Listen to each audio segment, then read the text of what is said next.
whatever is doing this does it with 100% effectiveness. And they've never made a mistake, because if they had made a mistake, you or I would have heard about it. National Park Mysteries. Case Files.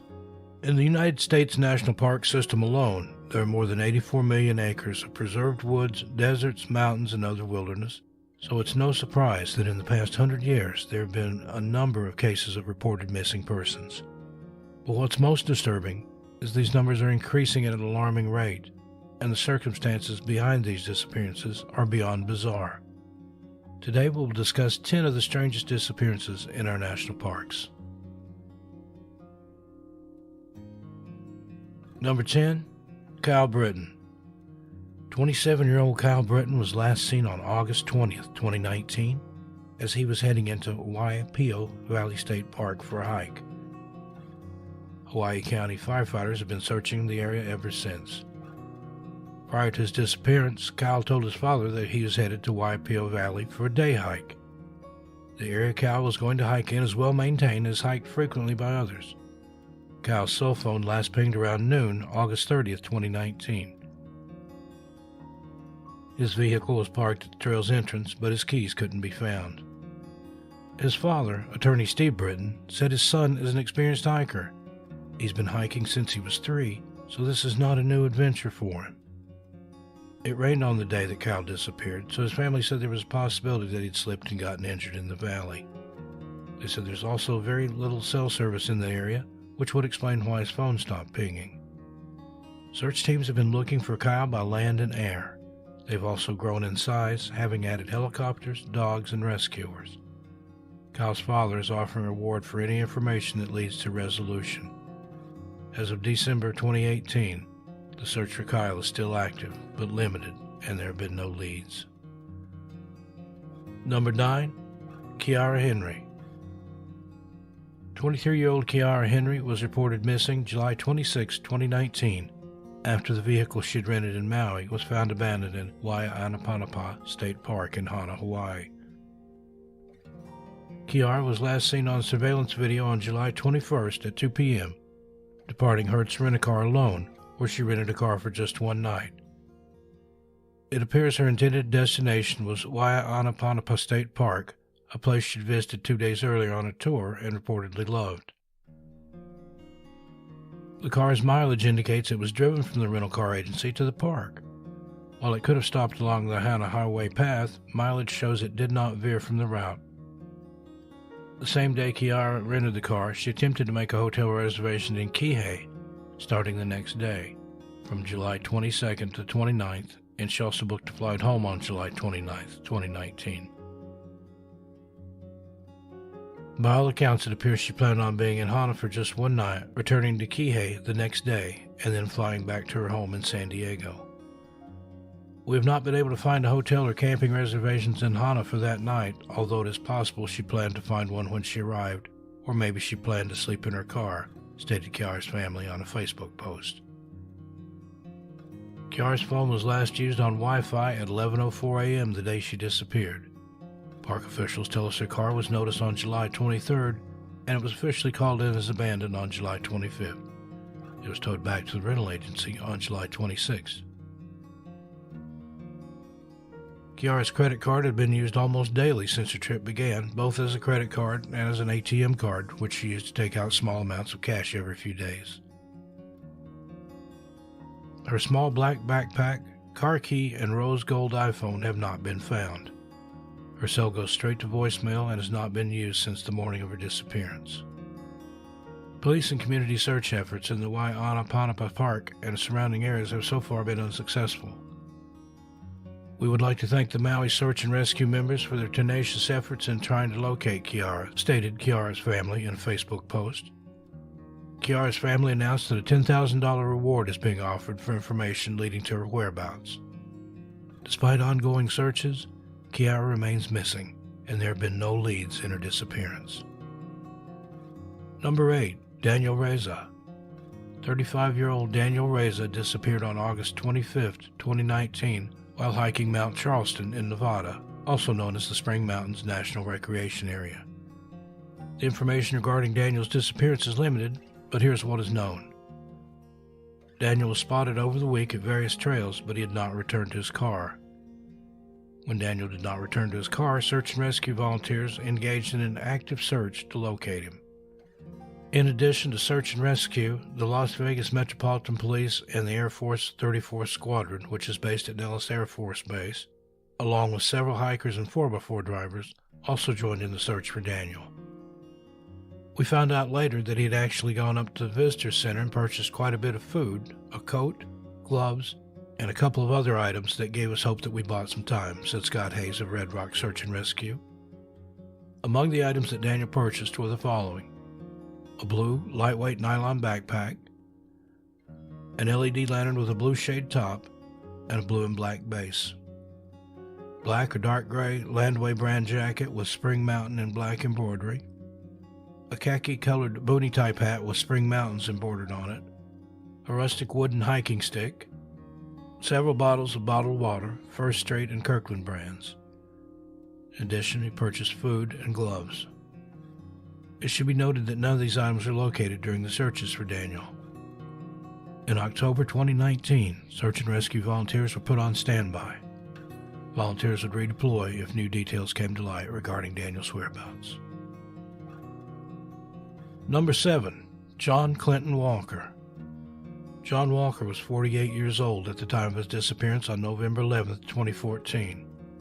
Police are asking for the public's help locating a Mr. John C. Walker, who was last seen in Bellingham, Washington, early in the morning on Thursday, November 13th.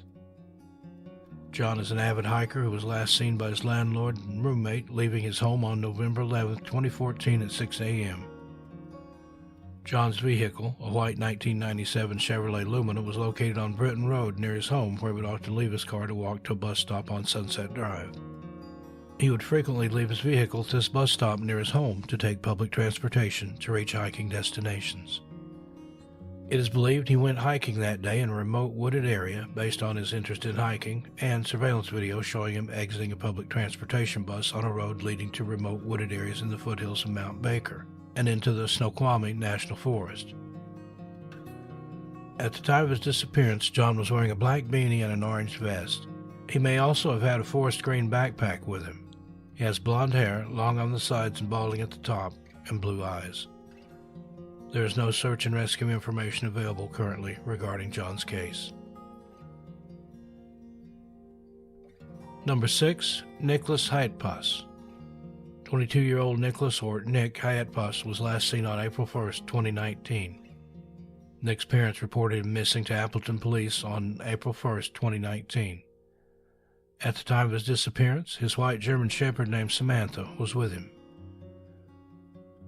On April 18, 2019, 18 days after he disappeared, his black 2012 Ford Fusion was found along a forest road in the 1.5 million-acre Chequamegon-Nicolet National Forest, near Highway 64 and Shadow Lake Road, west of Mountain, Wisconsin, in Oconto County.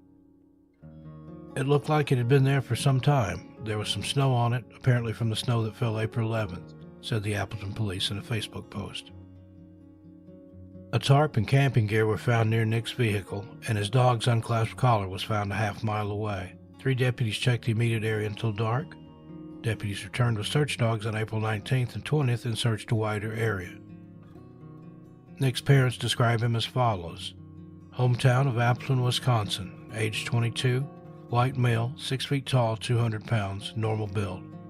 Brown eyes, short brown hair, small ribbon-type tattoo on the inside of left wrist, likely wearing a green-lettered Get Your Gooch On black hooded sweatshirt, American Eagle blue jeans, and mustard-colored steel-toed work boots.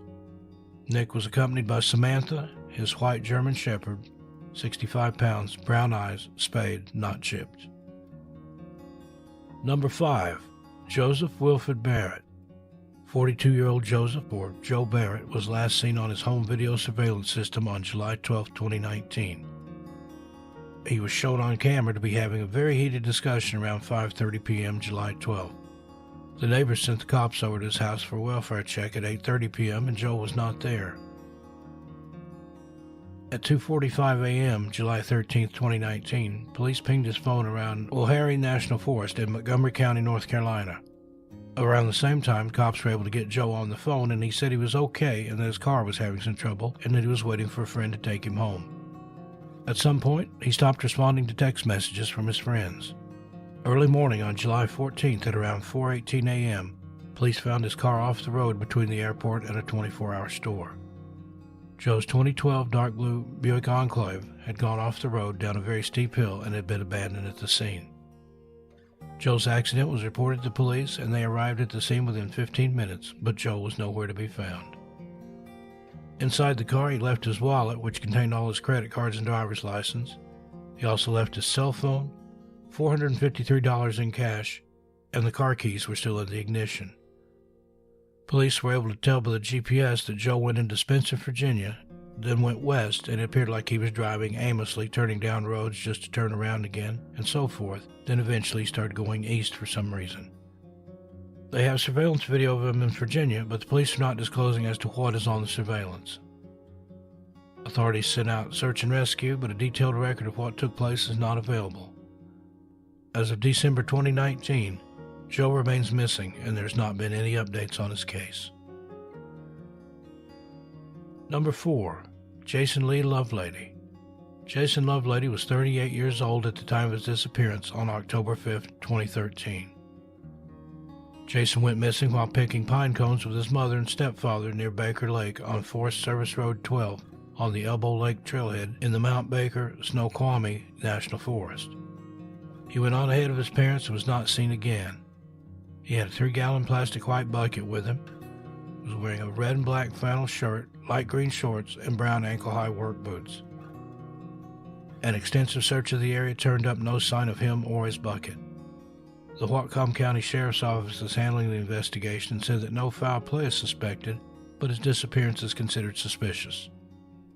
A search and rescue operation using tracking dogs, helicopters, and volunteers failed to locate Jason Lovelady after he was last seen off Forest Service Road 12 near Wanlick Creek, just north of the Whatcom-Skagit County border, but he remains missing.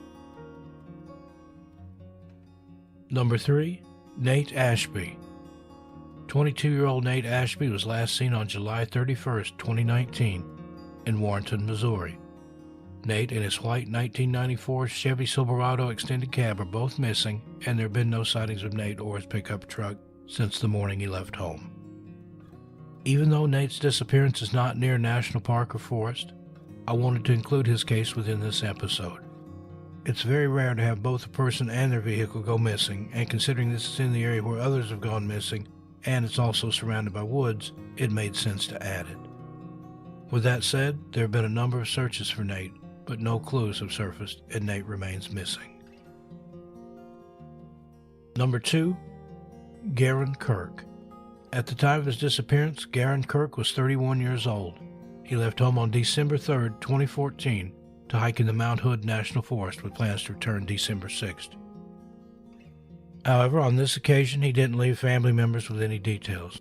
Garen's sister filed a missing person report, but the search was delayed until December 8th because search and rescue crews could not be dispatched until his vehicle was located to establish a starting point.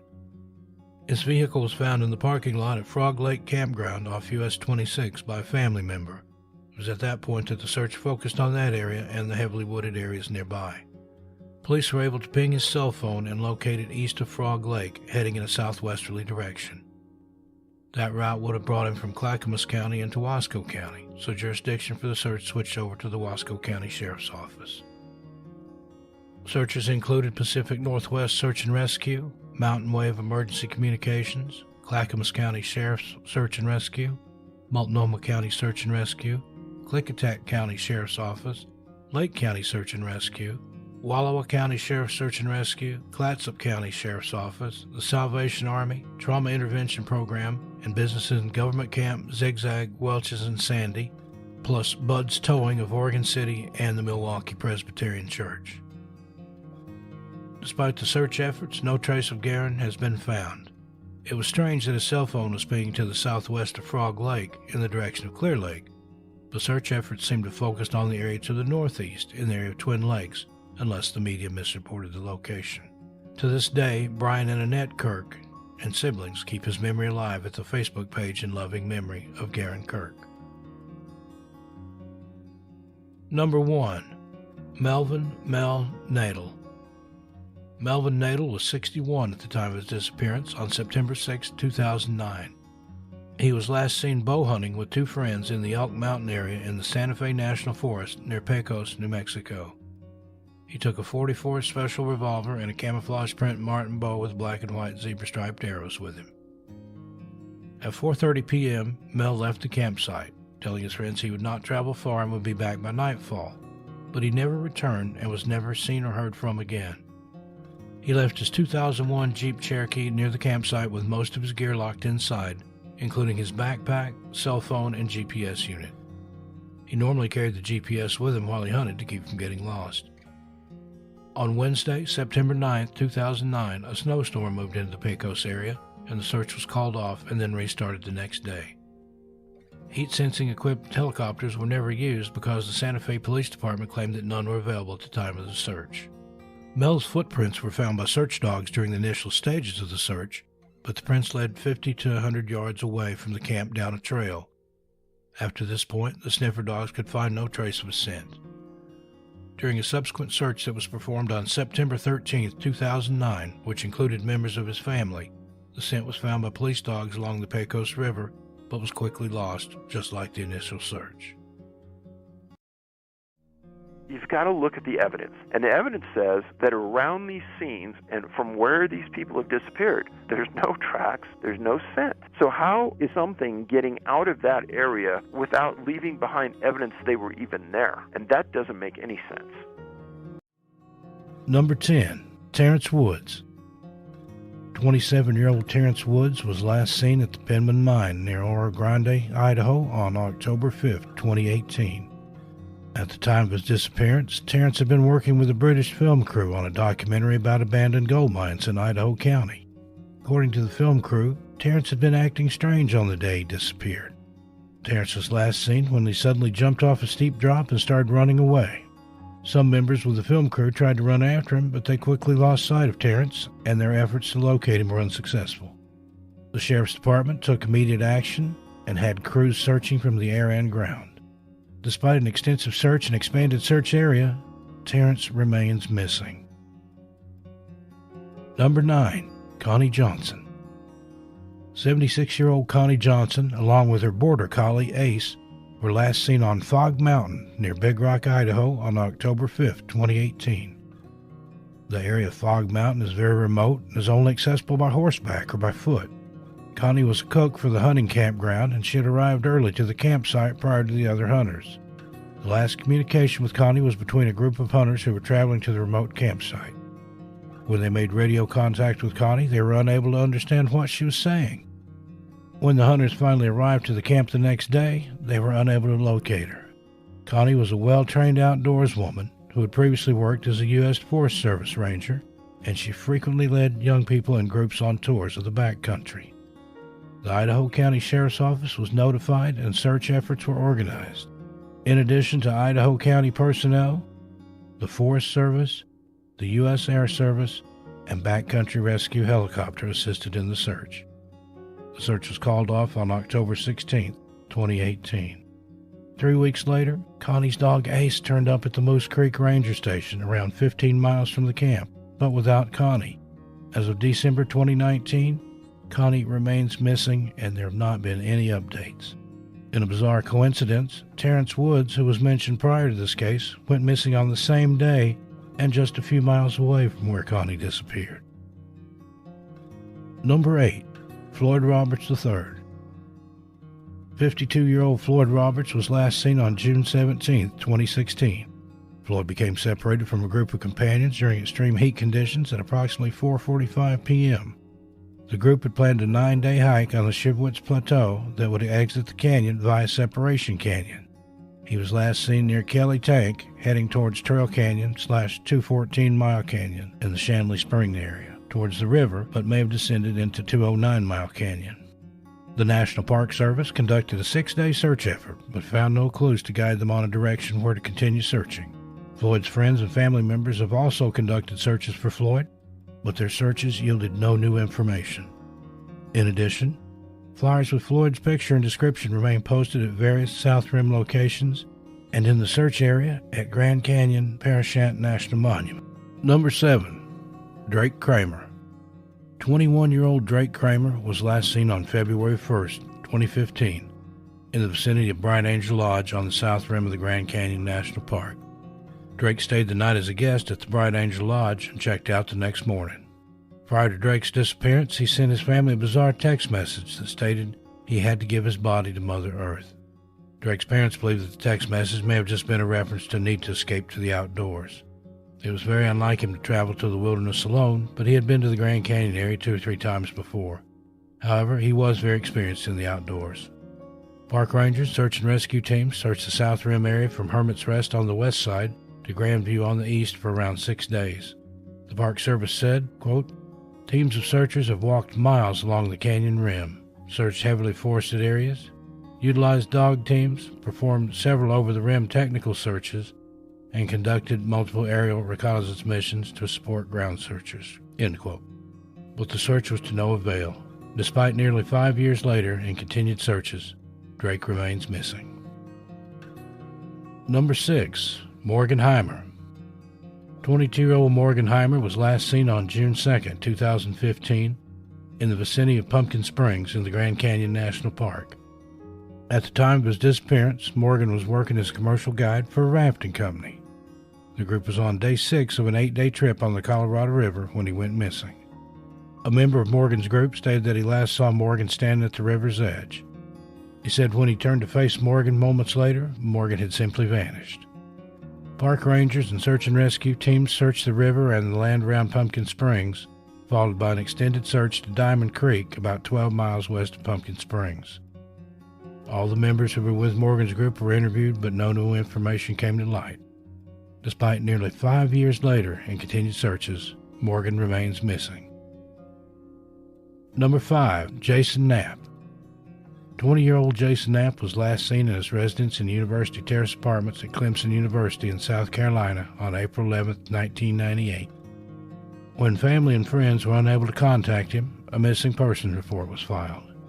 10 days later, his 1990 white Chevy Beretta was found locked and parked at Table Rock State Park in Pickens, South Carolina, approximately 30 miles from Clemson University, in a very rugged area. Authorities found a receipt from a local Wendy's restaurant dated April 12, 1998 at 1:30 p.m. inside the car. Investigators believe that Jason drove to the park on April 12, but they are uncertain if he was alone. There was no sign of foul play at the vehicle's location. Authorities searched the surrounding terrain for 2 weeks and found nothing of interest. Jason withdrew $20 from his bank account on the day he disappeared. There hasn't been any activity on the account since then. He left behind most of his belongings, including his camping gear. He had planned to search for another apartment the weekend after his disappearance. Jason was an ROTC student at Clemson University at the time of his disappearance. He majored in mechanical engineering and was doing well academically. He is originally from Pennsylvania and graduated from Central York High School in 1996. Despite 3,400 hours of searching by volunteers and search and rescue professionals, including dog teams from North and South Carolina, Jason remains missing after 20 years. Number 4. Barbara Thomas. 69-year-old Barbara Thomas was last seen on July 12, 2019, while hiking in the Mojave Desert in California. Barbara and her husband Robert were hiking in the Hidden Hill area of the Mojave Desert, north of Interstate 40 and east of Kelbaker Road. Robert stated they were making their way back to their camper when Barbara walked ahead of him when he stopped to take a photo of a rock formation. Robert said he saw Barbara around the trail's corner, but a few minutes later when he rounded the same corner, he couldn't find her. He immediately got panicked and started waving his arms up in the air while calling out Barbara's name. He looked around the area and saw that she was nowhere to be found. Robert then called 911, and that launched a large aerial and ground search for Barbara. Search and rescue members from the San Bernardino County Sheriff's Department were deployed into the field with canine units. In addition, members certified in cave searches, rope climbing, and desert terrain ground searches were called in to search. After 14 days, the search was finally called off. Number 3. Samantha Sayers. 28-year-old Samantha Sayers disappeared on August 1, 2018, while on a solo hike on the Vesper Peak Trail in the North Cascade Mountains in the state of Washington. Samantha started the trail around 8 a.m. and was expected to be home by 6 p.m. that evening to check in with her boyfriend. The following day, Samantha's family filed a missing persons report. She was an experienced hiker and had hiked the Vesper area before. The search for Samantha was one of the largest and longest searches that authorities have undertaken in that area. After 3 weeks of continued search efforts, the search was officially called off. Search and Rescue Sergeant John Adams stated, quote, "We've exhausted all our leads and tips. We've interviewed every witness that has come forward and have double-checked every possible route that Samantha could have taken. If there was a place we thought she could get to, we put people there to look." End quote. Despite the extensive search, no evidence relating to Samantha's whereabouts have been found, and she remains missing. Number 2, Paul Miller. 51-year-old Paul Miller disappeared on July 13, 2018, in the Joshua Tree National Park in California. Paul was on vacation with his wife Stephanie to celebrate their 26th wedding anniversary.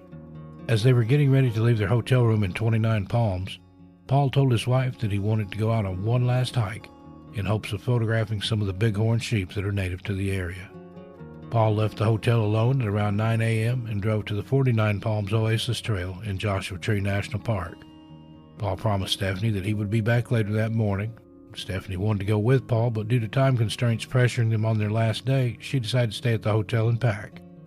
The couple had both hiked in Joshua Tree National Park one day prior to this and on previous trips to the area, so Paul knew the trails and area fairly well. When Paul hadn't returned by 11 a.m., Stephanie called park officials who began to search for Paul at approximately 12:30 p.m. Paul's rental car was quickly located at the 49 Palms Oasis trailhead, and his cell phone was left behind at the hotel. Despite an extensive search involving 600 people putting in over 6,000 hours, over 20 dog teams, an ATV search team, and helicopters, no sign of Paul has ever been found. Despite a large number of K9 teams, the dogs are unable to pick up a scent. The search was scaled back on July 18th. Over 1 year later, Paul remains missing. Number 1, Devin Williams. The last week of May in the year 1995, a 29-year-old truck driver by the name of Devin Williams headed out towards California to make a delivery. Even though Devin had taken this route several times before, he would never make it back home. Devin would also leave behind a baffling mystery that goes unsolved to this very day. The mystery starts in the Tonto National Forest near Kingman, Arizona. Devin's massive 10-ton, 18-wheeler semi-truck had suddenly appeared out of nowhere and went barreling through a campground, sending people running and scattering in a panic trying to seek cover. The truck then careened away down the narrow campground and out of sight. The next time anyone would see the truck, it would be stalled in a field surrounded by woods some distance away. It was then that 2 hikers stumbled upon the truck and a seemingly dazed and confused Devin Williams. As the hikers wondered what to do, Williams allegedly said to them, "They made me do it. I'm going to jail." Authorities were notified immediately, but by the time they'd arrived, Devin was nowhere to be found. Considering the testimony of the hikers, it was thought that some sort of foul play was going on, but the inside of the truck was found to be clean and well cared for, with no sign of any struggle. Devin had left behind his briefcase, nothing seemed to be missing, and the cargo was completely intact. The truck was positively identified as being Devin's, but no one could figure out what had possessed him to take a detour to Arizona off the highway to go rampaging through a crowded campground he had never been to before, only to drive out into the forest and abandon his truck and cargo. Things would get even stranger when the next day 2 campers driving through the park drove by Devin. They described him as walking along in some sort of trance and talking to himself. They then stopped to ask him if he needed help, and Devin responded by saying, quote, "I gotta light the grill," end quote. He then proceeded to take a rock and strike it against a $20 bill he was holding. Then without warning, Devin threw the rock at their car and they decided to drive off. That would be the last encounter that anyone would ever have with Devin. Extensive searches turned up absolutely nothing, leaving authorities trying to find answers, but there wasn't much to go on. It wasn't until May 2nd, 1997, when a human skull was found just a quarter of a mile from where he was last seen. The skull was positively identified as belonging to Devin Williams. But considering that there was no trauma or injury found on it, it's impossible to know how he died. The proximity of the skull to where he had disappeared was also a conundrum, as the area had been searched quite extensively in the days after he disappeared. and far from some remote wilderness, this is a very popular outdoor recreation area visited by scores of people. So how did his skull go unnoticed for all those years? It doesn't make sense. None of it does. There's been no real theory that neatly ties it all together, and it all remains an enigma. What do you think happened to Devin Williams? Please let me know what you think in the comment section below. Case updates. There were a couple of potential updates on two of the cases we've covered. The case of Nate Ashby from episode number 1. Last week, Nate's truck was pulled from the Missouri River. Inside of the truck, authorities found human remains believed to be that of Nate Ashby. Once more information is available, we'll keep you updated. Also, Paul Miller from today's episode. Human remains were found in Joshua Tree Park last week. Those remains are believed to be that of Paul Miller. Again, information is limited, but once there's more information available, we'll update these cases in detail. With that said, we would like to send our thoughts and prayers to the families of Nate and Paul as they await confirmation. Number 10. Sharon Hpus. 48-year-old Sharon Hpus was reported missing by her longtime hiking partner, Ann Johnson, on May 24, 2014. Ann Johnson called police after Sharon missed a hike with the Alpine Club. They were supposed to hike Hawthorne Peak at 9 a.m., but Sharon didn't turn up, and this was very unusual for her. Ann had a bad feeling about Sharon being a no-show, and she left a wedding reception early to drive around the trailheads to find Sharon's car. On the 24th of May, 2014, at around 9:30 p.m., Ann found Sharon's car at the Mount Roberts trailhead. The local search and rescue community was coordinated by the Alaskan State Troopers. The search for Hpus began about 1 a.m. on May 25, 2014. Juneau Mountain Rescue, Southeast Alaska Dogs Organized for Ground Search, U.S. Coast Guard, Alpine Club, and many friends scoured the Mount Juneau trail system looking for her. The search widened to encompass the backcountry, and then on May 26, 2014, searchers scaled back the perimeter and combed back over Mount Roberts and Mount Juneau. On May 27, 2014, they focused on Mount Juneau and the lower, less rugged end of the Mount Roberts Trail. A Coast Guard helicopter, equipped with a FLIR infrared system that can detect heat sources in darkness, was used at night. Searchers said, "We've been all over these hillsides, and again assessing where it's likely she has been. We have thoroughly searched that area, and then we've searched and double-searched areas outside of that, and then searched again areas that she could have gone but isn't likely. Even those areas have been double-searched. Search dogs were also used, but they have not picked up her scent. Dogs showed interest, which is different and more ambiguous than alerting to a scent, in two different areas on Mount Roberts on Sunday and on Tuesday, but nothing came of these incidents. She owned a handheld emergency activation device with GPS, but unfortunately, it was found at her home. Despite an extensive search in the area, Sharon has never been found. Number 9. Richard Lee. 47-year-old Richard Lee was last seen on September 9, 2004, when he left his home in King County for a 2-day hiking trip in the Wenatchee-Okanogan National Forest in Washington State. Richard was an experienced hiker in the wilderness and planned to explore the Kulchuk Lake area, part of the Cascades. The area was rugged, but the weather was perfect when Richard set out.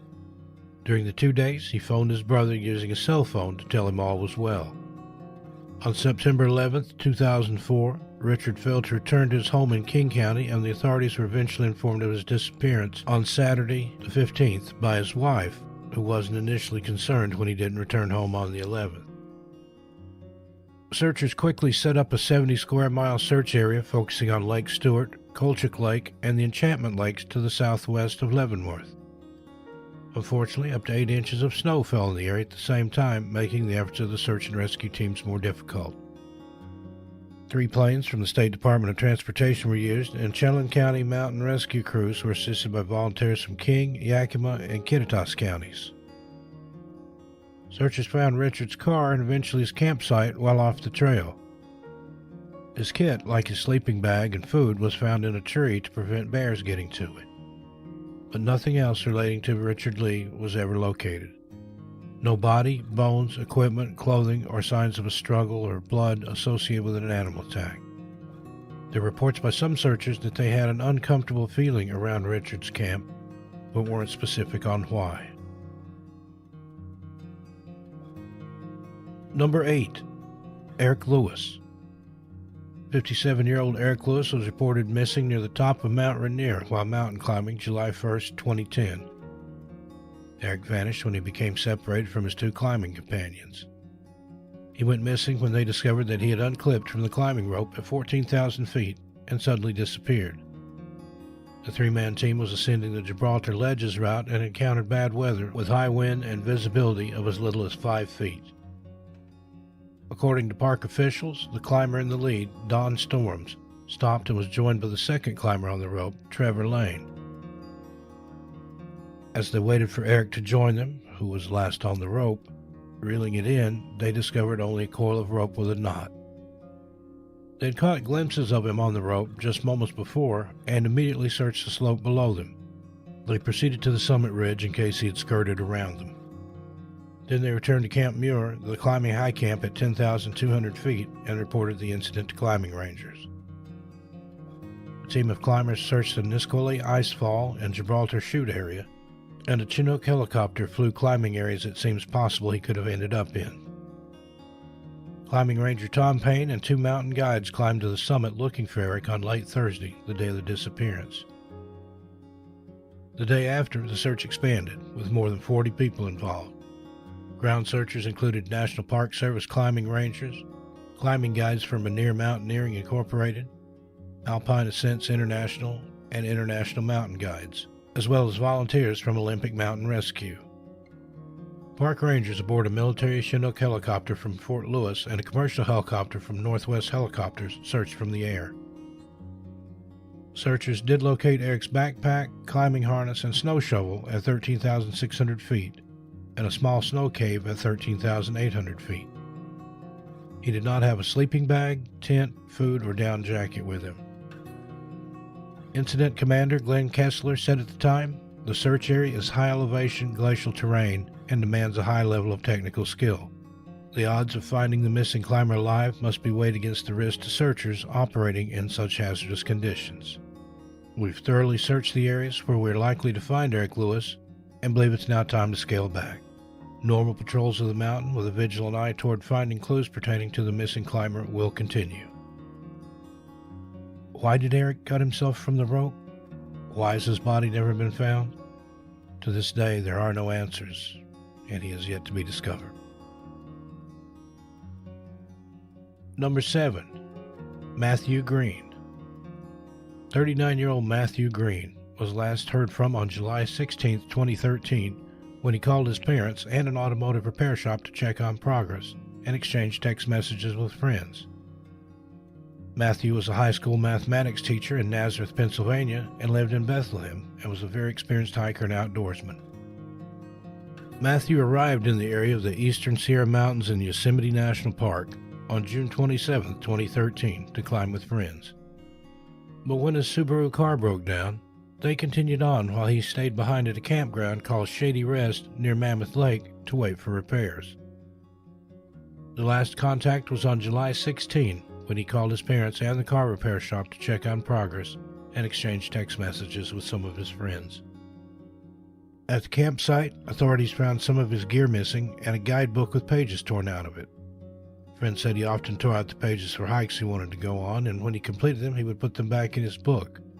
In this case, the pages were from the Minaret area, including Mount Ritter and Mount Banner, but Green didn't sign his name on either summit's log. His friends returned to the campsite on July 17th, and he was nowhere to be seen. They had discovered that his car had been repaired, but he never picked it up, and he hadn't returned to the Shady Rest campground for over a week. The Mammoth Lake Police Department was informed. Several of Matthew's friends flew to California and canvassed bus drivers, store owners, librarians, and others in Mammoth Lakes, posted flyers at trailheads, checked summit registers, and spent several days in the backcountry looking for clues.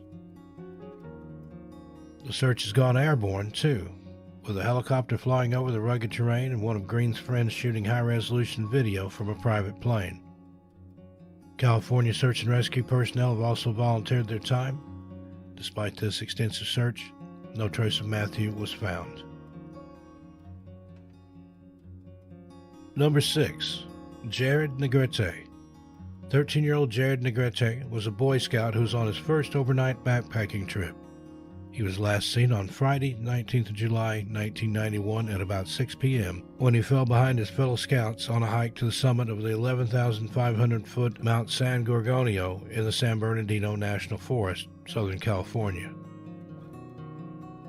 Another group of hikers spotted Jared straggling behind and notified the scout troop leader at the mountain summit, but the leader, an experienced hiker, said he would pick up Jared on the way down.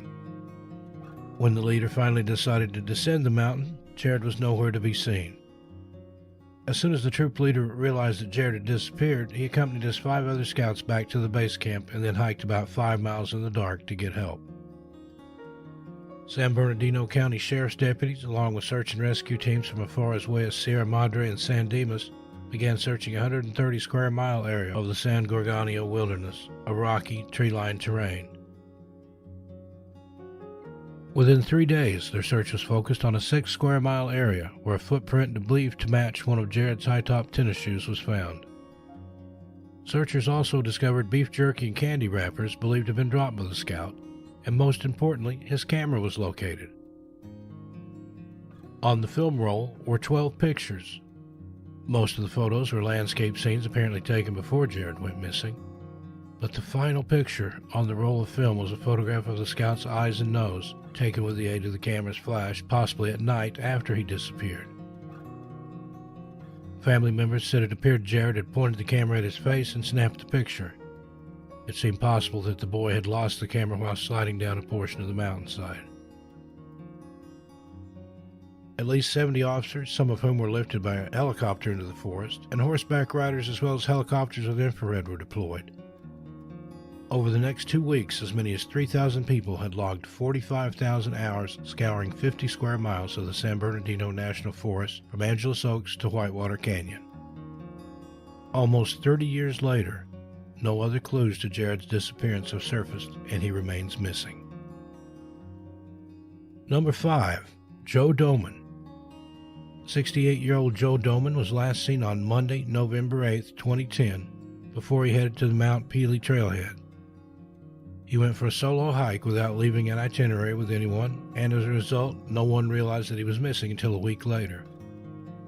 Joe was also known as GPS Joe on the various Arizona outdoor websites such as HikeArizona.com and ArizonaHikers.com.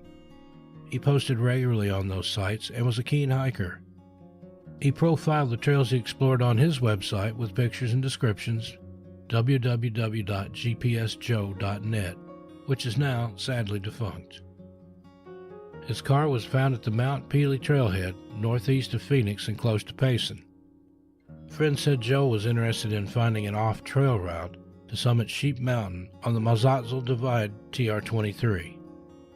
He had attempted to climb the rugged north to south ridgeline that runs up and down to the summit of Sheep Mountain at 6,996 feet 3 times before since the late autumn of 2009. The area is covered with thick vegetation. An extensive search and rescue effort was mounted to try and find him. On November 16th, the search and rescue responsibility was transferred from Gila County to the Maricopa County Search and Rescue Team. The Maricopa Mountaineering Team, 10 to 15 highly qualified members, were deployed via helicopter drops to concentrate on the more rugged areas around, up and down the slopes and cliffs of Sheep Mountain. The area around Mount Pelee trailhead to Sheep Mountain can be treacherous. However, given Joe's significant off-trail experience, it was surprising he just vanished that week in November of 2010, despite his advanced years. Even after the huge official search and then unofficial search by Arizona hikers, no sign of GPS Joe has ever been found. No clothing, gear, or body. Joe remains missing to this day. Number 4. Harold Drake.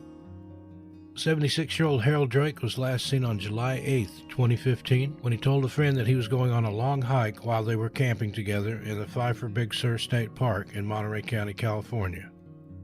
He took a gallon of water and a small pack containing snacks with him for the hike and planned to return that afternoon to the campsite. But Harold never returned, and his friend reported him missing to authorities at around 10 p.m. that evening. The Monterey County Search and Rescue Team, along with the Monterey County Urban Search and Rescue Team, conducted a search of Pine Ridge Trail and Mount Manuel Trail, which are the main trails leading out of the park. California State Park Rangers conducted a search of Pfeiffer State Park and adjacent short trails. Another search and rescue team conducted a search of the Big Sur River Gorge, which is another popular destination leading away from the park. On August 10th, search and rescue teams from Monterey, Marin, and Santa Cruz County arrived to conduct a further search of the trail, and a helicopter from Naval Air Station Lemoore and CHP also assisted with the search. After an intensive 5-day search by air and ground, the Monterey County Sheriff's Search and Rescue Team called off the effort. No sign of Harold was found, and to this day, his body remains missing in the wilderness. Number 3. Srinivas Sri Makapati. 52-year-old Srinivas Sri Makapati was last seen on December 8, 2019, while hiking Mount Baldy with 3 companions. Sri set out for the summit from the village at Bear Flats in the early morning hours Sunday, December 8, 2019, and at some point during the hike, Sri muttered something to his friend Justin Williams, then just kept walking towards the snow-covered wilderness on Mount Baldy. His companions contacted the authorities after they got back to their car around 4 p.m. Due to incoming inclement weather, the San Bernardino Sheriff's Department immediately dispatched search and rescue. Search and rescue teams from San Bernardino, Los Angeles, Orange, Kern, and San Diego counties, with assistance from 2 sheriff's helicopters, searched the mountain for any sign of Sri. Search and rescue teams search in snow-covered conditions at elevations of about 7,000 feet, and at some higher elevations, the snow was waist-deep and still accumulating. On the 6th day, 32-year-old Timothy Staples, a search and rescue employee, fell to his death down an ice chute while looking for Sri. The San Bernardino County Sheriff's Department immediately called off the search for Sri on December 14, 2019. No sign of him was ever found, and he remains missing to this day. Number 2. Jerry Mcken. 48-year-old Jerry Mcken was last seen at approximately 4:30 a.m. to 5:30 a.m. on September 21, 2002, at his home near the 24200 block of Old Malin Highway in Malin, Oregon, halfway between Merrill and Malin. Jerry drove away from the house in his brown and white 1986 GMC pickup truck, which had a distinctive camper shell that runs the length of the bed, with a Honda 185 XL motorcycle inside the canopy. He used the motorbike to explore wilderness areas. Jerry was no novice to the outdoors and was renowned in the area as an avid outdoorsman. He grew potatoes, alfalfa, and grain on his family's farm and lived with his parents, Clifford and Bertha Mcken. Jerry was single, very independent, and while he lived at home on the family farm, he would come and go as he pleased. Jerry was planning a hunt with his usual bow and arrows, preferring this method to firearms, but he never returned home and has never been heard from again. There was no search and rescue information regarding this case, and Jerry remains missing. Number 1. Ryan Stuka. 20-year-old Ryan Stuka vanished on February 17, 2018, after leaving a house party on Burfield Drive in Sand Peaks, British Columbia, in Canada, 60 kilometers northwest of Kamloops, which is northeast of Vancouver, at around 2:10 a.m. Despite a huge search, no clues have emerged as to his whereabouts. Ryan was a seasonal worker from Beaumont, Alta, and was working as a lift operator at the Sun Peaks Resort. He came to Sun Peaks on December 1, 2017, to spend the season snowboarding. It was believed that he was planning to walk the short distance to his home, but it is unclear how affected he was by alcohol at the party. When he didn't show up to work later that day, friends reported him missing. That night, his parents received a text message from Ryan's roommate, but initially didn't think much of it until she read the entire message. They then reported him missing to the authorities. Since his disappearance, hundreds of volunteers from Alberta and British Columbia, along with local search and rescue teams and the RCMP, searched the village and surrounding forest, trails, and mountains, looking for anything. But nothing has turned up. The initial theory from search and rescue teams was that Ryan had fallen into a gully, which was covered by heavy snow later that weekend. But when the snow melted after the winter, No sign of him was ever found, and he remains missing to this day. Number 10. Janet Castorjohn. 44-year-old Janet Castorjohn was last seen on June 19, 2015, when she vanished from her camping trip in the Chiricahua Mountains in southern Arizona with her parents, Dr. Eduardo and Lydia Castorjohn, all of Las Cruces. Janet, the oldest of 4 siblings, suffered a traumatic brain injury in a car accident in 1988 when she was 18 years old, causing memory problems and partial blindness. At the time of the crash, she had just completed her first semester at New Mexico State University, where she was studying computer science. Janet was last seen outside a campground bathroom in Rustler Park. It is a wildflower-carpeted meadow high in the mountains, rimmed with Douglas fir and ponderosa pine. The family arrived at the Rustler Park campground between 1:30 and 2 p.m., and when they had finished setting up their camp, Eduardo made a lunch of quesadillas, beans, and rice for the family around 4 p.m.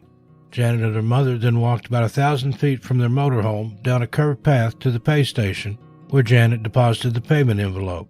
About 300 feet from the pay station, Lydia decided to go to the bathroom, but Janet didn't need the restroom, so she stayed behind. Janet said she was going to wait outside, but when her mother came out of the bathroom, Janet was gone. Lydia estimated that she was in the bathroom only for a few minutes and soon became worried when she returned to the motorhome and discovered Janet was not there either. Update. At the time we were investigating cases for this episode, Janet was still missing. However, with heavy hearts, we must report that her remains were found in a remote area of Arizona in September of 2019. DNA confirmed the remains were Janet's, and her family was notified immediately. We would like to send our thoughts and prayers to the family. May Janet rest in peace. Number 9. Rachel Lycaduck. 28-year-old Rachel Lycaduck was last seen on October 16, 2019, when she left home for an overnight hike to a cabin in Hidden Lake Lookout in the Mount Baker Snoqualmie National Forest in the state of Washington. On October 17, 2019, the Skagit County Sheriff's Office started a full-scale search and rescue mission. During the search, Rachel's car was located at the trailhead. In addition, 2 hikers came forward and said they witnessed Rachel on the trail leading up to Hidden Lake Lookout. The 2 hikers also stated that heavy snow began to fall around the same time they witnessed Rachel on the trail. This sighting gave Rachel's family hope that she had made it to the lookout and found shelter in the cabin, but when search and rescue workers finally searched the lookout, there was no sign or evidence that Rachel ever made it that far. During the search on October 17, 2019, a search and rescue employee slipped and fell over 100 feet. The search and rescue employee used his axe and plunged to self-arrest into the mountainside to save his fall. The employee survived the fall but fractured his elbow and injured his hip and thigh and ultimately had to be rescued from the mountainside by helicopter. Then, on October 28, 2019, the search and rescue effort transitioned to a recovery effort after searches and the hiker's family gave up all hope of finding her alive. On October 30, 2019, Skagit County Sheriff's Office said the recovery efforts had been put on hold due to snow and weather conditions in the mountains. However, the recovery effort for Rachel resumed in November with air and ground searches.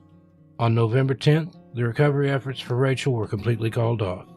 The recovery efforts to locate Rachel will resume in the spring of 2020. The Skagit County Sheriff's Office prohibited any private searches for Rachel due to the hazardous icy conditions and continued inclement weather conditions. Once the family has the approval from the Sheriff's Office, they will organize their own recovery searches and efforts to find Rachel. If you have any information regarding Rachel's disappearance, please call the Skagit County Sheriff's Office at 360-416-1911. Number 8. Catherine Ann Truitt. 37-year-old Catherine Ann Truitt was last seen by her roommate at their residence in Alameda, California on January 6, 2010. On January 9th, her tan 2003 Ford Ranger pickup truck was found by federal park rangers at McClure's Beach at Point Reyes National Seashore in Marin County, California. 2 of her dogs were inside the truck, a third was leashed to a rock nearby. Catherine was an avid hiker and had gone on many day trips to Point Reyes and was very familiar with the area. Catherine is a graduate of the California Culinary Academy and worked as a pastry chef in various restaurants before she injured her neck on the job and was left disabled. She took walks as a way of controlling her chronic pain, took classes in computer graphics, and taught art to children. On January 10, 2003, when Catherine's truck had not moved, rangers called in search and rescue. The search included upwards of 80 people on foot and at sea. Search and rescue teams from various jurisdictions were called in to conduct the search, but were unable to locate Catherine. The surf at the time Catherine was visiting the area was high and very rough. Catherine's family formally made a missing persons report with Alameda Police Department on January 11, 2010. There was no indication of foul play in the immediate area of where Catherine's truck was parked. Search and rescue continued the search for Catherine, then on January 13, 2003, all search efforts were called off.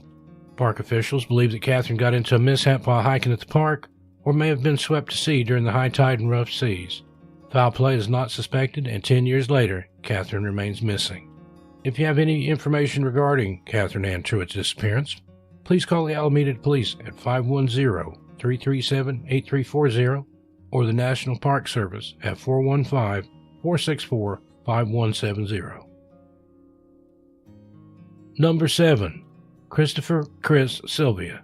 28-year-old Chris Sylvia was last heard from on February 16, 2015, when he spoke with his roommate and asked him to meet him at a Buddhist temple in Warner Springs, California the next day.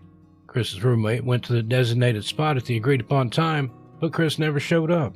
At first, his roommate assumed he had just decided not to go to the temple after all, but when the roommate had not heard anything from Chris the following day, he reported him missing.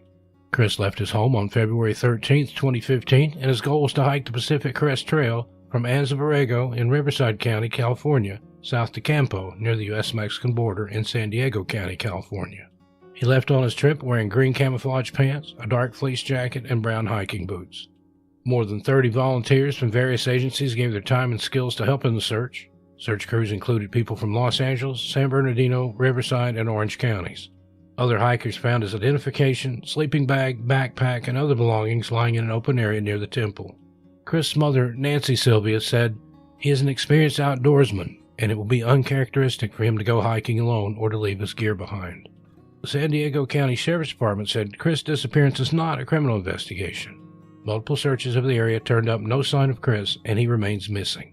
If you have any information regarding Christopher Sylvia's disappearance, please contact the San Diego County Sheriff's Department at 858-565-5200. Number 6. Jesus Rivera Sr. Jesus Rivera Sr. was last seen on March 11, 2019 in Running Springs, California, inside the San Bernardino National Forest. Jesus came to Running Springs for a job on Catalina Drive. He carpooled with another worker coming from Victorville. The man working with Jesus said he was having a panic attack the evening of March 11th and stepped outside for some air. When he did not return a little bit later, the man looked for him and could not find him anywhere. A missing persons report was filed. However, law enforcement said they considered this a voluntary missing person due to his age. Jesus is married with children and does not have a history of leaving for any period of time. He is diabetic, though not insulin dependent, and he did not take his medication, cell phone, or his wallet with him that day. He is a man of smaller stature and speaks primarily Spanish, but does know enough English to get by. If you have any information regarding Jesus Rivera Sr.'s disappearance, please contact the Big Bear Police Department at 909-866-0100 and cite case number 051-900-355. Number 5. Colin Gillis. 18-year-old Colin Gillis was last seen on March 11, 2012. He was seen walking on State Route 3 between Tupper Lake and Piercefield. These locations are in the Adirondacks in New York. After spending time with friends at a house party on Pascongame Road, Colin left around 1:30 a.m. and began walking down a dark highway in his small hometown of Tupper Lake, New York. Colin was last seen walking near the area of Setting Pole Dam Road on Route 3. A passing motorist reported a suspicious person to the Tupper Lake Police Department who fit Colin's description. When police arrived less than 40 minutes later, a state trooper checked the area and no one was found. When Colin did not come home the next day, his family and friends began searching. State police and New York State's Department of Environmental Conservation were called in that evening around 5:30 p.m. Before he went missing, he had returned from college while on break. Colin, a pre-med student, was home from studying at SUNY Brockport the night of his disappearance. Searches for Colin were launched by park rangers and the state police. Military helicopters from Fort Drum and more than 1,000 volunteers were also utilized in the search efforts. During these intensive searches, his driver's license and his tobacco pipe were eventually discovered, but no trace of Colin was ever found. If you have any information regarding Colin Gillis' disappearance, please contact the New York State Police at 518-897-2000. When venturing outdoors and into the wilderness, don't forget how important your personal safety is. Always have a plan for survival and always tell someone where you're going and when you plan to return. If you're leaving for a day's hike, take enough food and water for 3 days. And don't forget to bring something warm to change into in the event you become lost. Remember that even though temperatures can reach well beyond 100 degrees during the day in some areas, at nighttime these temperatures can easily drop below freezing. Number 4. Michael Fickery. 51-year-old Michael Fickery was reported missing when he did not return home from a 4-day hike. On June 15, 2005, Michael, an avid, experienced hiker and backpacker, visited the north side of the Hpus Reservoir in Yosemite National Park for a solo hike. He had planned this hike to take him to Rancheria Falls, Telltale Mountain, Lake Vernon, and then through Beehive before returning back to the Hpus Reservoir. At some point during the day, he decided to begin walking to the north up to the Pacific Crest Trail towards Telltale Mountain. His family became concerned when he did not return by June 19th, 4 days after Mike went on his hike and when his wilderness permit expired. On June 21st, they called the Park Service and an intensive search of the area around the reservoir and Pacific Crest Trail was launched.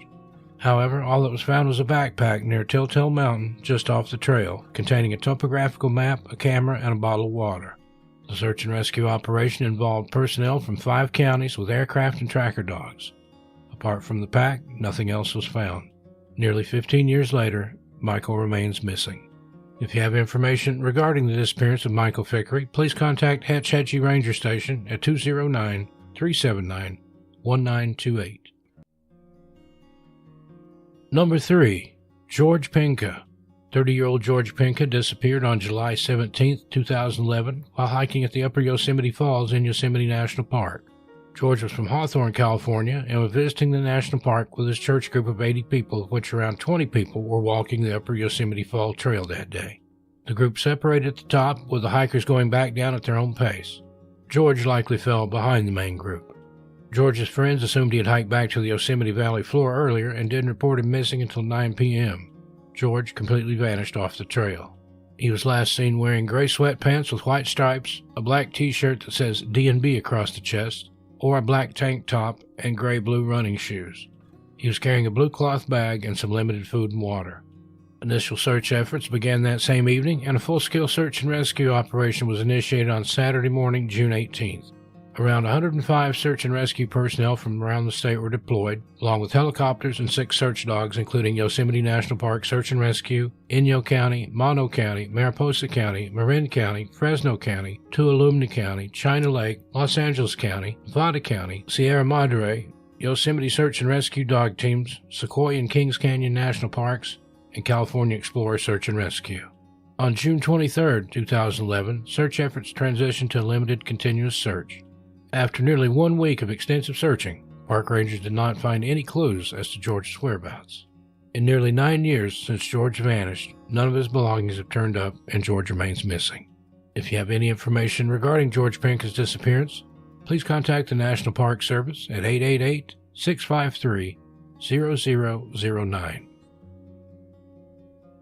Number 2. Stuart Isaac.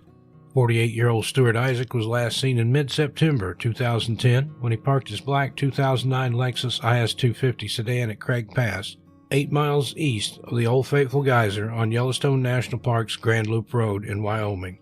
Craig Pass is at an elevation of 8,262 feet, or 2,518 meters, and is a mountain pass located on the Continental Divide.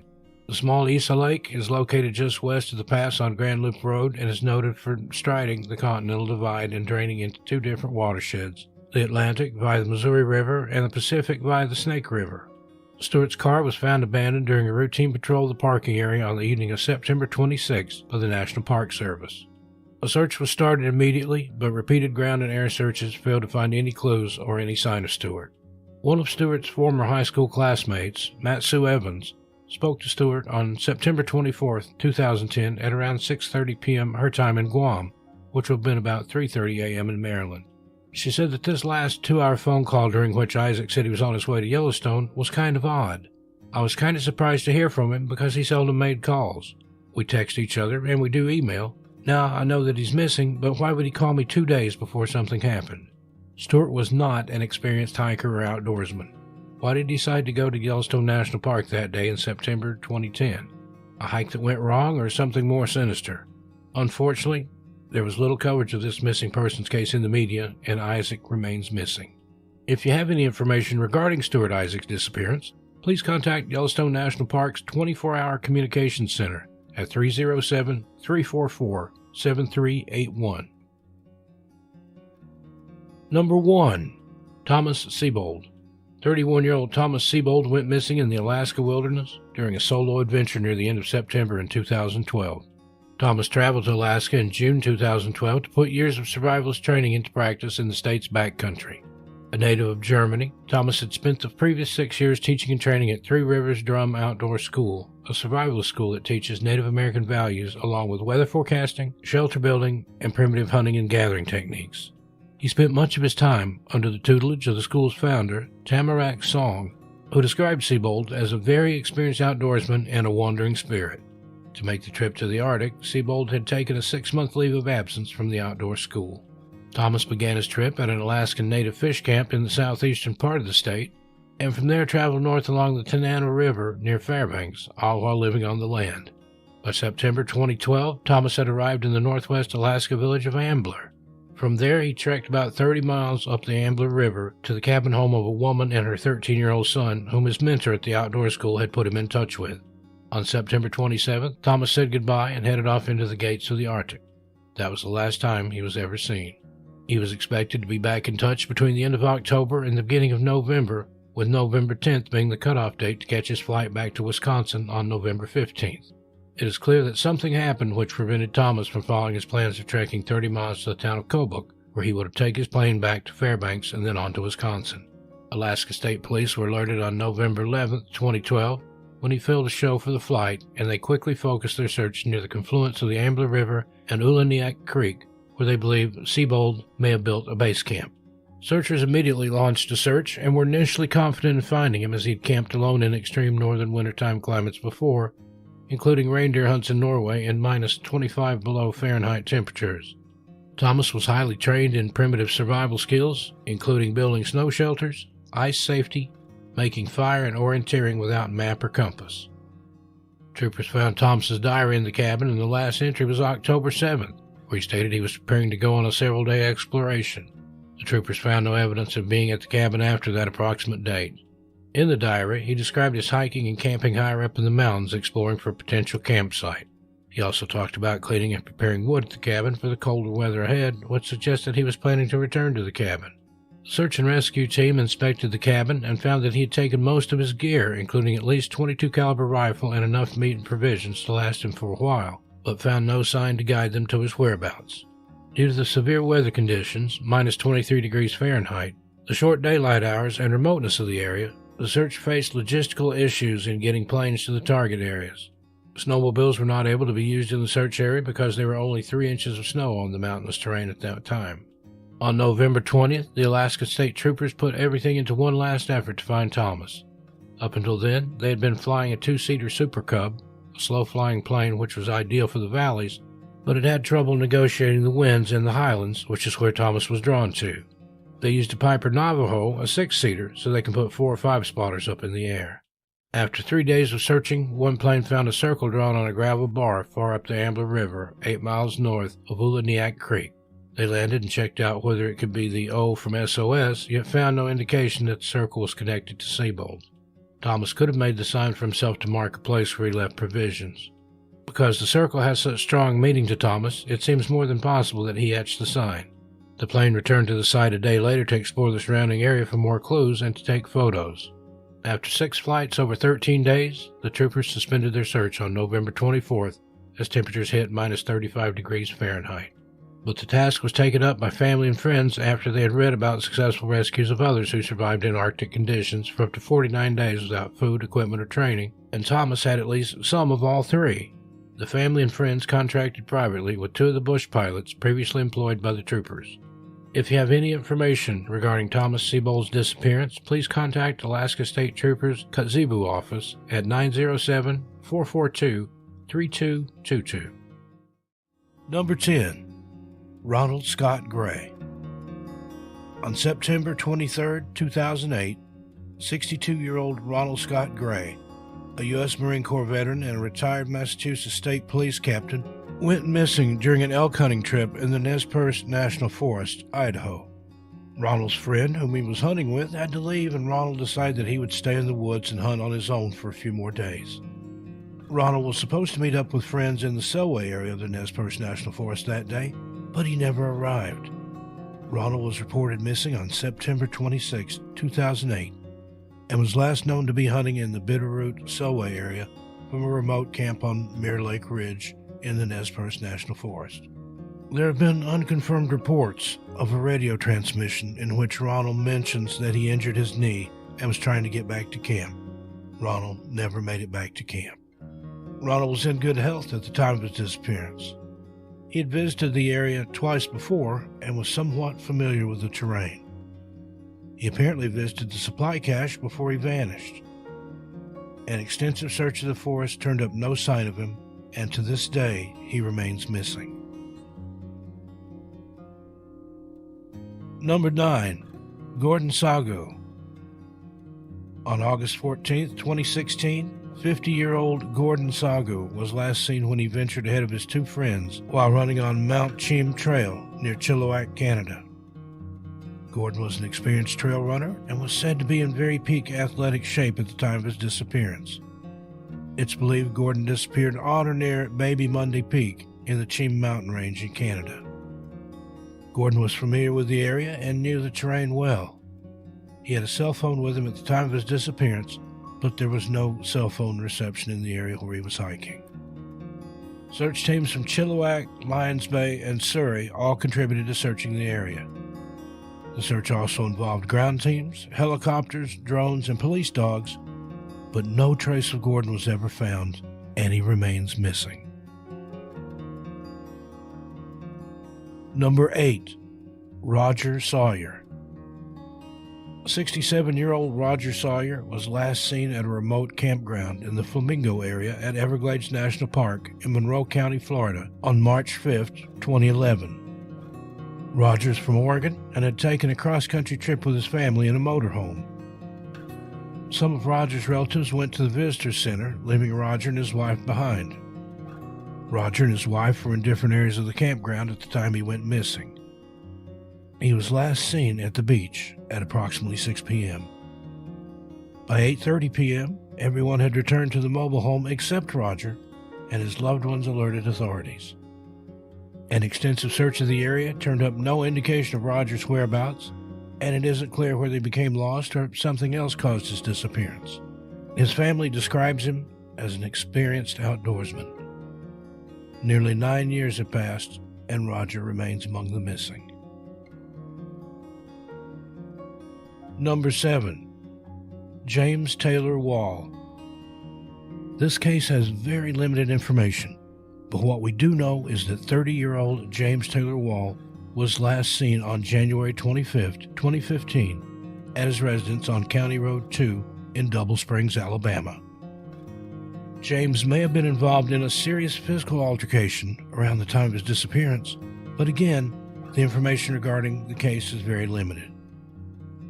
There were reports that said he may have been sighted in the Bankhead National Forest in the vicinity of Houston, Alabama. There is no search and rescue information available, and James has never been seen or heard from again. Number 6. Randall Young. 51-year-old Randall Young was last seen in San Luis Obispo County, California, on April 28, 2010. He left for a camping trip at Plaskett Creek Campground in the Los Padres National Forest and was expected to return a few days later, but never did. When his friends went to the campsite to check on him, they found all his belongings missing. Young's truck was parked on Highway 1 south of the campground, and the white kayak he had brought with him was gone. The kayak was later found on Sand Dollar Beach along with 4 oars. An extensive search of the area turned up no sign of Randall, and his case remains unsolved. Number 5. Bill Owasco. 65-year-old Bill Owasco vanished into the Joshua Tree National Park back on June 24, 2010. He had originally planned to only do day hikes in the area and return at the end of each day's hike. Before leaving, he gave his wife a schedule of the day hikes he was planning to do and told her that he would keep in contact with her. When Owasco failed to call her the next day, she contacted authorities in the area. Searches were initiated, and his car was eventually found at the Juniper Flats Backcountry Registration Board parking area trailhead for an apparent hike towards Quail Mountain. This was not the area he had originally planned to hike on his first day, and neither his wife or the searchers are sure why he changed what he had given her on the schedule. The last confirmed contact with Owasco was 3 days after the search was launched. A ping from his cell phone was recorded that showed the phone was about 10 miles away from a cell phone tower in Yucca Valley. There was only the one tower in the area, so they were not able to pinpoint the exact location of the phone, but extensive searches of all areas about 10 miles from the tower were conducted to no avail. About 100 search and rescue personnel, along with volunteers from Joshua Tree National Park, Riverside County, and the San Bernardino County Sheriff's Offices participated in the intensive searches. Scent dogs were also deployed along with helicopters and searchers on horseback, but no trace of Owasco was ever found. Number 4, Jacob Oliveri. On August 24, 2011, 23-year-old Texas resident Jacob Oliveri drove his 1998 Isuzu truck to the Pine Glades Lake trailhead in the Everglades National Park for a small hike. Video surveillance showed him entering the park, but never leaving. Jacob's family filed a missing persons report when he failed to return home. A search team of more than 45 park rangers and police officers was conducted, and after a couple of days, the search intensified, with additional canine units and helicopters which combed through the thousands of acres of the park. But after several days, the search was called off. Jacob's father said his son had been working as a mechanic at a shop in Conroe, Texas. His father added that he was a good kid who was always optimistic about his future. Jacob loved the outdoors, and it was not like him to simply vanish or run away without contacting his loved ones first. Several additional searches have taken place in the past 3 years, but no sign of Jacob has ever been found, and he remains missing. Number 3, Gilbert Mark Gilman. 47-year-old Gilbert Mark Gilman was last seen on June 24, 2006, in Thurston County, Washington. He went for a day hike in Olympic National Park, carrying a camera but no backpack. He was supposed to meet a co-worker that day, but missed the appointment. Gilbert's co-worker reported him missing on June 25, 2006.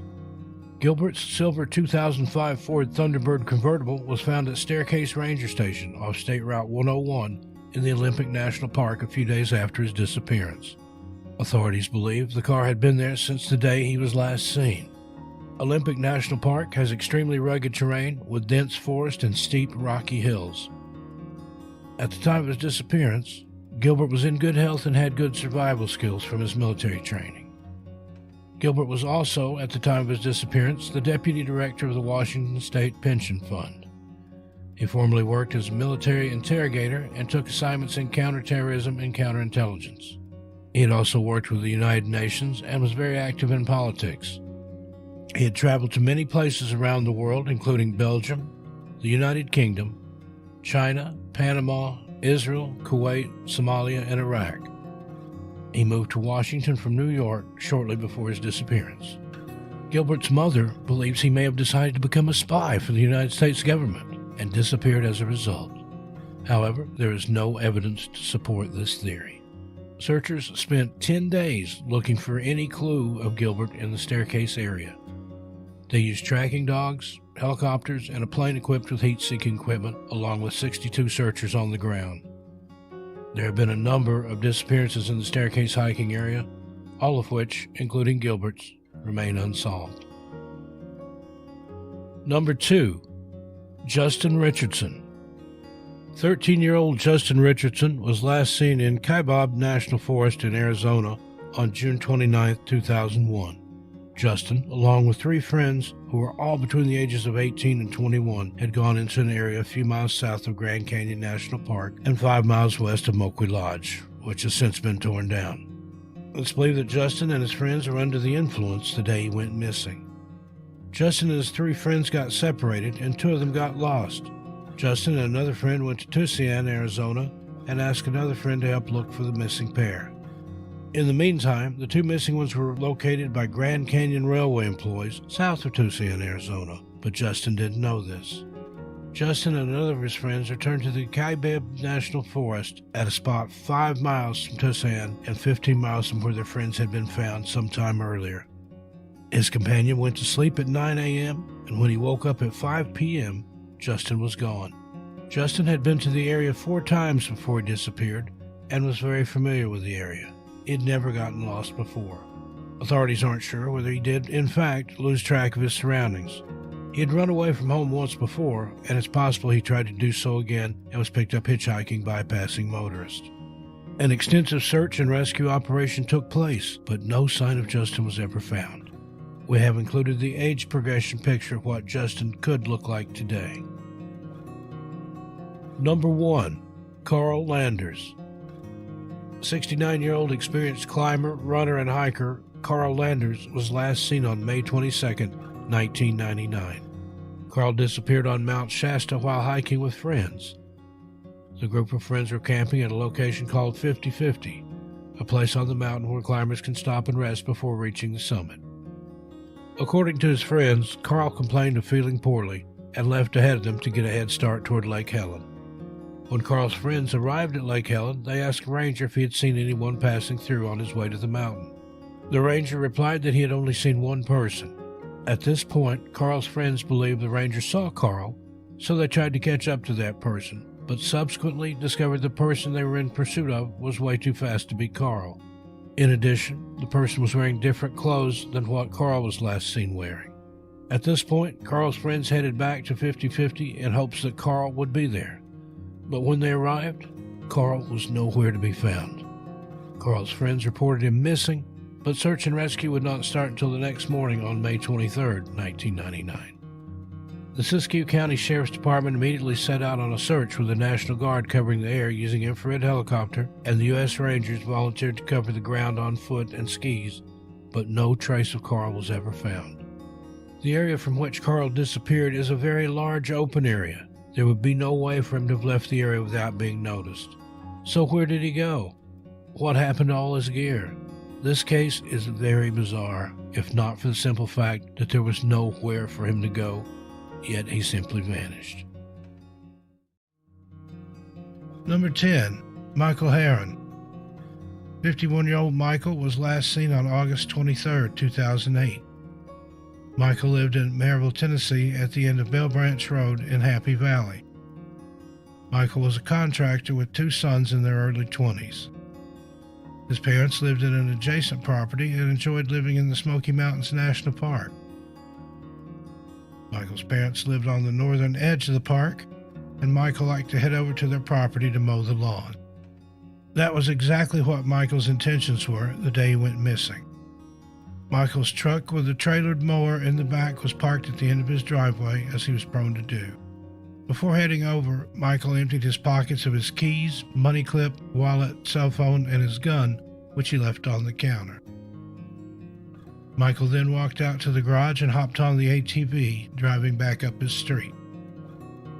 Chilhowie Lake was less than 3 miles from his house, with a large meadow adjacent to his property. A large river twisted through the landscape less than 3/4 of a mile to the south. Michael never made it to mow his parents' lawn. His truck was found in the driveway with the mower still on the trailer. His personal property lay on the counter where he left it undisturbed. His parents waited, hoping he would come back, but after a day passed with no Michael, his parents called his 2 sons, who responded immediately. His 2 sons contacted law enforcement. The sheriff's deputies located the Yamaha Wolverine ATV 1 mile from Michael's residence near Adams Creek. The ATV was found to have been shut off using the kill switch, something his 2 sons said he would never do. The ATV was found less than 3/4 of a mile from the Great Smoky Mountains National Park's northern border. After an extensive search by the sheriff's department using canines, ground teams, helicopters, and searches on horseback, nothing was found. The Blount County Sheriff's Department said they did not believe any foul play was involved in his disappearance, although Michael was never seen again.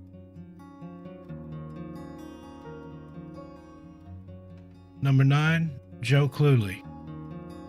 73-year-old Joe Cluley was reported missing July 13, 2018. Joe, a U.S. Navy veteran, was born in Lansing, Michigan. He was married with 5 children. After studying electrical design, he moved the family to Roscommon, Michigan. Roscommon Lake lies about 120 miles south of Tahquamenon State Park. Joe had an engineering services company that he operated successfully for 25 years.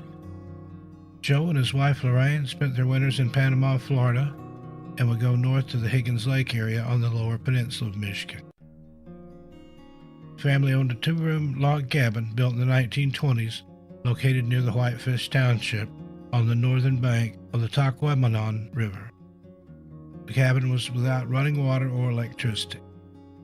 They got their water from a local spring near the cabin. Joe loved the cabin, but his wife didn't share his appreciation for the rustic nature of the home. Lorraine would head to the cabin on weekends while Joe would spend weeks there. Joe drove a 1992 silver Oldsmobile Silhouette van that he parked on the north side of the Tahquamenon Trail in the state park the day he went missing. His dog, a 9-year-old Springer Chow Mix, accompanied him on that fateful day. Family members say Joe's dog Chip would never leave his side and was a loyal companion. After parking his van, he opened the door and let Chip out as they started the 1-mile hike to his cabin. Joe called his wife every morning at 9 a.m. and every night at 9 p.m. to stay in touch and report that all was good. That day, Joe and Chip went on their usual hike and made it back to the van. It was at this point that both the man and his dog disappeared. Law enforcement found Joe's keys in the unlocked van, something his family says he would never do. The search for Joe Cluley was the largest in Michigan's history. The search included the Sheriff's Search and Rescue Team, K-9 units, the Michigan State Police, and BIA officers, along with a large contingency of volunteers. The search area covered 10,000 acres, and although it was officially suspended after 4 days, volunteers continued to search for weeks.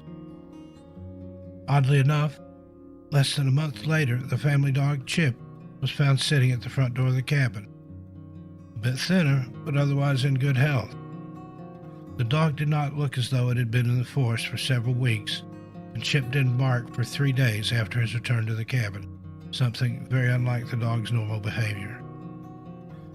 Joe was the second person within 4 years to have disappeared from this region.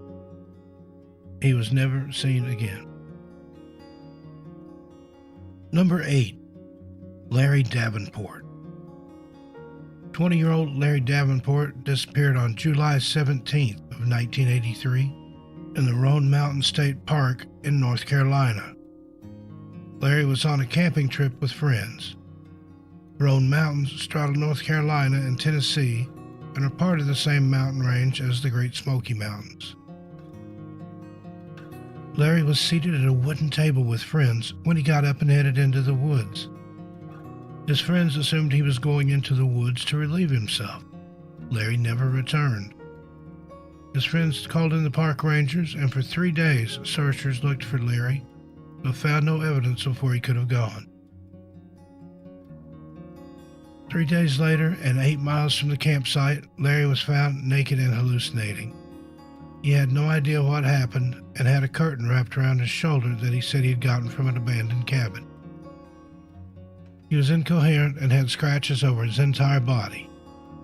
Hundreds of searchers had failed to find Larry, and he had no recollection of what had happened to him. He was later transported to a hospital and treated for acute brain syndrome.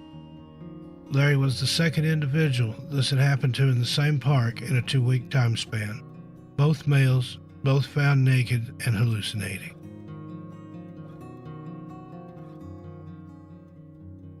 Number 7. Charles McCullough. In 1974, 19-year-old Charles, or Chuck, McCullough left his home state of Virginia for an extended photography and hiking trip. Charles was a keen photographer, and he was planning to visit all the national parks to take photographs, but was inexperienced in the wilderness and was said to be very ill-prepared. It seems that he had planned to hike to Crater Lake along the North Road. A heavy snowfall during the previous 2 weeks dropped over 5 feet of fresh snow in the area. Cross-country skiers reported that at the time the snow was so soft and powdery that even with skis, they were sinking up to their waists. Charles had told his friend that if they did not hear from him by February 1st, to call and report him missing.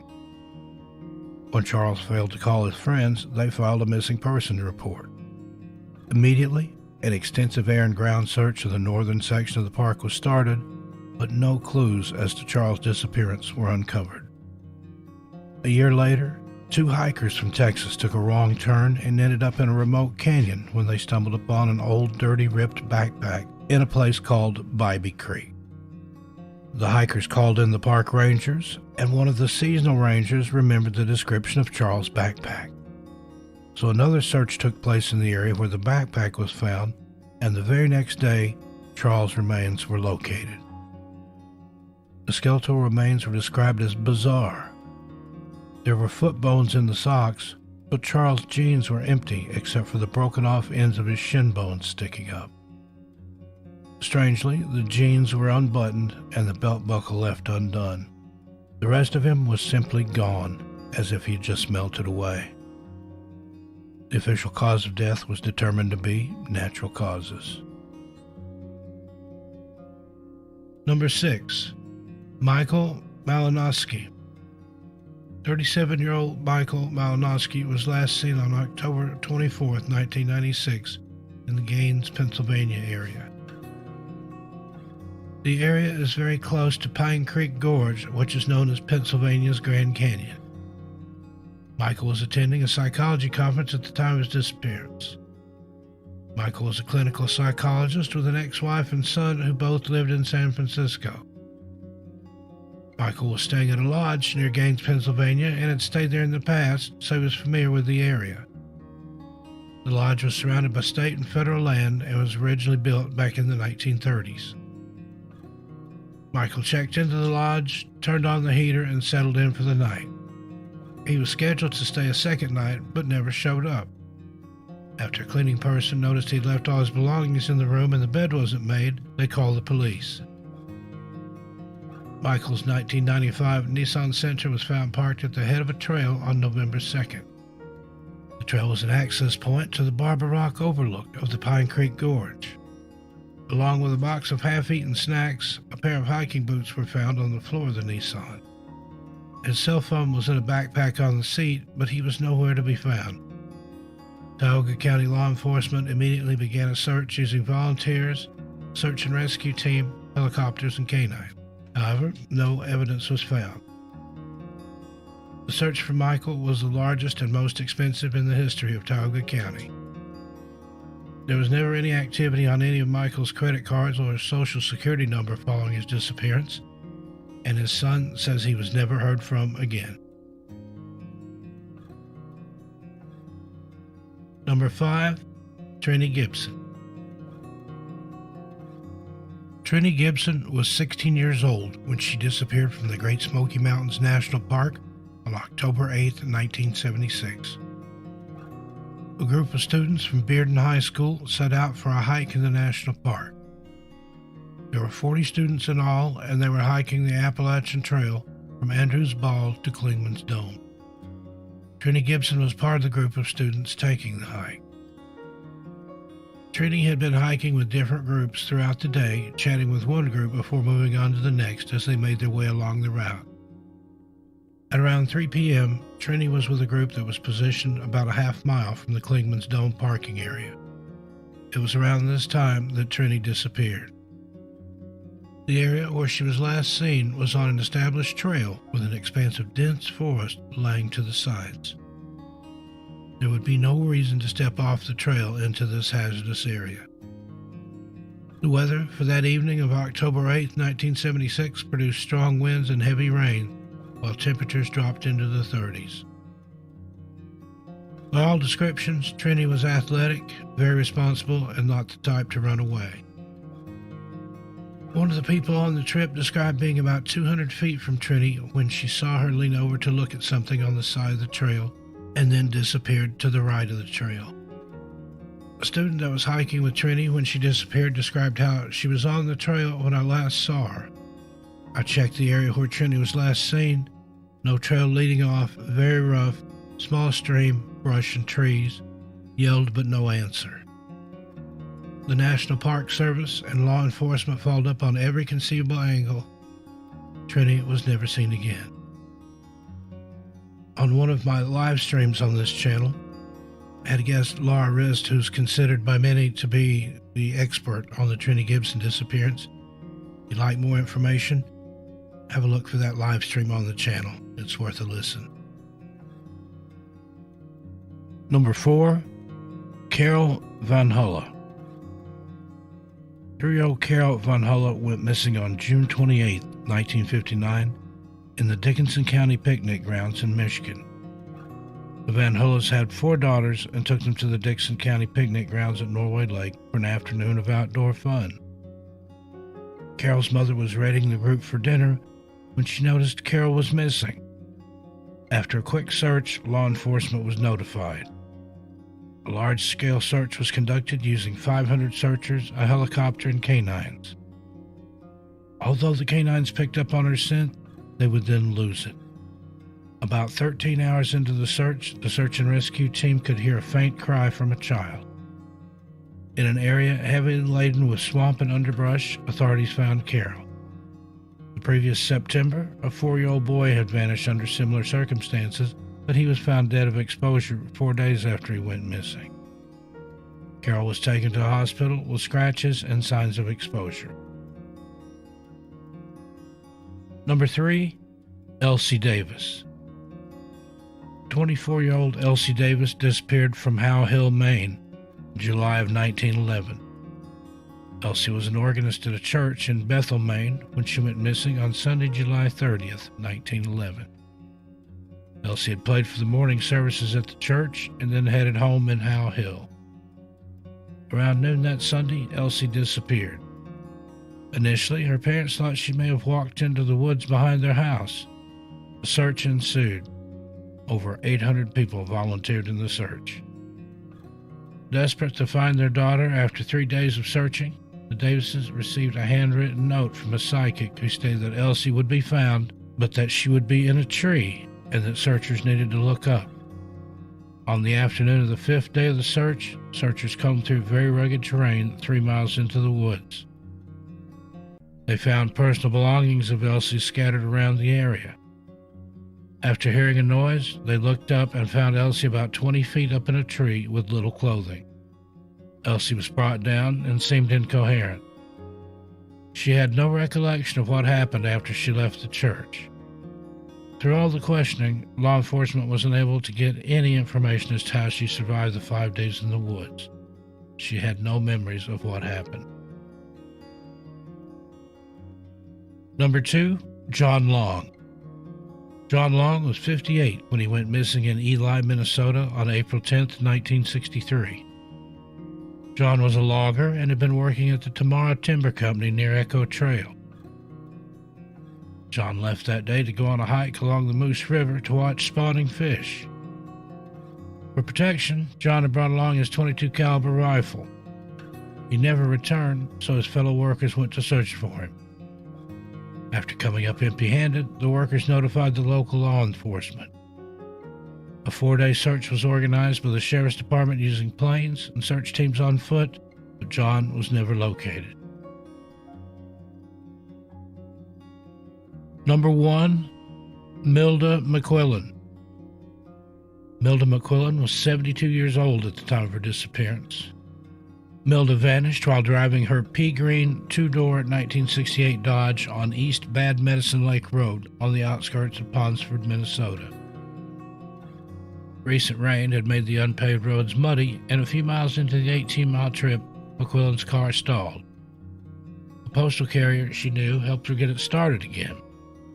Later on in the trip, just a mile from her friend's home, she made a wrong turn and asked a truck driver for directions. She never arrived at her friend's house, and that truck driver was the last person to have seen Milda. Milda was reported missing 2 days later by her friends. Search and rescue efforts were immediately deployed.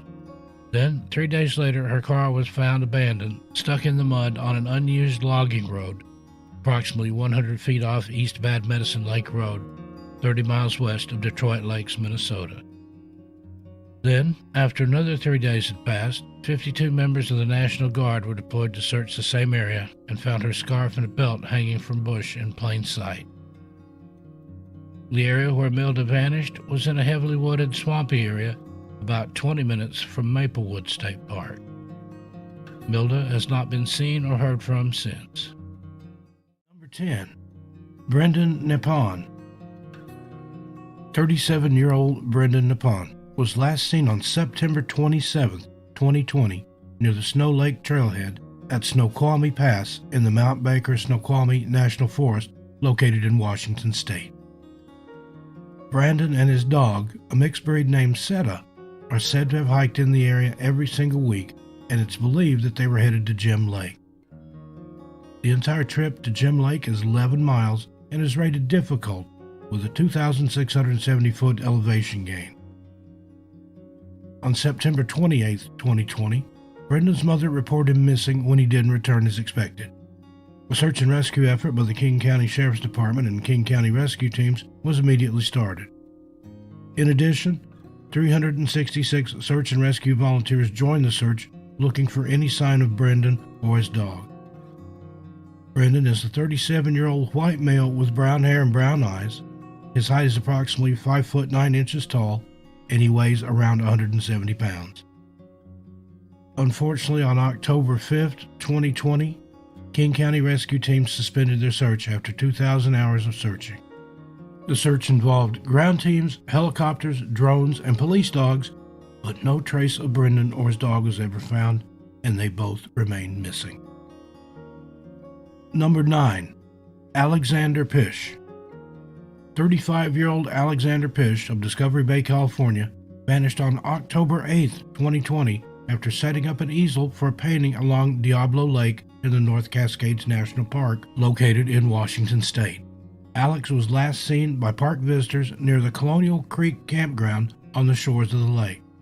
Alex's white Toyota Corolla was parked along Highway 20, where he had set up an easel for painting.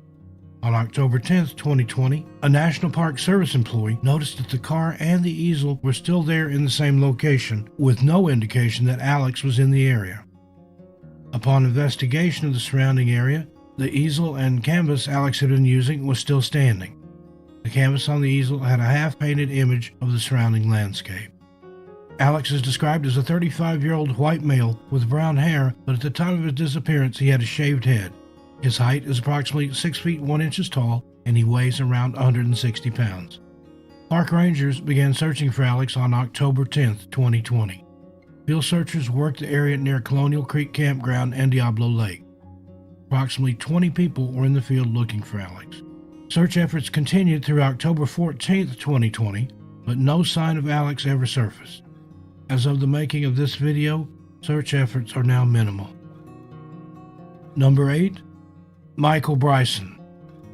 27-year-old Michael Bryson of Eugene, Oregon, was last seen by his parents on Monday, August 3, 2020. Michael had stopped by their house in Harrisburg, Oregon. He told them he was riding up with a friend to a week-long birthday party/camping trip at Hobo Camp Campground in the Mcken National Forest in Oregon.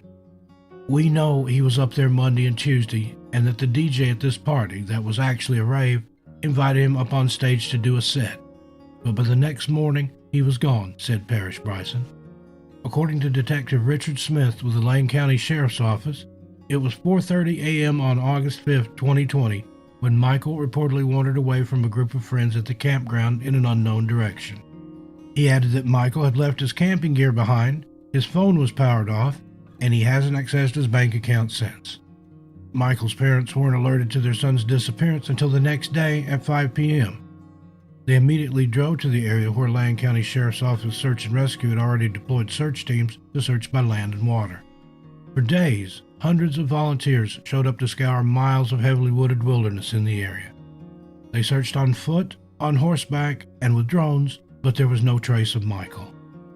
We stayed at the campgrounds for 19 days looking for our son, and were truly grateful for those who stayed and helped, said Parrish Bryson. Michael's parents both described their son the same way. He has a big heart, and it's always for other people. Michael had previously traveled twice to Africa on mission trips and came back with an urge to move there and continue to help others. To remember his time there, he got a tattoo of shaking hands with the words, "Stay strong, my brother," said Parrish. Michael's family and friends turned to social media to help spread the word of his disappearance with the hashtags Bring Michael Bryson Home, Let's Find Michael Bryson, and We Are Coming for You, Michael. A Facebook group called Let's Find Michael Bryson already has more than 12,000 members who include family, friends, the community, and people from around the world. Michael is described as a 27-year-old white male with brown hair and hazel eyes. His height is approximately 6 feet even, and he weighs around 180 pounds. The search for Michael is still ongoing. Anyone who may have information about Michael's whereabouts is asked to contact the Lane County Sheriff's Office at 541-682-4150. There's a $10,000 reward offered for information that leads to Michael. Number 7. Dr. Margaret Baker. 60-year-old Dr. Margaret Baker of Port Angeles, Washington, was reported missing on April 24, 2020. Margaret was reported missing by a family member after being unable to contact her. Margaret's vehicle, a black BMW X5 SUV, was located in a pullout on East Beach Road. Park rangers were notified the vehicle was located and a hasty search began at Lake Crescent. On April 25, 2020, at 6:45 p.m., park rangers found her submerged red kayak on a rocky shoreline along U.S. Highway 101, about a mile east of Barnes Point in the Olympic National Park in Washington. On April 26, 2020, multiple searches were conducted via boat by park rangers with the assistance of the Clallam County Sheriff's Office and Washington Department of Fish and Wildlife. Park rangers were also assisted by a search and rescue dive team and search dogs from Kitsap County, as well as the German Shepherd search dogs of Washington State. Park rangers continue to search at Lake Crescent today and to organize additional dive team resources. Park rangers are also conducting this investigation in coordination with the Clallam County Sheriff's Office, Port Angeles Police Department, and the Investigative Services Branch, or ISB, of the National Park Service. Margaret is described as a 60-year-old white female with brown and gray hair. Her height is approximately 5 foot 6 inches tall, and she weighs around 180 pounds. The search for Margaret has been suspended. Anyone who may have information about Margaret's whereabouts is asked to contact the National Park Service Investigative Service Branch at 888-653-0009. Number 6. Dr. Sam DeBall. 34-year-old Dr. Sam DeBall was reported missing on October 12, 2020, after he didn't come home from an overnight hiking trip to Mount Rainier National Park in Washington State.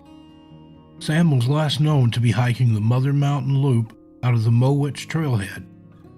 During this time, several winter storms blanketed much of the area, and temperatures were in the high 20s to low 30s. Sam is a professor at the University of Washington's Anthropology Department. His sister said that Sam is a humble guy, a lover of nature, and someone who seeks to find the humanity in everyone. He is very fit and is considered a skilled hiker with tremendous experience.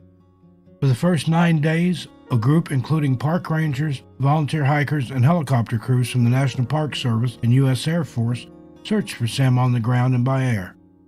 But poor weather conditions on October 14th and 15th, 2020, limited the abilities of rescuers to continue searching on the ground. Sam's family started a petition on October 22, 2020, pleading that rescue teams continue searching for him aggressively for at least 72 more hours. 3 days later, the National Park Service announced that teams had resumed the search for Sam with ground crews, K-9 teams, FLIR technology, drones, and helicopters.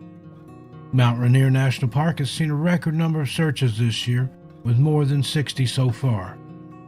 Several hikers remain missing, and one mountaineer was located but could not be recovered due to hazardous icefall conditions. Sam is described as a 34-year-old male with black hair, a short black beard, and brown eyes. His height is approximately 5 foot 9 inches tall, and he weighs around 155 pounds. As weather permits, ground crews, canine teams, drones, and helicopters have been out searching for Sam. The National Park Service asks that anyone who may have information that would be helpful to investigators, please contact the National Park Service Investigative Service Branch at 888-653-0009. Number 5. Sandra Johnson Hughes. 54-year-old Sandra Johnson Hughes of California was last heard from on June 26, 2020. Sandra had embarked on a solo camping trip in the Sierra, south of Yosemite, to escape from the current pandemic. Sandra had recently moved from Maui, Hawaii to California in June of 2020. She had trained to be a park ranger in college and was experienced in the outdoors. On July 5, 2020, the Madera County Sheriff's Office asked for the public's help in locating Sandra after they found her campsite in disarray near the Johnson's Meadow section of the forest. On the same day, authorities located her silver Saab in Chiquito Creek to the north of the campsite. They said it appeared to have crashed into a tree at a speed of less than 20 miles per hour before rolling into the ravine. Hikers reported seeing Sandra on July 4, 2020, said she was barefoot and had a bruise on her face. They offered to help her, but she declined medical assistance. Officers and volunteers from more than half a dozen other sheriff's departments, together with dog teams, the California Highway Patrol, and the Governor's Office of Emergency Services, combed the forest, and with helicopters from the California Air National Guard did an aerial search. The search focused around the area where Sandra was last seen, but there was no sign of her. Then, on August 9, 2020, two hunters spotted a woman leaning against a tree along Road 5S01 near Beasaw Road. She did not wave them down, attempt contact, or appear to be in distress. Upon returning, they recognized her from a missing persons flyer and contacted park rangers. The hunters said that she appeared to be visibly thinner than her last known photograph. Sandra is a 54-year-old white female with blue shoulder-length hair. Her natural hair color is brown. She also has brown eyes, and her height is estimated at approximately 5 foot 3 inches tall, and she weighs around 150 pounds. The search for Sandra is ongoing, but is limited. Authorities ask anyone who may have information about Sandra's whereabouts, please contact the NPS Investigative Service Branch at 888-653-0009. Number 4. Carlos Alexander Baltazar. 35-year-old Carlos Alexander Baltazar's vehicle was located by the California Highway Patrol on September 20, 2020. Carlos' vehicle was on Highway 18 and Delta Avenue in a remote area of Big Bear Lake, part of the San Bernardino National Forest. His backpack was found about 75 yards away from where his car was parked. Carlos is a firefighter, and according to his family, he left their home in San Bernardino and was on his way to work the day he disappeared. They reported him missing 4 days later on September 24, 2020. Information regarding this case is unfortunately very limited, and what is available regarding Carlos' disappearance is nearly the same info in every article. However, we did find one article that mentioned on September 20, 2020, Carlos may have been picked up near his vehicle, near Highway 18 and Delta Way, northeast of Big Bear Lake, by someone driving a Subaru. With that said, there is no additional information regarding this investigation, and Carlos remains missing. Carlos is described as a 35-year-old Hispanic male with a bald head and brown eyes. His height is approximately 5 feet 9 inches, and he weighs around 175 pounds.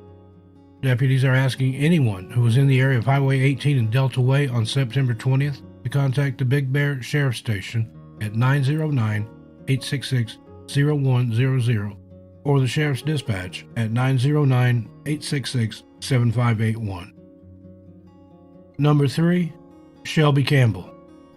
On September 8, 2020, 29-year-old Shelby Campbell left for a hike on the North Ogden Divide Trail in the Uinta-Wasatch Cache National Forest in Utah and never returned. Family members called police that evening when she didn't return, sending Weber County search and rescue teams out into the area until 4 a.m. the following morning. Shelby's vehicle, a tan-colored 2009 Nissan Maxima, was later discovered at the South Skyline Trailhead on North Ogden Canyon Road. The Weber County Sheriff's Department and Weber County Search and Rescue crews have searched for Shelby, but scaled back their efforts on September 11, 2020. The Facebook page, Help Bring Shelby Home, was created and has since amassed more than 5,700 members.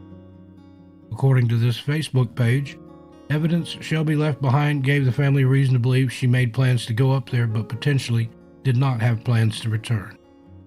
Since Shelby's disappearance, hundreds of hikers have volunteered time to search for her in the terrain surrounding the parking lot where her car was found, but no sign of Shelby has been located. Shelby is described as a 29-year-old white female with long brown hair. She has green eyes and her height is approximately 5 foot 7 inches tall. She weighs around 145 pounds. Anyone with information is asked to contact the Weber County Sheriff's Office at 801-629-8221. Number 2, Barry J. Tragan. On July 25, 2020, rangers in Montana began to search in Glacier National Park for 68-year-old Columbia Falls resident Barry Tragan after he didn't return to his vehicle, which was near Kentla Lake in the North Fork area of the park. Barry's vehicle had reportedly been in that location since July 22, 2020. The Flathead County Sheriff's Office, Flathead County Search and Rescue, Two Bear Air, National Park Service Investigative Services, and the FBI have assisted Glacier National Park with search efforts. The search included ground and canine search teams, aerial observation using planes and drones, and water observations using a boat and remotely operated underwater vehicle. Beginning on July 27, 2020, the search effort was transitioned to a limited search. Then on August 4th, search crews found a pair of sunglasses believed to belong to Barry in Kentla Creek. Canine search units later showed interest in the outlet of Kentla Lake, prompting further search of the area, but no other signs were found. Barry is described as a 68-year-old white male with gray hair and a gray mustache and has hazel eyes. His height is approximately 5 feet 10 inches tall, and he weighs approximately 220 pounds. The search for Barry is now limited. Anyone who may have information about Barry's whereabouts is asked to please contact the NPS Investigative Service Branch at 888-653-0009. Number 1, Laura Vogel. Now, while the disappearance of Laura Vogel was not in a national park per se, we felt it should be included in this episode due to the fact that in the last 10 years, so many people have gone missing without a trace in Hawaii. Here's Laura's story. 43-year-old Laura Vogel of Hawaii was last heard from on February 21st, 2010, while hiking by Pauwela Point in Haiku, Hawaii. That night, she sent a text message to a friend saying she planned to camp out and was meeting all the locals. Laura was a self-employed tutor and had a tutoring session at 9 a.m. on February 22nd, 2010, but she never arrived. That's when her friends reported her missing to the police, but were told they would have to wait 24 hours to begin the search. Laura's friends, who knew the area where she had been camping, decided to form their own search. On February 23, 2010, Laura's van was found abandoned in a grassy area off the main road. The passenger side door was open and her keys were in the ignition. Laura's wallet and cell phone were not in the car.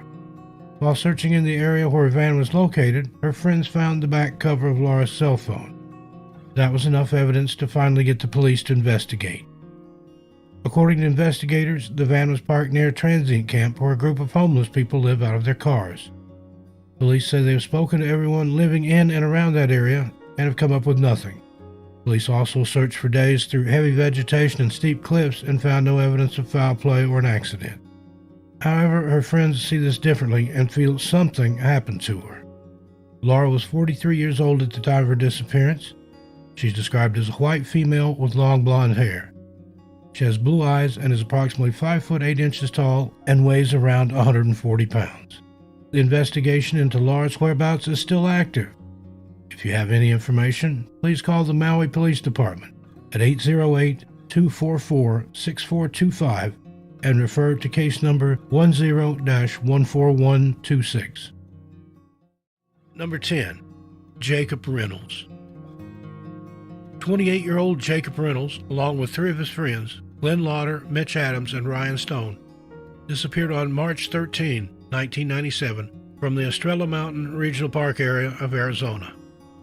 The friends were last seen riding off-road vehicles at the foot of the Estrella Mountains south of the Phoenix International Raceway in Maricopa County. The friends were reported missing to the Maricopa County Sheriff's Office. A suspect was later arrested in connection with the disappearance, but was released due to lack of evidence. The Maricopa County Medical Examiner's Office stated they could have been victims of an animal attack after bone fragments were later found in the area. An official statement from the Maricopa County Medical Examiner, however, admitted there was not enough evidence to positively conclude whether the remains belonged to any of the missing friends. On May 6, 2001, Arizona federal wildlife officials killed a 300-pound black bear that was suspected of attacking a camper. The county attorney's office said this was likely the same animal responsible for killing these boys, and the case of the missing friends was closed. Arizona Fish and Game officials, however, disagreed, since there had been only one reported fatality in Arizona over the past decade from a bear attack. Plus, they believe it highly unlikely that an animal the size of the bear that was killed would be capable of attacking and killing 4 grown men in the same attack. The chances of that were astronomical and simply too far-fetched. What happened to these 4 friends, then, who were just out for some off-roading fun?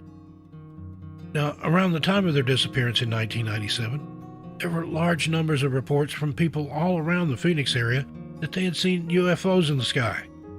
These sightings have led some to speculate that Jacob and the other men may have been abducted by something otherworldly.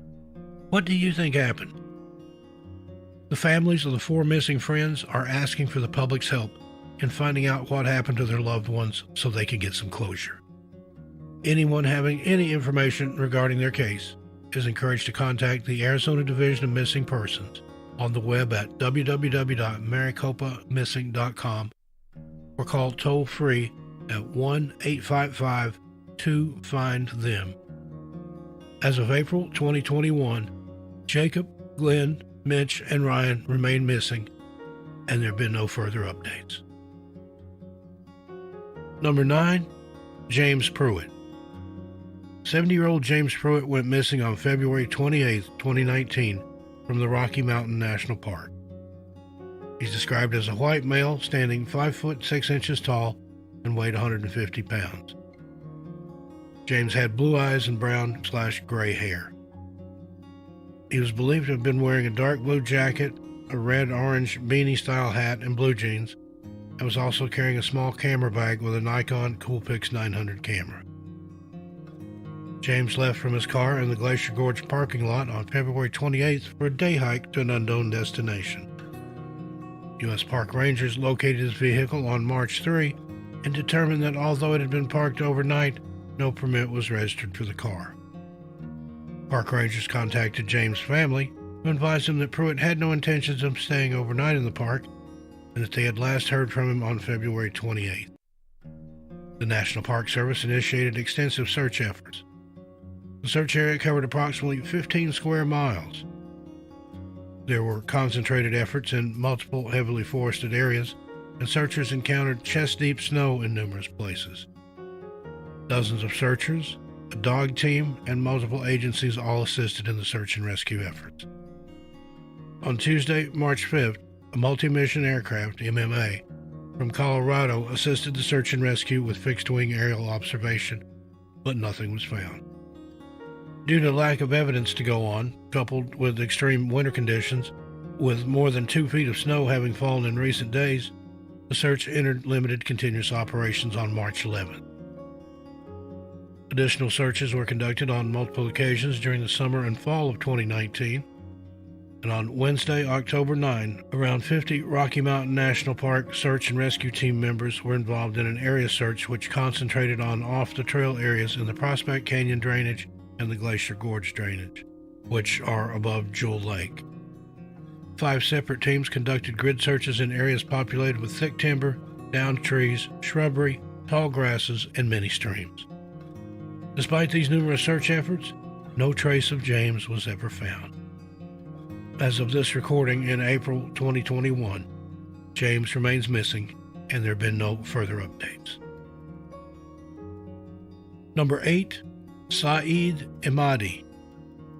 66-year-old Saeed Emadi disappeared on Wednesday, July 8, 2020, from the Crystal Basin area of the El Dorado National Forest near Strawberry Point, east of Sacramento, California.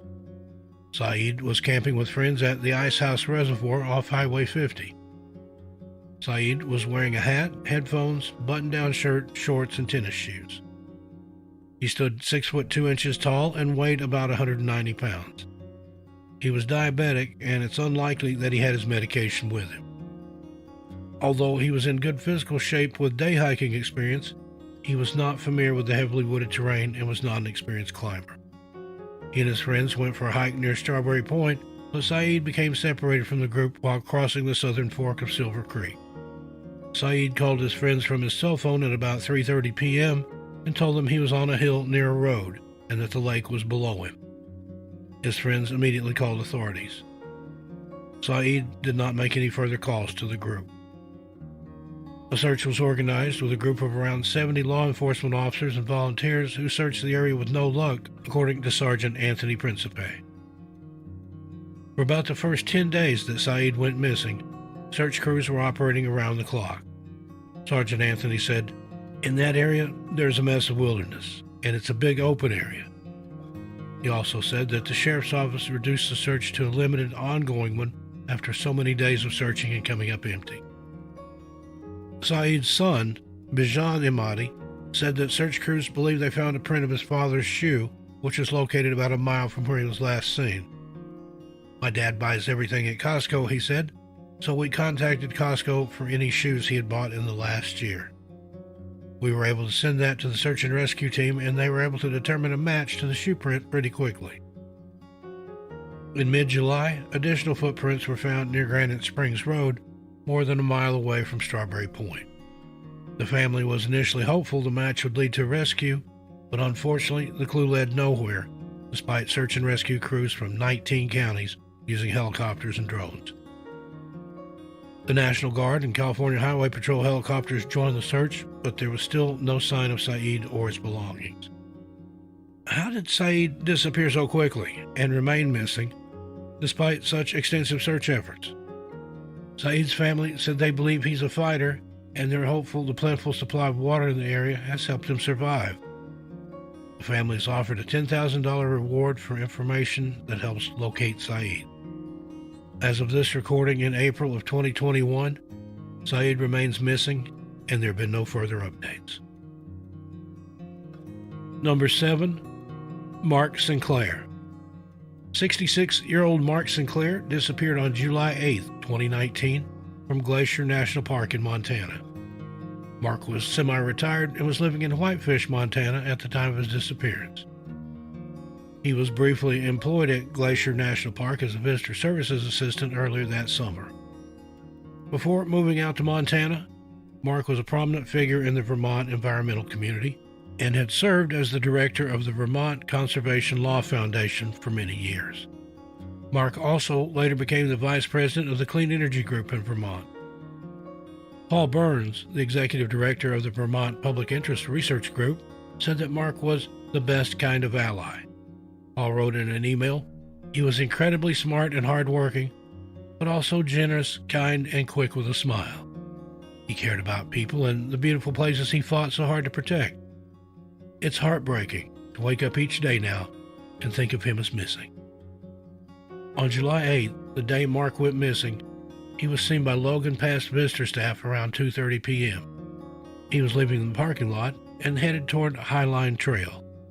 Mark left his dog in the car along with the keys, so he likely didn't plan to be away very long. When he didn't return, it was apparent that something had happened. The next day, July 9th, Mark was officially a missing person, and a full-scale search and rescue operation was launched. 2 visitors called the tip line after the search began and reported seeing him between Haystack Butte and Granite Park Chalet on the Highline Trail in the early evening on July 8th. No other verified sightings were received. According to park officials, the search area was characterized by steep slopes with cliff faces frequently over 100 feet high. Despite the harsh terrain, there were ground patrols, canine units, and a volunteer division that all combed the area. 2 Bear Air and the U.S. Forest Service provided daytime aerial searches and nighttime infrared flights. The U.S. Geological Survey also joined the search efforts with drones. Missing person posters were placed throughout the park, but no new leads developed. The extensive search efforts continued, but over the weekend of July 13, park officials had to close the Highline Trail because a grizzly bear was charging visitors. The search went on elsewhere until the trail was reopened, but there was still no sign of Mark. Park officials reached out to the public hoping for more information or sightings, but nothing came in. On July 18, 9 days after the official search began, with thousands of hours put in, park officials unfortunately had to scale back the efforts. There was simply no sign of Mark and no clues to go on. The search was moved to a limited continuous mode, and a park statement said that rangers would continue those efforts for the foreseeable future. As of April 2021, Mark remains missing, and there have been no further updates. Number 6, Tyler Stice. 20-year-old Tyler Stice went missing on June 21, 2016, after leaving his home in Kingman, Arizona. Tyler was living with his parents while attending college classes and working at a local furnishings company. Tyler had only been employed there for around a month, but he had proven to be a good employee. He was determined to keep his job because he was paying his mother rent, making his car note, and saving for later college tuition. He was attending classes locally when he disappeared, though he had plans of hopefully transferring to Flagstaff in the near future. Tyler eventually wanted to fly drones for the police department as his job. He was an ambitious kid and also quite introverted. He enjoyed gaming and other computer activities and was also an avid photographer. Tyler is described as being approximately 6 feet tall with brown hair and brown eyes and weighing around 130 pounds. On June 20th, Tyler skipped work, which wasn't like him, so his mom asked, "What's wrong? Why aren't you going in?" Tyler told his mom that he needed some time to himself. He left the house for a while, but then returned and spent the rest of the afternoon outside with his dad. When they came back in the house, Tyler retreated to his room once again. The next day, June 21st, Tyler woke up and got ready to leave the house. He packed his lunch and left around 5:30 to 6 a.m. like he would any other work day. Later that afternoon, though, Tyler's boss called his mom trying to locate him and told her he had missed 2 days in a row. Tyler's mom immediately knew something was very wrong, and she began calling his cell phone, but it went straight to voicemail. She called other family members to see if anybody had seen or heard from Tyler, but nobody had. When she couldn't locate her son, she called the police and tried to file a missing persons report. The police told her that unfortunately they couldn't do anything until after 48 hours had passed. Once Tyler could be considered an official missing person, police began investigating his disappearance. On June 25th, 4 days after he went missing, Tyler's black Mustang was found at the Deer Canyon Recreation Area, located in the Wallapai Mountains. Most of Tyler's belongings were not in the car, but what police did find was puzzling. In the Mustang was a laptop bag, but no laptop. His camera was found in the trunk, which was odd, because according to Tyler's older sister Jessica, he never went anywhere without his camera. There was also a cup of chai tea in the passenger side of the vehicle, but according to his family, Tyler didn't like chai tea. Also of note was the fact that the exterior of the car was impeccably clean, even though it was suspected to have been out there for several days.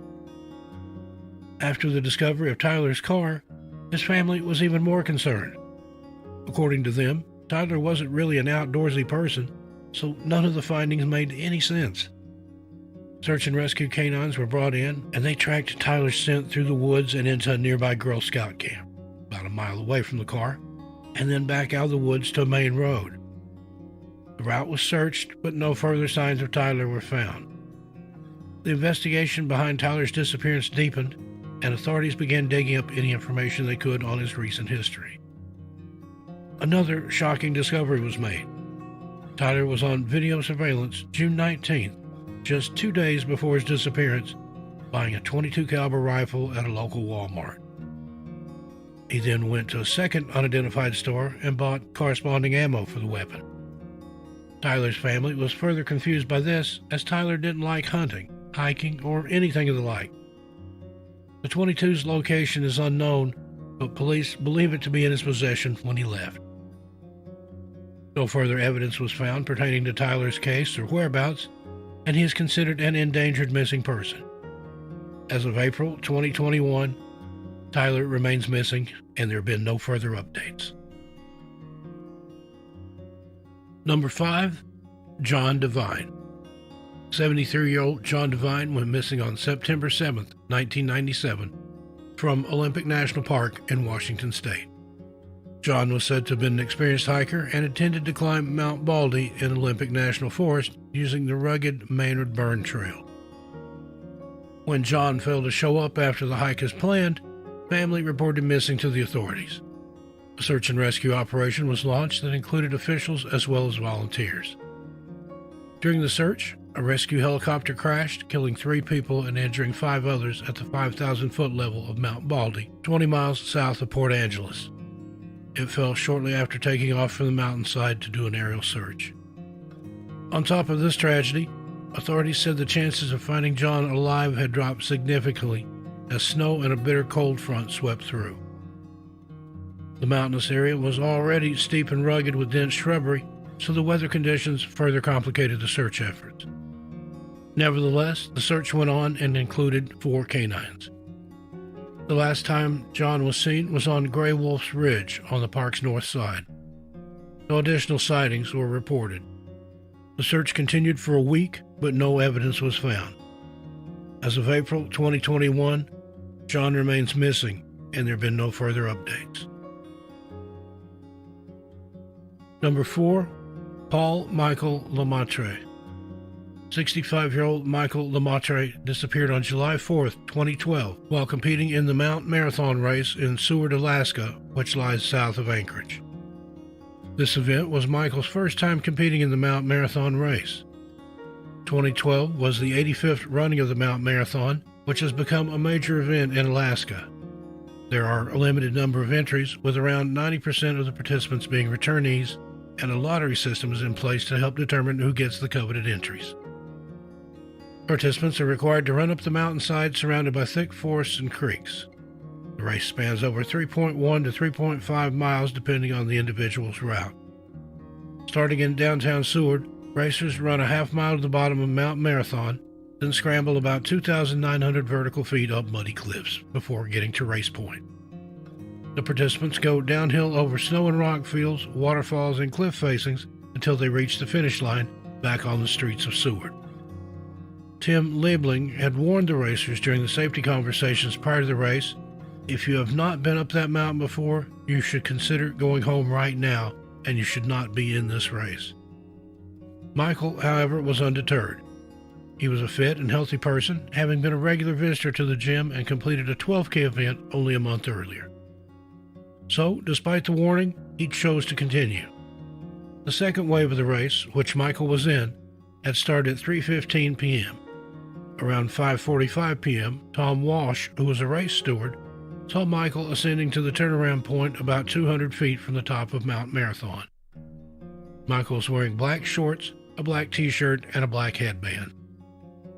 By that point, the area was getting foggy and cold, but Tom saw no reason to be concerned. Tom asked Michael for his bib number. Michael replied 548 as he descended back toward the town.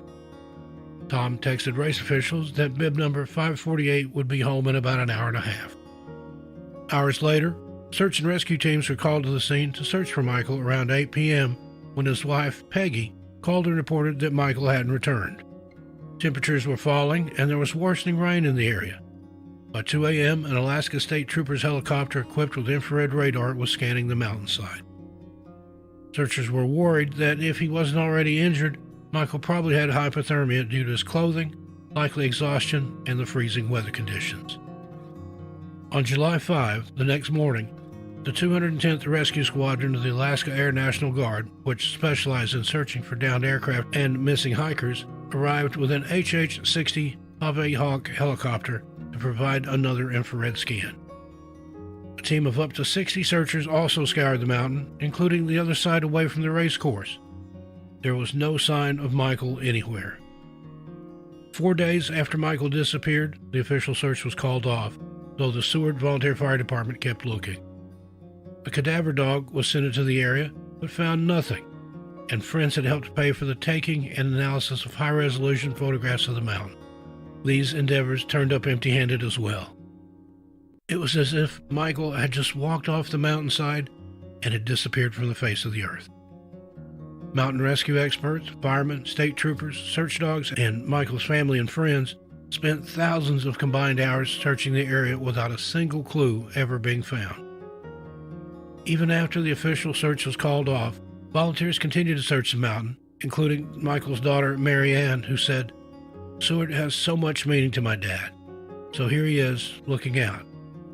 He's on Mount Marathon, somewhere." In July of 2013, Michael's widow sued the Seward Chamber of Commerce, who organizes the yearly race, for $5 million, but eventually settled out of court in October 2014 for $20,000.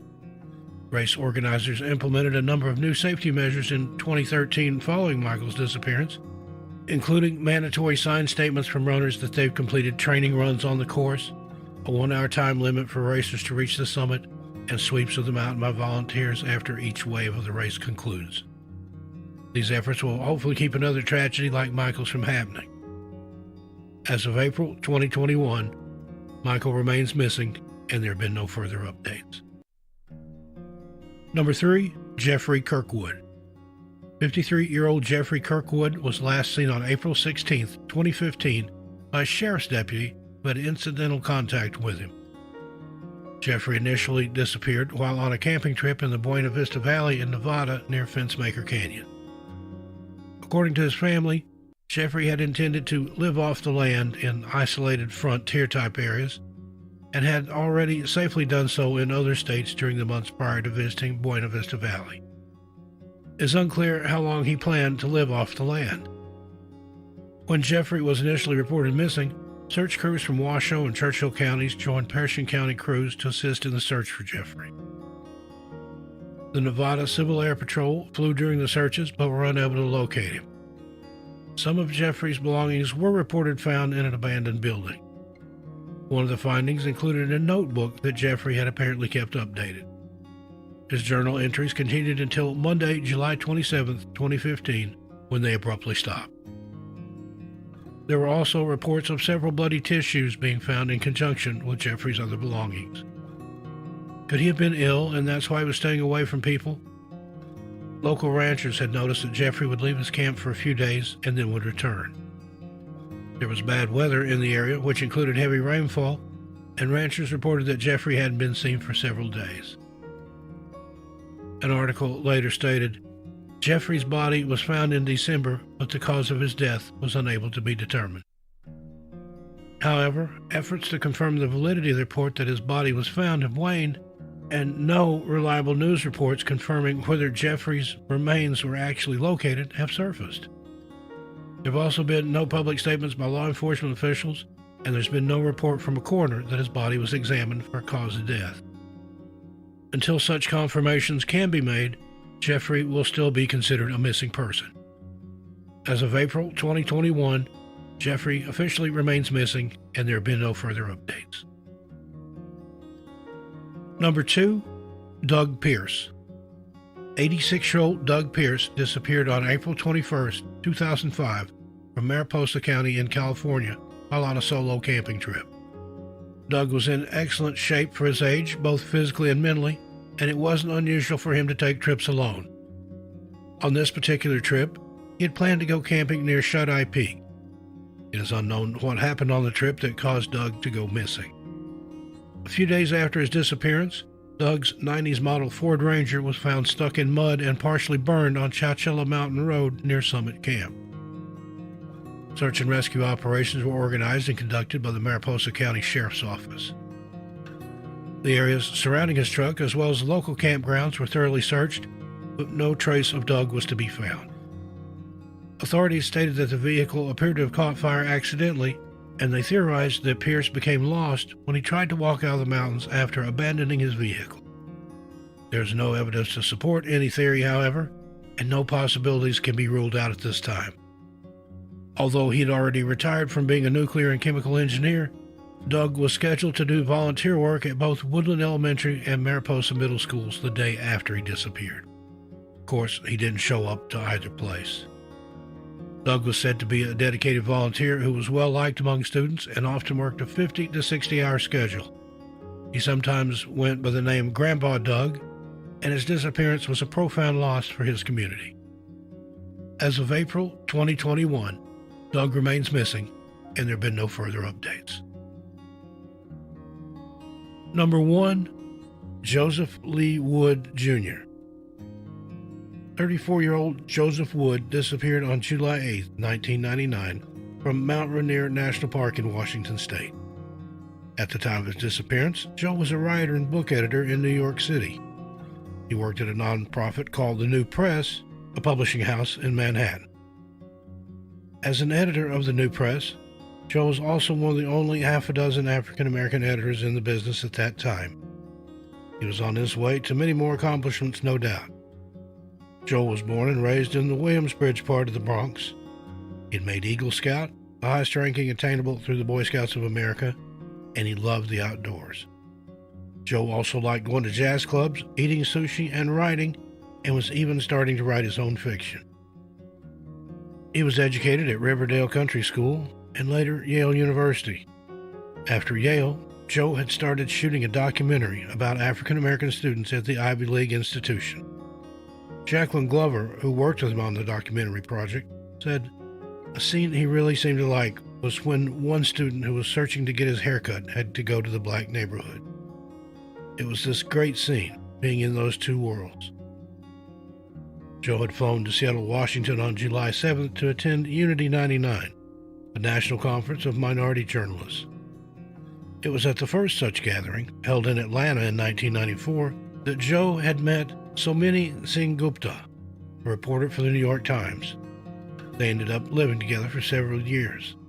However, the two had separated some 6 months prior to the Unity 99 conference and had only had a brief encounter after the opening ceremonies of Unity 99. Democratic presidential hopeful Bill Bradley was also in Seattle for the Unity 99 Journalism Conference.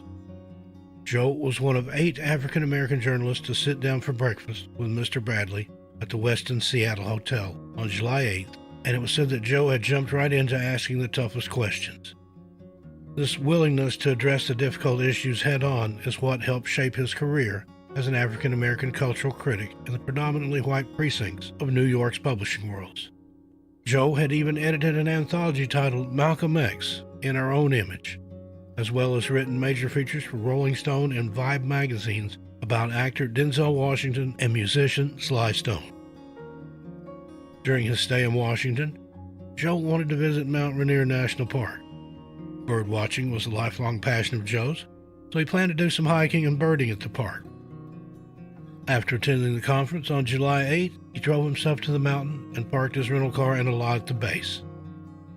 He brought a book, notepad, binoculars, and possibly a laptop, then presumably began walking up Mount Rainier's Rampart Ridge Trail. It is unlikely that he was equipped for any serious adventuring while in the park, as he only planned to be there a short time. The next day, Friday, July 9, when Joe didn't show back up for the journalism conference, his friends who were in town were concerned, but they didn't think anything was seriously wrong, and Joe had only told a casual acquaintance about his hiking plans at all. It wasn't until Sunday, July 11th, when Joe did not return to New York, that Somini, Joe's former partner, knew something was terribly wrong. She began calling friends and family trying to locate Joe, but nobody had heard from him. On Tuesday, July 13, 5 days after Joe initially disappeared, Somini filed an official missing persons report. The next day, Wednesday the 14th of July, park officials located Joe's rental car at the base of the mountain in the parking lot.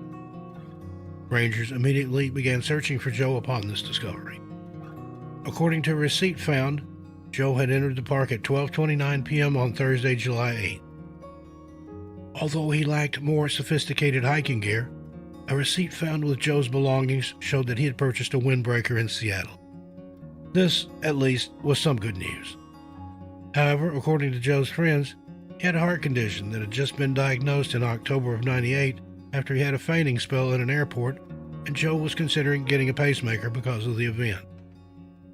This was not such good news, because it added the possibility that Joe might have had one of these fainting spells while on the mountain. Throughout the search on July 14, nothing was found to indicate where exactly Joe had gone. The Park Service organized many search teams comprised of backcountry rangers, firefighters, and general volunteers. The teams fanned out along the southwest face of the mountain and scoured the landscape. They walked the creek beds, clambered down ravines, and inspected whatever crook or crevice or cranny they came upon.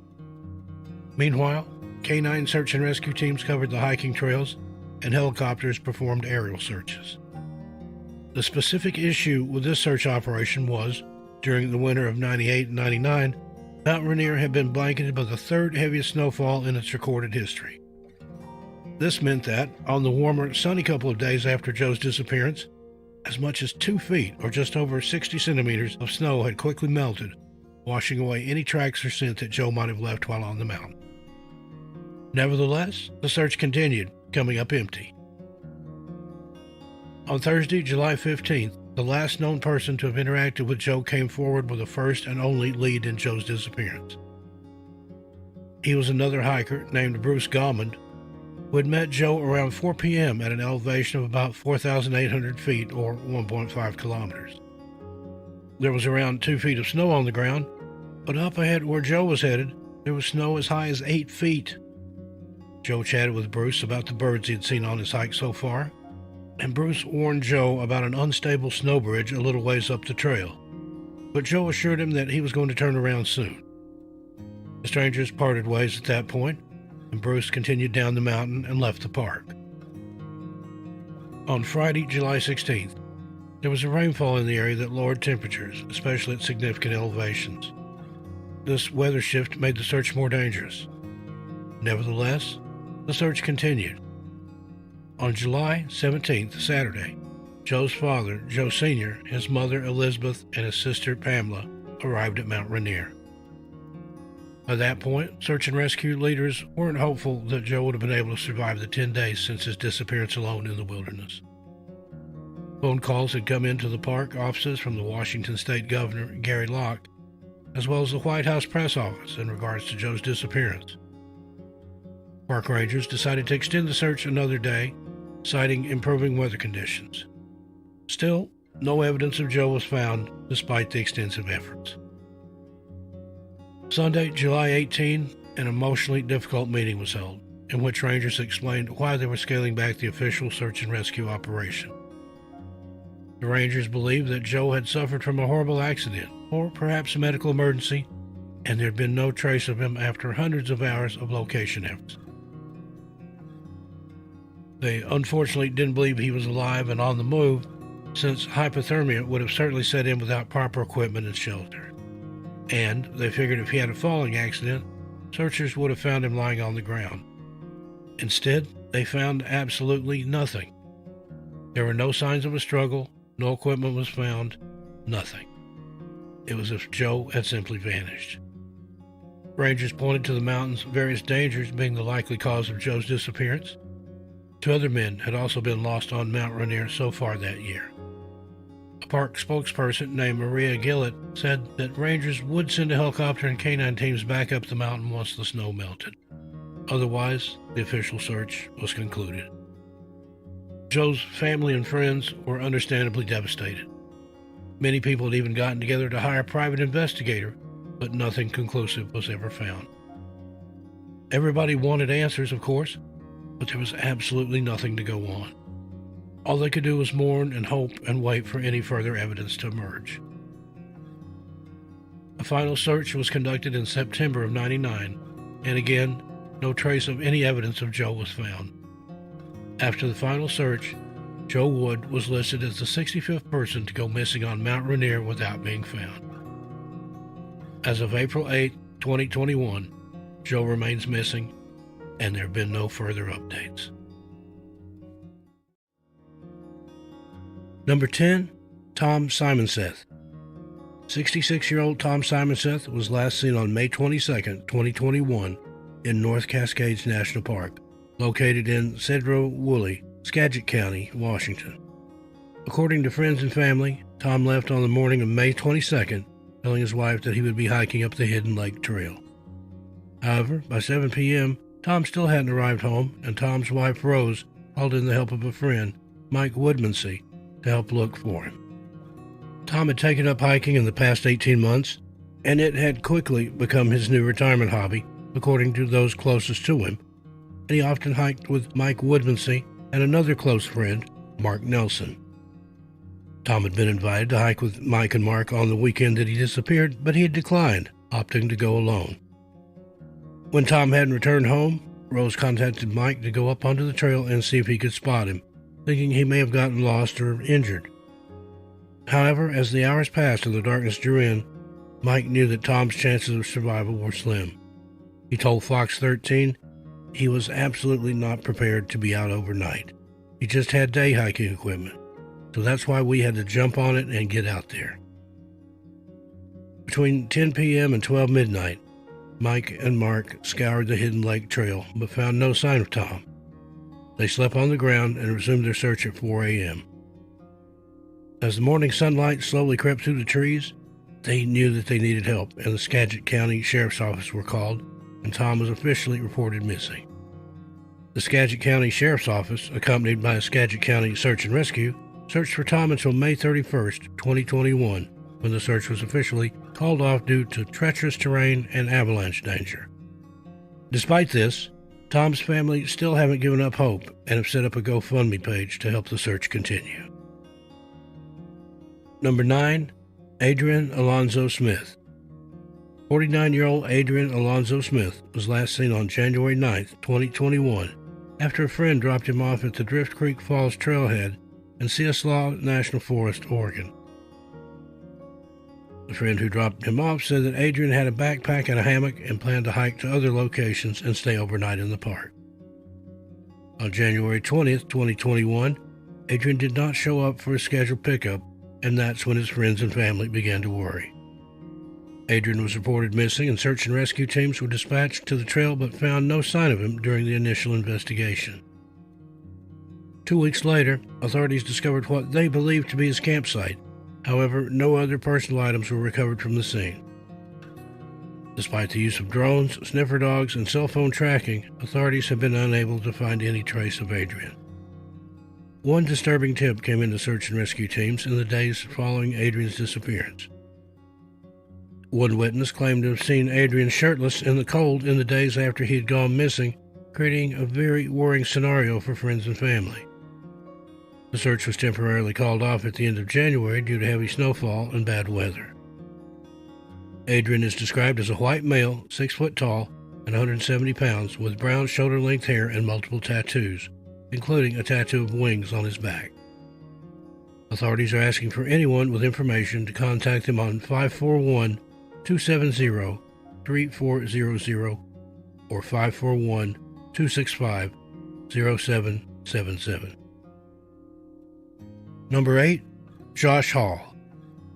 27-year-old Josh Hall, along with his dog, Happy, a Labrador mix, set off on February 3, 2021, for an 11-mile hike to the Devil's Thumb Lake area in the Indian Peaks Wilderness Park. Josh left his car at the Hesse Trailhead and set off between 10:30 a.m. and 10:45 a.m. on the morning of February 3rd. The hike should have taken Josh around 5.5 to 6 hours, meaning that he would have arrived back at his car at around 4 p.m., according to his mother. His mother also told authorities that Josh had chosen to hike early in the morning as he had an online class at 5 p.m., and when he didn't return home, she contacted the authorities. According to his mother, Josh's phone pinged at 12:03 p.m. and in the approximate area of Devil's Thumb Lake. From 12:30 p.m. to 1:15 p.m., hikers in the area reported that a small snowstorm blew through, leaving inches of snow on the trails within a matter of minutes. It's believed that Josh was deep into the trail when the snow rolled in. Authorities were contacted, and a team of 70 people made up of law enforcement and experienced hikers braved the cold to search for Josh, battling their way through 40-mile-per-hour winds. For 4 days, volunteers and law enforcement searched high and low for any sign of Josh, and on the 4th day, the search was called off due to the worsening weather conditions. Miraculously, 8 days later, on February 11th, 2021, Josh's dog Happy was spotted on the side of a highway close to where the two had been hiking. Happy was malnourished and scared, but authorities were able to rescue him and take him home to Josh's family. Sadly, nothing else has been recovered, but Josh's family are not giving up hope. Josh is described as a white male, 6 foot 4 inches tall, and weighs 200 pounds. He was last seen wearing a green khaki jacket, dark hat, and a gray-green backpack. If you have any information, you're asked to contact the Boulder County Dispatch on 303-441-4444. Number 7. Cassie Sheets. On March 12, 2021, 24-year-old Cassie Sheets was reported missing after last being seen hiking in the Monongahela National Forest in West Virginia. Cassie, along with 2 male friends, had begun their hike on Thursday, March 11th, with the 2 friends claiming that they were separated along the Spruce Trail. Sergeant Andrew Teeter of the West Virginia State Police told Metro News they started down Huckleberry Trail from the top of Spruce, and that's where they claimed they got separated from each other. The trio set off hiking on Thursday night into what is described as a remote part of the forest. After the trio became separated, the 2 friends made their way back to safety and waited until Friday morning to report Cassie missing. Search teams, including volunteer firefighters and the West Virginia State Police, used a helicopter in attempts to locate the missing 24-year-old girl. However, nothing was found. In June 2021, the state police made a statement saying that they were no longer actively searching for Cassie, but were following lines of inquiry. In their statement, they also said that they are not speaking with the 2 male friends who were with Cassie on that hike, as one of them has obtained a lawyer. They also stressed that all leads are based on speculation, and they have no concrete evidence in Cassie's case. Cassie did not know the trail well, and her family are concerned about her well-being. If you have any information, you're asked to contact the West Virginia State Police. Number 6. Cayman Welch. The Maricopa County Sheriff's Office is appealing for any information about the disappearance of 25-year-old Cayman Welch. Cayman was last seen near Weaver's Needle Vista at milepost 203 and State Route 88 in Maricopa County, Arizona on August 12, 2020. Cayman had spent the day working with his uncle in Tortilla Flats, and on the drive home they decided to pull into Weaver's Needle Vista to watch the sunset together.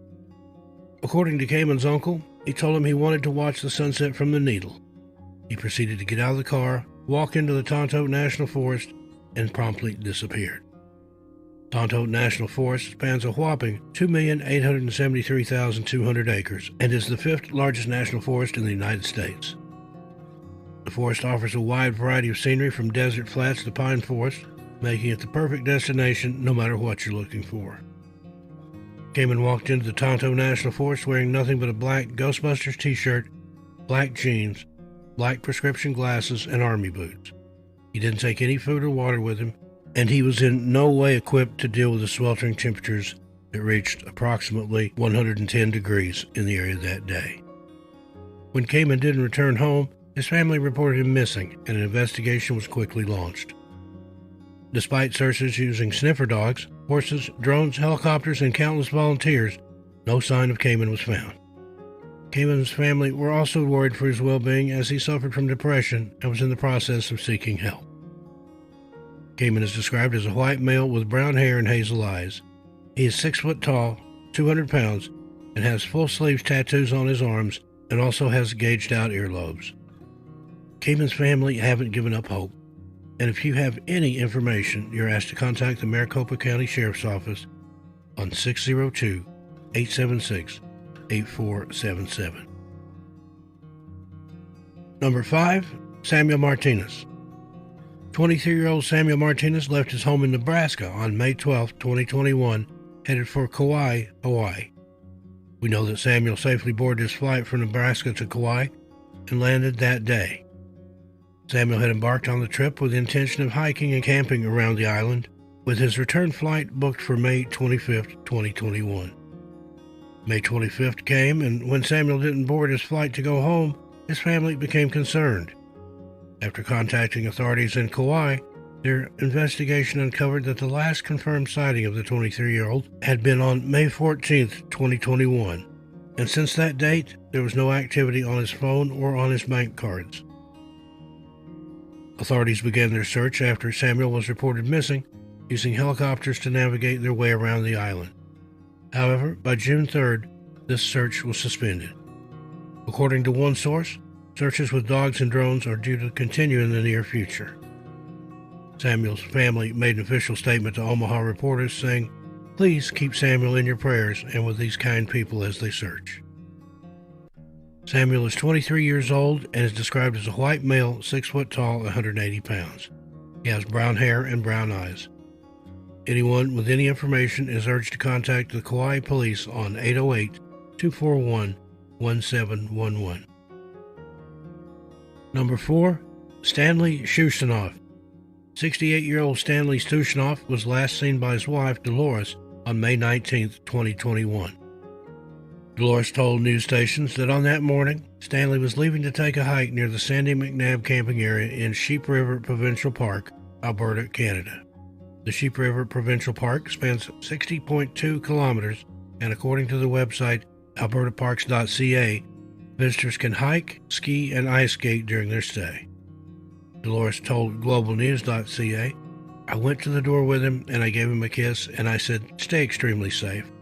I said, 'I'll be worried about you the entire time you're gone.'" Stanley was only going on a short hike and had promised his wife that he would be back by dinner time. However, when he never returned home, Dolores called the police. The RCMP and Calgary Police Service have both performed extensive searches for the missing 68-year-old, and so far the only evidence they have found is his abandoned car parked at the trailhead. Stanley was last seen at around 11 a.m. on May 19, 2021, wearing jeans, a plaid long-sleeved shirt, shoes or hiking boots, and carrying a camo backpack. If you have any information, you're asked to please contact the Calgary Police Service on 403-266-1234. Number 3. Robert Cooksey. 42-year-old part-time Butler County Public Defender Robert Cooksey was last seen entering Cummins Falls State Park at 11:30 p.m. on February 3, 2021. Cummins Falls State Park is located in Tennessee and spans 282 acres, and the terrain is described as idyllic but rugged. The details in Robert's case are sparse, but what we do know is that his car was discovered in the car park after he failed to move it, garnering the attention of park employees. On February 5, 2021, the park was temporarily closed while the TBI, or Tennessee Bureau of Investigations, performed an extensive search.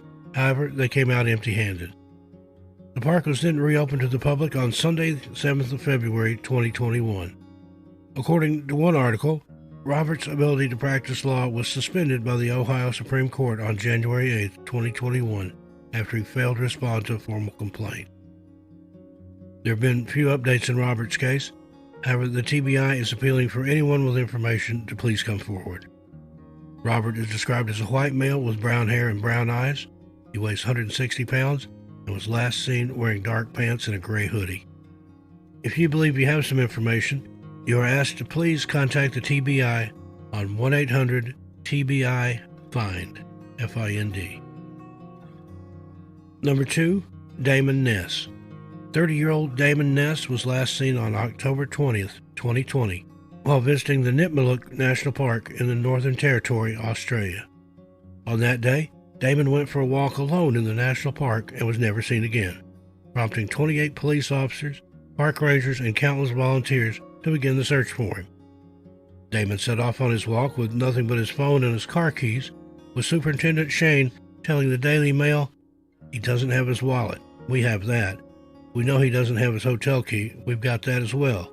That was left in the car." The alarm was raised after Damon failed to show up for a canoe tour he had booked for October 21st, 2020. Authorities searched for 5 days with drones and with the help of volunteers. However, no signs of the 30-year-old were found. Damon's family wanted to fly up from Melbourne to assist with the search, but they expressed their concerns about breaking lockdown and potentially putting Aboriginal communities at risk.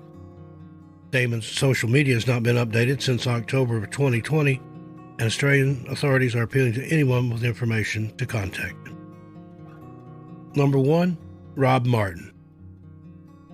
59-year-old Rob Martin was last seen on Edvinville Road on Johns Island in Charleston County, South Carolina.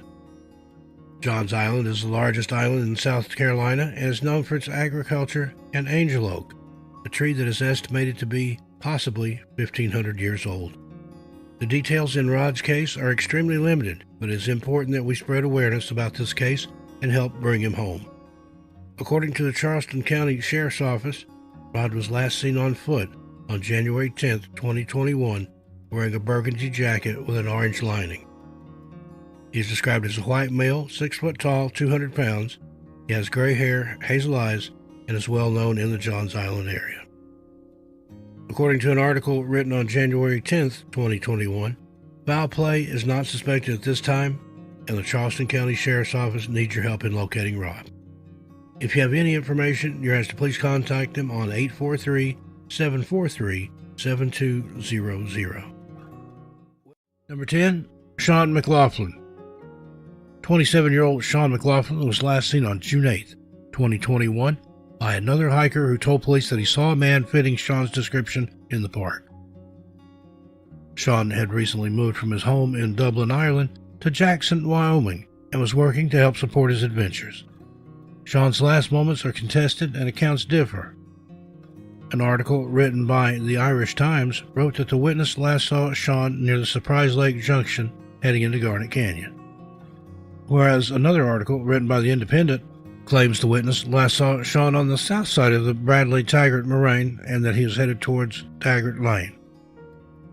Sean was officially reported missing on June 12 after he failed to turn up for his scheduled shift as a snowboard instructor on June 10, 2021, and a full investigation was launched. A day later, his car was found abandoned near the Lupine Meadows trailhead. Park rangers and investigators pulled together their resources to widen their search. A GoFundMe campaign was set up 2 days after his disappearance to help fly his mother, Grania, from Dublin to Jackson. This campaign raised over €46,000, and Sean's mother was flown to Jackson on June 20th to aid in the search for her son. Erica Jostad, the acting chief ranger of Grand Teton National Park, told Irish Central, "Mental health has not been a feature of the profile that we developed to try and understand where he might be. This looked like an afternoon, simple walk in the park.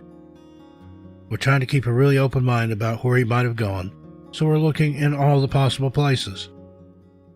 Sean McLaughlin was last seen wearing a white shirt, shorts, and a hat, and is described as a male solo hiker with shoulder-length hair, and he was also wearing round glasses. Despite searching over 300,000 acres of Grand Teton Park, no sign of Sean McLaughlin has been found. If you have any information, please contact the Grand Teton Park Rangers on 307-739-3300. Number 9. Tatum Morrell. 23-year-old Tatum Morrell, a Montana State University graduate, last made contact with her family on July 1, 2021, via a satellite communicator, according to KTVQ. Tatum, affectionately known to her family as Tate, had set up camp at Shadow Lake close to the West Fork Trail near Red Lodge in the Custer-Gallatin National Forest in Montana. The Custer-Gallatin National Forest boasts an area of over 3 million acres and 7 ranger districts. According to the website, the forest has gateways to Yellowstone National Park and has activities for everyone to enjoy. Searchers believe that Tatum left her tent on the morning of July 2, 2021, and was planning on scaling a 12,000-foot peak that day. When she failed to return and hadn't made contact with her family by July 5, 2021, they called park rangers and officially reported her missing. During their investigation, authorities found that Tatum had planned to scale 5 mountain peaks during her trip. Tatum's family told newspapers that she was indeed an avid hiker and outdoorswoman and had been training her whole life to scale these peaks. In a statement, they also added, Tate was a fiercely independent, adventurous soul who loved the mountains. Search and rescue teams were dispatched on July 5, 2021. However, so far, no sign of Tatum has been found. Incident Commander Tom Kuntz believes that Tatum is no longer alive, telling reporters, "Unfortunately, there are hundreds of thousands of places that Tate could have gotten into trouble on these rugged mountains when the storms came into the area on Friday. After the extensive search efforts, we do not believe she survived." The search for Tatum Morrell will continue with a much smaller, scaled-back team. Number 8, Ralph Elliott. 51-year-old Ralph Elliott was last seen on April 22, 2021, after he left for a day hike in Yosemite National Park, California. Sadly, there's very little information about Ralph's case, but his story is still important, and it is important that we keep his case alive. According to the Fresno Bee newspaper, Ralph was intending to hike to the Yosemite Fall Overlook and Eagle Peak in the Yosemite National Park. Authorities are concerned for his well-being, and the Park Service are noted as saying that they believe he may be in a state of emotional distress and capable of harming himself. The Yosemite Park Service has declined to comment on why they believe that Ralph is in such a state of emotional distress, but they have asked anyone who comes into contact with him to bear this in mind. Ralph Elliott is described as a white male with a muscular build, 5 foot 8 inches tall, with blue eyes, a beard, and long graying hair. He was last seen wearing earth-toned clothing, and if you have any information, you're asked to contact the Yosemite Dispatch on 209-379-1992. Charles Lyon. 49-year-old Charles Lyon was last seen on June 10, 2021, at the Best Western Hotel in Tucson, Arizona. Charles had been staying there ahead of his trip to the Grand Canyon and has not been seen since. Newspapers report that Charles is from Tyler, Texas, and was making the trip to the Grand Canyon alone. Authorities are becoming increasingly concerned for his well-being. The Grand Canyon National Park, located in Arizona, has an area of 4,926 kilometers squared and has over 2 million visitors per year. Most tourists visit the sprawling national park to take a look at the Grand Canyon, a 1.6 kilometer deep and 26 kilometer mile wide geographic feature. The terrain can be challenging when paired with the Arizona heat, and hikers are advised to travel in groups as well as to carry adequate supplies. Charles' car was found abandoned along Desert View Drive near Lippon Point on June 11, 2021. Investigators believe that Charles started his solo hike from this spot, and as previously mentioned, the last confirmed sighting of Charles was on June 10, 2021, with him being officially reported missing on June 14, 2021. As of this writing, Charles Lyon is still missing, and the Grand Canyon National Park is currently under Stage 2 fire restrictions due to sweltering temperatures of 115 degrees Fahrenheit. Charles is described as a white male, 6 feet tall, weighs 177 pounds. He has brown hair and brown eyes. Anyone with information is asked to contact the Grand Canyon Rangers on 888-653-0009.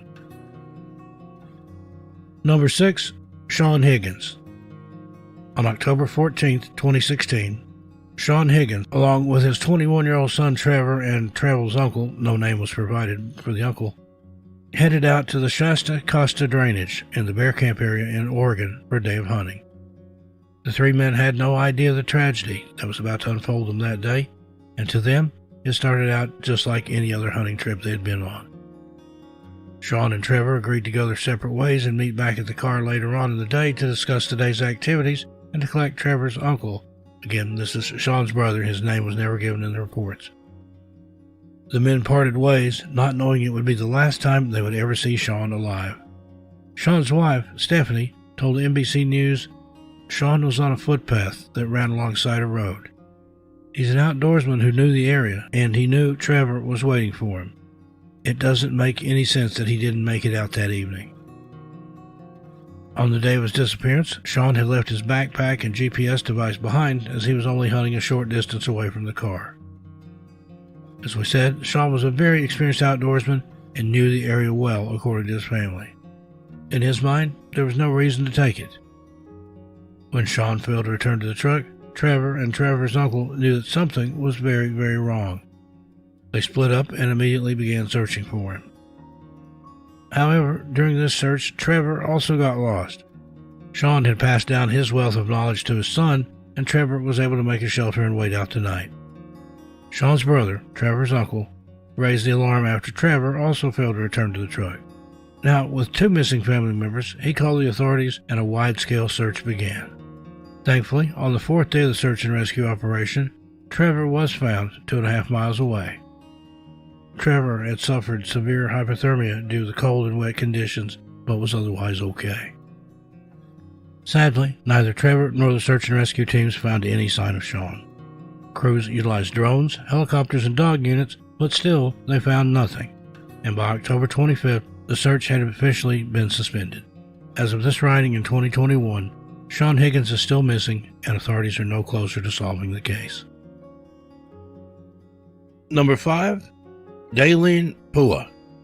18-year-old Daleen Pua was last seen on February 27, 2015, after he had set out to hike the Hpus Stairs, also known as the Stairway to Heaven, Waianae, Hawaii. The Hpus Stairs are one of Hawaii's most dangerous trails. Some of the steps have been heavily damaged by winds and rain, and it is not a trail that's recommended for first-time hikers. The trail's been officially closed since 1987, with the Hawaiian Police Department handing out fines of up to $1,000 to trespassers. However, this has done little to deter thrill seekers. Even in 2021, people are still attempting to make the hike, despite several warnings from the Hawaiian PD and the Hawaiian government. At the time of his disappearance, Daleen was visiting his grandma and had told her about his intentions to climb the stairs. His grandma warned him that the trail was closed and that he would be met with police officers waiting to find or arrest him. Despite this, Daleen boarded a bus on February 27, 2015, and told his grandma he was going on a hike. The last confirmed movements of Daleen are at around 11 a.m. when he takes a picture of himself on the hiking trail to his family. The photo shows a wooded area, but eagle-eyed online investigators have spotted an unknown man squatting in the bushes. Very chilling. After this, Daleen was never seen or heard from again. When Daleen failed to return to his grandma's house, she called authorities and a search and rescue party was dispatched to the Forbidden Trail. Despite the efforts of hundreds of volunteers, drones, and the U.S. Navy, no sign of Daleen has ever been found. Volunteers even rappelled down the 600-foot drop where Daleen's last photograph was taken, but sadly, they found nothing. The Hawaiian police are now asking for the public's help in identifying the mysterious man in the photo, and online sleuths have speculated that this man may have been following Daleen. Daleen is described as a male Pacific Islander with black hair and brown eyes. He's 5'7" and weighs 150 pounds. If you have any information regarding this case, you're asked to contact the Honolulu Police Department on 808-529-3111. Number 4. Todd Geib. 22-year-old Todd Geib was last seen on Sunday, June 6, 2005, when he was attending a party in a field in Casanova, Mcken. Todd had been attending the cake party with friends, and up until around 12:45 a.m., nothing seemed out of the ordinary. According to his family and friends, Todd was a normal 22-year-old man. He liked socializing with his friends after a hard day's work. His family have also noted that Todd did not suffer from depression or any other mental health disorders, a fact that will become very important later on in this case. At 12:47 a.m. on Sunday, June 5, 2005, Todd placed several phone calls, with the first being to the person that had dropped him off at the keg party. According to this friend, Todd told him that he had, quote, had enough, and that he was going to walk home. The next call was at 12:51 a.m., but this time all Todd said was, "I'm in a field." Concerned, the friend called him back, but all he heard on the other end of the phone was what sounded like heavy breathing or perhaps the wind. The last set of calls were made between 12:51 a.m. and 12:57 a.m. when Todd tried to call his friend, but he was unable to get through. After this last call attempt, there's been no further activity on Todd's phone. Search and rescue teams were dispatched after Todd failed to return home from the party. In total, 1,500 volunteers turned out to help search for the missing 22-year-old. Even with the assistance of helicopters and police units, no sign of Todd was found. That was until July 2, 2005, when Todd's body was discovered standing almost upright in a pond that wasn't too far from where the party had taken place. Investigators were puzzled as to how they could have missed him, as the area around the party had been searched extensively. Todd's head and shoulders were out of the water, and the coroner noted that he was not in an advanced state of decomposition, something that would have been expected as he had been missing for over 3 weeks. The coroner ruled that Todd's cause of death was drowning, but that the manner of death was undetermined. Todd's family were obviously unhappy with these findings. However, the police stuck by the story, and Todd's case was considered closed. In 2009, Dr. Michael Sakirsa who's a forensic pathologist and the CEO of Forensic Identification and Profiling Laboratory, reviewed Todd's case. Dr. Sakirsa and his team of experts found that Todd had no water in his lungs, and his post-mortem index, or PMI, was listed as between 2 to 5 days. Todd had been missing for a total of 21 days, so what had happened? Where had he been for all those other days?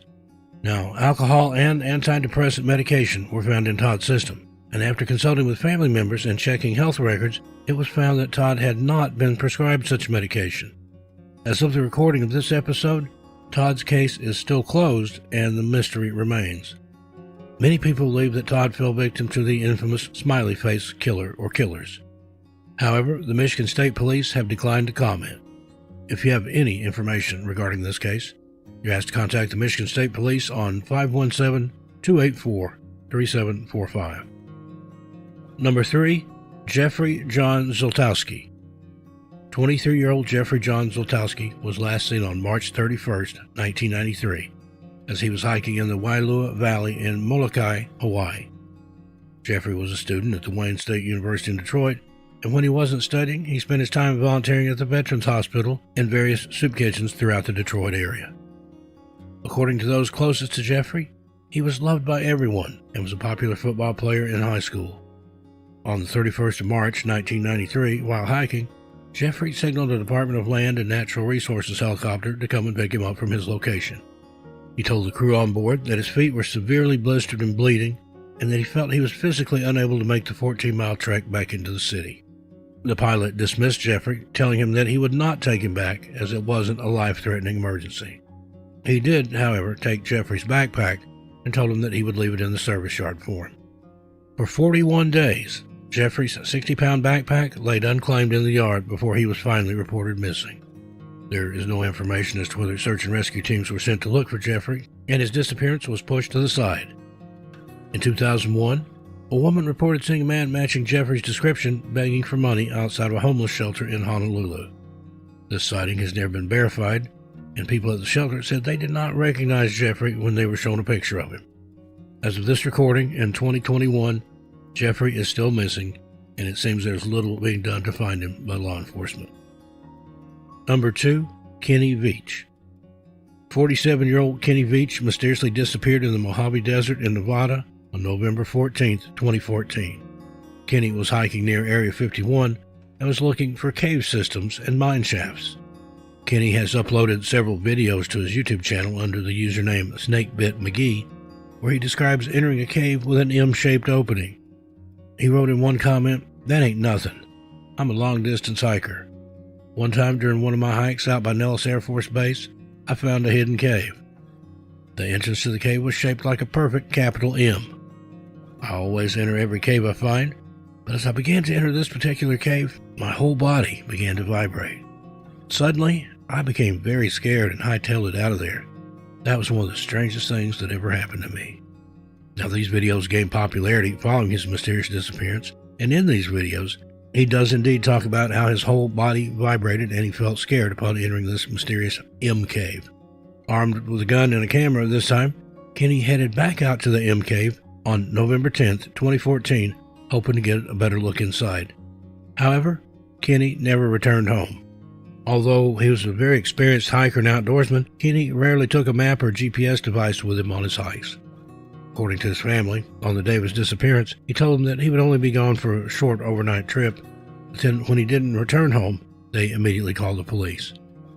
Police, volunteers, and search and rescue teams all scoured the area where Kenny was last known to have been, and on November 22nd, 2014, volunteers found Kenny's phone. According to those volunteers, the trail went cold soon after they located his phone, and there have been no signs of Kenny ever since. At the time of this episode, the mysterious disappearance of Kenny Veach is very much alive in true crime and paranormal circles, but it appears that we are still no closer to uncovering the truth. Number 1, Henry McCabe. 32-year-old Henry McCabe of Mounds View, Minnesota, was the last seen alive on September 6, 2015, when he and two friends, William Pappas Kennedy and Calvin Johnson, spent the night partying. At around 2 a.m. on September 7th, Henry allegedly asked to be dropped off at a Super America gas station in Fridley, Minnesota. His two companions noted this as odd, as Henry's house was several miles in the opposite direction.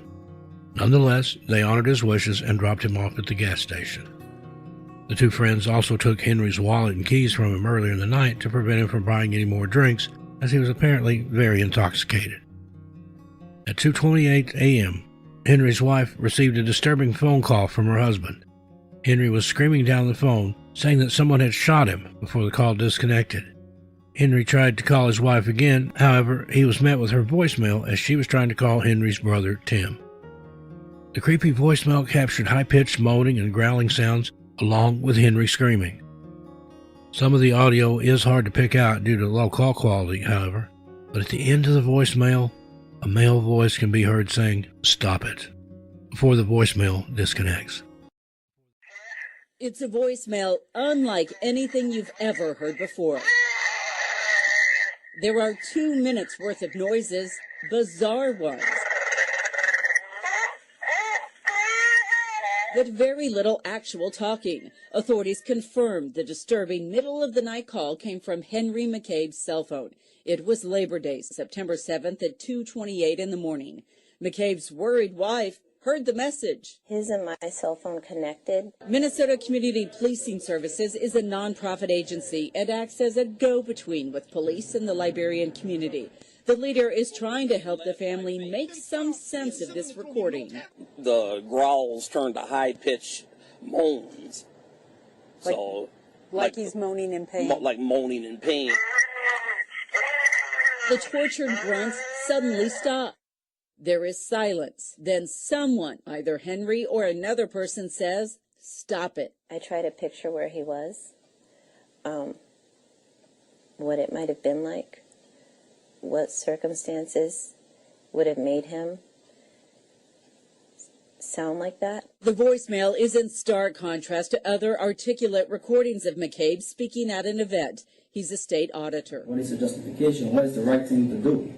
The message is one piece of evidence Mounds View police are reviewing. The police chief tells me even the FBI is analyzing the recording and voices for clues. The chief says the investigation took deputies here on Tuesday.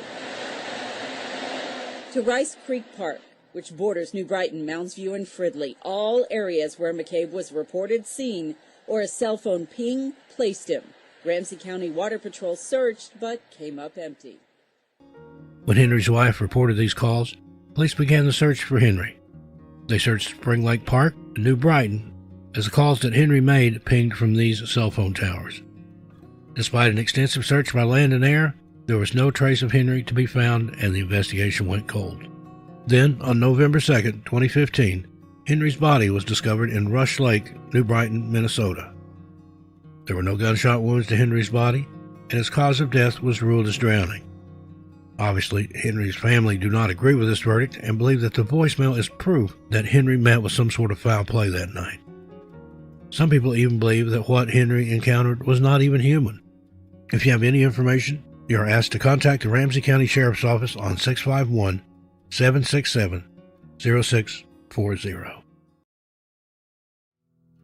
Dwayne Miles.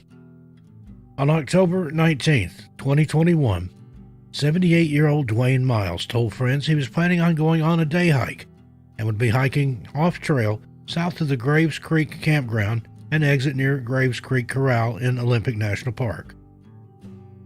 He was reported as overdue when he failed to show back up the next day.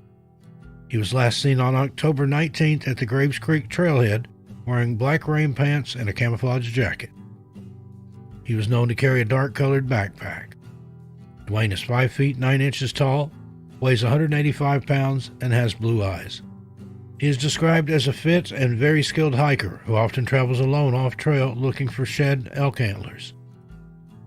His vehicle was found parked at the Graves Creek campground, and the search is focused in that area. His friends were conducting their own searches, while dog teams and foot searchers conducted extensive searches as well. Nobody came across a single clue as to Dwayne's whereabouts. The search on the 20th included National Park Service staff as well as search and rescue teams from Olympic Mountain Rescue, Everett Mountain Rescue, and Olympic Corrections Center trackers.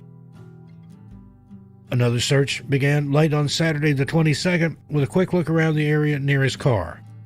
Sunday's windy, rainy weather curtailed search efforts, but on Monday the search intensified, but again to no avail.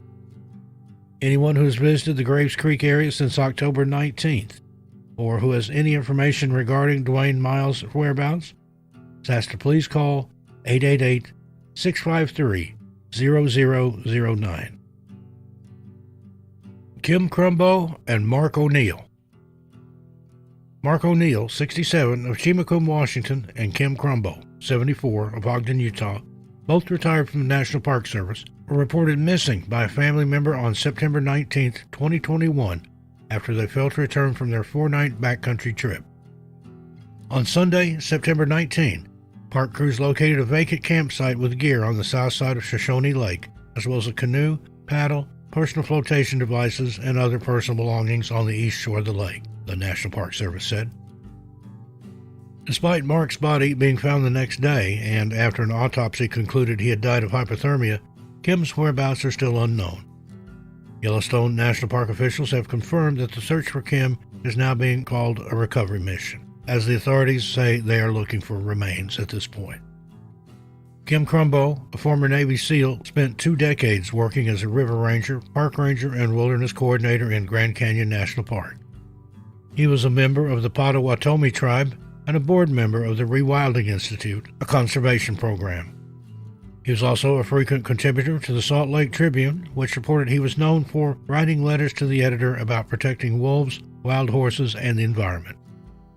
The Park Service said the average year-round temperature at the lake is about 48 degrees Fahrenheit, and survival time is estimated to be only 20 to 30 minutes in water at that temperature. Recovery efforts for Kim Crumbo included boat crews and foot searches. Sonar equipment, dog teams, and helicopter crews also joined the effort, but no trace of Kim has been found. If you have information that could help investigators piece together a timeline of events, or if you were in the Shoshone Lake area between September 12th through the 19th, 2021, please contact the National Park Service at 307-344-2428. Joel Thomason. 31-year-old Joel Thomason went on a solo hike in Yosemite National Park, telling friends of his plans to hike from Hetch Hetchy to then fish in Lake Elsinore and then return to Hetch Hetchy. He began on the 6th of September 2021 and was due back on the 9th. Joel is described as a white male standing 5 feet 10 inches tall with hazel eyes and brown hair worn buzzed short. Park officials noted that he may have decided to stay out longer and extend his trip to Cherry Lake to the north or east as far as the Grand Canyon of the Tuolumne River. Park officials are asking all wilderness travels north of Tioga Road and between Cherry Lake and Tuolumne Meadows to report possible sightings of him or any unattended or possibly abandoned equipment. They added that he was likely carrying the kayak packed in a large red pouch attached to the exterior of his backpack. His family provided this list of additional equipment he may have had with him, which includes a floppy boonie hat, a dark blue or gray hammock, large yellowish tan caddy pack, U.S. Army steel cup dated 1918, camelback type red and black day pack, a black and yellow collapsible sink, a bright red inflatable kayak, a small collapsible stove in a black bag, a kayak paddle, a Petzl Zipka headlamp, a yellow bear can, a Garmin Tactics Delta Solar GPS watch, a bright green mummy-style sleeping bag, and a fishing pole with other fishing gear. He was wearing tan or blue zip-off pants. Park officials ask if any of these items are found, please leave them in place, note the location using coordinates if possible, take photos, and email the information to yosemite.search.rescue@gmail.com. Or you can call them at 209-238-7046, or you can call or text the National Park Service Investigative Services Branch tip line at 888-653-0009. If anyone saw someone fitting that description during these times, they're encouraged to call Yosemite Search and Rescue at 209-238-7046. Richard Judd. As of July 22, 2021, 72-year-old Richard Judd was the third person that month to have been reported missing in Yosemite National Park. Richard and a still unidentified hiking partner were camped near Lower Merced Pass Lake when when they went on a day hike towards Lower Ottawa Lake and Red Peak Pass on Sunday, according to the National Park Service and the Madera County Sheriff's Office. They got separated from each other somewhere between Lower Merced Pass Lake and Lower Ottawa Lake. Richard Judd's hometown has also not been made public by authorities at this time. Lower Merced Pass Lake is about 15 miles from Happy Isle, the trailhead where people can start the Mist Trail and hike to the Half Dome cables. The hike from Lower Merced Pass Lake to Red Peak Pass is about 3.5 miles. A vehicle belonging to Judd or his hiking partner was parked at the Quartz Mountain Trailhead in the Sierra National Forest and outside Yosemite National Park, about 23 miles south of Lower Merced Pass Lake. Authorities described Richard as being 5 feet 11 inches tall, 150 pounds, with brown eyes, short gray hair, and a beard. He was last seen wearing a blue shirt and gray or blue pants. His last known location was in the Yosemite backcountry, about 15 miles from the popular Trailhead Junction at Happy Isle on the Merced River.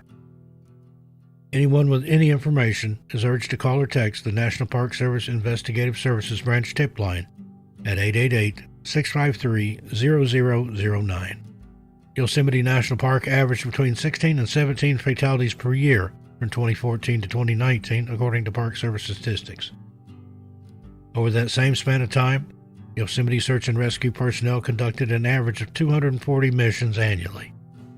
There were 133 deaths in the park from 2007 to 2018, the second highest total among national parks after Lake Mead National Recreation Area on the Colorado River in Arizona and Nevada, which had 201 deaths, according to a 2020 analysis by Panish, Shea & Boyle, LLP, a plaintiff's personal injury law firm with offices in Nevada and California.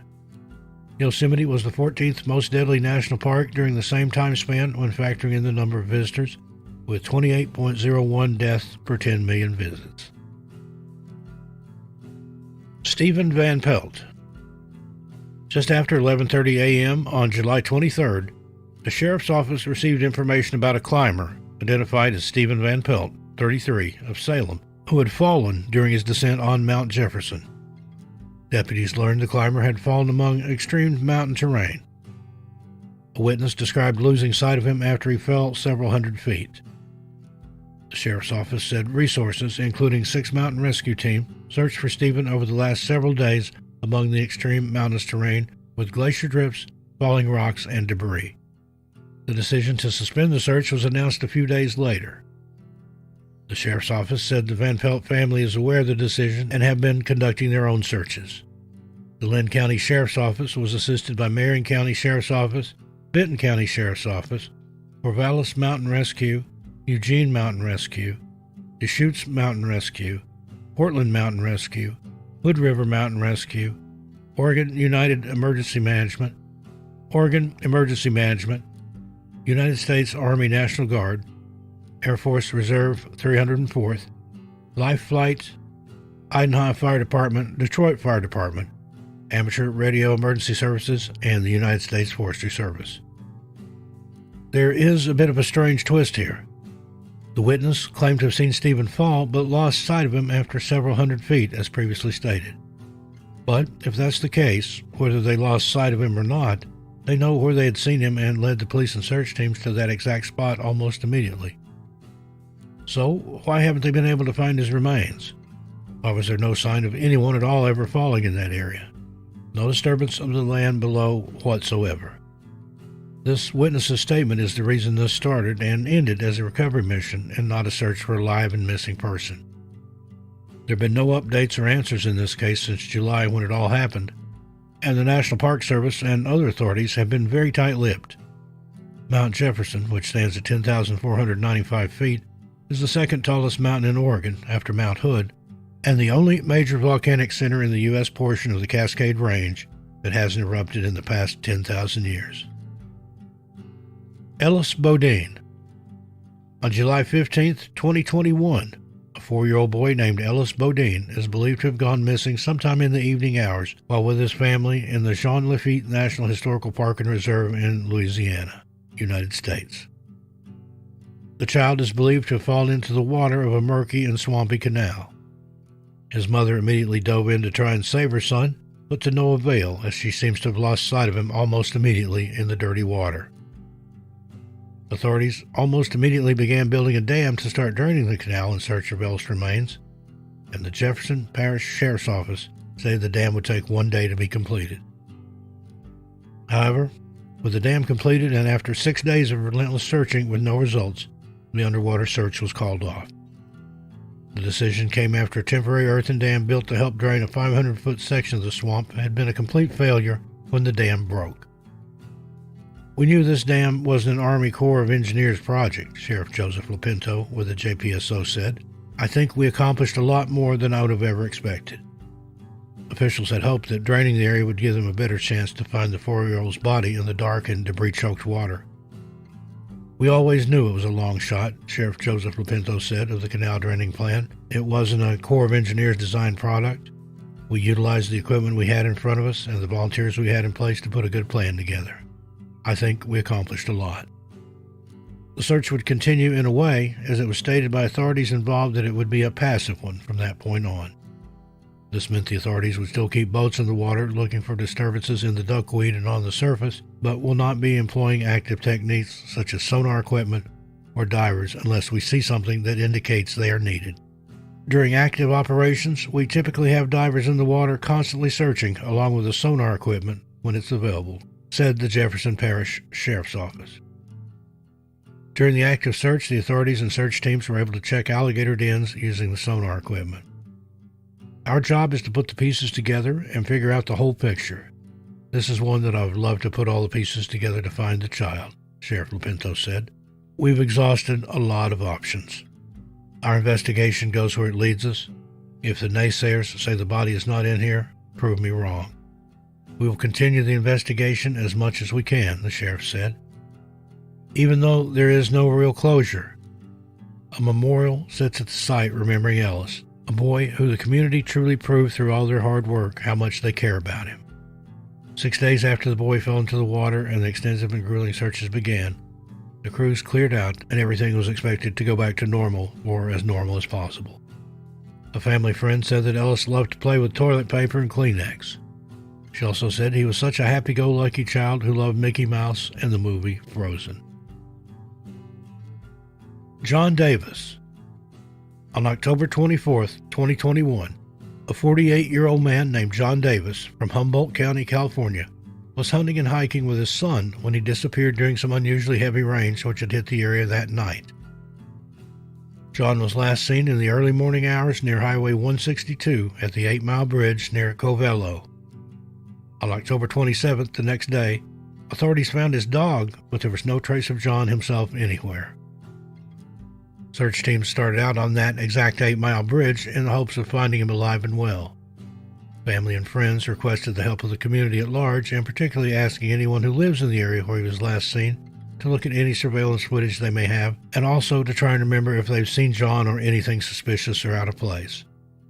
A Facebook page was set up by the family which contains suggestions on what to wear and bring on the search.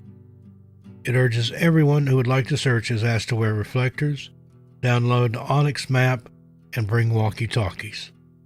They also ask folks to come prepared if you're willing to camp out on the mountain during the search.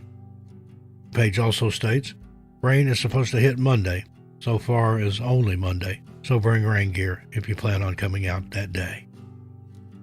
John Davis from Humboldt County is described as having brown hair and blue eyes, stands 5 feet 11 inches tall and weighs 220 pounds.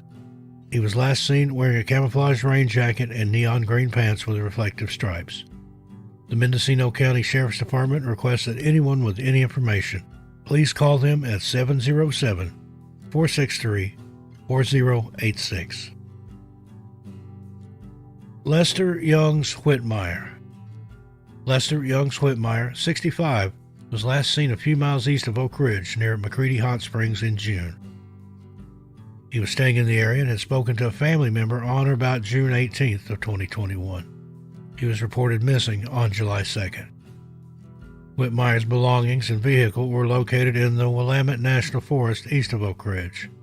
However, his whereabouts remain unknown. Lester is described as white and has gray hair and brown eyes, stands 5 feet 10 inches tall, and weighs 210 pounds. He is commonly seen with a beard and glasses and has ties to the Redmond area. The Lane County Sheriff's Search and Rescue Team continues to search the area. This is all the information publicly given at this time about Lester's disappearance. Anyone with any information regarding his whereabouts is asked to please call the Lane County Sheriff's Office at 541-682-4141, option 1. Robert Allen Wildener. 76-year-old Robert Bob Allen Wildener of Apple Valley, California, was reported missing on May 7, 2021. He was reported to be camping around the Hot Springs area, possibly in an attempt to repair and retrieve his other truck that broke down over Easter holiday. He failed to return or contact his family as expected on May 5, which led to them reporting him missing a few days later.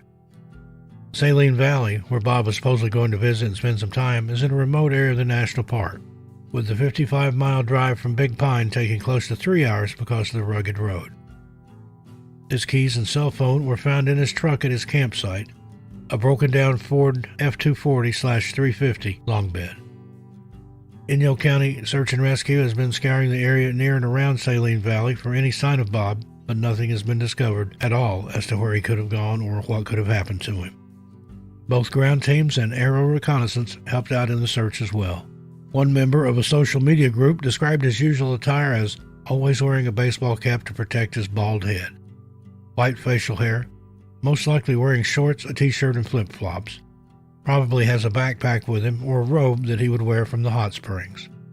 Search teams included 15 members from Inyo SAR, Mono SAR, China Lake Mountain Rescue Group. Canines were provided through CARTA, and aerial support was provided by China Lake Naval Weapons Base. The temperatures were reaching as high as 94 degrees on most days, and even peaked at 105 degrees in Death Valley. Was not safe for ground and foot searches, which thwarted that day's efforts. Aerial recon continued, however, with a large-scale grid search planned for that Thursday morning. No updates have been posted in this case since June. In December, a San Francisco man was found dead in one of the thermal pools at the primitive campgrounds, which was closed because of lockdown restrictions. Jessica Sweener Stacks.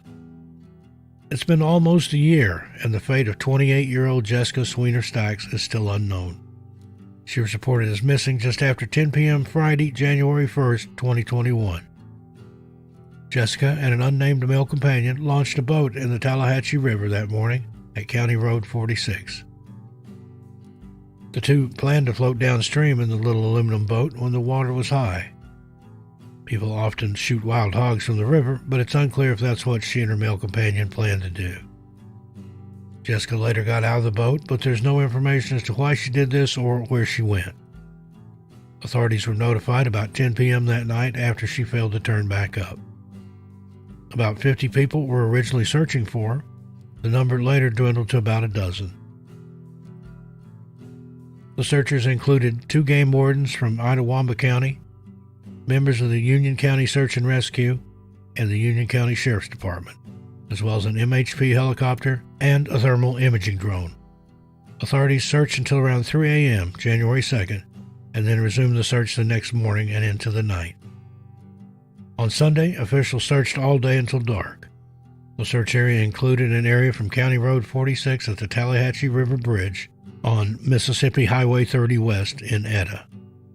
Searchers combing the area later located the boat about a mile upriver from the Rocky Ford Bridge. Her purse was in the boat, authorities said. The sheriff declined to identify the man she was with.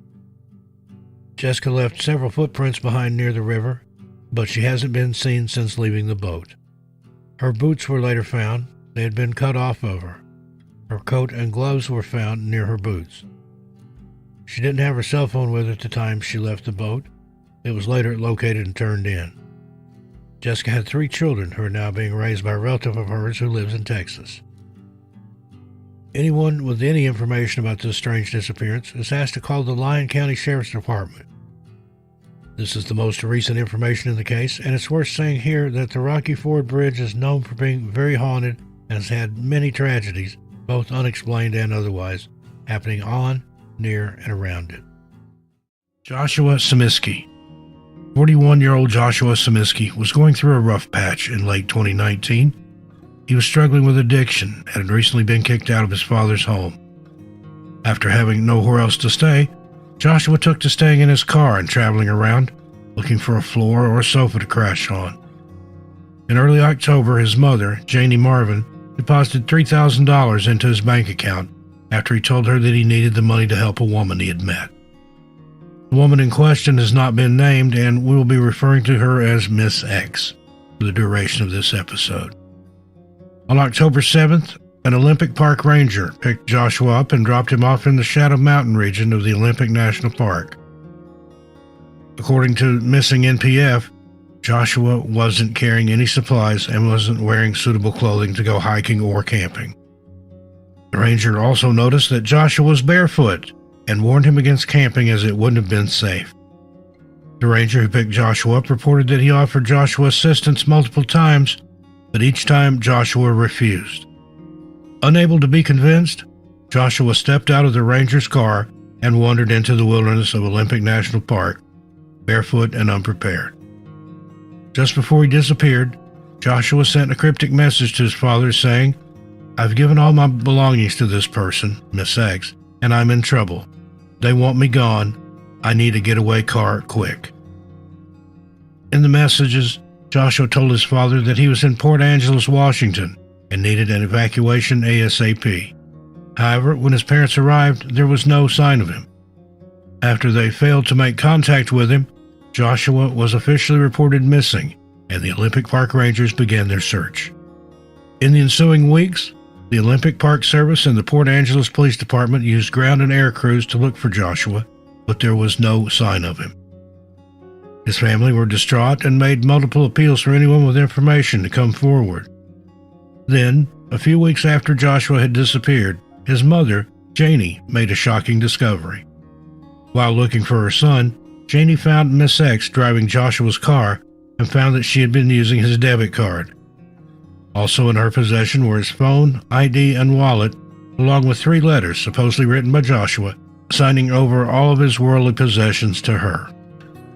Miss X made a string of bizarre claims and statements to Janie, telling her that Joshua was, quote, on a journey of self-discovery, and that he would be back when he was ready.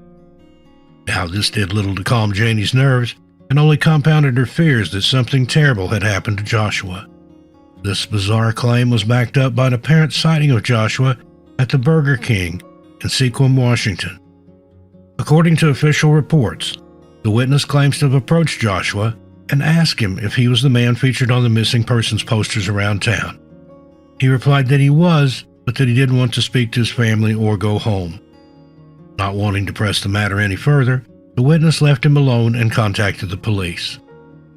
After this alleged sighting, Joshua's case fell quiet until May 2021, when a shocking new clue was sent to Janie via Facebook. Janie told mycalumcounty.com that a map was sent to her via Facebook from a friend who knows the person who drew it. According to the map's author, the map shows the exact location where Joshua was shot and buried back in 2019. However, despite an extensive search of the area, no sign of Joshua has ever been found. Deputy Brian King told the press, "We executed a search warrant and excavated a very large area, much larger than where the map indicated he may have been buried, and we did not discover a body or any additional evidence." As of now, Joshua Samiski remains missing, and authorities believe that he was a victim of foul play. Joshua is described as a white male with brown hair and brown eyes. He stands 5'7" to 5'10" inches tall and weighs between 150 to 190 pounds. He was last seen in the Shadow Mountain region of the Olympic National Park on October 7th, 2019. If you have any information, you're asked to contact the Port Angeles Police Department on 360-452-4545. Number 9. Austin O'Neill Chase. On January 13, 2021, the Pierce County Sheriff's Office noticed a silver Ford Escape speeding through Buckley, Washington. As they made chase, the car continued to speed through the side streets and ended up racing down State Route 165. Officers followed the car, put on their lights and signaled for the car to pull over, but the driver was determined to keep going. No matter how hard they tried, the silver Ford failed to pull over, and soon the chase was on. The chase continued as the driver and officers of the Pierce County Sheriff's Office fiercely tried to outdrive one another. After traveling through several towns, the officers called it a day, realizing that they weren't going to be able to catch up to the driver. During the pursuit, they had logged the details of the car, and once they were back at the station, they would be able to conduct a full investigation. Bizarrely enough, the same silver Ford Escape was found a few hours later near Evans Creek ORV Park area in the Mount Rainier National Park. The officers immediately recognized the car from their chase earlier that day and approached the vehicle, hoping to speak to the driver. When they got closer, they realized that the car was on the side of a steep embankment, and there was no sign of the driver. Upon checking the license plate and registration of the car, they found that it belonged to 36-year-old Austin O'Neill Chase and attempted to call him, but there was no answer. It wasn't until later that day that the circumstances of their discovery became clear to the Pierce County Sheriff's Office. When Austin failed to make contact with his family, he was reported missing, and his missing person report caught the attention of the Pierce County Sheriff's Office. The Sheriff's Office put two and two together and knew that they had been the last ones to see Austin on January 13, 2021. The search and rescue mission was conducted with ground teams and sniffer dogs being dispatched to the area, but sadly, no sign of Austin has ever been found. With the one-year anniversary of Austin's disappearance slowly creeping up on them, his family is growing more and more desperate for answers. Austin was last seen on the Fairfax Bridge in the Mount Rainier National Park. There's been no activity on his cell phone or bank cards, and authorities are extremely concerned for his well-being. Austin is described as a white male, 6'1" and 180 pounds, with shaved brown hair and brown eyes. He was last seen wearing a black or blue zip-up hoodie, light blue jeans, and a white t-shirt. Anyone with any information is urged to please contact the Pierce County Sheriff's Department at 253-798-7530. Next, number 8, we have Christopher Jarman. 31-year-old Christopher Jarman was last seen on January 11, 2021, at his home in Everett, Washington. There are few details in Christopher's case. However, the details that have been released to the public paint a very worrying picture of what may have happened to Christopher. The Jarman family have since suffered other tragedies, with Christopher's uncle passing away in February 2021, and Jenny Jarman, Christopher's mother, being unable to work due to a knee injury. A family friend has set up a GoFundMe on their behalf, and donations are welcome. The full details of Christopher's disappearance are not known, and according to press releases, he was last seen on January 11, 2021, at his home. According to his family, Christopher was suffering from symptoms that aligned with paranoid schizophrenia, believing that the government was trying to kill him and that he was unsafe around his family. His family has stated that they believe Christopher has taken his own life and has believed that at the time of his disappearance, Christopher was in the possession of a firearm. Just 2 days after he disappeared, Christopher's car was discovered along Highway 20, across from Goodell Creek Campground in the North Cascades National Park. Unfortunately, there was no sign of Christopher or his dog Bella, and park rangers continued their search efforts well into the next few days. While no sign of Christopher has ever been found, the GoFundMe set up on behalf of the Jarman family states that Bella, Christopher's dog, was found 14 days later in a distressed state. She was malnourished, had an injured leg, and was found half a mile away from where Christopher's car had been discovered. Bella was taken to the vet, but unfortunately, this latest development didn't bring the Jarmans any closer to finding Christopher. On January 30th, 2021, 4 search dog teams were assembled to look for Christopher in the North Cascades National Park, but like previous searches, they failed to turn up anything. It has been just over a year since Christopher disappeared, and while his family believe that he may have taken his own life, they want nothing more than to find out the truth and bring him home. Christopher is described as a white male, 6'3" tall and 160 pounds, and anyone with information is asked to please contact the North Cascades National Forest Rangers on 360-854-8255. 7200. Number 7, Yvonne Wood Covington. For the family of Yvonne Wood Covington, the last year and a bit have been nothing short of a nightmare. On December 26, 2020, Yvonne left her son's home in Fort Payne, Alabama, asking him if she could use his car to go and buy cigarettes, and as the hours passed, it became obvious that something had happened to her. According to her sister, Paula Sims, she was living with her son in Fort Payne for a few days, and she had asked him to use his car to go and buy cigarettes, and no one has seen her since. It's been a nightmare. Each day makes it harder. In the very beginning, we sat around and wondered if she's outside, if she's cold, if she's hungry, is she lost, or did someone snatch her up? Just hours after she disappeared, the car that she was driving was discovered on the bridge at Alabama Highway 35 in the Little River Falls National Park parking lot. The National Park Service searched the car for any clues, but all they could find was Yvonne's phone. A full missing person report was filed by Yvonne's family, and following the discovery of the car, a search of the Little River Falls National Forest commenced. According to news reports, the Fort Payne Fire and Police Departments, Fisher Rescue Squad, and aerial drone operators all joined in with a search to find Yvonne, but were unable to find any trace of her. As the days passed, the concern for her welfare grew, and her husband, Quasi Covington, commented that he had concerns for her mental state. Shortly before she went missing, Yvonne spent 5 days at the Gadsden Regional Medical Center, where she received treatment for her mental health. This hospitalization fueled fears that Yvonne had disappeared and had potentially harmed herself, possibly even taking her own life. Despite numerous searches, there's been no sign of Yvonne, and over a year later, her family are still waiting for answers.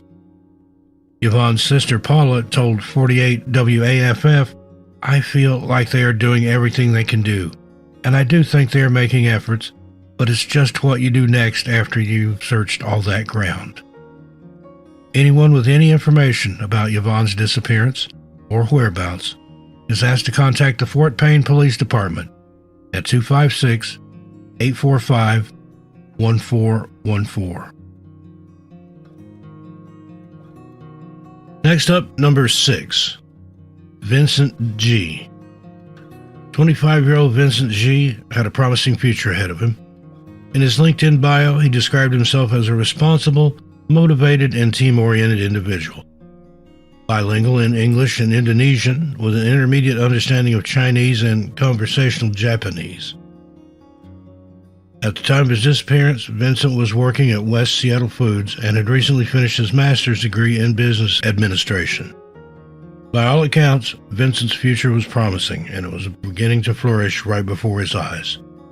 However, June 2020 would see that future be taken away from him, and as of 2022, Vincent G. remains missing.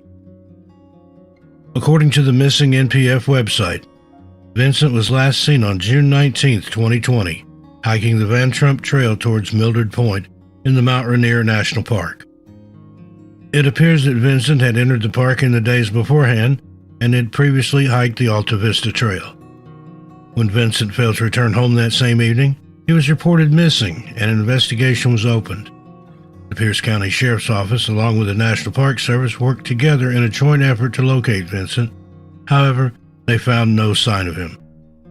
Days later, Vincent's car was discovered in the Visitor Services Center in Longmire, Mount Rainier National Park, but his car held no clues as to his whereabouts.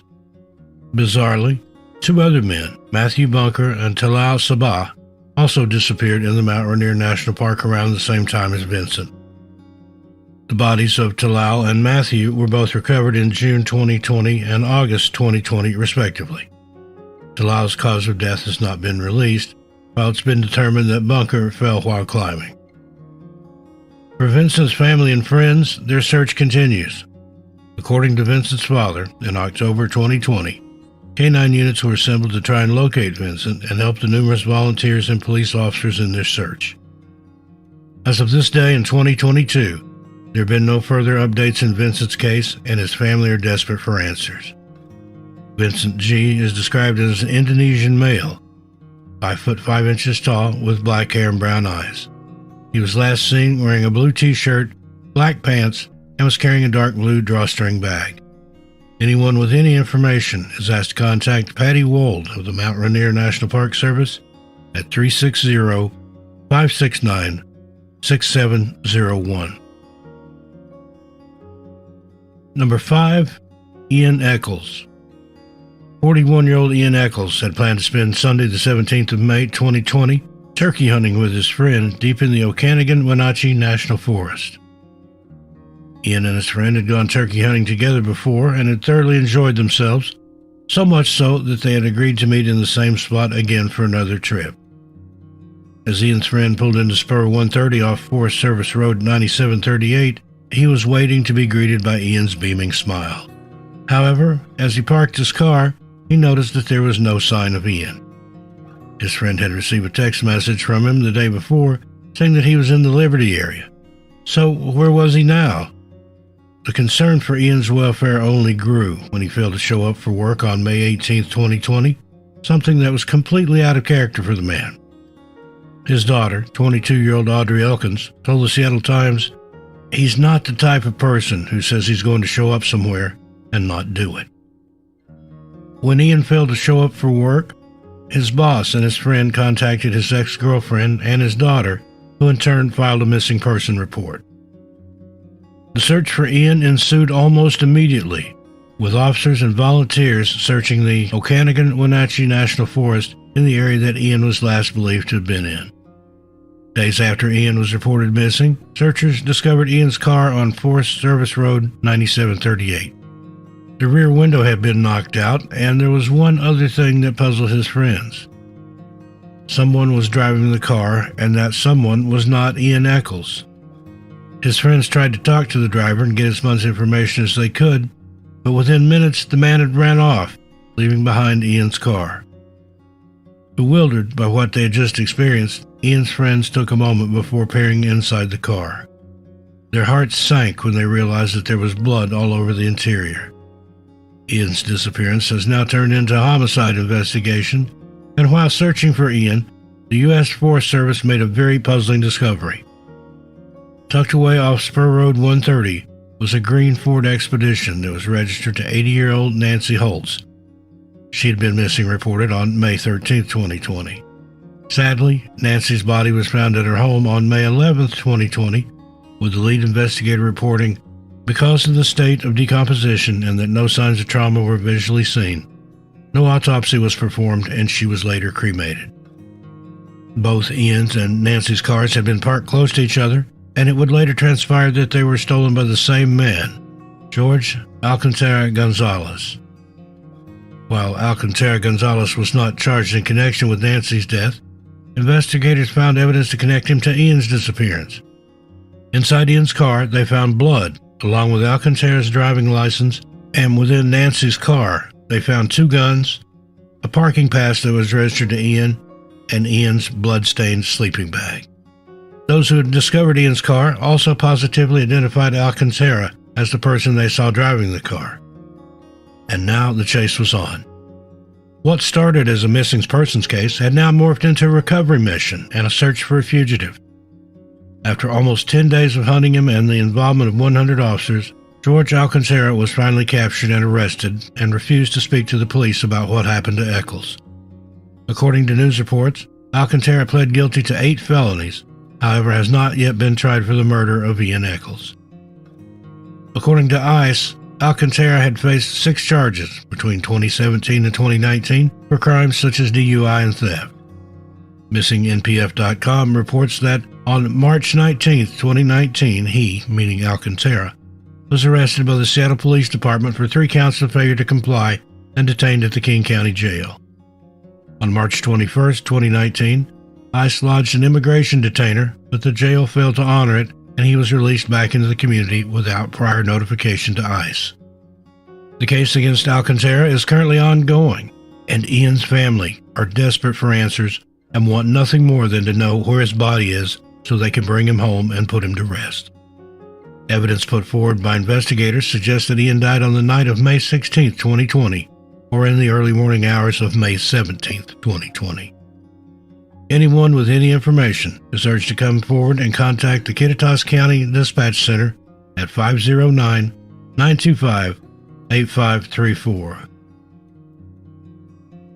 Number 4, Richie Ambrose Collins. 58-year-old Richie Ambrose Collins was officially reported missing on April 30th, 2019, when park rangers determined that his car had been unattended for 2 weeks at the Colonial Creek Campground in the North Cascades National Park. When park rangers checked the car, they noticed that his car keys were sitting on the roof, but there was no sign of Richie.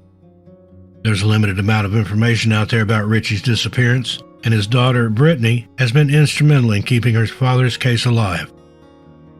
She's also kept pressure on local authorities to keep the investigation moving. According to the Whatcom County Sheriff's Department, we found out that the family said Mr. Collins had a lot of firearms in his possession. He was in the Army. He worked for Customs and Border Patrol, and his firearms were nowhere to be found, and his gun safe was open as well, and no firearms were inside that safe. We searched the residence, we searched crawl spaces, we didn't find any firearms. We just don't know where the guns are at this time and what would happen with that many guns. Family members said that he had at least 30 guns in his possession. So it's just odd that many guns are missing and we haven't found them yet. There were extensive searches of the area and the surrounding trails were searched as well. However, there was no sign of Richie.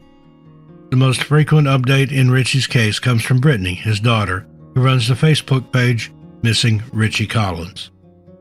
In a post dated December 18th, 2021, she wrote, "Hello, NamUs Regional Program Specialist. I need your help, please. Can you confirm if my father, Richie Collins' DNA and detailed description of his remains, including date, location of discovery, and items found with him, were sent to you within 30 days of discovery of his remains as required by Washington state law? He went missing in March or April of 2019. My family and myself kindly asked a dozen times for him to be entered into NamUs, and Detective Gates told us over and over again he was. As you can see, his NamUs case was not created until December 2019. Now, his remains were found in July 2021, and it has been 6 months. His unidentified remains are not showing up on NamUs, so I need help. I'm forwarding you some emails." Garrett Goldfogle, Whatcom County Medical Examiner, said he sent the required by law information to NamUs within days of my dad's remains discovery. They have lied and ignored me, and I just want the truth. I want to lay my father to rest with proper military honors. He is a veteran, served 23 years in the Army, 10 years for Customs and Border Protection. Now, from what Brittain has posted to the Missing Richie Collins Facebook page, it appears as though DNA has not been performed on the remains believed to be her father, leaving her and her family in limbo. According to Richie's NamUs profile, he is still listed as missing, and no details about his remains have been provided. Please help Brittain and the Collins family apply pressure on the necessary authorities. You can support Brittain by searching Missing Richie Collins on Facebook. Anyone with any information pertaining to the case is asked to contact the Whatcom County Sheriff's Office at 360-778-6600. Number 3, Daniel Coog Stevenson. 38-year-old Daniel Coog Stevenson was last seen at his home on Route 160 near Mesa Verde National Park, Colorado, in May of 2020. The details of his disappearance are extremely sparse, and there is only one official press release pertaining to his disappearance. According to this press release, Daniel was last seen in May of 2020 by either friends or family, but wasn't reported missing until December of that year. It's believed that Daniel either worked as a day laborer or mechanic and lived at his home near Mesa Verde National Park alone. A search of his property was conducted in May of 2021. However, the Montezuma County Sheriff's Office failed to find any sign of Daniel or any clues to his whereabouts. In a press release, the Montezuma County Sheriff Steve Nowlin said, "It's a big mystery. We don't know where he's at. Sometimes people just take off. We can't show that there's been any foul play whatsoever." As of writing this episode, Daniel Coog Stevenson still remains missing, and the Montezuma County Sheriff's Office is appealing to anyone with any information to please come forward. Daniel's family has been unable to provide a recent photograph of him, but he is described as 5 foot 8 inches tall, 130 pounds, with brown hair and brown eyes. Again, anyone with any information is asked to please contact the Montezuma County Sheriff's Office at 970-565-8452. Number 2, Shirley Baughman. 61-year-old Shirley Baughman was last seen hiking towards Lake Blethin, an area with large cliffs and treacherous terrain in the Snoqualmie National Forest on July 20th of 2020. According to reports, Shirley was using the Quartz Creek Trail from Middle Fork Road in North Bend. It has not been stated whether other hikers saw Shirley on this path, and anyone who may have seen her is asked to come forward. When Shirley failed to return home days later, she was officially reported missing, and the National Park Service, along with the King County Sheriff's Office, began air and land searches for her. While investigators failed to find Shirley, they did find her camping and hiking equipment, which added to their concerns for her safety. According to friends and family, Shirley was an extremely experienced hiker, and it seems out of character for her to leave her gear behind. Shirley's car was also found abandoned near a trailhead, but since this discovery, there has been no sign of Shirley. Air searches were called off in late July. However, ground searches continued, and the King County Sheriff's Office is still investigating Shirley's disappearance. At the time of her disappearance, Shirley was believed to have been carrying a phone and wearing brown sunglasses, and also carried reading glasses. Shirley is described as a white female, 5 foot 4 inches tall, 145 pounds, with hazel eyes and blonde hair. Anyone with information is encouraged to contact the King County Sheriff's Office at 206-296-3311. Shirley's daughter, Jane, gave a statement to the press in August 2020 saying, "I would like people to know my mom is still missing in the Middle Fork area off the Quartz Creek Trail on the way to Lake Blethin. If people are going out hiking in the area, to keep their eyes open for any sign of her.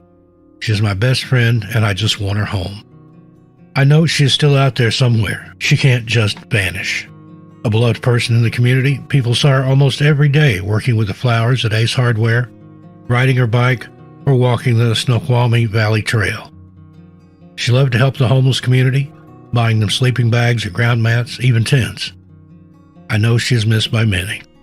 I just really want my mom and best friend back. And finally, number 1, Lucy Schumann.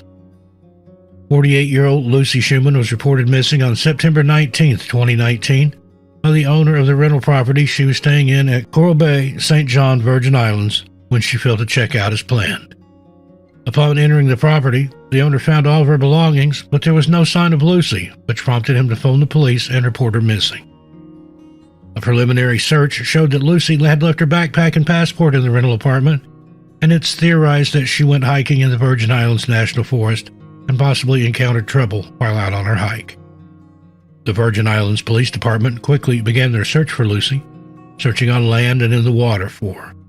Carl Caesar, who is a spokesperson for the Virgin Islands Police, said in a statement to CNN on September 25, 2019, "The search now includes some of the most remote and rugged areas of the park. The terrain is very steep and thickly vegetated, while conditions are hot, wet, and humid. Much of the southern shoreline of St. John is cliff and borders, and access is limited to swimming in from a small watercraft." During the initial search for Lucy, the island was hit by the threat of a tropical storm, which only complicated the search efforts. It also deepened the concern for investigators who wondered whether Lucy had access to water and shelter. A few days after Lucy was reported missing, searchers found her daypack on the Ramhead Trail, but according to investigators, the daypack offered them little information. Lucy's family haven't given up in their quest for answers and are asking anyone with information to please come forward and contact the Virgin Island Police Department at 340-776-9110. Matthew Jedediah Hall. October 29, 2020 should have been Matthew Jed Hall's 19th birthday. A day that should have been spent celebrating with friends and family was instead a somber occasion. On January 22, 2018, 16-year-old Jed left his home in Idaho Falls at around 2 a.m. and hopped into his 2009 Nissan Versa, equipped with camping and survival gear, along with a 9mm handgun. Before leaving, he left his parents a note telling them he was going to take his own life, and just like that, he disappeared into the darkness. When Jed's parents woke up the next morning and went to the bedroom to check on him, they were heartbroken to see that his bedroom was empty and that the note lay on his desk. After reading the contents of that note, his parents rushed to the nearest phone and reported him missing to the Idaho Falls Police Department. Soon, a wide-scale search was underway, with his parents, Amy and Alan, joining in. Alan told East Idaho News, "It was black madness. It was just insanity. No lead, nothing. Just all of a sudden, he's gone." Jed's parents continued driving up and down the highways looking for any sign of him, while the police began pinging his phone, hoping to get a last known location. Jed's phone pinged for a final time at 6:48 a.m. near the interchange of Interstate 15 and U.S. Highway 20 along the Snake River. After that, the signal went dead. Meanwhile, staff at the American Heritage Charter School began arriving, ready to face another day. One teacher noticed that a window had been broken and began looking through the CCTV footage from the night before. As they scanned through hours of footage, something finally caught their eye at 2:31 a.m. The video showed Jed breaking a window and gaining entry to the school wearing combat boots, knee pads, as well as ear and eye protection. Nothing was taken from the school, but instead, Jed made his way to the locker of the girl who had just rejected his advances and slipped $1,000 in cash, a necklace, and a note into her locker. Once he was finished, he slipped out of the school, got back into his car, and disappeared into the darkness once more. The few hours between entering the school and his phone going dead have not been accounted for. Interestingly, most sources state that Jed left behind a journal where his car had been parked at home. Inside the journal were lists of things he was going to take with him and plans for disguises. Was the note a red herring, or did Jed really intend on taking his own life that night? His family and friends said he loved the show Hunted and was in the Civil Air Patrol and wanted to join the military after school. Despite huge search efforts, not a single sign of Jed has ever been found, and after the investigation dwindled, Jed's parents called in the help of a private investigator, Jim Terry. In an interview with the East Idaho News in April of 2020, Jim put forward some very bizarre theories that both the Idaho Falls Police and Jed's parents seem to disagree with. Jim alleges that Jed had a female friend who had been assaulted and that Jed wanted to get his revenge and stand up for her. The details surrounding this seem rather thin, and this article details how there was a shooting on the night that Jed disappeared that took place on the driveway of a person who may have known Jed's female friend. Jed's parents rebutted this theory and said Jed was skilled enough that if he wanted to hurt somebody, in the technical and tactical sense, that wouldn't have been something he wasn't capable of. He wouldn't have done it. I don't believe he would have done it. But his ability, he was a pretty well-trained kid. Since the early morning hours of January 22, 2018, Jed Hall has never been seen or heard from again. His family are extremely concerned for his welfare and are offering a $20,000 reward for any information. Jed Hall is described as a white male with brown hair and brown hazel eyes, 5'11", 120 pounds. In a Facebook post to the page Missing Jed Hall, his family wrote, 31 months gone. $20,000 reward for information leading to finding my son, or for information helping me find the Nissan Versa he took. Missing all that time we won't ever get back. Such a huge hole in our hearts and lives. Anyone with any information about Jed is asked to contact Detective Anthony Cox of the Idaho Falls Police Department at 208-612-8616 and reference case number 2018-02636. Maximilian Schweitzer. The disappearance of Max Schweitzer is both intriguing and confusing, and there are so few details available about his background or his disappearance. According to the website, strangeoutdoors.com, Max's LinkedIn profile listed him as a clandestine analyst at the U.S. Department of Homeland Security. While his profile is no longer active, various sources mention that he also worked for the San Francisco Civil Service Commission as a transit planner and that this employment was terminated in 2004. Now, the Web Sleuths forum is filled with theories and ideas about this case. However, without much solid information, these ideas and theory remain just that. In 2005, Max faced federal charges for vandalizing an FBI lobby in San Francisco after he demanded to speak with FBI agents. The article by the San Francisco Gate states that he threw a plant against the wall, broke the legs off chairs, and damaged glass display cases. The FBI alleged that he caused $7,491 in damages. It's unclear whether Max damaged the lobby because he was told he couldn't meet with agents or whether he just had a sudden outburst. There isn't much follow-up information available about this incident. However, Strange Outdoors also uncovered that in 2016, Max was arrested again under charges of threats of violence, annoying and obscene threatening phone calls, threatening state officials or judges, and warrants or holds only. The main question is, why was Max so insistent on speaking to FBI agents and judges and state officials? Did he really have ties to Homeland Security, or was this just something he had popped onto his LinkedIn profile? The only details surrounding his disappearance are as follows. Somewhere around January 1st to January 5th, Max entered the Yosemite National Park and left his car at the Camp 4 parking lot. On January 5th, the rental company that Max had rented the car from reported that the car was overdue, and subsequently it was located in the Camp 4 lot, but there was no sign of Max. Yosemite National Park Service issued a tweet on January 6, 2018, alerting the public to Max's disappearance. At this time, Max had already been reported missing, and an investigation was underway.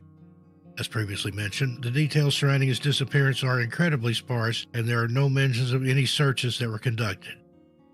The tweet by the Yosemite NPS reads, "Missing person, Max Schweitzer, 41-year-old white male, brown hair, blue eyes, 5 foot 8 inches tall, 185 pounds. Unknown clothing, gear unknown, unknown direction of travel." Now, as of 2022, Max still remains missing. With his possible ties to Homeland Security, is it possible that Max didn't disappear at all and was sent on a secret mission? Or is there something more nefarious at hand? Anyone with any information regarding Max is asked to contact the Yosemite National Park Service at 209-379-1992. Next up, David Cook. On September 19, 2016, Dave Cook entered the White River National Forest in Aspen, Colorado, and planned on hiking to Maroon Bells and Pyramid Peak alone. Dave was a former Marine and had gone on plenty of hikes before, so he was well equipped for this trip. In fact, this hike was to be his 47th summit of a 14er, and Dave was excited to get his trip underway. Unfortunately, however, Dave failed to return home after his trip, and his family immediately knew that something was wrong. Dave was described by his wife, Maureen, as a kind and caring person who wouldn't just leave his family. The Maroon Bells consist of 2 peaks, Maroon Peak, which is 14,163 feet tall, and North Maroon Peak, which is 14,019 feet tall. The Pyramid Peak is also a similar height at 14,025 feet, and as Dave was a former Marine and had done 46 summits before, neither he nor his family was too worried. However, the Maroon Bells have picked up the unfortunate nickname of the Deadly Bells over the years, and it appears that the Deadly Bells may have indeed claimed another victim. According to reports, Dave entered the White River National Forest on September 19, 2016, and planned to climb North Maroon Peak first. Park rangers and records indicate that Dave arrived at the park at around 11 a.m. and set off on his solo hike. There was no indication that anything was wrong, and Dave carried on throughout the day. Other hikers also reported seeing him on South Maroon at around 1:40 p.m. on September 19th of 2016. The next known movements are between 4 p.m. and 6 p.m. when Dave's phone pinged from inside the park. Unfortunately, investigators were not able to determine which peak the ping had come from. Then, on September 20th, 2016, a day after Dave had entered the park, a parking attendant recalls seeing Dave that morning. This is the last confirmed sighting of Dave Cook, and ever since that day, September 20th, 2016, there's been no sign of him. Dave had only planned to be gone for a few days, so when he failed to return home, his wife knew immediately that something was very, very wrong.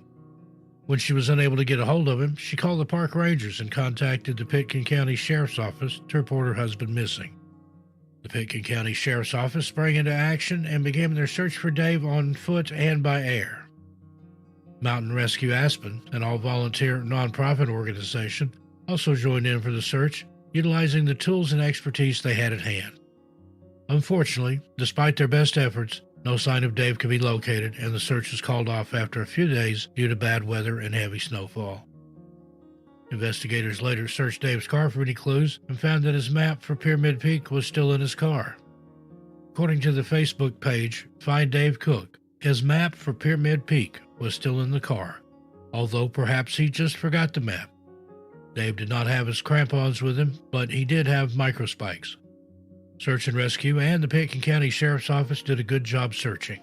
There were multiple helicopters, boots on the ground, a plane with $1 million camera, and sniffer dogs used in the search. Unfortunately, even with all this high technology at their disposal, the Mcken County Sheriff's Office and search and rescue teams have been unable to find any trace of Dave. Over the years, multiple additional searches have been conducted, and the Mcken County Sheriff's Office has made it clear that they have not given up in their search for the remains of Dave. In the wake of Dave's mysterious disappearance, Maureen, Dave's wife, along with members of Dave's family, set up the Dave Gives Back campaign to help raise funds and awareness for search and rescue teams in both Colorado and New Mexico. Maureen wants to ensure that Dave is not forgotten and that other families do not have to endure the same ordeal. 49-year-old Dave Cook was last seen in the White River National Forest on September 20th, 2016. He was last seen wearing khaki pants, a long-sleeved black shirt, a blue helmet, and possibly a gray jacket.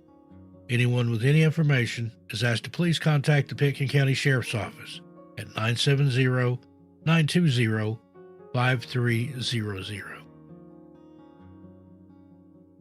Next up, we have Breck Phelps. There's a distinct lack of information in the case of 68-year-old Breck Phelps, but here's what we do know. On October 2nd, 2016, Breck went on a fishing trip on the Stanislaus River in the Stanislaus National Forest in Tuolumne County, California.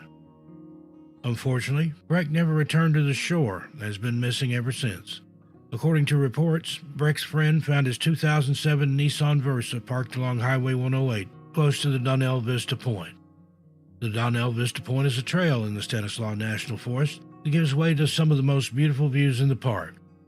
According to StrangeOutdoors.com, the tract of land around Donnell Point is described as large and vast, with extreme changes in elevation, deep canyons with heavy foliage, and cold, fast-running water that filled crevices and ledges. This was the trail Breck used in order to get to the Stanislaus River. When Breck's friends and family realized he was missing, they continued to the Tuolumne County Sheriff's Office, who embarked on an intensive search for him. Using helicopters, sniffer dogs, and officers on the ground and in the water, the Sheriff's Office and search and rescue teams searched for Breck, but found no sign of him. The Stanislaus River and other pockets of water were searched extensively as well, but there was no sign of him ever found there. There have been 2 other mysterious disappearances in Donnell Vista over the years, and they are cases that will be featured later on in this video. 68-year-old Breck Phelps was last seen on October 2nd, 2016, near the Stanislaus River in the Stanislaus National Forest in California. He is described as a white male with gray hair, blue eyes, standing 5 foot 10 inches tall and weighing about 175 pounds. Anyone with any information is asked to please contact the Tuolumne County Sheriff's Office at 209-533-5815. Next up, we have the case of Patricia Sue Tolhurst. 48-year-old Patricia Sue Tolhurst also mysteriously disappeared from Donnell Vista in Stanislaus National Forest in California. Again, there's not much information available, but here is what we do know. 48-year-old Patricia owned the Patty's Shack restaurant in East Sonora and was known as a kind and loving person. Unfortunately, shortly before her disappearance, Patty had been going through some financial hardships and it had taken a toll on her. She was stressed out and was hoping that things would settle down and sort themselves out. The last confirmed sighting of Patricia was on April 18, 2014, in Twain Harte, California, and while this was the last time she was seen, it wasn't the last time that her loved ones heard from her. On April 20th, 2014, Patricia posted a letter to her friends, telling them that she was going to Kennedy Meadows along the Pacific Crest Trail Desert. This area is called the Promised Land, as hikers have to hike over 700 miles to reach this beautiful spot. In the letter, Patricia told her friends that she was going to put her feet in the water, and many hikers talk about the magnificent waters at Kennedy Meadows. After this, Patricia has never been seen or heard from again. When Patricia failed to make contact with friends and family, the Tuolumne County Sheriff's Office was made aware of her disappearance and began their search for her. It would take 2 days for the Tuolumne County Sheriff's Office to find their first clue. On April 22nd, Patricia's white Toyota 4Runner was found alongside Highway 108 at Donnell Vista Point. Inside was her handbag and other personal items. There was no indication of where Patricia could have gone, and the Sheriff's Office continued their search of the surrounding areas. Unfortunately, these searches have turned up nothing. As of 2022, Patricia remains missing. Patricia Sue Tolhurst was last seen on April 18, 2014, in Schwanehart, California. She is described as a white female with blonde hair, blue eyes, stands around 5'7" to 5'8" inches tall, and at the time of her disappearance weighed 120 to 130 pounds. She has a scar on her ankle and a scar on her left cheek that looks like a dimple. She was last seen wearing a black pullover top, blue jeans, a brown leather necklace with a charm, and a California State University 2006 class ring. Anyone with any information is asked to contact the Tuolumne County Sheriff's Office at 209-533-5855 and reference case C14-1184. Next up, Brian George Brunell. 48-year-old Brian George Brunell was last seen on October 31st, Halloween, 2011, at his sister's home in Pleasant Hill, California. The details surrounding Brian's case are incredibly limited, and all we know is that prior to his disappearance, Brian had been depressed about being out of work and also had financial worries. After leaving his sister's home, Brian simply dropped off the face of the earth, and it wouldn't be until 2 weeks later that the Pleasant Hill Police Department would get their first clue. On November 15, 2011, Brian's abandoned car was found at the Boulder Creek Falls trailhead in the Whiskeytown National Recreation Area by staff. Following this development, the National Park Service Rangers, the Shasta County Sheriff's Department, the Shasta County Search and Rescue Teams, and the California Highway Patrol began their search for Brian on foot and by air. These teams scoured the woods surrounding Mill Creek and Boulder Creek, but unfortunately there was no sign of Brian. After November 17, 2011, the search was scaled back and has been quietly ongoing ever since. Brian George Brunell was last seen on October 31, 2011, in Pleasant Hill, California. He is described as a white male, 5'9" tall, with brown hair and brown eyes. Anyone with any information as to his whereabouts is asked to please contact the Pleasant Hill Police Department at 925-288-4600 and reference case number 114267. Next, David Michael Burney. On June 29, 2007, 46-year-old David Michael Burney purchased a red Toyota Tercel and planned to drive to Georgia to meet up with his 2 daughters. Unfortunately, David never arrived, prompting his daughters to report him missing. As with most cases featured in this episode, there's not a whole lot of information, and all we can do is report the facts that are presented to us. The next update on David's case doesn't come until late August of 2007, when his new red Toyota Tercel was found abandoned in Bankhead Forest, just off County Road B15 in Winston County, Alabama.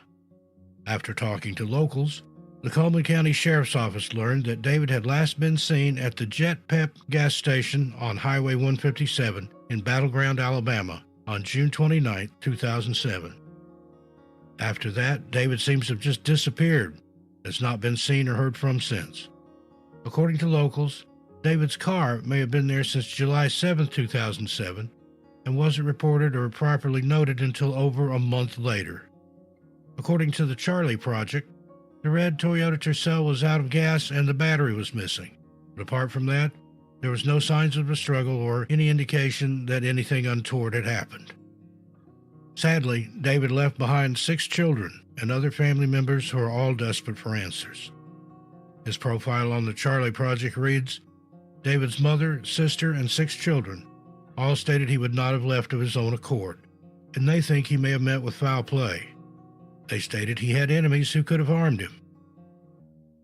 David Michael Burney, as we said, was last seen at the Jet Pep gas station on Highway 157 in Battleground, Alabama. He's described as a white male with graying brown hair, brown hazel eyes, stands 5'4" to 5'7", and weighs between 155 to 165 pounds. David has several tattoos on his right arm, a scar on his right arm, and a brown birthmark on the front of his neck underneath his chin. He's also missing several teeth. Anyone with information is asked to please contact Ronnie Melton, the captain of investigations with the Coleman County Sheriff's Office, at 256-734-0342 and reference case 708-00091. Next, the disappearance of Nita Mayo. 64-year-old Nita Mayo was a hard-working and loving woman who cared for not just her family, but others during their time of need. Nita worked as a licensed practical nurse, or LPN, at Mount Grant General Hospital Clinic in Hawthorne, Nevada, and everyone who met her simply adored her. Nita also loved the great outdoors and loved to drive into nature and explore. Her daughter, Tracy, told Colo TV, "Getting to know all parts of the United States was something she enjoyed, and she loved scenery. She was always putting us in the car and just driving to discover things." On August 8, 2005, Nita hopped into her silver 1997 Mercury Sable and headed for Sonora, California to do a bit of shopping. Nita had the day off work, so she met up with a friend to have breakfast, and by 11 a.m. the two were done and Nita was on her way to California. Nita was excited about her trip as it would take her over the Sonora Pass, a beautiful mountain road in California. The road is only open at certain times of the year due to the weather, and lucky for Nita, it was open in August of 2005. When Nita failed to show up for work on August 9, 2005, however, her co-workers knew that something was very, very wrong. Nita was dedicated to her job and was considered a dependable and well-respected nurse. It was extremely out of character for her to not show up to work without even calling in. When her colleagues tried to call her home and received no answer, they called Nita's next of kin, her children, to inform them that they had been unable to make contact with their mother. After hearing this news, her 4 children made the decision to report their mother missing, and soon County Sheriff's Office launched an investigation. Her children were concerned that she may have had an accident on the road between Hawthorne and Sonora. Despite lengthy searches throughout the day and night, no sign of Nita was found. Then, just 2 days after she mysteriously disappeared, a shocking discovery was made. On August 10, 2005, Nita's 1997 silver Mercury Sable was discovered in the parking lot at Donnell's Vista in the Stanislaus National Forest. Part of this area is a lookout over Route 108 that Nita would have driven down to get to and from Sonora and Hawthorne. Bizarrely, her car was found locked with her keys, handbag, purse, ID, and phone all neatly tucked away inside. There were other items in the car. The only thing that was missing was the camera that she had taken with her to take pictures of her trip. Despite numerous searches from both the air and on the ground, no sign of Nita Mayo has ever been discovered. Sniffer dogs were brought in, however, they were unable to follow her scent for more than a few yards. According to the Charlie Project, Jewel Jean Rice was mentioned in connection with Nita's case. On Nita's Charlie Project profile, it reads, "In September 2005, authorities announced they were seeking Jewel Jean Rice in connection with Mayo's disappearance. She is not being called a suspect in Nita's case, but investigators believe that she is a person of interest and may have some valuable information." Police stated Rice's vehicle had mechanical problems in the Sonora area on the day Nita disappeared, and she was going around asking people for help. Despite all this information and developments, however, the police are still no closer to solving the mystery of what happened to Nita Mayo on that sunny August afternoon. Nita was last seen in Hawthorne, Nevada on August 8, 2005. She speaks with a British accent, although the particular accent is not specified as there are actually hundreds of British accents, and she is a British national. She is described as a white female with brown hair, brown hazel eyes, around 5 foot tall, and 140 pounds. Nita wears oval-shaped prescription glasses with gold wire frames and has her ears pierced. She was last seen wearing a gold mother's ring with a peridot, pink stone, a blue stone, and a purple stone on her right ring finger, and possibly a Celtic-style silver necklace and a silver-style necklace with 1 blue and 2 pink stones and a small pendant. Anyone with any information is urged to contact the Tuolumne County Sheriff's Office on 800-228-3592 and reference case 05-2406. And lastly, we have the disappearance of Patrick Terrence Wayland. 33-year-old Patrick Terrence Wayland was described by those who knew him best as warm-spirited and kind-hearted. Patrick was training to become a naturopath doctor and had recently finished his bachelor's degree. According to sources, he worked extensively with charities, raising money for cystic fibrosis research, and dedicated his time to those in need. When Patrick wasn't looking after the underdog or studying hard for his degree, he could be found hiking in the wilderness. In fact, his friends and family jokingly called him the survivalist, thanks to his many hours and hundreds of miles along the Pacific Crest Trail and in the Glacier National Park, the Blackfeet Tribal Lands, and the Columbia Falls region of Montana. Patrick was well versed in the outdoors and believed that nature had a way of healing us. The last time Patrick was seen or heard from was on November 2nd, 2000, when he was in Glacier Park in Montana. As previously mentioned, Patrick had been spending a lot of time in Glacier Park and other national parks and forests in the area. Reports do not give an exact date, however, but sometime after November 2nd, Patrick's car was found abandoned at the Lake McDonald Lodge restaurant on the U.S. Highway 89 and State Highway 49 towards the eastern edge of Glacier National Park. It wouldn't be until May 27, 2001, that investigators would get their next big clue when they found an abandoned camp that Patrick had made. The camp was found at the Atlantic Creek Backcountry Campground along the North Fork of Cutbank Creek near Bad Marriage Mountain and Medicine Grizzly Peak. Park rangers were able to make an identification quickly, as Patrick's personal items had been left behind. However, there was no sign of Patrick. Reports don't indicate how long the camp had been there or how long Patrick had been gone from the camp. By this point, Patrick's family knew that something terrible must have happened to him. They consider him a true survivalist in every sense of the word, and he had a kind heart, so it was very unlike him not to make contact with friends or family or to just miss his classes.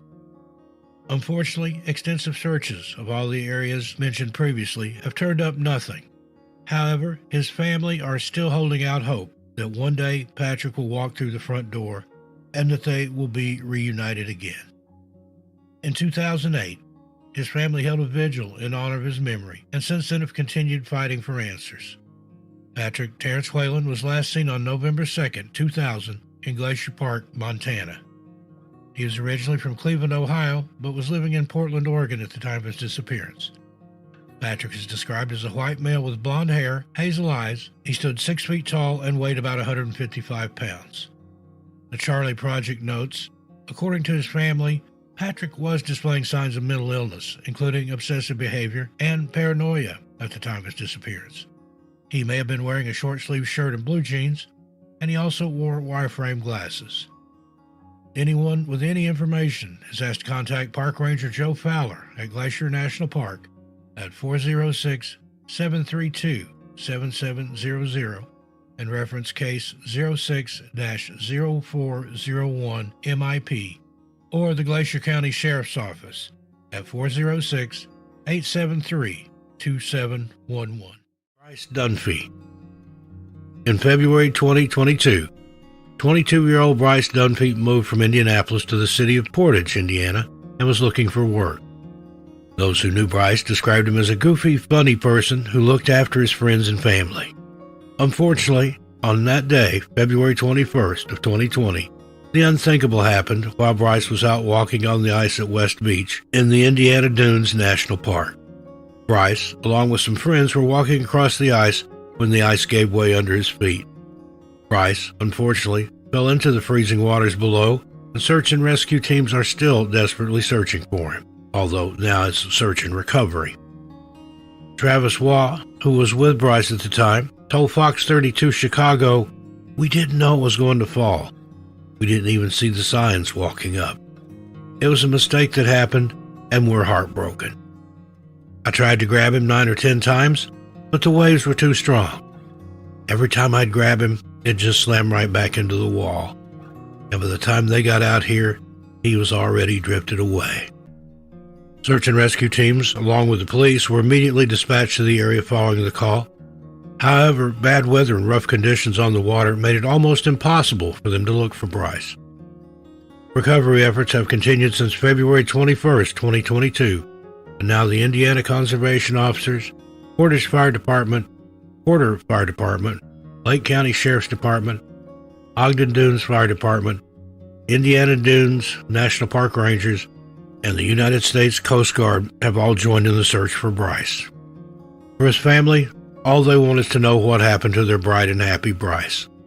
A GoFundMe was set up in the wake of the tragedy, and the fundraising goal was hit within a matter of days. This money will be used to help the family pay for expenses related to the search and for a funeral service in the future. If you have any information on the whereabouts of Bryce Dunphy, you're asked to contact the Indiana Department of Natural Resources at 877-463-6367. Number 9, Peter Jackson. 74-year-old Peter Jackson last made contact with his son on September 17, 2016. According to reports, Peter told his son that he was on his way to the Yosemite National Park. There are very few details available in Peter's case, but we do know from a Yosemite National Park Facebook post that Peter was in both good physical condition and was known to do moderate to strenuous hikes around 5 miles in length. His family believed that he was likely headed into Yosemite for a day hike, but the direction of where he was headed is unknown. Shortly after he vanished, his disappearance was reported to the Yosemite Park Rangers and the local police. His car was discovered at the White Wolf campsite number 58 with a ticket that was paid up until September 21st of 2016. Unfortunately, there was no sign of Peter with his car, and multiple searches by land and air have turned up nothing. That was until 2019, when his royal blue outdoor products backpack was found by fellow hikers in the Ackerson Meadow, Aspen Valley area of the Yosemite National Park. A short summary of Peter's case was posted to the r/missing411 subreddit, and a user by the name of Velociraptor commented the following. White Wolf is on top of the Tuolumne River, the top of a deep canyon. There's only one way down to the valley floor, or if you stay on the ridge, you could end up falling down the side and probably get stuck halfway down. It's not a sheer cliff, it is at some points, but for the most part, a person would have to have climbing ropes to scale down either way. This area is outside the normal/regular campsites and more for the introverted or leave-me-alone camper. By the way, as an experienced hiker, this is not a place to go hiking by yourself, he continues. Even if he slid down the slope and twisted his ankle, that would be it. Aside from the discovery of his backpack, there have been no further developments in the search for Peter. Peter Jackson last made contact with his family on September 17, 2016, and told them that he was headed to the Yosemite National Park. Peter is described as a white male, 5 foot 10 inches tall, 155 pounds, with blue eyes and gray hair. Anyone with any information is asked to please contact the National Park Service tip line at 888-653-0009 or the Yosemite Dispatch at 209-379-1926 or 209-379-1992. Number 8, Walter H. Reinhardt. 66-year-old Walter Reinhardt mysteriously vanished from the Yosemite National Park on September 19, 2002, and hasn't been seen or heard from since.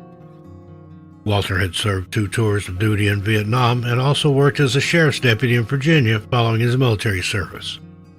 Everyone who knew him said that he was very physically fit and was very capable in the great outdoors, making his disappearance all the more strange.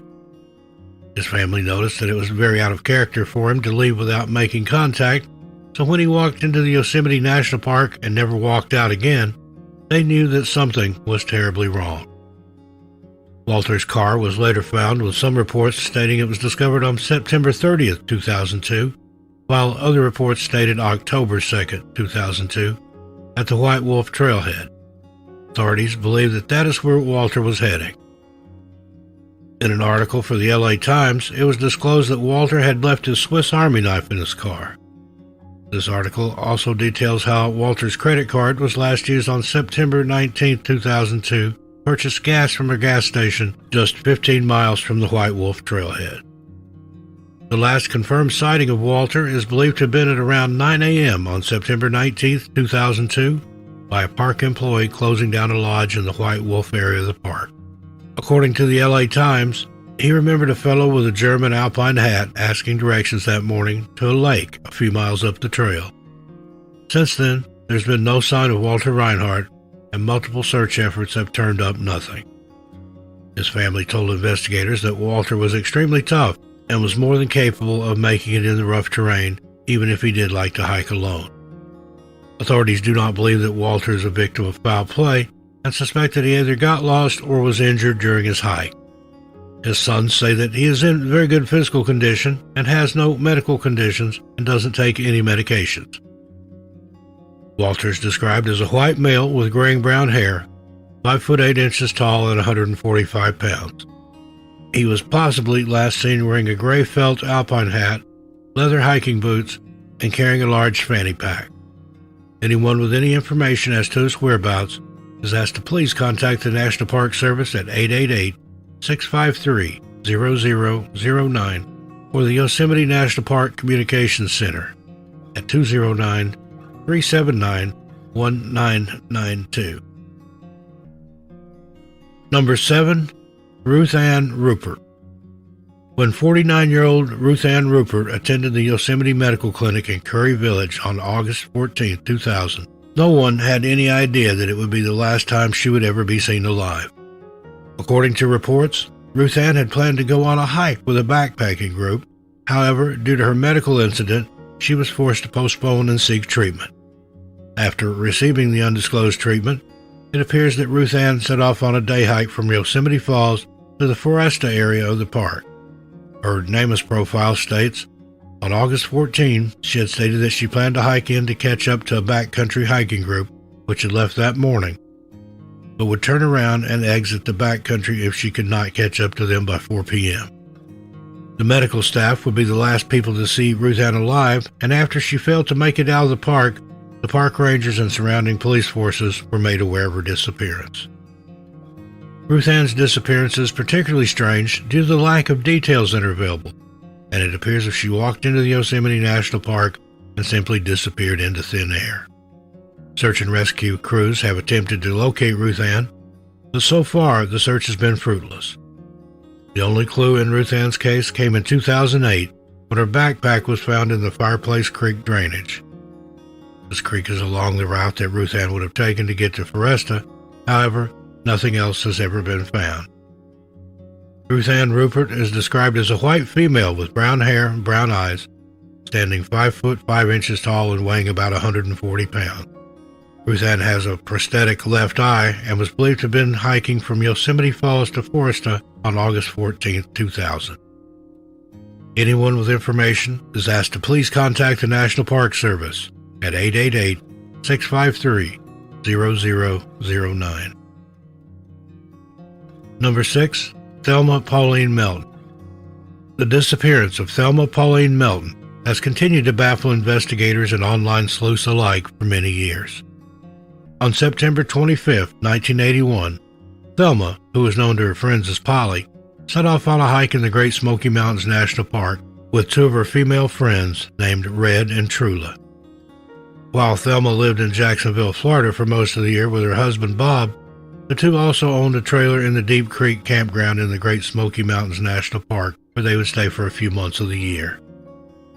These few months seemed to be Thelma's favorite, and she enjoyed bringing friends down and going for hikes on the easy trails, with the Deep Creek Canyon being her favorite.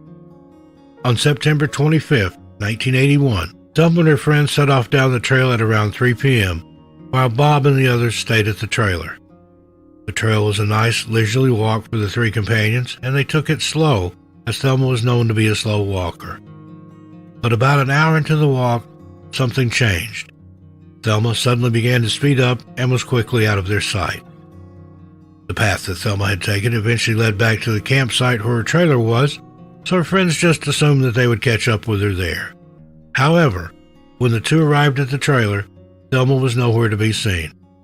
Bob confirmed that Thelma hadn't made it back, and after searching the trailer and the trail that they had just walked, they called the police to report her missing. Thelma suffered from a range of medical conditions, and she did not like to hike alone, so her sudden disappearance worried her friends and husband. Park rangers and the police arrived at the trailer and began the search for Thelma, but as they made their way through the Deep Creek Trail, there was no sign of her. The tread on one of Thelma's shoes was very distinctive, and while park rangers were able to follow her movements for a short while, her tracks quickly became distorted and hidden amongst the foot traffic of other hikers. Bob and Thelma's friends scratched their heads, wondering why Thelma would all of a sudden take off after she had been taking the trail at a leisurely pace. During the investigation, detectives discovered that Thelma had been acting strangely in the days before her sudden disappearance. According to some sources, Thelma had not turned up at the center where she volunteered on September 25, 1981. She was a regular visitor to this center that provided hot meals to the elderly, and those at the center noted that it was very strange for Thelma not to show up. Investigators also discovered another clue when talking to the supervisor at the center where she volunteered. The supervisor revealed that on September 24th, Thelma had made a phone call to an unidentified person and that there were rumors that she might be having an affair.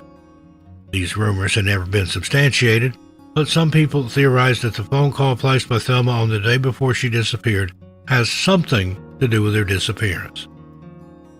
Did Thelma contact the man that she'd been having an affair with and come up with an elaborate plan to run away and start a new life? Now, there's been no evidence to back this theory up, but it is a very popular theory in Thelma's case. Wide-scale searches of the area have been conducted over the years, but no sign of Thelma has ever been found, and her case remains cold. Thelma Pauline Melton was last seen on September 25, 1981, on the Deep Creek Trail in the Great Smoky Mountains National Park. She is described as a white female with auburn hair, brown eyes, standing 5'11" and weighing about 170 pounds. Thelma suffers from high blood pressure and nausea and requires medication for these conditions. She is also known to smoke 2 packs of Virginia Slims a day. She was last seen wearing a pink and white striped sleeveless blouse, tan pants, a diamond-studded white gold wristwatch, a wedding band, size 8.5 tan low-cut shoes with crepe soles, and the sole of her left shoe had a crack across the ball of the foot, giving her prints a distinctive marking. Anyone with any information on Thelma is asked to contact the Tennessee Bureau of Investigation at 615-744-4000 or the National Park Service on 888-653-0009.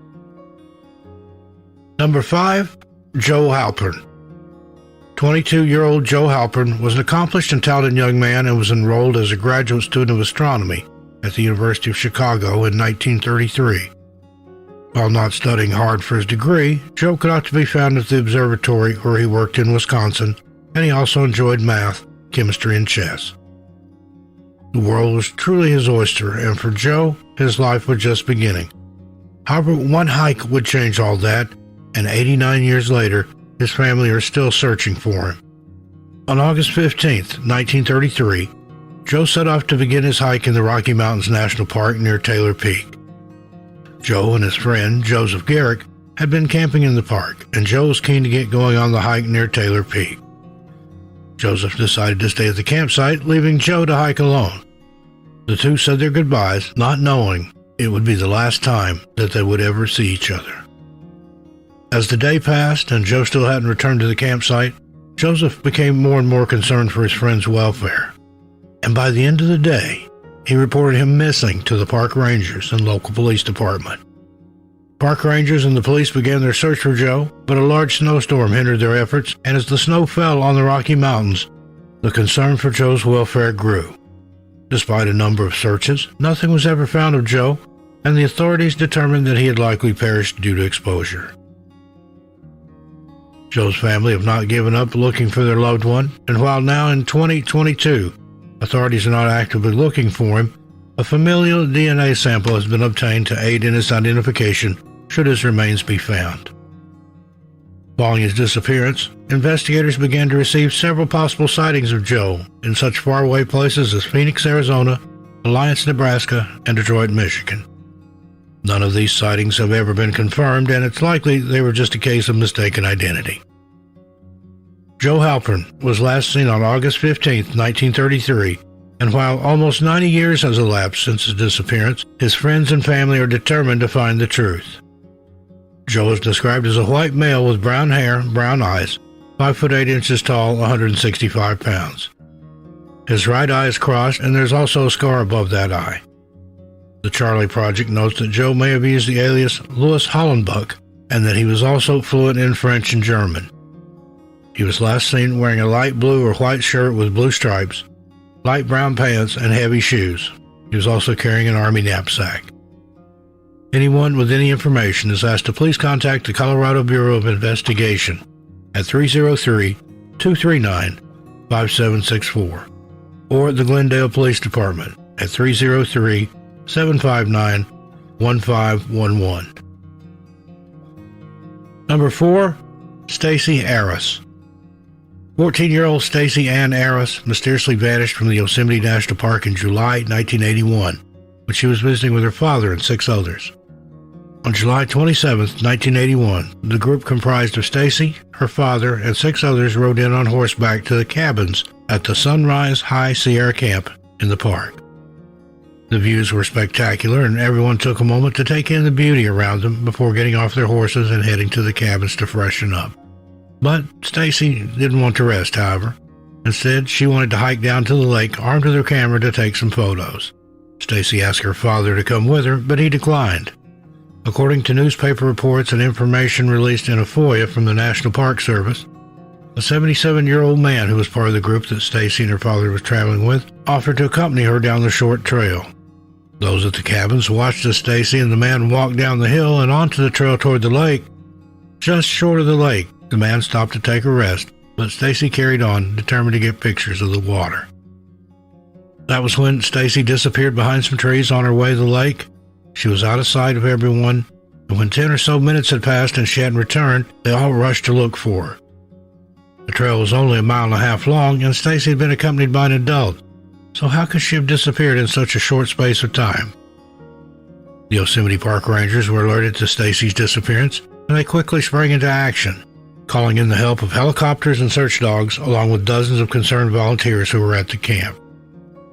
People searched tirelessly throughout the night and into the next day, with concerned volunteers putting their plans on hold to help Stacy's father look for her. The search and rescue effort was large, but unfortunately, Stacy has never been located. The only clue left behind was her camera lens cap that was found in the trees where she was last seen on the trail. Yosemite Park officials remember Stacy's case, and to those who are involved in the search efforts, they hope that one day her family will have closure. Stacy mysteriously disappeared while hiking to take pictures near the Sunrise High Sierra Camp on July 27, 1981. She is described as a white female with blonde hair, blue eyes, 5 foot 5 inches tall, and 120 pounds. Stacy wore narrow upper and lower dental retainers and also smoked cigarettes. She was last seen wearing an off-white hooded pullover windbreaker with a horizontal zipper front pouch above the breastline, a tight-fitting white jersey blouse with a square necklace edged with a 1/4 inch white lace, and pull-on shorts with vertical sky blue and maroon pinstripes. She was also wearing size 8.5 or size 9 gray hiking boots with rubber Vibram soles, a gold double-wrapped ankle bracelet, and possibly small studded earrings. Anyone with any information is asked to contact the National Park Service at 888-653-0009. Number 3, Samuel Bolke. 8-year-old Sammy Bolke and his father, Kenneth, decided to enter the Crater Lake National Park together for a hike. Sammy was autistic and had aversions to bright lights and loud noises, and found that the great outdoors was the perfect place to relax and explore nature in peace. According to reports, Sammy was just like any other boy his age, enjoyed fishing and playing with Yu-Gi-Oh cards. On October 14, 2006, Sammy and Kenneth arrived at a pullout just short of the Cleetwood Cove parking lot in the Crater Lake National Park in Oregon. Kenneth had agreed to play hide-and-seek with Sammy, and this area was the perfect spot. The two ran around, tagging each other and hiding, but then Sammy got distracted by something in the distance on a cinder slope. Sammy had spotted and ran over to what he thought might have been gold, and excitedly ran over and started exploring the area. Meanwhile, Kenneth walked back to the car and instructed Sammy to come back so that the two could go to their cabin for the night as the sun was slowly starting to set. But Sammy refused, and he stood on the cinder slope looking down at his father. Kenneth tried to coax him down, but then quickly realized that Sammy might be wanting him to carry on the game of hide-and-seek from earlier. So, Kenneth rushed up the cinder slope and began running after Sammy. No matter how fast he ran, Sammy remained just ahead of him, and when he reached the top, he found that Sammy had disappeared. He called out for his son, but there was no sign of him. He called out for his son, but there was no answer and no sign of him. Sammy had run over the top and disappeared into the wilderness. Panicked, Kenneth alerted the authorities, and soon a large-scale search and rescue effort was underway. Volunteers, search dogs, helicopters, police, and park rangers all joined in the search for Sammy, but despite over 4,000 acres being combed, no sign of the little boy was ever found. Heat cameras are deployed in helicopters, but still no sign of Sammy. The search for Sammy has continued since 2006, and while his family held a memorial service for him, they're still fighting for answers. Sammy Bulkey was last seen in the Crater Lake National Park on October 14, 2006. He is described as a white male with light brown hair, brown eyes. At the time of his disappearance was 4 foot 8 inches tall and weighed 85 pounds. Sammy had a mole under his right ear and a mole on the left side of his throat. He was last seen wearing a long-sleeved black and green striped shirt, cargo pants, red suede slip-on shoes with rubber soles, and a blue winter coat. Sammy has autism and is frightened by bright lights and loud noises. Anyone with any information is asked to contact the Klamath County Sheriff's Office at 541-883-7479 or the National Park Service at 888-653-0009. Number 2, Bruce Pike. 47-year-old Bruce Pike of Wyoming was last seen in the Yellowstone National Park on August 2, 2006. There are very few details about Bruce's disappearance, and all we know is that he was last seen at a campground on Indian Creek in the park and has never been seen or heard from again. His car was later found abandoned in the park, but specific details of where and the condition of the car have never been released. Bruce Pike is described as a white male with brown hair, brown eyes, 5'11" and 185 pounds. There are no details about the clothing he was possibly wearing when he disappeared, and there are incredibly few details about Bruce as a person. The Charlie Project notes that Texas authorities are involved in the investigation, but again, further information in regards to this has not been released.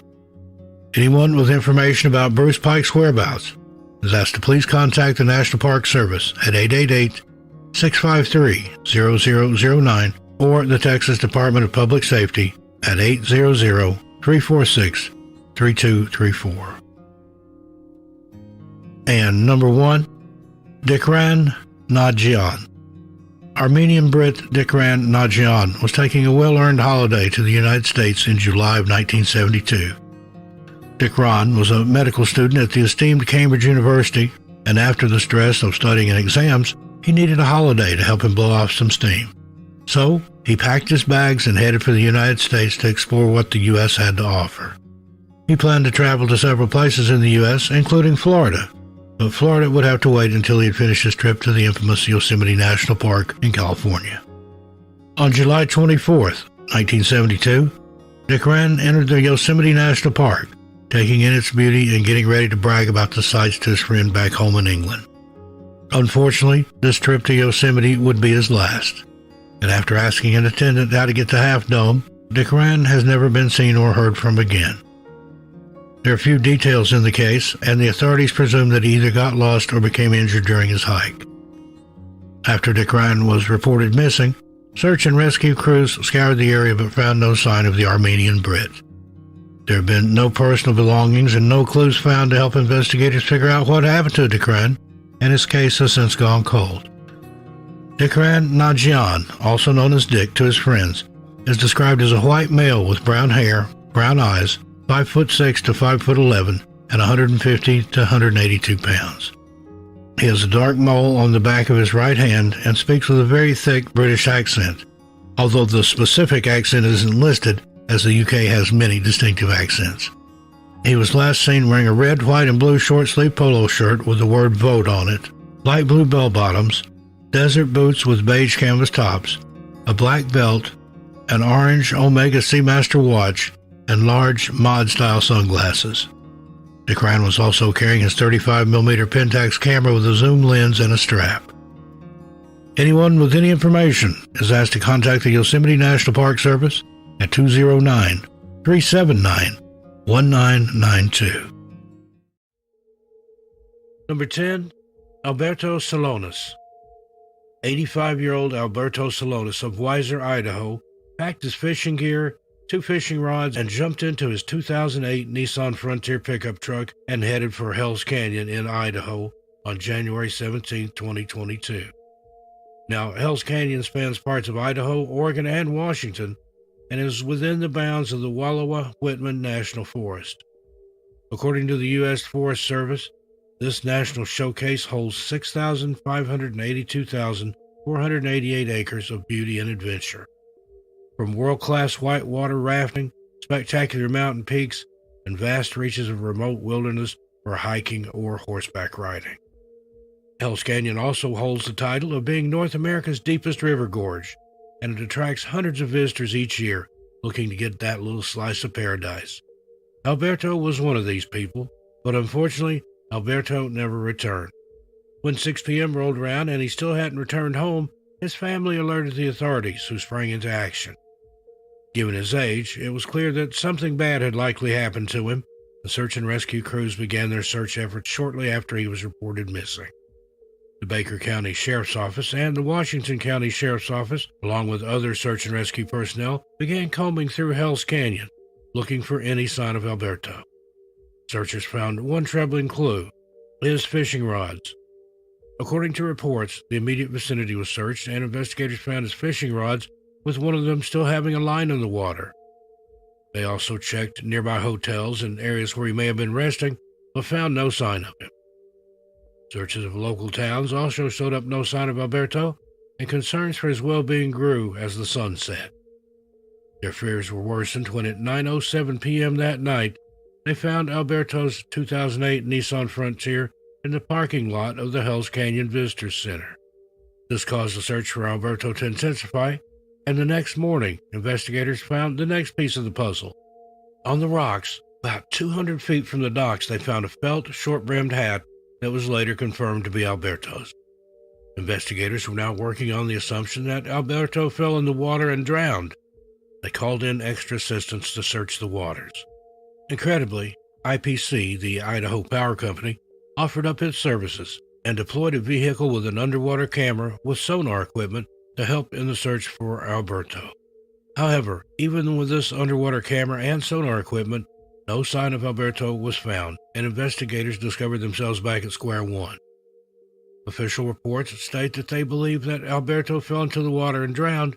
However, his body has never surfaced. The Baker County Sheriff's Office and the Washington County Sheriff's Office are still conducting their investigations into Alberto's disappearance. Alberto is described as a white male, 5 foot 8 inches tall, 160 pounds, with white hair.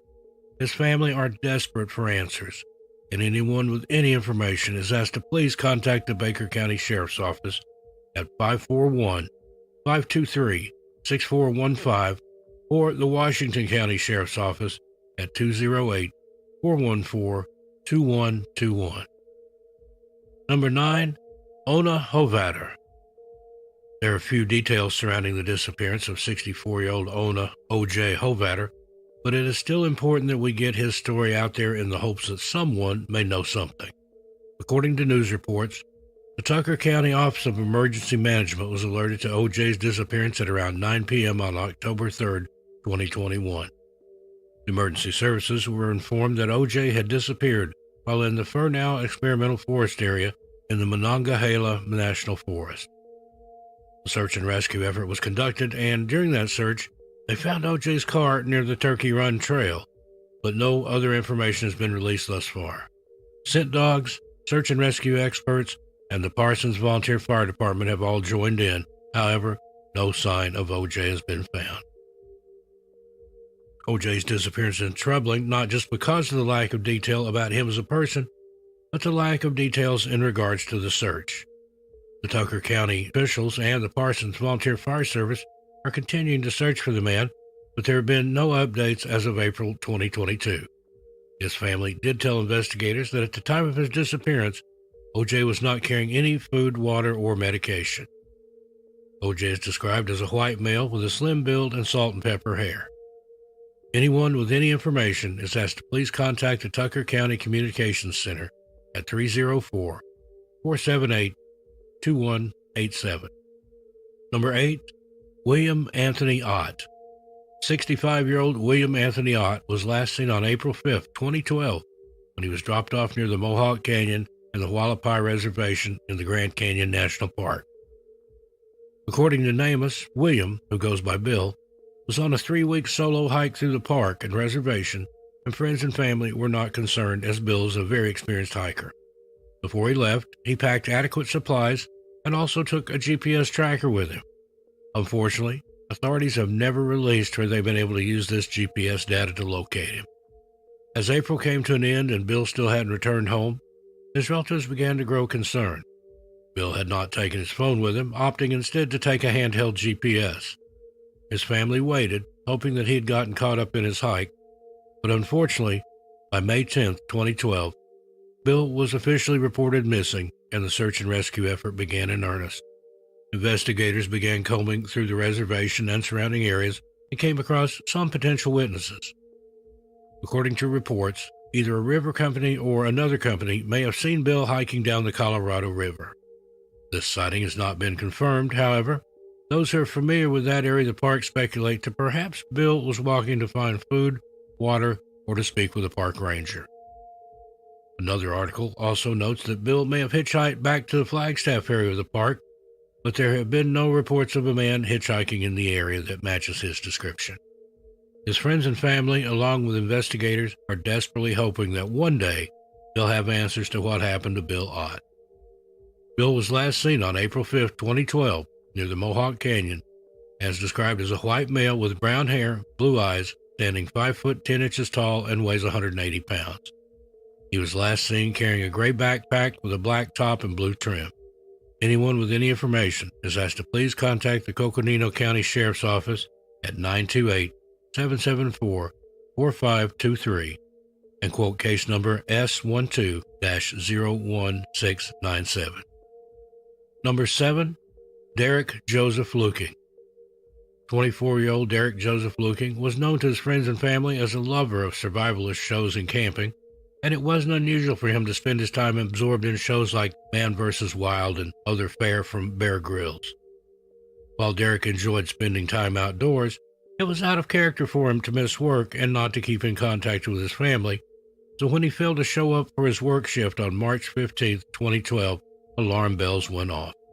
Derek's family and his roommate, Ryan Molden, knew that something was horribly wrong, and after receiving the call from his workplace, they began looking for any signs of Derek.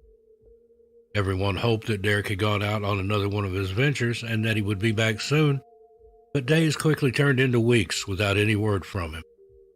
At the time of his disappearance, Derek was living in Louisville, Tennessee, with his roommate, Ryan, and was working at the Peninsula Behavioral Health Center. Derek was originally from Virginia, so his parents made the difficult journey from their home to Tennessee, hoping that by the time they got there, their son would be safe and sound. When they arrived, they were greeted by his roommate Ryan, and the trio began racking their brains, trying to think of any possible location where Derek could have gone. They also decided to check his computer, and that's when they came across their first clue. Derek had looked up maps of the Great Smoky Mountains National Park and had also made a reservation for a nearby hotel. His parents contacted the authorities to inform them of their son's disappearance and also provided them with the first possible clue. Investigators were able to check CCTV footage from the hotel in question that showed Derek leaving the Microtel Inn and Suites at 4 a.m. on March 17th wearing just a backpack. This footage alarmed investigators and his family, and after conducting a further search of the hotel and surrounding areas, their worst fears were realized. The investigators quickly found the room that Derek had been in for the past few days and found that inside his hotel room was a Bible and a bottle of alcohol. Derek's family and friends had noted that in the months before his disappearance, his behavior had changed significantly, and he had started drinking and smoking, something that would not have been allowed at his religious college. His father speculates that this may just have been his transition into adulthood, or may have signified something darker going on inside of Derek's head.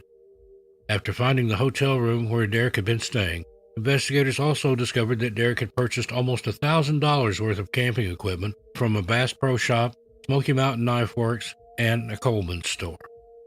However, what puzzled investigators was that none of his equipment was found in his hotel room, and on the day that he had been seen, he was carrying nothing more than a small backpack. So, where was this new equipment? Well, that question would be answered quickly enough when the discovery of Derek's car in the newfound gap area of the Great Smoky Mountains National Park, which is located to the Tennessee-North Carolina state line. According to the Charlie Project, Derek had purchased the following: maps of the Great Smoky Mountains National Park, a sleeping bag, a tent, a Gerber axe, part of a military survival manual, a knife sharpener, Coleman combination compass and thermometer, 100 feet of black parachute cord, a headlamp, a pocket knife, granola bars, an iPod Touch, and a Bear Grylls survival tool, including a small flashlight, fire starter, and multi-tool. All of these items had been left behind in Derek's car, though, which suggested that while he'd been gearing up for Big Trip, March 17th was more than likely supposed to be a short day hike. What also troubled investigators and Derek's family was a note on the front of the car that read something along the lines of, "Don't look for me or follow me." With concerns for his welfare, investigators escalated their investigation, and search and rescuers began swarming into the Great Smoky Mountains National Park to look for any sign of Derek. Despite search dogs and teams of people on the ground, no sign of Derek was ever found. Many of the search crews found the trails they'd followed coming to dead ends or blockages, and theorized that perhaps Derek had taken a more isolated route. Day in and day out, searchers turned up to try and find Derek, but when over a week had passed and no sign of him had been turned up, the search was unfortunately called off. Derek's family have stated that they have never given up hope and are still doing all they can to help bring him home. There are countless theories out there surrounding what could have happened to Derek. Perhaps he took his own life, or perhaps he'd gone out into the park hoping to replicate one of the many survivalist TV shows he'd seen. While he loved camping, his family said that Derek wasn't very well versed in the outdoors or hiking, and find it unlikely that he would have taken such a great risk, especially in a park as big as the Great Smoky Mountains National Park. Derek Joseph Luking was last seen leaving the Microtel Inn and Suites at around 4 a.m. on March 17, 2012.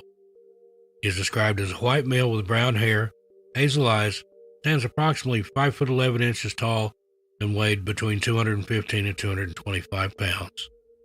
He was last seen wearing a gray hooded sweatshirt, dark-colored track pants with a white stripe down each leg, dark-colored tennis shoes, and possibly a waterproof watch. He was also possibly carrying a camouflage print Realtree rain gear pack and a black or dark blue book bag type bag. Derek has stretch marks on his lower back and has a tattoo of Japanese characters on his upper left chest. Anyone with any information is asked to please contact U.S. Park Ranger Joshua Frazier of the National Park Service at 828-497-1940 and refer to case number 12-1076. Number 6. Samuel Segal. Ashley Segal's phone buzzed on January 15, 2022. As she looked down, she was pleased to see that the text was from her brother, 29-year-old Samuel. The two exchanged a few texts, with Samuel finishing up the conversation by saying, "Nope, but I can give you a call later today." But sadly, that call never came, and this was the last text message that Samuel ever sent.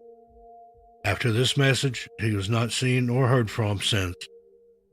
And as the months pass by, his friends and family are growing desperate for answers. Samuel was a keen outdoorsman and loved to explore around his home in Springwood, Sydney, Australia. When he wasn't working, Samuel often walked through the numerous national parks that Australia has to offer with his 3-year-old daughter, and he also had a passion for rock climbing. His friends and family described him as one of a kind, with a big heart and a cheery outlook on life. So when he told them of his plans to hike in the Glenbrook National Park, his family thought he was off out on another one of his adventures.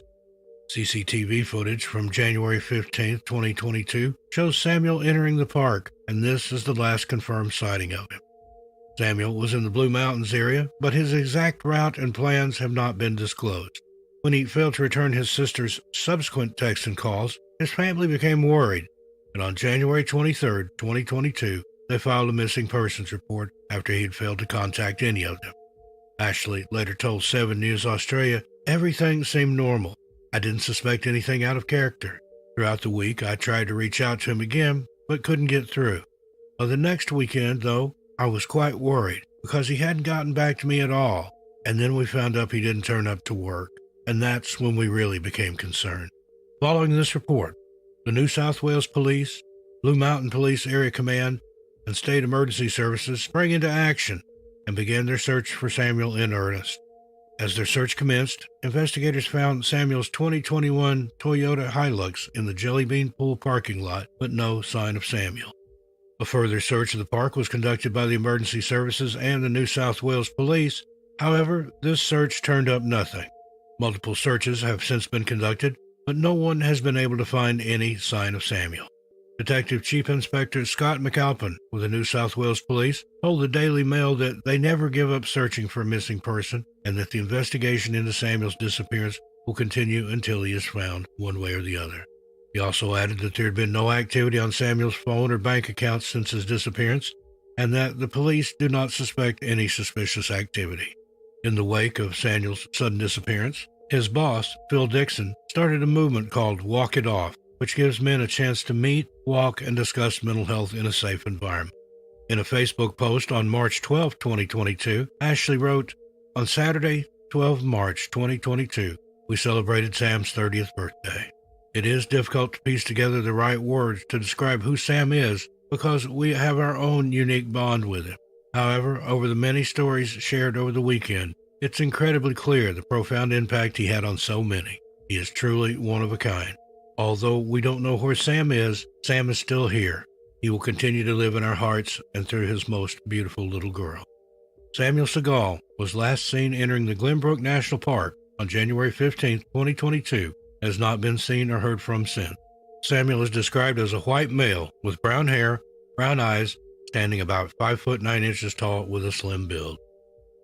Sam has distinctive tattoos of spider webs on his elbows and knees, a mermaid on his right forearm, a skull on his right wrist, and a dragon on his left forearm. Samuel also has a gold front tooth.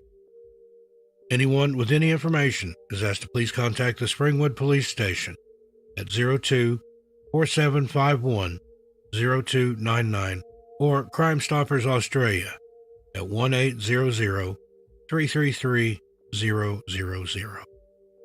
Number 5, Barbara Bolick. 55-year-old Barbara Bolick was last seen in the Bitterroot Mountains in the Bitterroot National Park in Montana on July 18, 2007.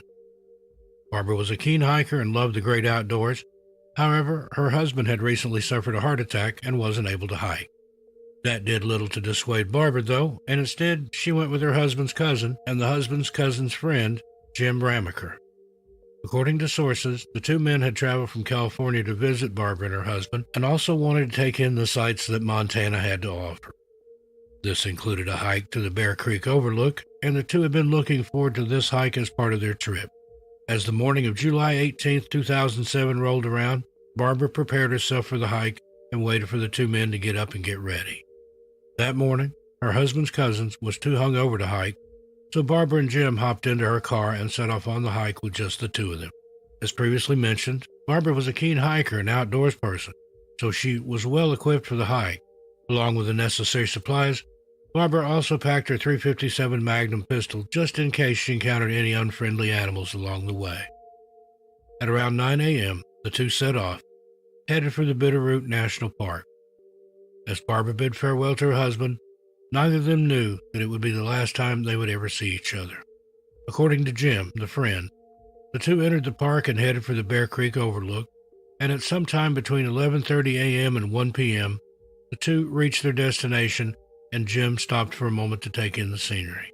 Barbara was only an estimated 20 or 30 feet away from him, but as he turned back around to finish the hike, she was gone.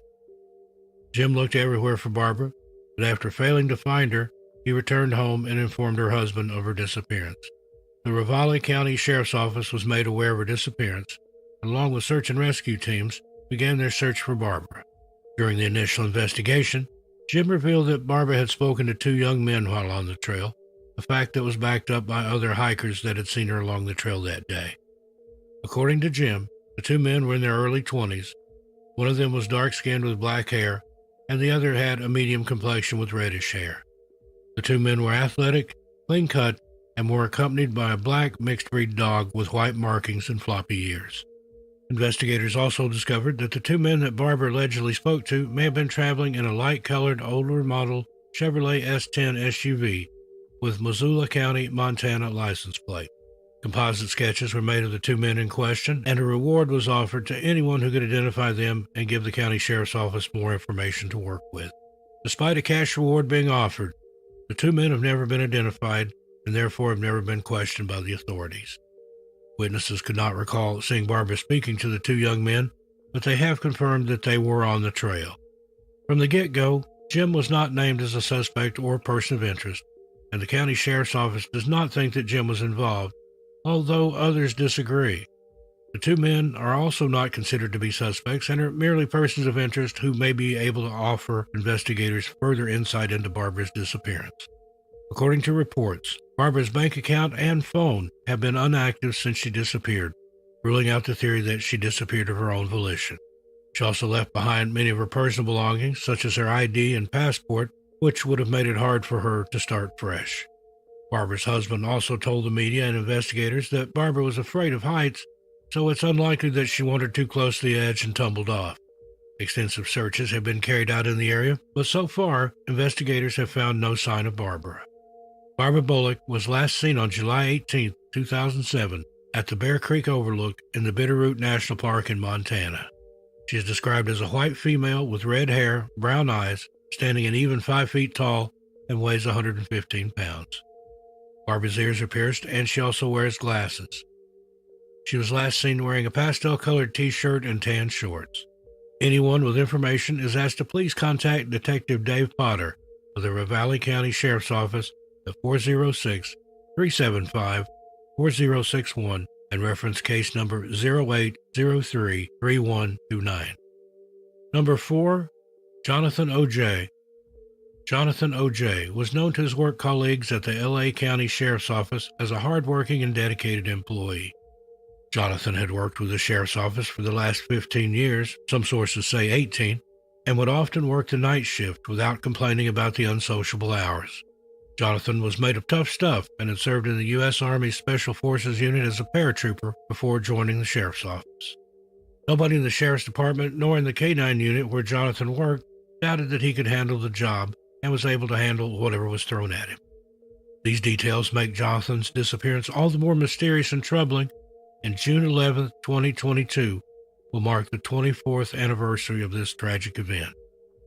On June 11, 1998, Jonathan headed down to the Devil's Punch Bowl area of the Angeles National Forest for a run as he was gearing up to run the Western States 100-mile endurance run. For someone like Jonathan, with extensive military and police background, the run was sure to be somewhat of a walk in the park, no pun intended. However, Jonathan took great pride in his physical fitness and wanted to make sure that he was at least 110% prepared for whatever the endurance race coming up might throw at him. That morning, he kissed his wife, Deborah, goodbye, promising her that he would be home by the time it turned dark. But unfortunately, Jonathan was unable to keep his word. As the sun fell, his wife knew that there was something terribly wrong, and Jonathan was officially reported missing to the Palmdale Sheriff's Station. The sheriff sprang into action and began searching the Devil's Punch Bowl for any sign of Jonathan. During this initial investigation, they spoke to witnesses who remembered seeing Jonathan earlier that day. The first witness was a teacher out on a trip with a group of school children. According to the teacher, Jonathan told them that he was headed for the summit of the 9,400-foot-tall Mount Baden-Powell, much to the amazement of the kids. Mount Baden-Powell is around 20 miles away from Devil's Punch Bowl, and the route would have been the perfect place for him to prepare for the endurance run. 4 witnesses were spoken to, and they also remembered seeing a man fitting Jonathan's description running and jogging through the park toward the mountain. The last confirmed sighting of Jonathan was made at 6 p.m. when he was seen heading toward the parking lot, presumably to head home as he had promised his wife Deborah. That wasn't the only thing that witnesses recalled, though. Shortly after Jonathan was seen heading toward the parking lot, a single shot rang out, echoing through the thick trees of the park. Now, it's unknown whether this shot is connected with Jonathan's disappearance in any way. However, the possibility does exist. While investigators were talking to witnesses, other investigators were busy looking for Jonathan, and while they didn't find him, they did find his truck in the parking lot. It's unknown whether any forensic evidence has ever been recovered from this truck. As the night led into the morning, search and rescue crews started up the search again, and in total, people on the ground, helicopters, dog units, ATVs, thermal and infrared imaging cameras, and colleagues from the sheriff's office where he worked joined in to help find him. As the investigation continued, rumors began to swirl, and many speculated whether Jonathan had taken off of his own accord. Jonathan and his wife, Deborah, had been high school sweethearts, but it wasn't all happy families and rainbows at home. In the months before his disappearance, Jonathan had asked for a divorce and seemed very cold towards her. His behavior had also taken an odd nosedive, with him packing away and giving away a few of his prized possessions. This wasn't the only rumor to circulate, and it was also postulated whether Jonathan had been targeted because of his line of work. There are several possibilities tied to this theory, with the most prevalent being that Jonathan likely found something big and that the key players had him taken out to keep their business secret. Also, the possibility that he turned state's evidence and had to disappear into the witness protection program. The website Strange Outdoors also mentions how in the early 90s, several officers in the area were indicted for tipping off those in the business of trafficking substances while taking cash payments for this information. Many years have passed since Jonathan O.J. disappeared, and while the rumor mill continues to churn, there is still no solid evidence that points to his whereabouts. According to Jonathan's sister, he had become tired of living in the city and had wanted to live a more peaceful life in the mountains, but said that it would be out of character for him to leave his daughter behind, as the two were very close. Multiple people have been put in the spotlight and have been believed to have been behind Jonathan's disappearance, but there has never been any concrete evidence to back up these claims. Jonathan O.J. was last seen running through the Devil's Punch Bowl in the Angeles National Forest on June 11, 1998, and has never been seen or heard from since. Jonathan is described as a white male with brown hair, brown eyes, standing 6 foot tall and weighing 165 pounds. Jonathan has a U.S. Army eagle tattooed on his upper left arm and the letters S.E.B. inside of a triangle on his upper right arm, which is a cover-up of a Yosemite Sam tattoo. He was last seen wearing a light-colored t-shirt, olive green shorts with pockets, black crew socks, hiking boots, a Casio running watch, a blue and white or possibly green and white baseball cap, black sunglasses with oval frames, and was carrying a forest green Jansport day pack. Anyone with any information is asked to please contact the Los Angeles County Sheriff's Department at 323-890-5500. Number 3, Laura Bradbury. That's been almost 38 years since little 3.5-year-old Laura Bradbury disappeared while on a camping trip from the Indian Cove campground in the Joshua Tree National Park in October of 1984. Despite numerous searches and appeals, Laura has never been found, and while a significant amount of time has passed, her family have vowed to never give up hope that they will one day have answers. On October 18, 1984, the Bradbury family were happily camping in the Indian Cove campground in the Joshua Tree National Park in California. The details of the trip are sparse, and the only details that are available come from around the time of Laura's disappearance. According to sources, Laura's older brother, 8-year-old Travis, went to the portable bathrooms, and Laura decided to tag along with him. As Travis stepped into the toilet cubicle to relieve himself, Laura stood outside and waited patiently for her big brother. However, by the time Travis had finished his business, Laura was nowhere to be seen. Travis ran back to the campsite, only to find that his little sister wasn't there either, and he quickly informed his parents that she was missing. A search rapidly ensued, and word got out around the camp fast, with over 250 people on the ground, people on horseback, and helicopters and scent dogs, all joining in the search for the little girl. People pressed on through the rugged terrain, hoping to find the little girl who had possibly wandered off, but no sign of Laura was ever found. Just 3 days after she went missing, authorities decided to call off the search and revealed that the scent dogs had only managed to track her for 2 miles before the scent ended.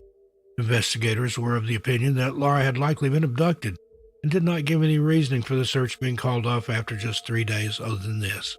Disgruntled at the fact that the search had been called off so early, the Bradbury family decided to take matters into their own hands and organize their own searches, all while navigating the turbulent emotions that come with having a child disappear. According to the show Unsolved Mysteries, the Bradburys went to great efforts to keep their daughter's name out there. They made t-shirts, flyers, and even had Laura featured on the side of milk cartons. Every chance the Bradburys could get, they took, and for weeks they answered questions and made appeals for Laura or whoever had her to bring her home. In the wake of their grief, they created the Laura Center, which is a nonprofit organization that helped them to distribute flyers and information about their daughter. Tips and leads trickled in, but nothing concrete came.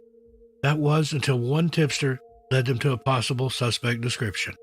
This witness told investigators that they had seen a man in a metallic blue van at the Indian Cove campground in the hours before Laura disappeared. The only other information that could be obtained was that the man was in his 50s and had a pot belly, but it isn't clear whether this man is a suspect or even a person of interest. While investigators were working through Laura's case in the background, the Bradburys tried their best to keep Laura's name in the headlines over the years, and her case was even featured on the TV show Unsolved Mysteries. Just 2 years after Laura disappeared, a tragic discovery was made just 5 miles away from the Indian Cove campground.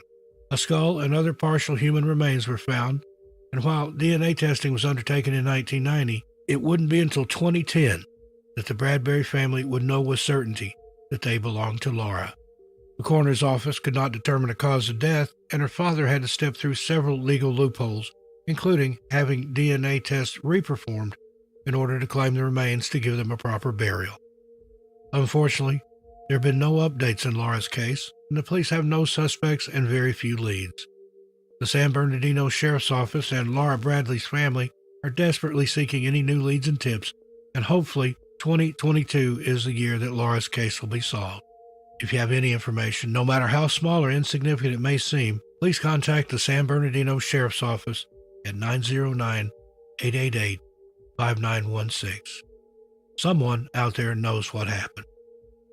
Number 2, Mary Sloan. 53-year-old Mary Sloan and a group that she was hiking with had gone up onto Mount Graham in Tucson, Arizona in September 2015, and everyone was looking forward to what the trip had in store for them. Unfortunately, none of them could have anticipated that their trip would turn into a nightmare and a search and rescue mission, and to this day, authorities are still baffled by Mary's sudden disappearance. According to those who were with Mary on the trip, they had set up a camp a quarter mile from Grandview Peak Road on September 3, 2015. At around 8:30 p.m., everyone headed to bed to make sure they were refreshed and ready for the early morning start. As morning broke and everyone got out of their tents, they realized that one person was missing, Mary. After searching her tent and the surrounding areas, they realized that she was nowhere to be found and called in the help of investigators and search and rescue teams. Investigators arrived at the scene on September 4, 2015, and when they looked inside Mary's tent, they found that her purse, bag, and phone were all still inside, and that it did not appear as though she had slept in her tent the previous night, which only added to the mystery. Ground crews and scent dogs were called in, and the search ensued for Mary. The Graham County Search and Rescue Team also became involved in the search for Mary, employing search members who could rappel down the sides of the cliffs and other treacherous terrain. Jerry Nelson, who was the Graham County Search and Rescue Coordinator at the time, said, "They went down 600 feet in 2 different areas and nothing. The cliff area is about 9,400 feet and drops down through some catch areas to the base of the mountain at about 3,000 feet. To get to the bottom of that cliff, you would have to probably start 6 or 7 miles south of Pima, and it's rough, rugged terrain. It would take a couple of days hiking there to get to the bottom of that canyon. There's no way we can rappel 6,000 or 7,000 feet. We just don't know where to go. You can't search that whole mountain." Mary's family were understandably distraught to hear her disappearance and revealed to the media that she had been dealing with the passing of her husband. Search efforts were eventually called off, and investigators are still left baffled by Mary's sudden disappearance. One theory states that perhaps Mary left her tent to use the bathroom, and encountered trouble while out there. Another is that she was possibly abducted, although in such a quiet area, it's likely the other campers would have heard or seen something. There are very few leads in Mary's case, and her family have said that they have not given up hope in trying to find out what happened to her. Mary is described as a white female, approximately 5 foot 2 inches tall, 110 pounds, with brownish blonde hair. Mary was last seen wearing a green shirt and blue jeans, hiking boots, a small bracelet, and a gold necklace.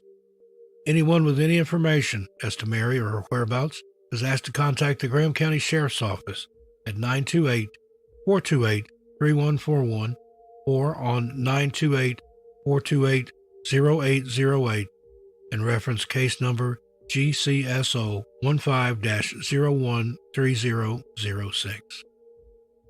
And number 1, Stephen Paul Thomas. In April 1976, 19-year-old Stephen Paul Thomas and his friends, T. Mark Seymour, James Thackerberry, Ken Sherwood, Robert Bromley, and Bruce Weaver, decided to take a hike up Mount Marcy together. While 6 of them set off, only 5 of them would return, and to this day, the disappearance of Stephen Paul Thomas has never been solved.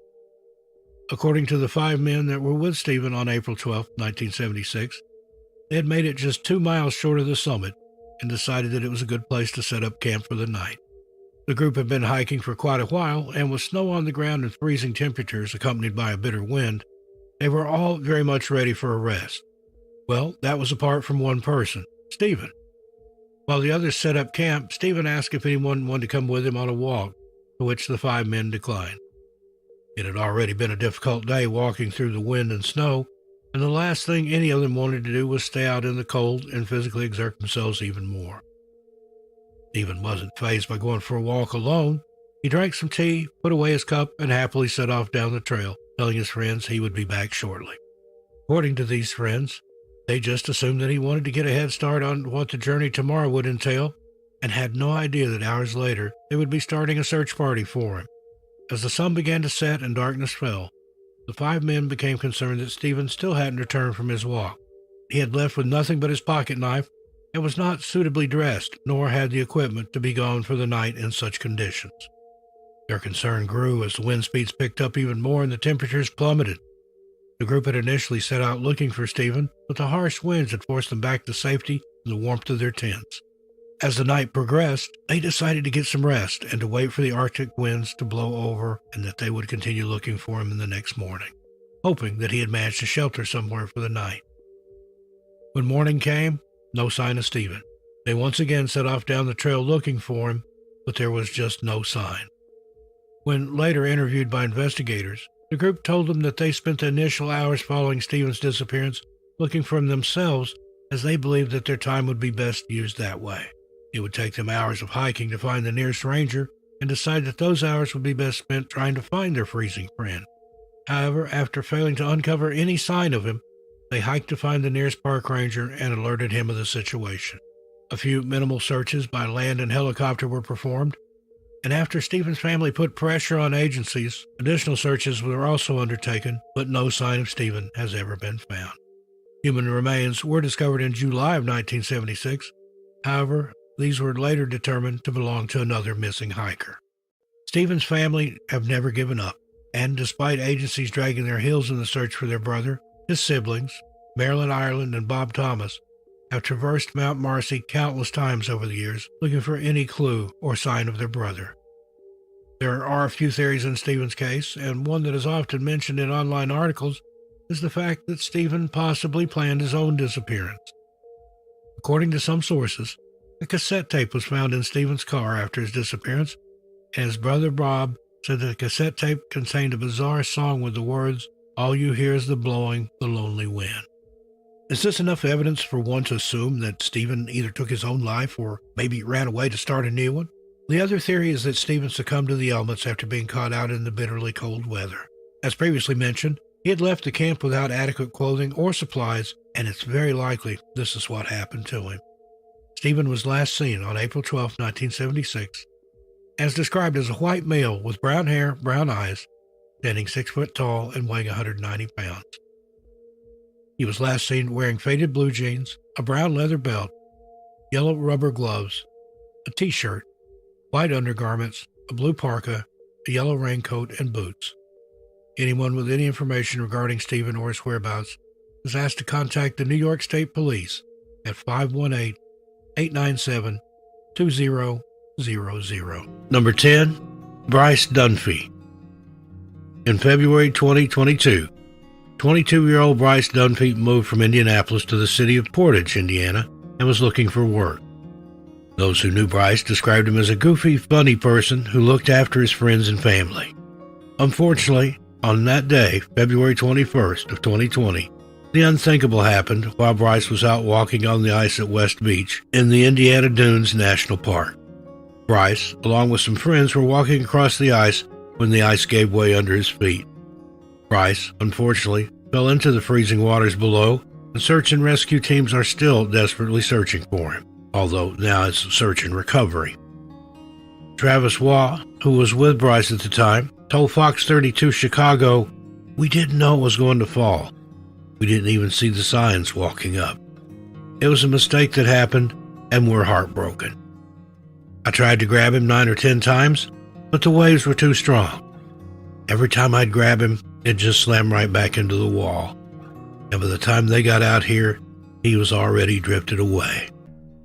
Search and rescue teams, along with the police, were immediately dispatched to the area following the call.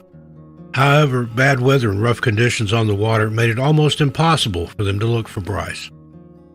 Recovery efforts have continued since February 21st, 2022, and now the Indiana Conservation Officers, Portage Fire Department, Porter Fire Department, Lake County Sheriff's Department, Ogden Dunes Fire Department, Indiana Dunes National Park Rangers, and the United States Coast Guard have all joined in the search for Bryce. For his family, all they want is to know what happened to their bright and happy Bryce. A GoFundMe was set up in the wake of the tragedy, and the fundraising goal was hit within a matter of days. This money will be used to help the family pay for expenses related to the search and for a funeral service in the future. If you have any information on the whereabouts of Bryce Dunphy, you're asked to contact the Indiana Department of Natural Resources at 877-463-6367. Number 9, Peter Jackson. 74-year-old Peter Jackson last made contact with his son on September 17, 2016. According to reports, Peter told his son that he was on his way to the Yosemite National Park. There are very few details available in Peter's case, but we do know from a Yosemite National Park Facebook post that Peter was in both good physical condition and was known to do moderate to strenuous hikes around 5 miles in length. His family believed that he was likely headed into Yosemite for a day hike, but the direction of where he was headed is unknown. Shortly after he vanished, his disappearance was reported to the Yosemite Park Rangers and the local police. His car was discovered at the White Wolf campsite number 58 with a ticket that was paid up until September 21st of 2016. Unfortunately, there was no sign of Peter with his car, and multiple searches by land and air have turned up nothing. That was until 2019, when his royal blue outdoor products backpack was found by fellow hikers in the Ackerson Meadow, Aspen Valley area of the Yosemite National Park. A short summary of Peter's case was posted to the r/missing411 subreddit, and a user by the name of Velociraptor commented the following: "White Wolf is on top of the Tuolumne River, the top of a deep canyon. There's only one way down to the valley floor. Or if you stay on the ridge, you could end up falling down the side and probably get stuck halfway down. It's not a sheer cliff, it is at some points, but for the most part, a person would have to have climbing ropes to scale down either way. This area is outside the normal/regular campsites and more for the introverted or leave-me-alone camper. By the way, as an experienced hiker, this is not a place to go hiking by yourself," he continues. Even if he slid down the slope and twisted his ankle, that would be it. Aside from the discovery of his backpack, there have been no further developments in the search for Peter. Peter Jackson last made contact with his family on September 17, 2016, and told them that he was headed to the Yosemite National Park. Peter is described as a white male, 5 foot 10 inches tall, 155 pounds, with blue eyes and gray hair. Anyone with any information is asked to please contact the National Park Service tip line at 888-653-0009 or the Yosemite Dispatch at 209-379-1926 or 209-379-1992. Number 8. Walter H. Reinhardt. 66-year-old Walter Reinhardt mysteriously vanished from the Yosemite National Park on September 19, 2002, and hasn't been seen or heard from since. Walter had served 2 tours of duty in Vietnam and also worked as a sheriff's deputy in Virginia following his military service. Everyone who knew him said that he was very physically fit and was very capable in the great outdoors, making his disappearance all the more strange. His family noticed that it was very out of character for him to leave without making contact, so when he walked into the Yosemite National Park and never walked out again, they knew that something was terribly wrong. Walter's car was later found, with some reports stating it was discovered on September 30, 2002, while other reports stated October 2, 2002, at the White Wolf Trailhead. Authorities believe that that is where Walter was heading. In an article for the LA Times, it was disclosed that Walter had left his Swiss Army knife in his car. This article also details how Walter's credit card was last used on September 19, 2002, to purchase gas from a gas station just 15 miles from the White Wolf Trailhead. The last confirmed sighting of Walter is believed to have been at around 9 a.m. on September 19, 2002, by a park employee closing down a lodge in the White Wolf area of the park. According to the LA Times, he remembered a fellow with a German alpine hat asking directions that morning to a lake a few miles up the trail. Since then, there's been no sign of Walter Reinhardt, and multiple search efforts have turned up nothing. His family told investigators that Walter was extremely tough and was more than capable of making it in the rough terrain, even if he did like to hike alone. Authorities do not believe that Walter is a victim of foul play, and suspect that he either got lost or was injured during his hike. His sons say that he is in very good physical condition and has no medical conditions and doesn't take any medications. Walter is described as a white male with graying brown hair, 5 foot 8 inches tall and 145 pounds. He was possibly last seen wearing a gray felt alpine hat, leather hiking boots, and carrying a large fanny pack. Anyone with any information as to his whereabouts is asked to please contact the National Park Service at 888-653-0009 or the Yosemite National Park Communications Center at 209-379-1992. Number 7. Ruth Ann Rupert. When 49-year-old Ruth Ann Rupert attended the Yosemite Medical Clinic in Curry Village on August 14, 2000, no one had any idea that it would be the last time she would ever be seen alive. According to reports, Ruth Ann had planned to go on a hike with a backpacking group. However, due to her medical incident, she was forced to postpone and seek treatment. After receiving the undisclosed treatment, it appears that Ruth Ann set off on a day hike from Yosemite Falls to the Foresta area of the park. Her NamUs profile states, on August 14, she had stated that she planned to hike in to catch up to a backcountry hiking group, which had left that morning, but would turn around and exit the backcountry if she could not catch up to them by 4 p.m. The medical staff would be the last people to see Ruth Ann alive, and after she failed to make it out of the park rangers and surrounding police forces were made aware of her disappearance.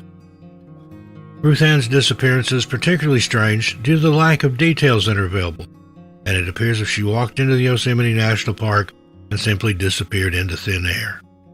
Search and rescue crews have attempted to locate Ruth Ann, but so far the search has been fruitless. The only clue in Ruth Ann's case came in 2008 when her backpack was found in the Fireplace Creek drainage. This creek is along the route that Ruth Ann would have taken to get to Foresta. However, nothing else has ever been found. Ruth Ann Rupert is described as a white female with brown hair and brown eyes, standing 5 foot 5 inches tall and weighing about 140 pounds. Ruth Ann has a prosthetic left eye and was believed to have been hiking from Yosemite Falls to Foresta on August 14, 2000. Anyone with information is asked to please contact the National Park Service at 888-653-0009. Number 6. Thelma Pauline Melton. The disappearance of Thelma Pauline Melton has continued to baffle investigators and online sleuths alike for many years.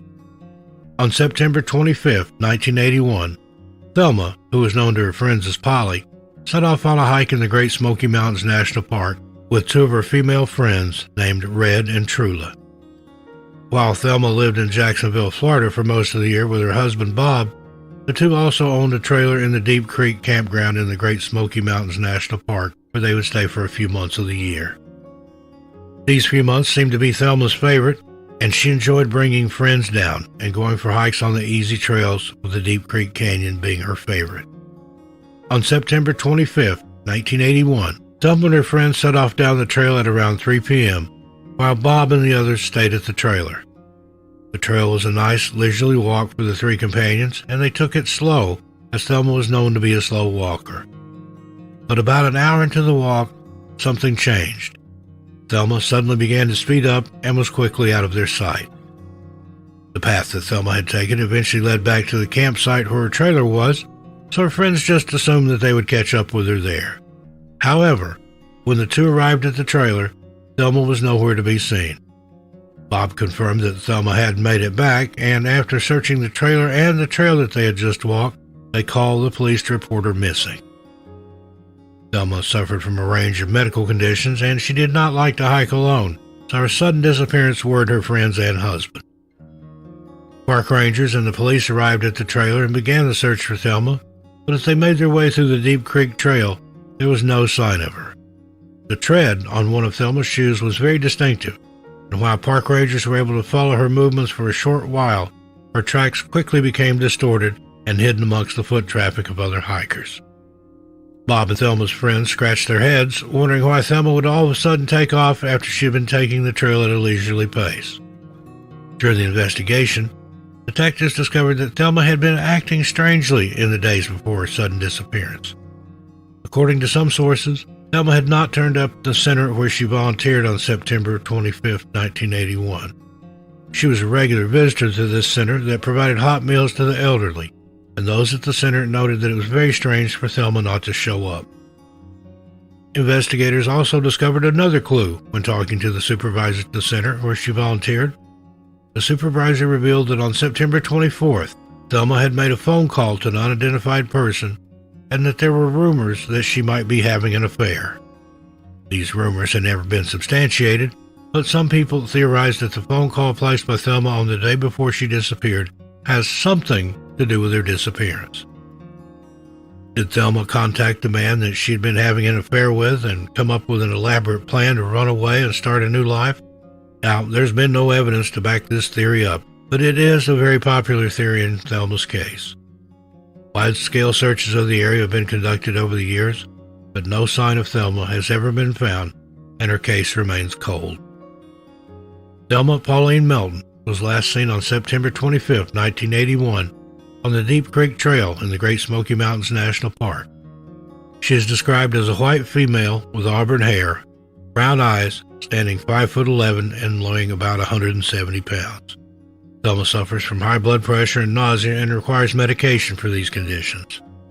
She is also known to smoke 2 packs of Virginia Slims a day.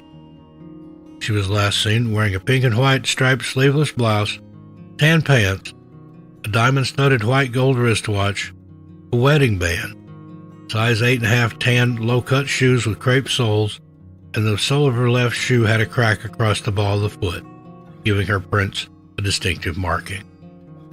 Anyone with any information on Thelma is asked to contact the Tennessee Bureau of Investigation at 615-744-4000 or the National Park Service on 888-653-0009. Number 5, Joe Halpern.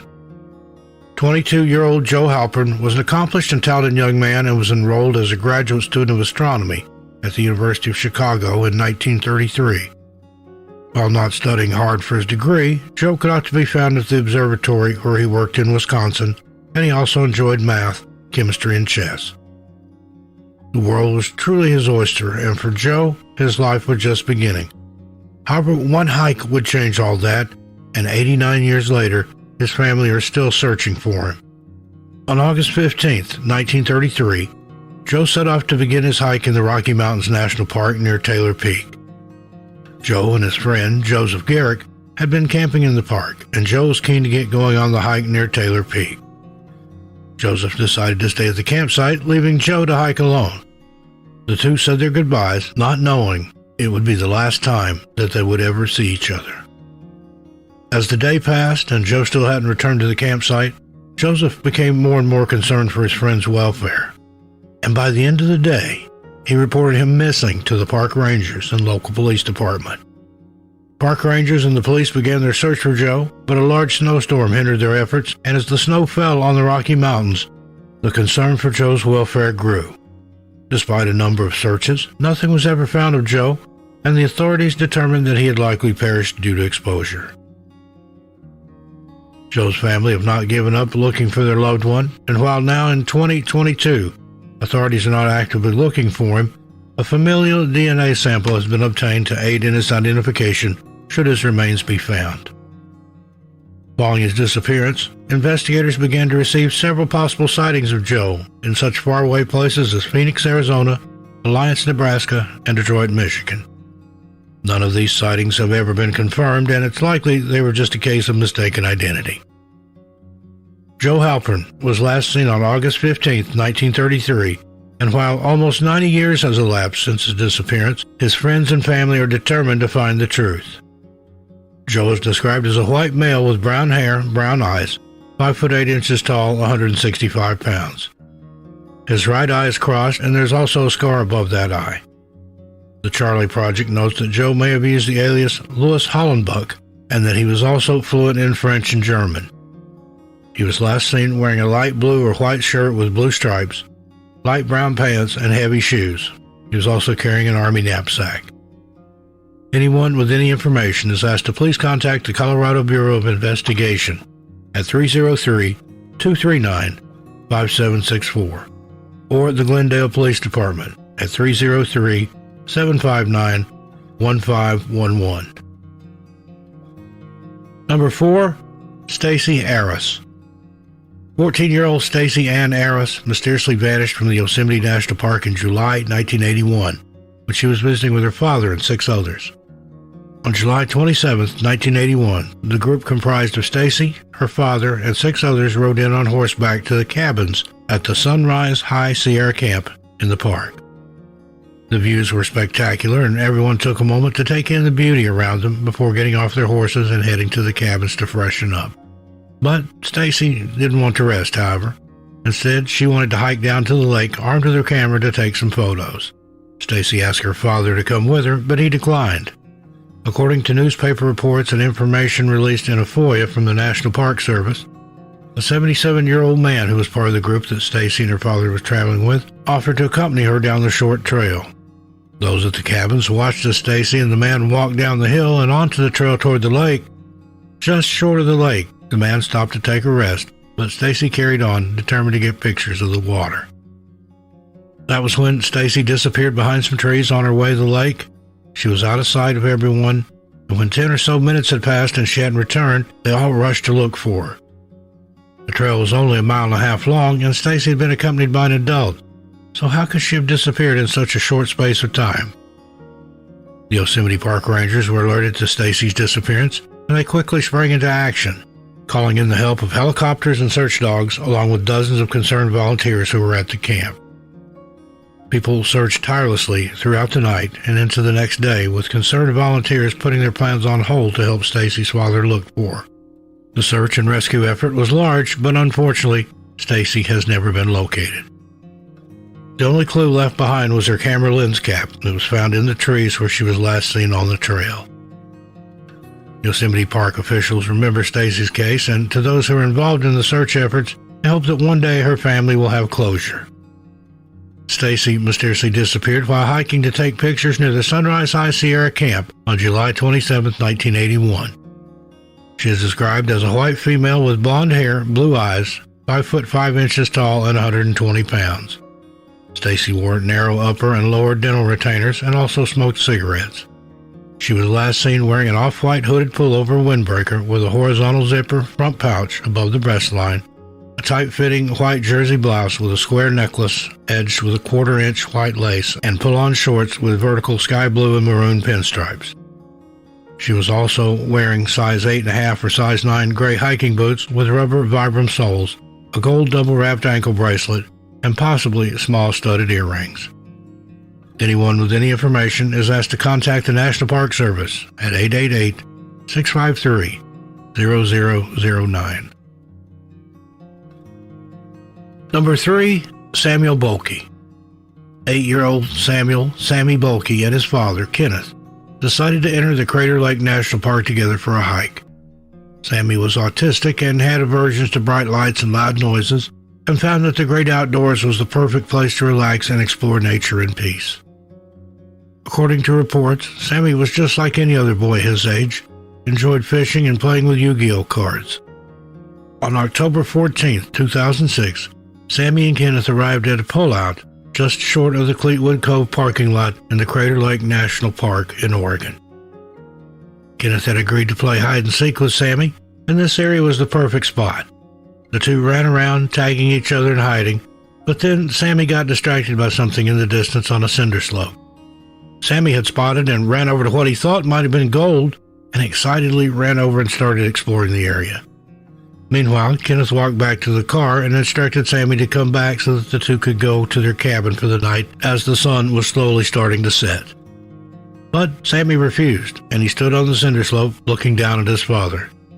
Kenneth tried to coax him down, but then quickly realized that Sammy might be wanting him to carry on the game of hide-and-seek from earlier. So, Kenneth rushed up the cinder slope and began running after Sammy. No matter how fast he ran, Sammy remained just ahead of him, and when he reached the top, he found that Sammy had disappeared. He called out for his son, but there was no sign of him.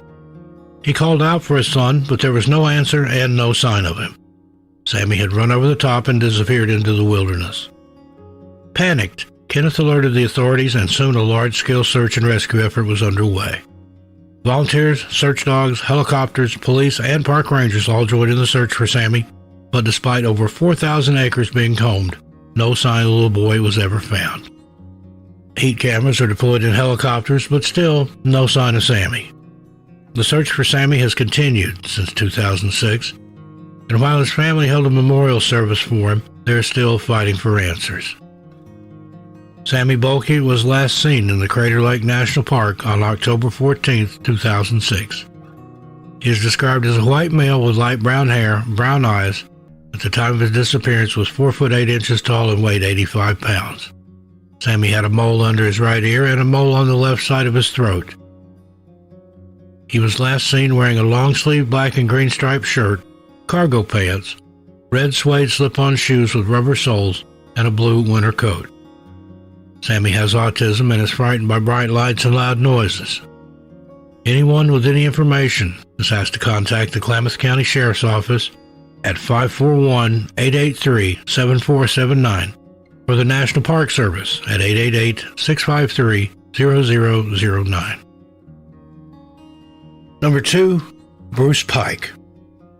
47-year-old Bruce Pike of Wyoming was last seen in the Yellowstone National Park on August 2, 2006. There are very few details about Bruce's disappearance, and all we know is that he was last seen at a campground on Indian Creek in the park and has never been seen or heard from again. His car was later found abandoned in the park, but specific details of where and the condition of the car have never been released. Bruce Pike is described as a white male with brown hair, brown eyes, 5'11" and 185 pounds. There are no details about the clothing he was possibly wearing when he disappeared, and there are incredibly few details about Bruce as a person. The Charlie Project notes that Texas authorities are involved in the investigation, but again, further information in regards to this has not been released. Anyone with information about Bruce Pike's whereabouts is asked to please contact the National Park Service at 888-653-0009 or the Texas Department of Public Safety at 800-346-3234. And number 1, Dikran Nadjian. Armenian Brit Dikran Nagian was taking a well-earned holiday to the United States in July of 1972. Dikran was a medical student at the esteemed Cambridge University, and after the stress of studying and exams, he needed a holiday to help him blow off some steam. So, he packed his bags and headed for the United States to explore what the U.S. had to offer.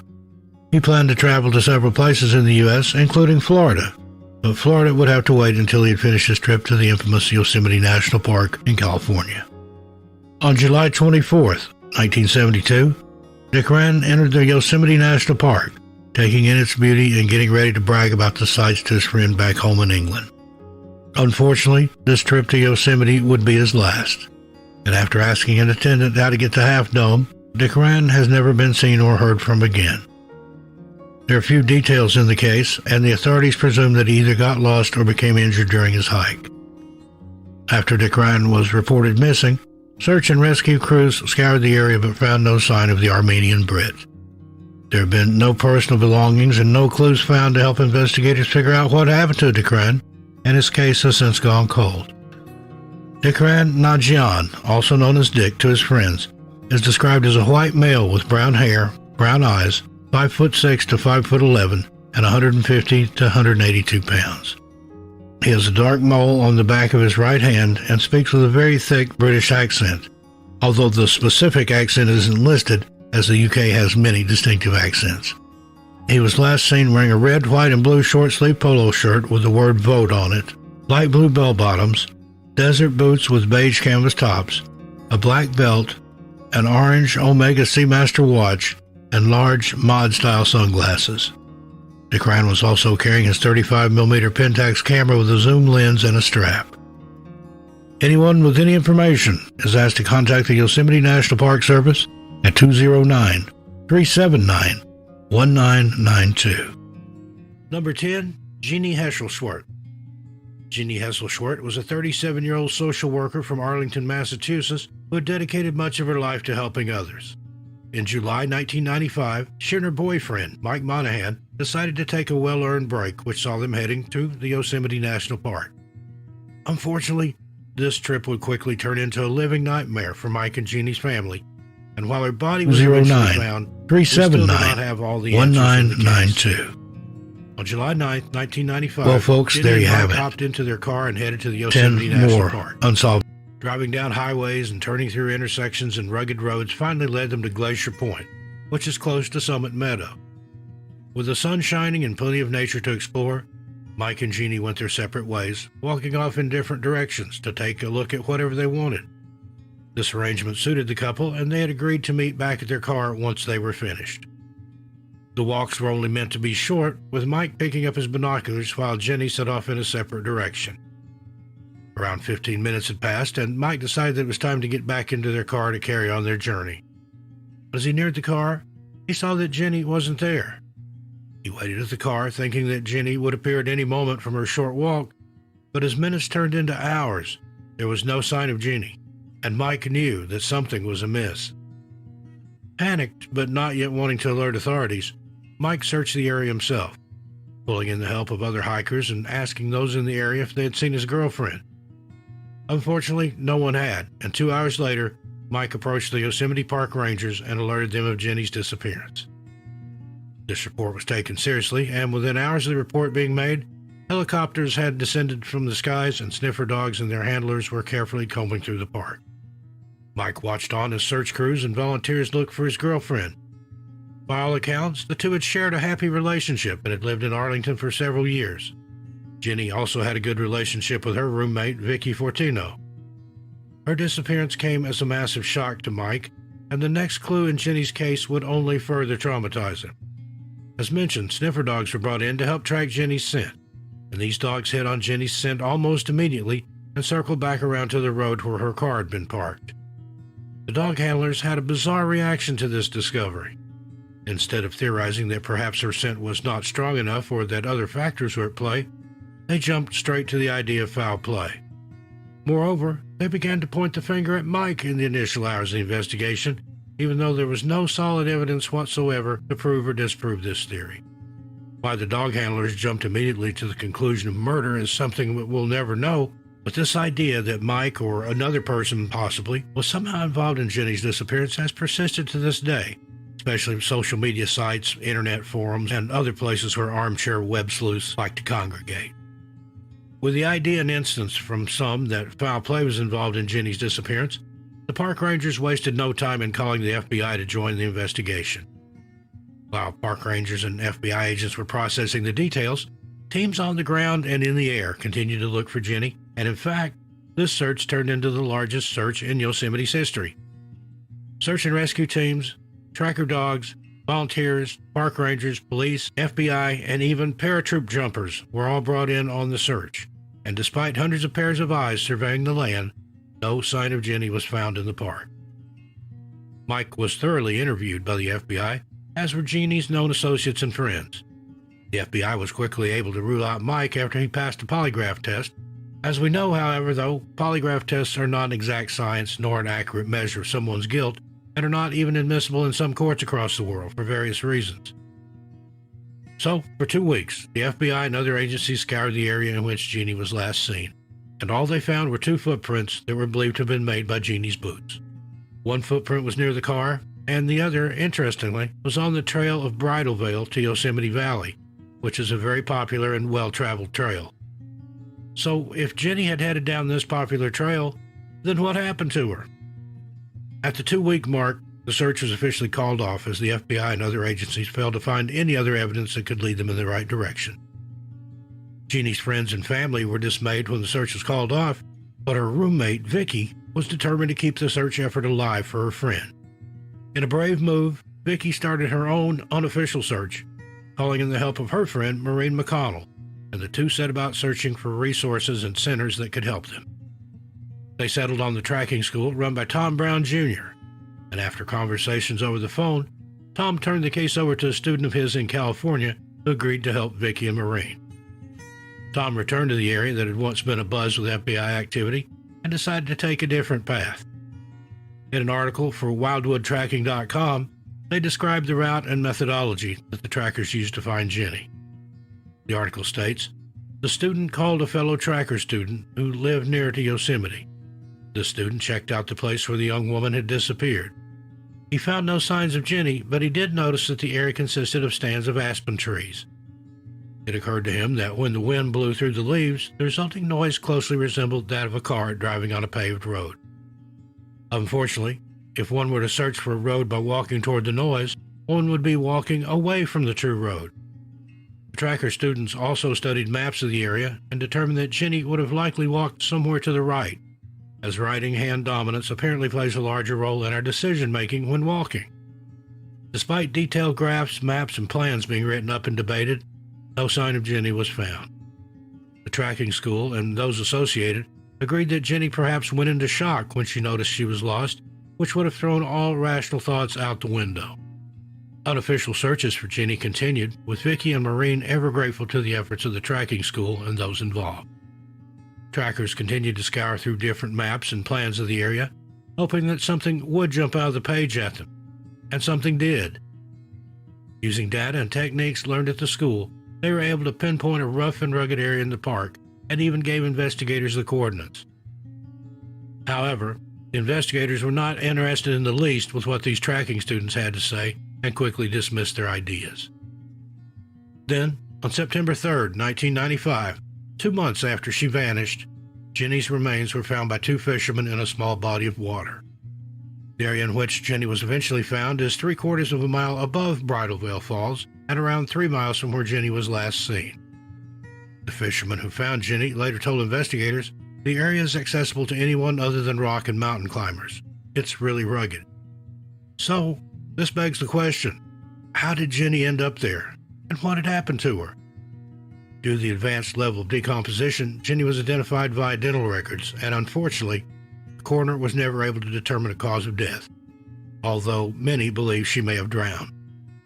It would later transpire that the area the students had pinpointed was indeed the area in which Jenny was found.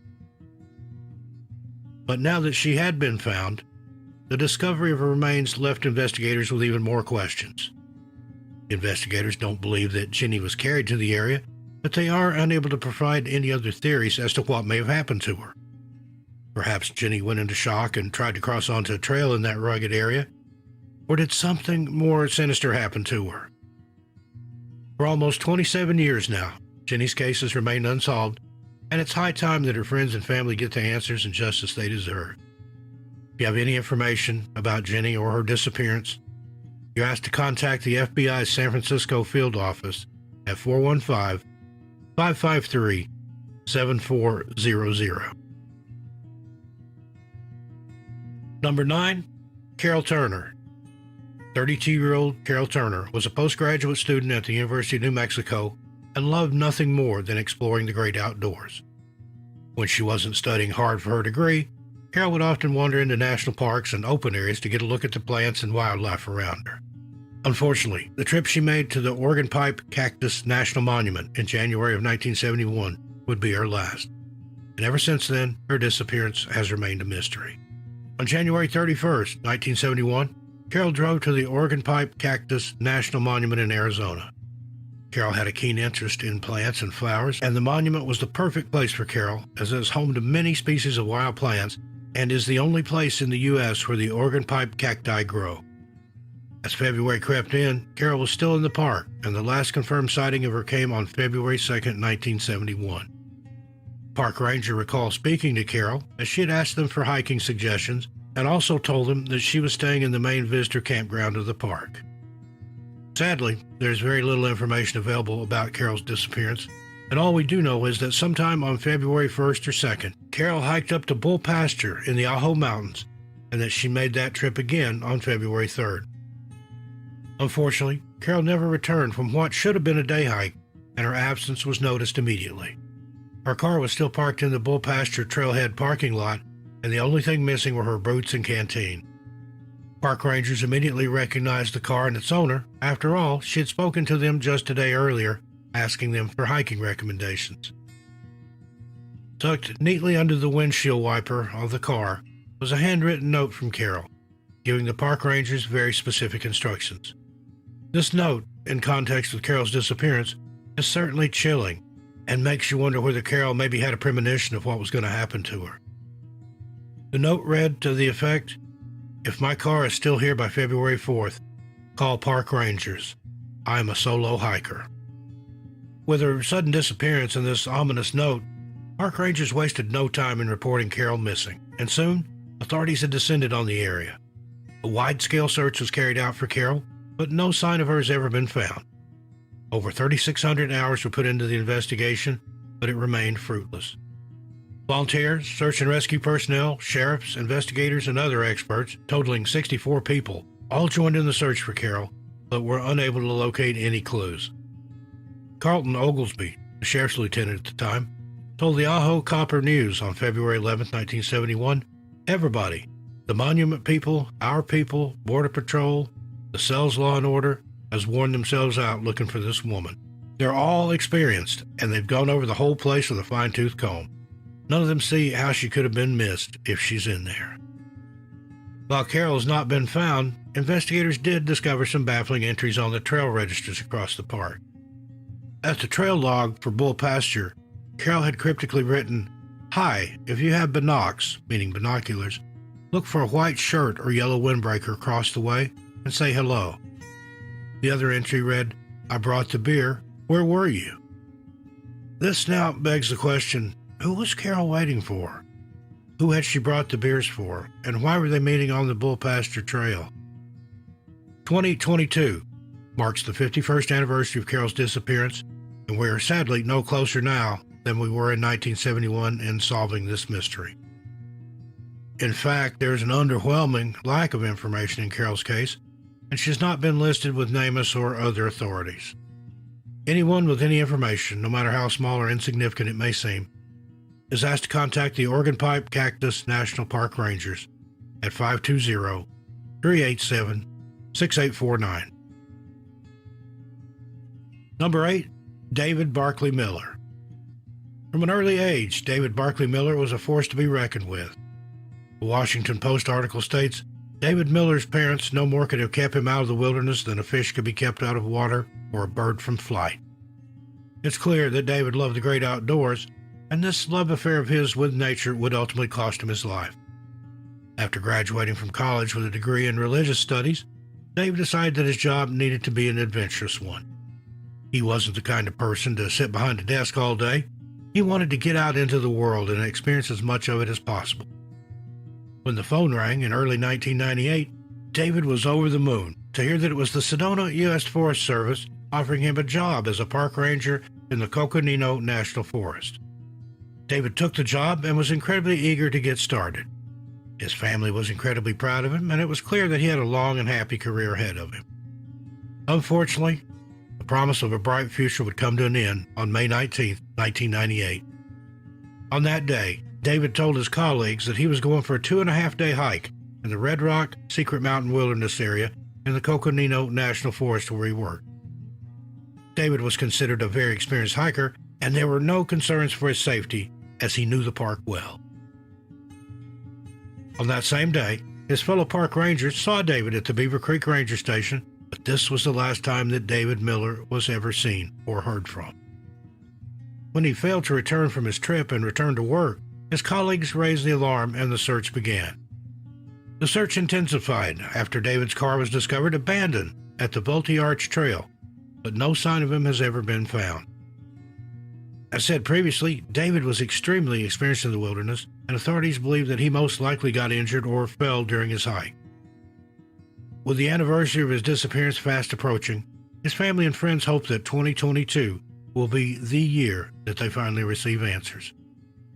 David Barclay Miller is described as a white male with sandy blonde hair, blue-gray eyes, stands at 5'11" tall and weighs 160 pounds. He was last seen wearing a t-shirt, shorts, black hiking boots, and was carrying a forest green Gregory backpack. Anyone with any information is asked to contact the Yavapai County Sheriff's Office at 928-771-3260 and reference case number 98-14554. Number 7, Michael Bryson. 27-year-old Michael Bryson was the love of his parents' lives. He was a constant source of joy and happiness for those around him, and despite having his own issues with substance abuse, Michael wanted to help everyone. Anna Brandt, one of Michael's friends, told the Spokesman newspaper he was really a good guy. He would give the shirt off his back to a stranger, and he had the most infectious smile and laugh that would light up any room he walked into. He was vulnerable, but in the best way. He opened up to people in a way that made them comfortable to be their true selves around him. In August 2020, Michael was starting to turn his life around. He had struggled with substance abuse and addiction, but was making conscious efforts to get his life back on the right track. August 3rd, some sources state the 4th, 2020 would be the last time that Michael's parents, Parrish and Tina, would ever see their son alive. According to reports, Michael stopped by their house in Harrisburg, Oregon to see them, and all appeared well. During this meeting, Michael told his parents that he was on his way to Hobo Campground in the Mcken National Forest and that he would be gone for around a week. Tina, Parrish, and other friends would later tell investigators that Michael and a group of friends were heading to Hobo Camp for a birthday celebration/camping trip. Those at the event, however, described it later as more of a rave, and that on the night of August 4th, 2020, between 40 and 60 people were in attendance. The party kicked off on the night of the 4th, with friends gathering around and enjoying themselves. The party continued well into the morning of August 5th, and at around 4:30 a.m., witnesses recall seeing Michael get out of a party bus and walk away from the camp. This is the last confirmed sighting of Michael, and since then, he's not been seen or heard from. His father, Parrish, told NBC News, "We know he was up there Monday and Tuesday, and that the DJ at this party, that was actually a rave, invited him up on stage to do a set, but by the next morning, he was gone." As his friends awoke the next morning, no doubt with pounding heads and hazy memories from the night before, they noticed that Michael was missing. All his camping equipment had been left in his friend's car, and his phone had been turned off ever since they entered the Hobo Campground. According to his mother, Tina, who was only alerted to her son's disappearance on August 6, 2020, by the time we found out, it was almost 12 hours since he'd been missing. The moment I put my foot out of the car, I knew Michael was gone. People weren't looking for Michael. They were sitting around, drinking, eating, laughing. Nobody was out searching for him, so I felt in my gut something had happened. Michael's father, Parrish, also added, "There's been a lot of conflicting stories from the beginning. One story is that he walked away from the camp. The other story is that a group of individuals picked him up on the road. It appears that those at Hobo Campground with Michael dragged their heels in reporting him missing, and valuable time was lost on his case." When the alarm was finally raised, the Lane County Sheriff's Office, along with horseback riders, search and rescue teams, boots on the ground, and drones, all set about searching for Michael. Unfortunately, after almost 19 days, the search was called off as no trace of Michael was found. To their credit, some of Michael's friends and even strangers who had attended the party stayed behind to help his family search for him. His family believed that those who attended the party hold the key to what happened to Michael that night, and it will take the right person to talk for answers and justice to be served. While investigators called off official searches, his family and friends continued to search Hobo Campground multiple times a week for him. Facebook pages, groups, posters, and flyers were created and circulated in the area. Michael's family fought to keep his name in the media spotlight, hoping that his picture might jog someone's memory. His family continued and continues to this day to advocate for Michael as at the forefront of the search for him. The Facebook group, Let's Find Michael Bryson, has over 22,000 members who are dedicated to helping the family look for him. The group is littered with posts from friends, family, and strangers who are all pooling their tips and information together in a safe haven. The fight to keep Michael's case in the media paid off when, in December 2020, 5 months after he disappeared, a new tip came into investigators. According to the spokesman, the Lane County Sheriff's Office received a tip that led them to Bryce Creek Road, just a short distance from the Hobo Campground area. During a search of this area, the Sheriff's Office discovered items of Michael's clothing that he had been wearing on the night he disappeared. Parrish later told KPIC News, "The blue ribbon is right there where 2 of the items were found, and the blue and orange ribbon is where the other items were found. I'm 99% sure these items were planted." He also added, "We have a really good idea of what's happened, some idea as to who's involved, and we're just waiting on that last tip to open everything up. We just want the truth. We want Michael back."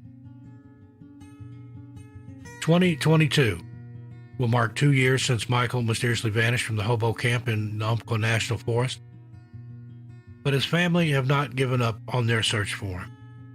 His parents regularly drive down the roads and through the area where he was last seen. They continue to update the Facebook group, have also created the Michael Bryson Foundation, which aims to address the needs of any family searching for a missing loved one. Michael Bryson is described as a white male with brown hair, blue eyes, although other agencies report green or hazel. He stands 6 foot tall and weighs 150 pounds. Michael has facial hair, a nose ring, and several tattoos.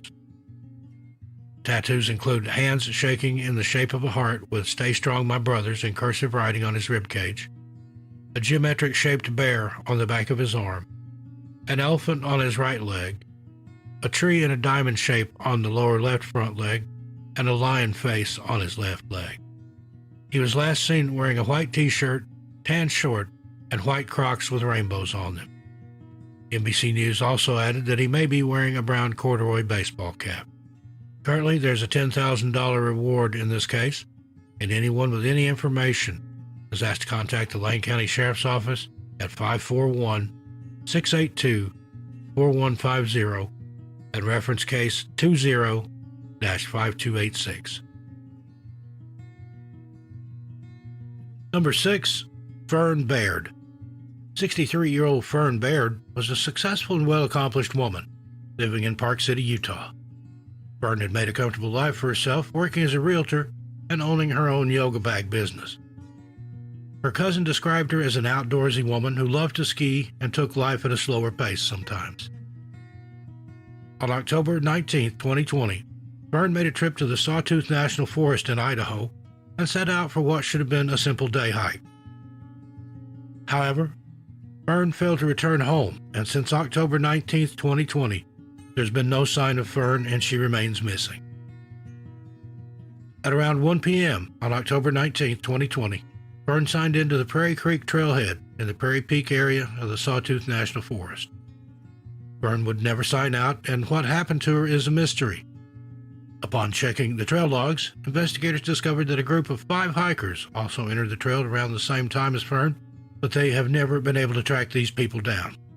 In her entry, Fern wrote, "To the lake and back," and the Charlie Project reports that the Prairie Creek Trail is a 10-mile loop along the west side of Highway 75 within the boundaries of the national park. Nobody noticed that Fern was missing or potentially in danger until October 22nd of 2020, when the hotel she'd been staying at alerted the authorities. Fern had not checked out of her room, and she had not been seen since she left for a hike on October 19th. The Blaine County Sheriff's Office and the Blaine County Sheriff's Search and Rescue Team responded to the incident and began their search for Fern. As the investigation continued, the Idaho Mountain Search and Rescue, National Guard helicopters, drones, ATVs, horse riders, and 3 dog units were also brought in to help with the search. Ultimately, nothing would be found, and days after she'd been reported missing, the search was officially called off. There's only been one clue in Fern's disappearance, and that was the discovery of her 2018 Subaru Crosstrek in the Prairie Creek parking area. Apart from that, there's been no credit card activity, no phone activity, and no clue to suggest where she may have headed or where she ended up. Possible that Fern had either hiked to the Prairie Lakes, Minor Lakes, Norton Lakes, or Mill Lake, and all these areas have been searched extensively. In a press conference shortly after Fern's disappearance, Blaine County Sheriff Steve Harkins said, "We're interested in speaking with an unknown Boise couple, and also a party of 5 hikers from Tulsa, Oklahoma, that both hiked either the West Fork drainage of Prairie Creek or to Prairie Lake on October 19th. These individuals may have information, or maybe they saw Barrett hiking that day." 2 years later, and the Blaine County Sheriff's Office are still searching for the individuals mentioned in their initial press release. The prevailing theory is that Fern got injured and perished while out in the wilderness. Chief Deputy William Fruehling of the Blaine County Sheriff's Office told the Inquisitor, "The most likely theory is that she became lost, perhaps left the trail and had to spend the night. She may have taken shelter and passed away from exposure. There's nothing that points to foul play, but there's nothing that points to anything concrete either." Fern Baird remains missing, and her case remains unsolved.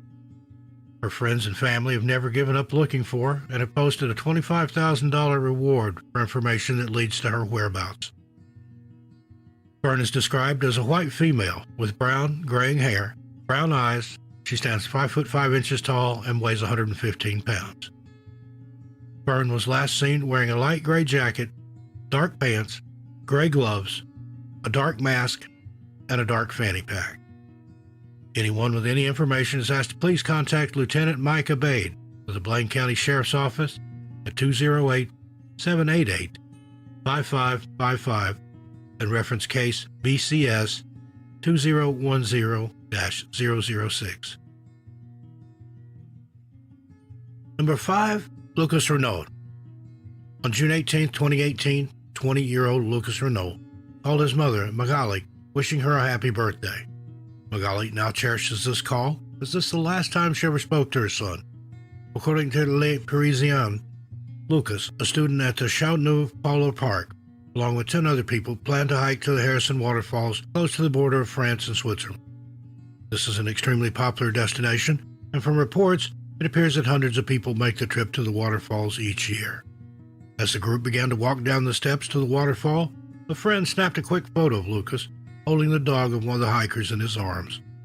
This would be the last photo ever taken of Lucas, and just hours later, their trip would descend into panic and chaos. Lucas never returned from his walk to the waterfall, and his absence was noted immediately by his friends. It appears that the group had become separated during the walk, but the full details of this have never been disclosed. Aside from the call to his mother, Lucas made one other call on the day of his disappearance. According to the newspaper, a little later, he would have lost his walking comrades in circumstances that remain to be clarified. Around 10:20 p.m., Lucas dials 112, the European emergency number, explaining to the call handler that he is tired of wandering in the woods and his legs are starting to hurt. This article further states that the call lasted for around 8 minutes before it was abruptly cut off. With this worrying call and his friends noticing his absence, a search was quickly underway for Lucas. Helicopters fitted with thermal imaging cameras ascended to the skies, and search and rescue teams, along with volunteers, set out into the wilderness to find Lucas. As the days went on, as many as 90 people joined in the search for Lucas, but they found no trace of him. His friends and family appealed to the media for anyone with information to come forward and could do nothing but watch as the search continued. Just 1.5 days after Lucas disappeared, the search was called off, much to the disappointment of his family. The police began interviewing everyone present, but nobody was able to provide them with any solid clues. Lucas' father spoke to France Bleu, telling them the police combed the area on Wednesday and Thursday morning, but afterwards we did not see them anymore. We, with our friends, our family, volunteers of the sector, we then searched for a week, every day. In vain. We were just shown a map of what had been done, as if to say, now, manage. It was a walker who alerted to a suspicious smell on June 26. The police first believed in a runaway, and then I think if Lucas had been a minor, the search would have been longer, better organized. The Dog Association had offered to help us. The police refused. I don't understand. We should have pooled all our forces to find him. We might have been able to save him. On June 26, 2018, the world came to a standstill for our nose when a fellow hiker found Lucas' body slumped against a tree, less than 2,000 feet from the waterfall's parking lot. The coroner was called to the scene, and he determined that Lucas' body was severely decomposed and that an autopsy would likely not yield any results. Positive identification was made through clothing and DNA, and the Renaud family began their grieving process. Due to the level of decomposition, the coroner was not able to determine a time or cause of death, but ruled out any serious injury.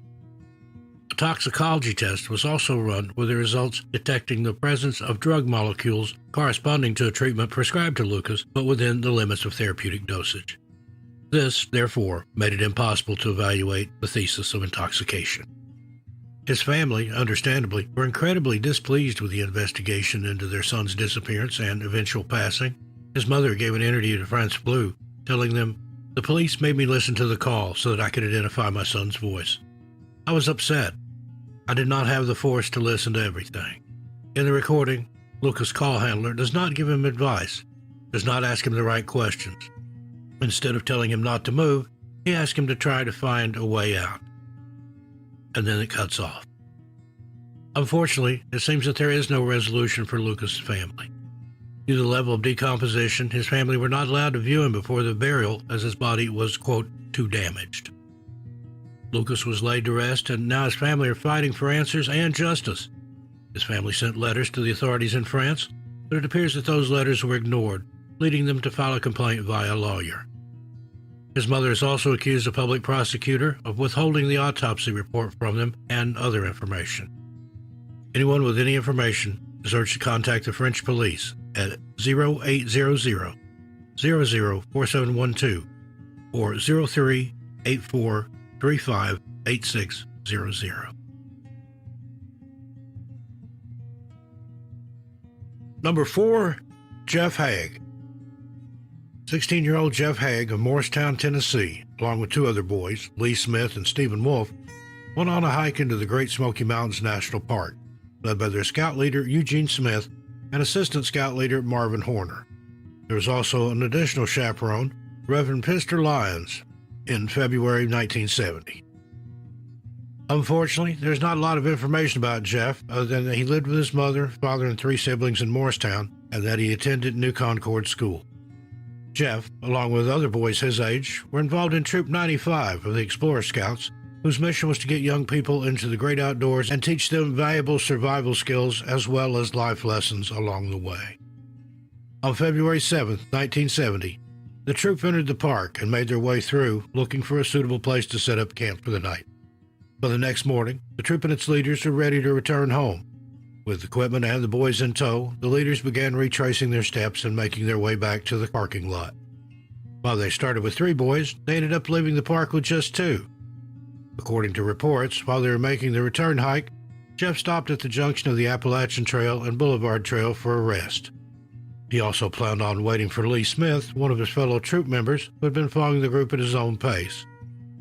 Eugene, the troop leader, okayed this decision, and the group agreed to meet back at the parking lot in half an hour or so. 30 agonizing minutes passed before Lee Smith emerged from the park and into the parking lot, but there was no sign of Jeff.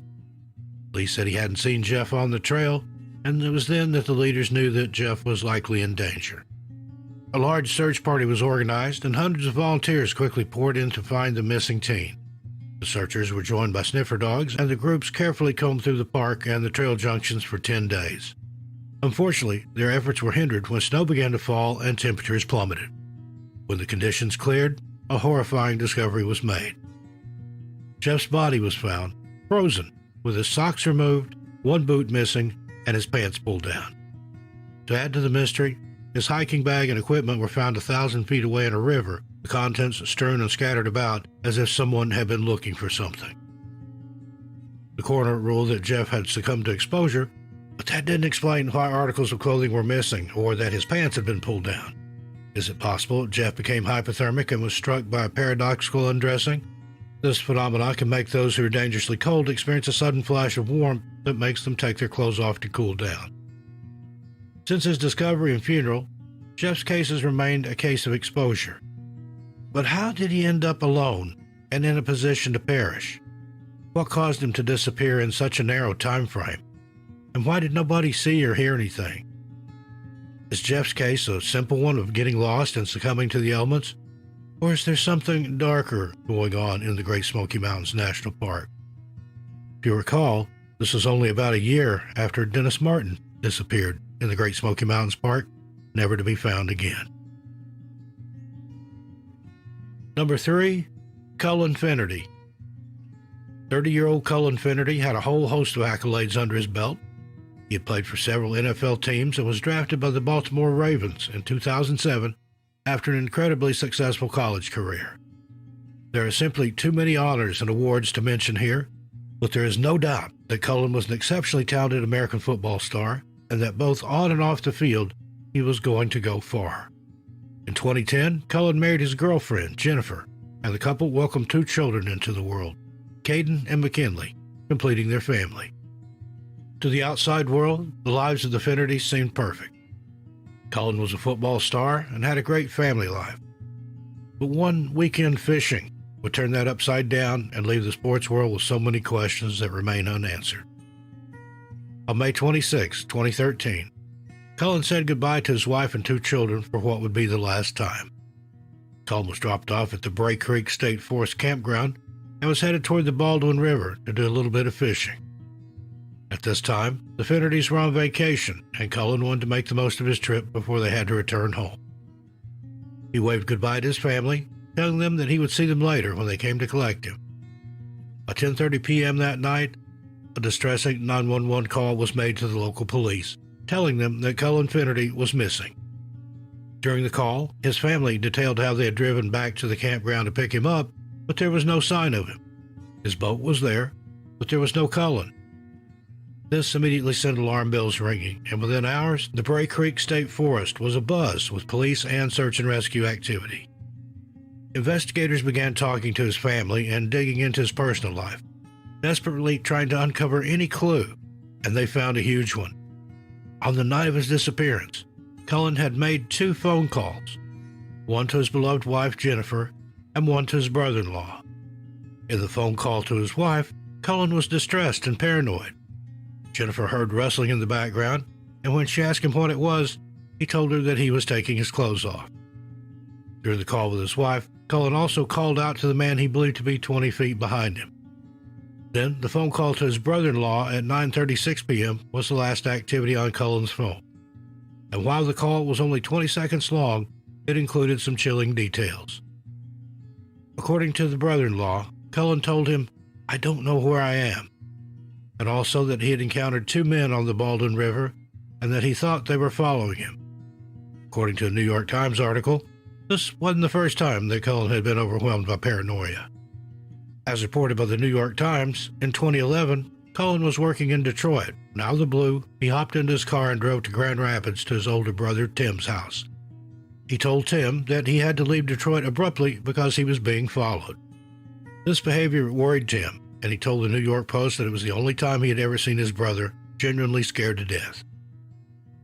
The search for Cullen intensified with the Lake County Sheriff's Office, 22 reserve officers, and 100 volunteers joining the search as the days progressed.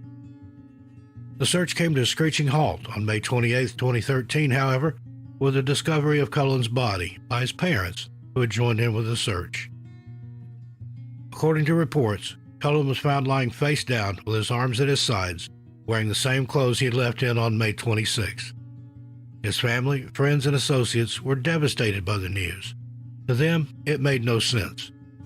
Cullen had a successful career in medical sales, was an accomplished American football player, and had a steady, happy home life with a wife and kids. Why would he wander into the woods? And why did he believe he was being followed? According to his wife, Jennifer, Cullen was in recovery from addiction to painkillers, and he kept on track after going into rehab. But in the days before his disappearance, she noticed a massive shift in his behavior. Cullen had reported pain in his jaw and left arm and had gotten little sleep, which was very out of character for him. In fact, his family jokingly called him Mr. Nap due to his ability to outsleep everyone else. On the day of his disappearance, Jennifer noticed another bizarre shift in Cullen's behavior. She told USA Today that Cullen had slept for 3 to 5 hours that night and had turned down dinner. This was an odd behavior for a man who was known to sleep for long hours like a baby, and she also noticed that his eyes appeared beady. Cullen had also consumed several alcoholic drinks that day, but this was a vacation after all. At 8 p.m., Cullen donned his fishing gear and headed out on what would be his last ever trip. All this was taken into consideration by the coroner, and when Cullen's autopsy was performed, it revealed some troubling answers. According to the autopsy report, Cullen had been suffering from CTE, or chronic traumatic encephalopathy, which is common in those who frequently receive blows to the head, such as football players. This disorder degenerates the brain and causes memory loss, dementia, depression, changes in mood, and difficulty making decisions, along with a myriad of other things. Medical records indicated that he had only suffered one concussion during his freshman year, and that the school dealt with the matter promptly and the incident was recorded.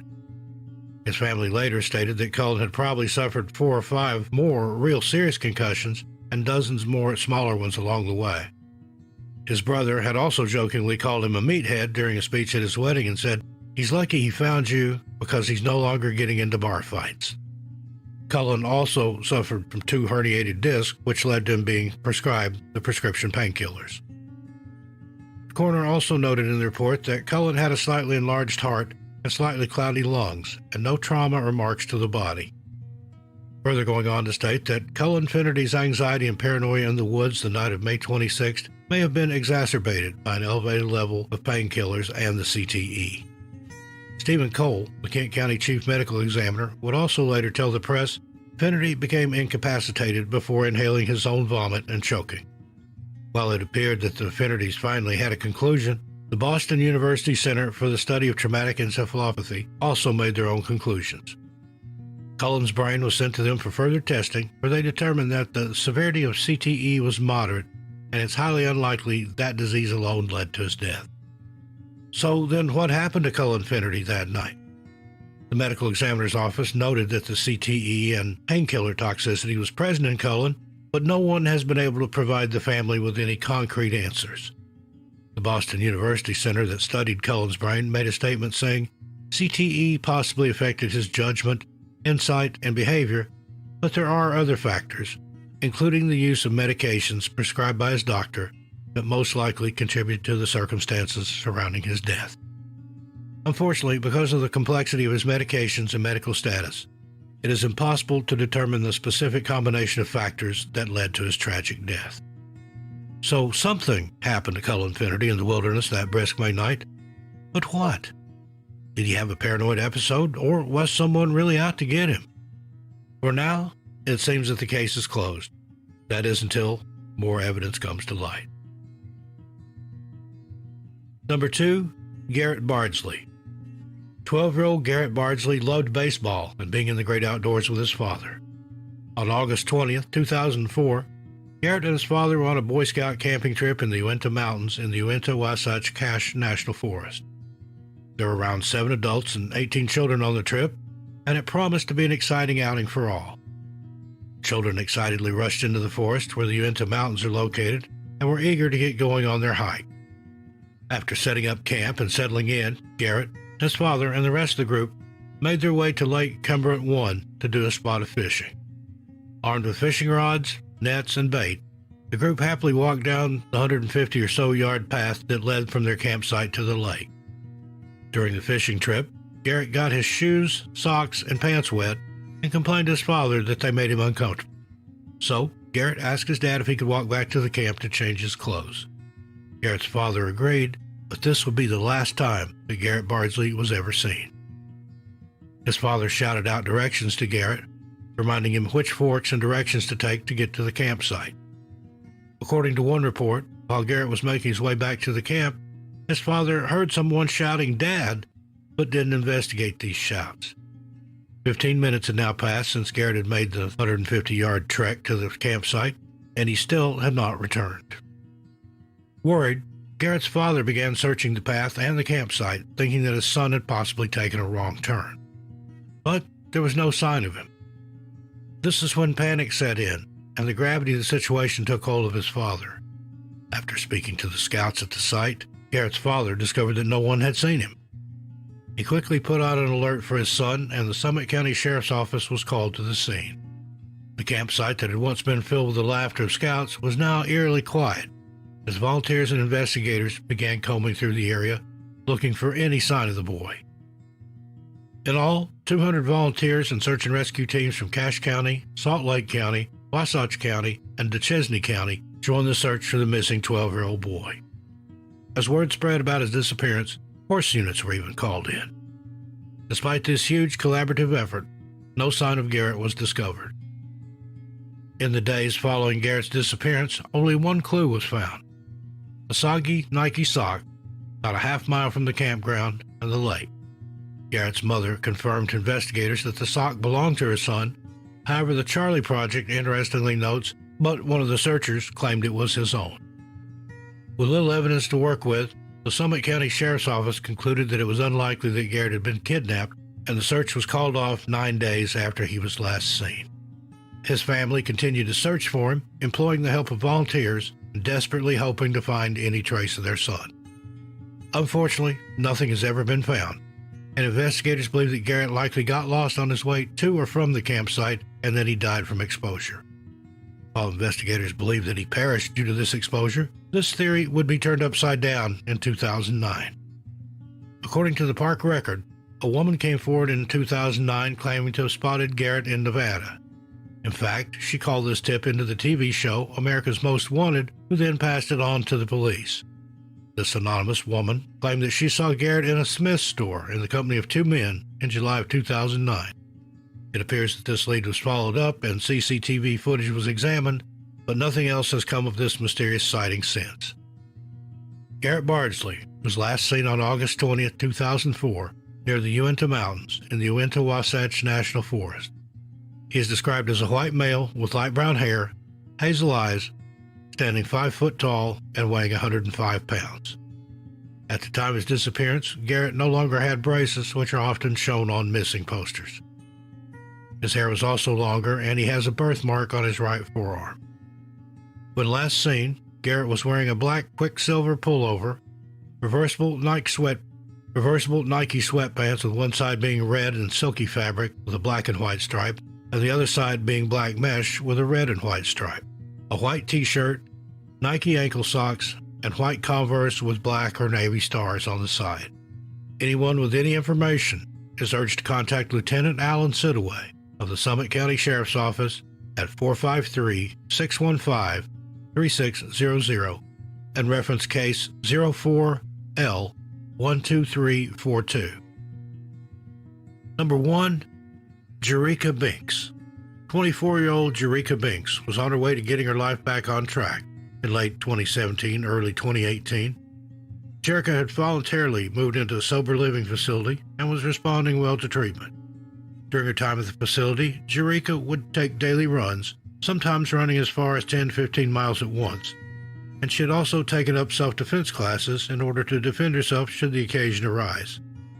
We all know that both exercise and getting outdoors is great for your health and mental well-being, and no doubt, employees at the facility likely encouraged Eureka to channel her energy into something like running. Sadly, however, Eureka's running routine would end in tragedy with her disappearance and eventual demise. February 18, 2018, started normally. Eureka donned her running gear and told her roommate that she was going for her usual run. The two said their goodbyes and Eureka left the treatment center. Her route was confirmed when trail cameras captured her running down through the American Fork Canyon in the Uinta-Wasatch Cache National Park. More specifically, cameras captured her running down the Timpanogos Cave Trail with her water bottle, phone, and earbuds. After that, the trail goes cold. As Eureka lived in a sober living facility, the alarm was raised very quickly when she failed to return home that night, and Eureka's mother was immediately contacted. While the facility she lived at did act swiftly regarding her disappearance, it appears that the police did not. Eureka's mother reported her daughter missing to the police, but the missing person report had been filed in the wrong district, causing huge delays in the investigation. It wasn't until 8 days after Eureka had been last seen that the police finally launched a full investigation and search for her. Investigators began to trace her last steps and noted that Binks had gone off the proper trail and continued her run into the afternoon in an area of the park that was closed for winter. Search and rescue crews, police departments, and volunteers scoured the area looking for Eureka, doing whatever they could despite the wet and windy conditions. At some point during the search, snow began to fall, which made it difficult to traverse and the roads became blocked. Despite the conditions, volunteers and personnel turned up every day in good spirits, determined to bring peace and justice to Eureka's family. But there was just no sign of her. Eventually, the search was called off, but the investigation into her disappearance continued. According to photographer Brittany Lisenby, who was on the trail on February 18th, she had heard gunshots in the area. She also allegedly came across a campsite that looked as though someone had set it up for a ritual, complete with sharpened sticks arranged in a deliberate way. The police were unable to find any connections between the strange camp and Eureka's disappearance, however, and it continues to be an odd tidbit in her case. On April 14, 2019, 14 months after Eureka had disappeared, a shocking discovery was made by a hiker making their way through a rocky ravine under the Swinging Bridge picnic area in the national park. The hiker himself described the terrain as very difficult to get up. It's not a trail where people commonly go hiking. This location was where Eureka's body was discovered. The location where Eureka's body was discovered has also been described as halfway up a steep ravine, away from any trails or man-made structures, roughly a mile northwest of the Swinging Bridge picnic area, and half a mile from the trailhead where Eureka was last seen. Authorities were alerted to the find, and by April 17, 2019, they confirmed that the remains belonged to the missing Eureka Binks.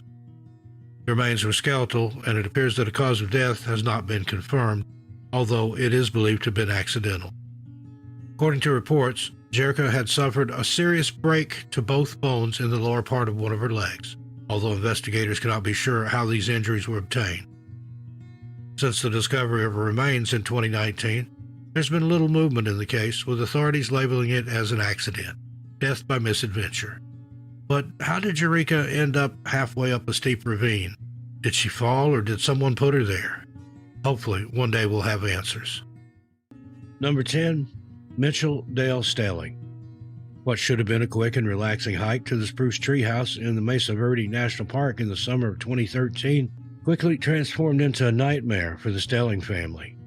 On June 9, 2013, 51-year-old Mitchell Stelling, who commonly went by his middle name Dale, his wife Dina, and Mitchell's parents were on a tour of the national parks in the West. With some time left over, the group headed to Mesa Verde National Park. After all, Dale had always dreamed of visiting the park and wanted to see what Colorado as a state had to offer. According to the National Park Service, the Mesa Verde National Park's trails are mostly difficult and strenuous, and the park is also the ancestral and sacred home to 26 tribes in the area. The park is described as hot and arid and is not for the faint of heart. The Mesa Verde National Park Rangers are committed to the preservation of the cultural sites of indigenous tribes and as such, it's illegal to hike off-trail. The NPS website is filled with warnings, cautions, and information, reminding prospective hikers just how dangerous the park can be. Initially, the plan was for Dale, Deanan, and his parents to drive to an overlook point where they could safely take in the scenery of the park from the safety of their camper. Dale was known to friends and family as a keen outdoorsman, and while the three others with him that day wanted to stay inside the camper, he wanted to explore. At around 4:30 p.m., Dale left the group, telling them that he was going to hike down the quarter-of-a-mile trail to the spruce treehouse, which is filled with heritage items. His family waved him goodbye, thinking he would be back soon, but unfortunately, Dale never returned. After 2 hours had painfully ticked by with no sign of Dale, his family went to the nearest park ranger station to report him missing. Soon after, a wide-scale search for Dale was underway, with park rangers and volunteers scouring the park for any sign of him. During the initial investigation, witnesses recalled seeing Dale on the Petroglyph Point Trail, a trail that is described as strenuous by the NPS. This group told investigators that Dale seemed fine and in good spirits, and this is the last confirmed sighting of him. The Petroglyph Point Trail runs at an intersection with the trail to the spruce treehouse, and Deneen, Dale's wife, believed that he may have wandered off course with the heat and lack of water affecting his better judgment. In the first 24 hours of Dale's disappearance, more than 70 people, plus search dogs and helicopter teams, joined in the search effort. However, after just 2 days, the search effort was scaled back.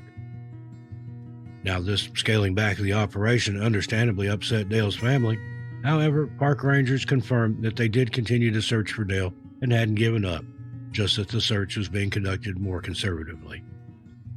As the months passed, Dale's family held out hope that he would be found and reunited with them, but as the first anniversary of his disappearance came, they knew that he was more than likely deceased. Deneen, Dale's parents, and everyone else who knew Dale never gave up their search for him, and it wouldn't be until September 2020 that they would finally get answers. In a press release in late 2020, the National Park Service confirmed that the remains of Mitchell Dale Stelling had been discovered on September 17, 2020, around 4.2 miles from where he was last seen. According to the release, an anonymous tip submitted to us led to the discovery of human remains in a remote area of the park, not accessible to the public. U.S. Park Rangers, an ISB special agent, and personnel from Montezuma County Coroner's Office located and covered the remains on September 17, 2020. Days after the remains had been discovered, they were identified as indeed belonging to Mitchell Dale Stelling, who had disappeared in 2013. Unfortunately, the National Park Service has not released a manner or cause of death at this time, and it appears that they have since closed the investigation. They have stated that they do not believe that Dale met with foul play, but are refusing to say anything further on the matter. Rest in peace, Dale, and our condolences to your family. Number 9, Kenny Miller. In 1982, the Miller family of Fresno, California, were struck with tragedy when their only son, 2-year-old Kenny, was struck by meningitis. Kenny barely survived, and as a result, was left with excessive brain swelling that hampered his development greatly. Unfortunately, as Kenny grew older, it became obvious to the doctors and his parents that the bout of meningitis had done long-term damage, and Kenny was left with the mental faculties of a 4-year-old child by the age of 12. However, Sharon and Bob Miller were determined to do anything they could to help their only son and work to enrich his life in whatever way they could. One LA Times article mentions that both the Millers worked as school teachers and were determined not to shut their son away, but to get him into the outdoor world. Following Kenny's illness, his mother, Sharon, had even gone back to school to obtain a degree in speech therapy so that she could help her son recover. In June 1992, the Millers decided to take Kenny hiking in the Sierra Nevada and into the Yosemite National Park. What should have been a happy occasion for the Millers quickly turned into a tragedy, and just 10 years after they'd almost lost their son for the first time, they would lose him again. According to Sharon and Bob, Kenny was happily throwing stones into a creek, giggling and keeping himself occupied. Also on that trip was Kenny's little sister, and it's said that the three turned away for what would be a matter of seconds. Within the blink of an eye, as they turned back around, Kenny was gone. They hoped that he had merely wandered off after seeing an animal or maybe a shiny rock nearby, but as they began to search for him, their worst fears were confirmed. While Kenny was active and lively, his abilities meant that he was not like your normal 12-year-old boy, and his parents knew that. Minutes after the Millers had discovered that Kenny was missing, Bob was seen running through the Pacific Crest Trail, asking anyone if they had seen his son, while also keeping an eye out for his beloved Kenny. People listened to Bob as he explained his situation and offered to lend a helping hand. As darkness fell, Bob, Sharon, and volunteers kept looking for Kenny, and by the next morning, even more volunteers had poured onto the Pacific Crest Trail to look for the little boy. Sharon later told the LA Times, "When that busload arrived, I can't tell you how that made us feel. People who I didn't even know had come up to search for my son. We were very, very overwhelmed." The same article detailed how at around 1 a.m. that morning, over 50 people had piled onto a bus set for Lake Tahoe on the Pacific Crest Trail where the Millers were located. Volunteers, the Alpine County Sheriff's Office, and the Madera County Sheriff's Office continued to search for Kenny, but there was just no sign of him. Weeks passed without any news, and the Millers slowly began to lose hope. Then, just a month after Kenny disappeared, his family were hit with the tragic news. On a ridge near Stevens Peak, close to Mice Meadow, lay Kenny's body. The ridge upon which Kenny was found was described as rocky terrain at about 9,800 feet elevation. To this day, nobody's ever been able to explain how Kenny made it up there by himself. Unfortunately, the recovery of his remains were hindered due to bad weather, with the LA Times reporting California Highway Patrol helicopter crew tried to retrieve the body earlier in the day, but the craft was unable to land because of high winds. Kenny's official cause of death was listed as exposure, but there are very few articles pertaining to his disappearance. His family were understandably devastated by the news and the loss of their only son. Many people believe that there's no way Kenny could have made it up into an area filled with rocky terrain and large, thick bushes. Is there something nefarious behind Kenny's disappearance? Although it seems likely, it also seems likely that we'll never know. Rest in peace, Kenny, and our condolences to the family. Number 8, Dennis Martin. June 14, 2020 marked the 53rd anniversary of the vanishing of a little 6-year-old boy, Dennis Lloyd Martin. Dennis was the light of his parents' lives, and what should have been a happy, joyful Father's Day in the Great Smoky Mountains National Park quickly turned into a nightmare for the Martin family. On June 13, 1969, William Martin entered the Great Smoky Mountains National Park with his 2 sons, Douglas and Dennis, and his father, Clyde. Martins were embarking on what had been a long-standing family tradition for Father's Day, with the group planning to camp and hike. As they entered the park, the group first hiked from Cades Cove to Russell Field, where they pitched their tents and settled in for the night. This first night went without a hitch, and Martin's men gathered around the fire, eating the food they had prepared, with the 2 adults telling the children stories. It wasn't just the Martins at the camp, though. Family, friends, and some extended family had joined them in their tradition, and everyone was excited to get a good night's sleep after the long day of hiking. When the sun rose on June 14, 1969, William Martin had no idea that within a few hours his entire world would be turned upside down. After packing up their gear and setting their course, the group headed to Spence Field, which is located close to the Appalachian Trail. The Great Smoky Mountains National Park spans 5,222,427 acres, and some of the trails are very difficult. Nevertheless, Dennis reportedly kept up with the adults and even surprised some with his hiking abilities. As the group neared Spence Field, everyone gazed on in amazement, taking in the beauty and sheer size of what lay before them. While the adults took in the scenery, some of the children, including Douglas and Dennis, decided that they wanted to play a prank on the adults. According to Douglas Martin, the boys decided to sneak up and surprise the adults. Douglas and the other 2 boys went south and then west and came upon the adults, while Dennis went northwest, as it were, and intended to come upon the adults from a north and south direction. The time the boys parted was the last time Dennis was seen.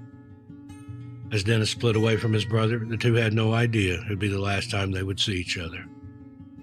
An innocent child's prank, unfortunately, turned into a manhunt, and 53 years on, we are still no closer to the truth. As Douglas and the other children flanked the adults from the south, they eagerly awaited Dennis from the north, but he never showed. At first, they thought he could be waiting for the perfect time to strike, but as the minutes passed and there was no sign of him, they began to panic.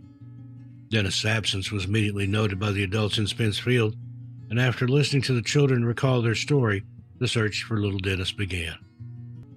William, Clyde, and the other adults with him ran through Spence Field, shouting Dennis' name, hoping that this was all part of their joke. At the time of his disappearance, Dennis was wearing a red shirt, which provided a stark contrast to the lush greenery around him. The group tore through the weeds, the trees, dodging rocks and looking high and low for the boy. When the group had no luck, they knew they had to take drastic action. None of the group had radios or telephones, as in this was 1969. So Clyde, Dennis's grandfather, hiked 9 miles to the nearest park ranger station to report his grandson missing. He then hiked the additional 9 miles back, all while shouting his grandson's name and hoping to see the red t-shirt in the sea of green that surrounded him. The park rangers sprang into action and began assembling a team to look for the little boy. In the NPS report into Dennis' disappearance, the Park Service notes heavy rainstorms and thunderstorms moved in around dark and greatly hampered search activity. Precipitation was estimated to be 2.5 inches or more in the Spence Field area. All local streams were high and turbulent. Park rangers and the Martins battled through the tumultuous weather and began planning their search efforts for the next day. The NPS report into Dennis' disappearance notes the chief ranger set up the following plans for the morning. 1 crew of 30 men with 5 leaders, 10 crews of 2 to 4 men with 10 leaders, set up at a camp at Spence Field. Obtain a helicopter if possible. It appears that every effort was made to locate Dennis, and in total, over 1,400 showed up to help look. The search for Dennis Martin turned out to be the biggest search effort in the Great Smoky Mountain Park's history. But even with hundreds of men at their disposal, investigators failed to find any sign of the little boy. By June 20th, 1969, Dennis' 7th birthday had come around and his family were left to celebrate the occasion without him. The search for Dennis continued, with new volunteers and search and rescue personnel flooding into the park each day to help find him. The only possible clue discovered was a footprint. However, many investigators have said that the footprint was actually caused by a Boy Scout who was helping look for Dennis. There was a sock and a shoe found, but there was no correlation between the sock and the shoe and Dennis ever made. With thousands of man-hours under their belt, investigators knew the outlook was bleak for little Dennis Martin. After 2 weeks of searching high and low for Dennis, the authorities made the tough decision to scale back their efforts. The search would still continue for Dennis well into late 1969, just not at the scale that it had been operating at before. Dennis' parents, understandably heartbroken, offered a $5,000 reward, which in today's money would be about $40,000, for any information that led to their son's whereabouts. This reward made it appear as though Dennis had possibly been kidnapped, but the authorities confirmed that there was no evidence to support this theory. In fact, there is little evidence to work with in Dennis' case, and to this day, the search for little Dennis Martin remains the largest ever search in the history of the Great Smoky Mountains National Park. Over the years, several leads have arisen, such as the lead discovered in the first few years after Dennis disappeared. The Knoxville News reported that a ginseng hunter found the skeletal remains of a young child while he was out foraging. However, due to the illegal nature of his ginseng gathering, this anonymous man never reported his findings to the police, for fear that he would be arrested. It wasn't until almost 20 years later, in 1985, that this man finally came forward and told someone what he had found. Unfortunately, by the time investigators and searchers managed to scour the area, the remains were either gone or hadn't been there in the first place. This lead has never been confirmed by investigators, and nothing has ever come of it since. The disappearance of Dennis leaves us with 3 main theories, and some are more chilling than the others. The first and most straightforward theory is that Dennis wandered too far from the group and became lost. To a child, the endless lines of trees and rocks can be incredibly confusing, and before you know it, you're nowhere near where you started. After getting lost, Dennis could have perished due to exposure and a lack of food and water. If Dennis had gotten lost, how had search and rescue crews not found his body as they were scouring the area? 1,400 people, as we stated, joined in on the search, with helicopters and several different agencies offering their assistance. So it seems like it would have been hard for them to miss him. This leads us on to the second theory, abduction. In the aftermath of Dennis' disappearance, his parents put up a $5,000 reward for information, despite the fact that there was no evidence to suggest Dennis had been taken. Harold Key, who was hiking with his family at the time of Dennis' disappearance, recalled to investigators that on the afternoon Dennis disappeared, he heard a sickening scream, and also saw a strange-looking man darting through the woods before jumping into a white car and speeding away. Did the Key family hear Dennis being kidnapped? If so, who was the man with the white car, and why did he take Dennis? Was this a crime of opportunity, or had this bizarre man been following the family and plotting his crime? Well, the abduction theory also ties into another bizarre theory that floats around online. Some people believe that Dennis was kidnapped by a strange cannibalistic group who hid themselves deep into the park to avoid detection. Again, there's no evidence to support this theory, and yet it seems to be another bizarre online conspiracy surrounding a cold case. The final theory is that Dennis was attacked by a wild animal, such as a bear, which may explain the blood-curdling scream that the Key family heard that afternoon. But with no physical evidence recovered from the scene, it's hard to say for certain what happened to little Dennis Martin. Father's Day is now a somber time for the Martin family, a time for reflection and remembrance. While reading through the National Park Service file on Dennis' case, which is available on the NPS website, we came across an interesting page. On page 61 of the report is a long-distance telephone call record dated July 23, 1970, a year after Dennis disappeared. The log is about a call from the Chief of Police, Hugh Wells, to Chief Ranger Snedden. The message reads, Chief Wells said he received an anonymous phone call from a woman, stating that about 3 weeks ago, she had seen the Martin child in a white automobile with Tennessee license plates, did not get the number, on Cecil Street in Knoxville, Tennessee. She said that the man driving the car was bald, between 38 and 45 years of age, and there was also another child in the car. She said that the child had redacted his head out of the window, and she was positive it was the Martin child, and that since seeing the child, she had looked again at his pictures and therefore the report. According to Wells, she would not reveal her name because she did not want any publicity, but the more she thought about the child, the more sure she was that it was in fact the Martin boy.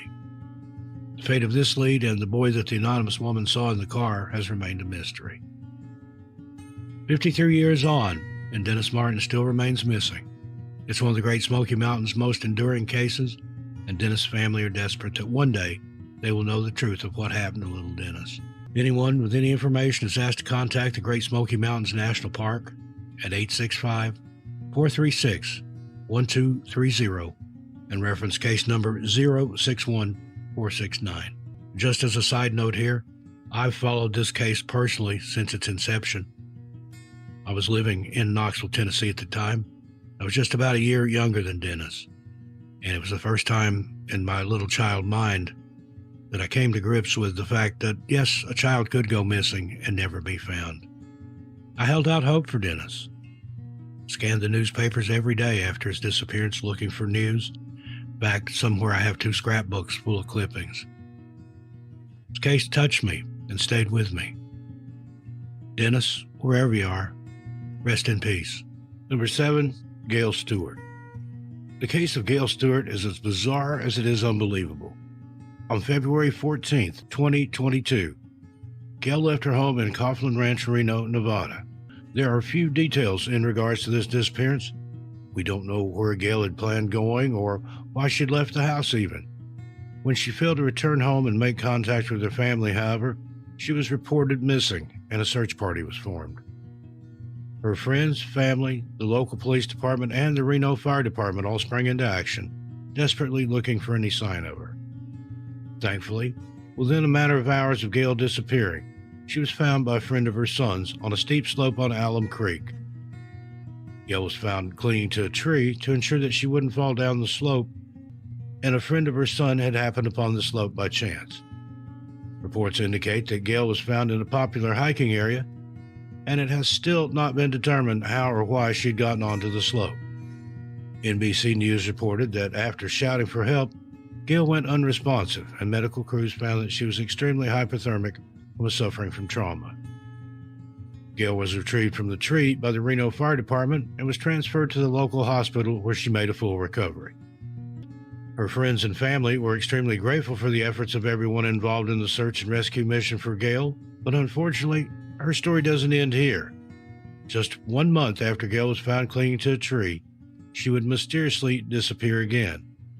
On March 14, 2022, Gail left her home in Reno, Nevada once more and headed toward the Hoover Dam in the Lake Mead National Recreation Area, over 479 miles from her home in Coughlin Ranch. Gail had gone to visit the Hoover Dam to take pictures, and the last time she was spotted was in the bypass bridge parking area of the park. After this, there's been no sign of Gail. According to the National Park Service, Gail had traveled to the area to take photographs and did not return to her vehicle. She did not have her phone or any identification on her at the time. Just like Gail's first disappearance, there's barely any information or any clues to work with, and her family is desperate to find her. The National Park Service is asking anyone who may have seen Gail or anyone who was in the area that day to please come forward. They addressed the media in a press conference saying, though no further details for this ongoing missing person investigation are available at this time, information from other visitors is often very helpful to investigators. The National Park Service, search and rescue crews, and local police departments are doing everything they can to locate Gail. But with the Lake Mead National Recreation Area spanning over 1,495,806 acres, it's hard to search every corner of it. Gail Stewart is described as a white female with blonde hair, blue eyes, stands 5 foot 8 inches tall, and weighs 125 pounds. She was last seen wearing a black long-sleeve shirt, black leggings, and black shoes. Anyone with any information is asked to please contact the National Park Service Investigative Services Branch, 888-653-0009. Number 6, John Pennington. 40-year-old John Pennington was last seen on the south rim of the Grand Canyon in the Grand Canyon National Park at the end of February 2021. While John was eventually found deceased, there are few details about both his disappearance and his demise. We know that John entered the Grand Canyon National Park on or around February 23, 2021, and abandoned his vehicle near Yaqui Point, located in Arizona. When John, originally from Kentucky, failed to make contact with his family and also failed to leave the park, a search effort was coordinated. Local authorities and search and rescue crews scoured the park, and a week later, they had the task of giving John's family the devastating news. According to reports, John's body and motorbike were found 465 feet below the canyon's rim at the South Kaibab trailhead. In the days following his disappearance, authorities released to the public that John may have been traveling with a yellow 2005 Suzuki GSX R600 motorbike, but no further information about this bike has ever been released. After John's body was discovered, the Coconino County Medical Examiner's Office transported his body via helicopter to the Medical Examiner's Office for further testing and identification. In a statement to the press, the National Park Service said, based on evidence found with the body, the individual is believed to be missing person John Pennington. Since the announcement of John's body being discovered in March of 2021, there have been very few reports, and according to reports written in March of 2021, the investigation was still ongoing. This case is bizarre due to the lack of details we have about it. What happened to John? Why did he abandon his motorbike, and how was it later found with his body? Why did he enter the park alone? We have very little to work with, and as a result, there are very few conclusions to make. According to his National Park Service profile, his cause of death is listed as undetermined, and the case status notes remains found pending ID. Anyone with any information is asked to please contact the National Park Service Investigative Services Branch at 888-653-0009. Number 5, Noemi Alcotus. There's been little media attention surrounding Noemi's disappearance, and we here at Missing Persons Mysteries believe that everyone deserves to have their case heard. On October 10, 2014, 34-year-old Noemi Alcadas and her boyfriend, Jojo Acosta, entered the Hanauma Bay State Park in Hawaii for what should have been a peaceful and relaxing day. The two had planned to hike in the Bay Area, and it's believed that they were possibly headed to Rock Bridge. According to sources, however, Rock Bridge is actually closed off to the public due to the dangerous terrain and the chances of being swept away by the crashing waves below. Despite this, though, many hikers risk life and limb to get to Rock Bridge, and while most people make it out unscathed, not everyone is so lucky. In the months before she disappeared, Noemi had posted several photos to her Facebook page showing her in the park and also along one of the trails that leads to the infamous Rock Bridge. Noemi and her boyfriend, Jojo, were last seen around 7 a.m. on the morning of October 10, 2014, and by 1 p.m. the alarm bell had been raised. Noemi and Jojo's bags had been found unattended on the rocks by other hikers in the Rock Bridge area, and the other hikers knew that something was wrong. Thanks to their quick thinking and fast actions, the authorities were alerted of the pair's disappearance and the search effort began. Unfortunately, just hours into the search, Jojo's body was found in the waters below. The Honolulu Fire Department, who had joined in with the search for the missing couple, told Hawaii News Now it was actually close to the shoreline. Fire personnel who were conducting the search on land, as well as personnel on watercraft, spotted the body and brought it to shore. Authorities had found missing Jojo Acosta, but there was no sign of his girlfriend, Noemi. Over the course of the next few days, search and rescuers would use helicopters, boats, and dive crews to look for Noemi. At least 3 underwater searches were conducted for her, while the Honolulu Fire Department and other agencies carried on their search by land. By October 13, 2014, the search was officially called off, although the authorities are still conducting an investigation into Noemi's disappearance. The most prevailing theory is that, like her boyfriend, Jojo, she fell or was swept away by the waters in Rock Bridge and passed away there. Her family has never given up hope that one day they will find out what happened to her. Noemi Alcadas is described as an Asian female with brown hair, brown eyes, standing 5 feet tall and weighing 120 pounds. Noemi's ears are pierced, and she has an unspecified medical condition that requires daily medication. Anyone with any information is asked to contact Detective Michael Garcia of the Honolulu Police Department at 808-529-3111 and reference case 14-370311. Number 4, Julia Christine Devlin. 55-year-old Julia Christine Devlin was an extremely accomplished woman at the time of her disappearance. She was an economic lecturer at the University of Virginia, and before that, she'd been a non-resident senior fellow at the Brookings Institute and an economist and a senior private sector development specialist at World Bank.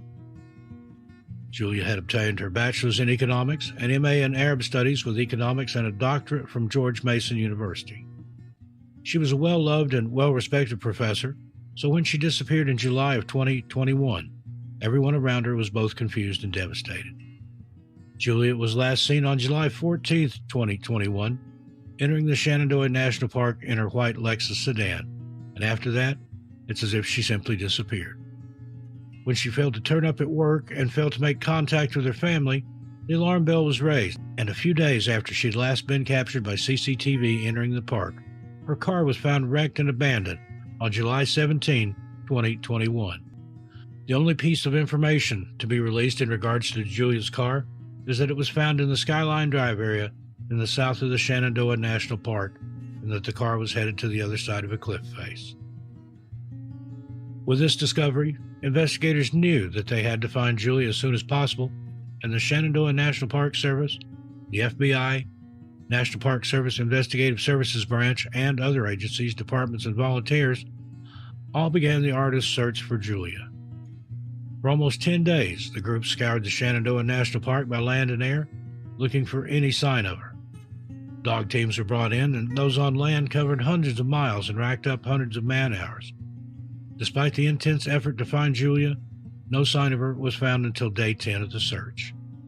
Unfortunately, 10 days after Julia was last seen, her body was discovered in what's been described as steep and rough terrain in the southernmost part of the park.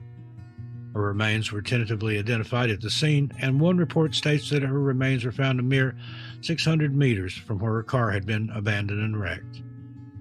Multiple agencies and groups have been involved in the search for Julia, including the Shenandoah National Park Service, the Virginia Department of Energy Management, the Virginia Department of Emergency Management, the Albemarle Sheriff's Department, the FBI, the NPS Investigative Services Branch, and multiple search and rescue teams, dog teams, and incredible volunteers. Julia's body was transferred to the office of the medical examiner in Augusta County, who then confirmed the identification as Julia Devlin. As of this recording, no further comment has been made by the medical examiner's office or any of the other agencies involved. They have not disclosed whether Julia met with foul play or what other factors were at play in her case. It appears that Julia's case and investigation are ongoing. Anyone with any information is asked to contact the Albemarle County Sheriff's Office at 434-972-4001. Number 3, Thomas Reed. Saturday, the 13th of June, 2020, was supposed to be a happy day for 65-year-old Thomas Reed and his brother, but unfortunately, their blissful day turned into one of tragedy. Like with many cases featured in this episode of National Park Mysteries, there are very few details available in Thomas' case. So here is what we do know. On June 13th, 2020, Thomas and his brother set off hiking along the Center Point Trail near the Buffalo National River. As the two followed the trail, taking in the scenery and chatting to each other, they then turned down onto the Sneed Creek Trail, a trail of challenging terrain. According to alltrails.com, the trail is definitely not for inexperienced hikers. During the hike down Sneed Creek Trail, Thomas injured his leg and waited while his brother went to go get help.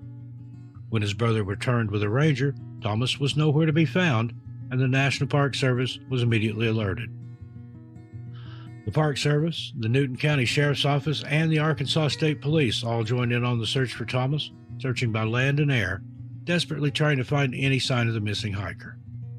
At the time of his disappearance, Thomas was not carrying adequate supplies to sustain him for a long trip, which only added to their worry.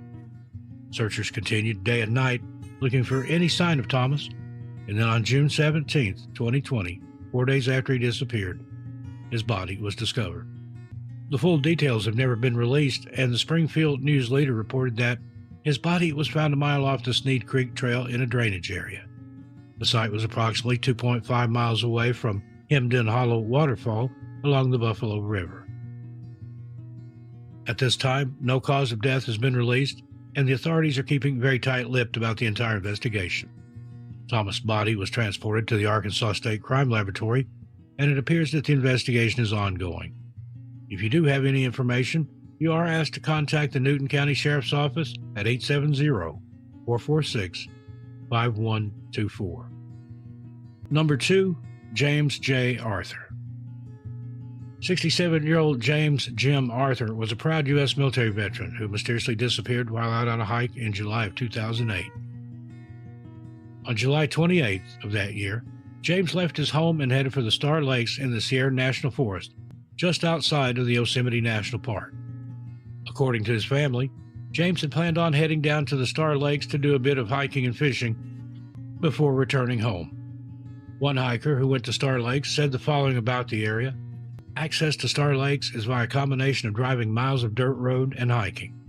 The last stretch of road is a bit rough, four-wheel drive for sure, and many people just hike it. James said his goodbyes, and his family watched as he got into his car, not knowing it would be the last time they would see him. As night came and there was no sign of James, his family began to panic. James told them that after he had finished up with his hiking, fishing, and photography, he would head into Big Sandy for a bite of lunch before returning home. However, hours dragged by, and his family reported him missing, knowing that he would never go off without telling them where he was. Soon, the Madera County Sheriff's Office, search and rescue teams, and other volunteers were at Star Lakes looking for any sign of the man. Over 100 people were involved in the search for James at Star Lakes, but they were unable to uncover any clues. That was until they decided to cast their nets further afield. Search and rescue teams decided to spread out. Upon doing so, they found James' dark blue Dodge Ram truck at the entrance of Iron Lakes, just about 1.5 miles south of Star Lakes. Authorities quickly zoned in on the area and began questioning witnesses, and that's when they came across their next clue. One witness recalled seeing James on the day of his disappearance along the steep trail towards Iron Lakes. According to the Doe Network, these witnesses stopped and spoke to James for a little while, who told them he was hiking towards Iron Lakes and was stopping momentarily to have a rest. After that, James has never been seen or heard from again, and there's very little evidence to work with in his case. James was a U.S. military veteran, and he had also served as Air National Guard lieutenant and had been a spokesman for the 144th Fighter Wing. Despite the intense searches carried out, no sign of James has ever been uncovered. And July 28, 2022, will mark the 14th anniversary of his disappearance. His family are desperate for answers and want to know how James ended up getting lost while out on a simple day hike. James Jim Arthur is described as a white male with gray hair, brown eyes, standing 6 foot tall and weighing 189 pounds.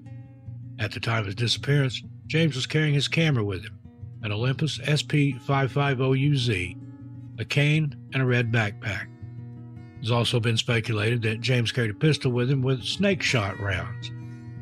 He was last seen wearing a light jacket, an orange t-shirt, blue jeans, and a straw hat. Anyone with any information is asked to please contact Detective Tony Jackson of the Madera County Sheriff's Office at 559-675-7770 and refer to case number 83613. And number 1, Monty Howard Bolton. 27-year-old Monty Howard Bolton was last seen in the Channel Islands National Park in Ventura County, California on January 4th, 1992. Monty had grown up in Thousand Oaks, California, before later moving to Provo, Utah. At the time of his disappearance, Monty was a full-time student at Brigham Young University and was described by his family as a genius, exceptionally gifted at an early age in computers and mathematics.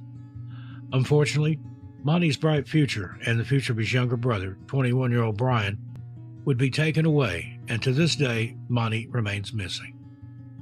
At the end of 1991 and into the new year of 1992, Brian and Monty were visiting their parents in Thousand Oaks for the new year. On January 4th, Monty, Brian, along with their older brother and 2 brothers-in-law, boarded a sailboat and hit the water. The group ended up sailing to Makapa Island to do some exploring and escape the house for a while. Monty and Brian wanted to explore it further and grabbed an 8-foot dinghy and decided to go to the sea caves and the coastline of the island. The others stayed behind on the sailboat and watched as Brian and Monty paddled off towards the north side. When they failed to return home later that night, though, this is when their family knew that something had happened. The Coast Guard and the Ventura County Sheriff's Department were immediately notified of the 2 men's disappearances, and a search and rescue effort was quickly established. The area around Makapa Island was scoured thoroughly, looking for any sign of Brian and Monty.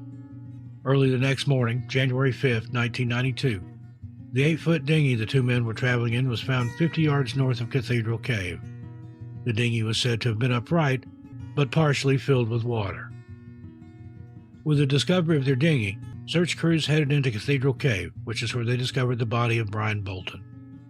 An LA Times article reports that dive crews believed that they had found a second body while in the cave, but could not ascertain whether it was a piece of clothing or a body. Rough conditions forced them to suspend the search efforts. Carol Spears of the Channel Islands National Park later told the LA Times, in many of the sea caves, a portion of the cave is underwater and a portion of the cave is above water, but the swells can completely fill up the caves if they get heavy. Unfortunately, despite extensive searches, no sign of Monty Bolton has ever been found, and to this day, he remains missing. Monty's parents had chartered a private boat to help search for him, but this was to no avail. Investigators believe that Monty likely suffered the same fate as his brother. However, his body has never been recovered. Monty was last seen on January 4th, 1992, and is described as a white male with brown hair, brown eyes, standing 5 foot 9 inches tall and weighing 135 pounds. He was last seen wearing a blue and gray plaid coat and blue jeans.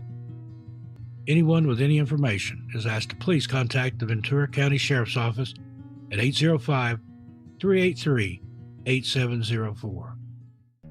Number 10, Timothy Philpott.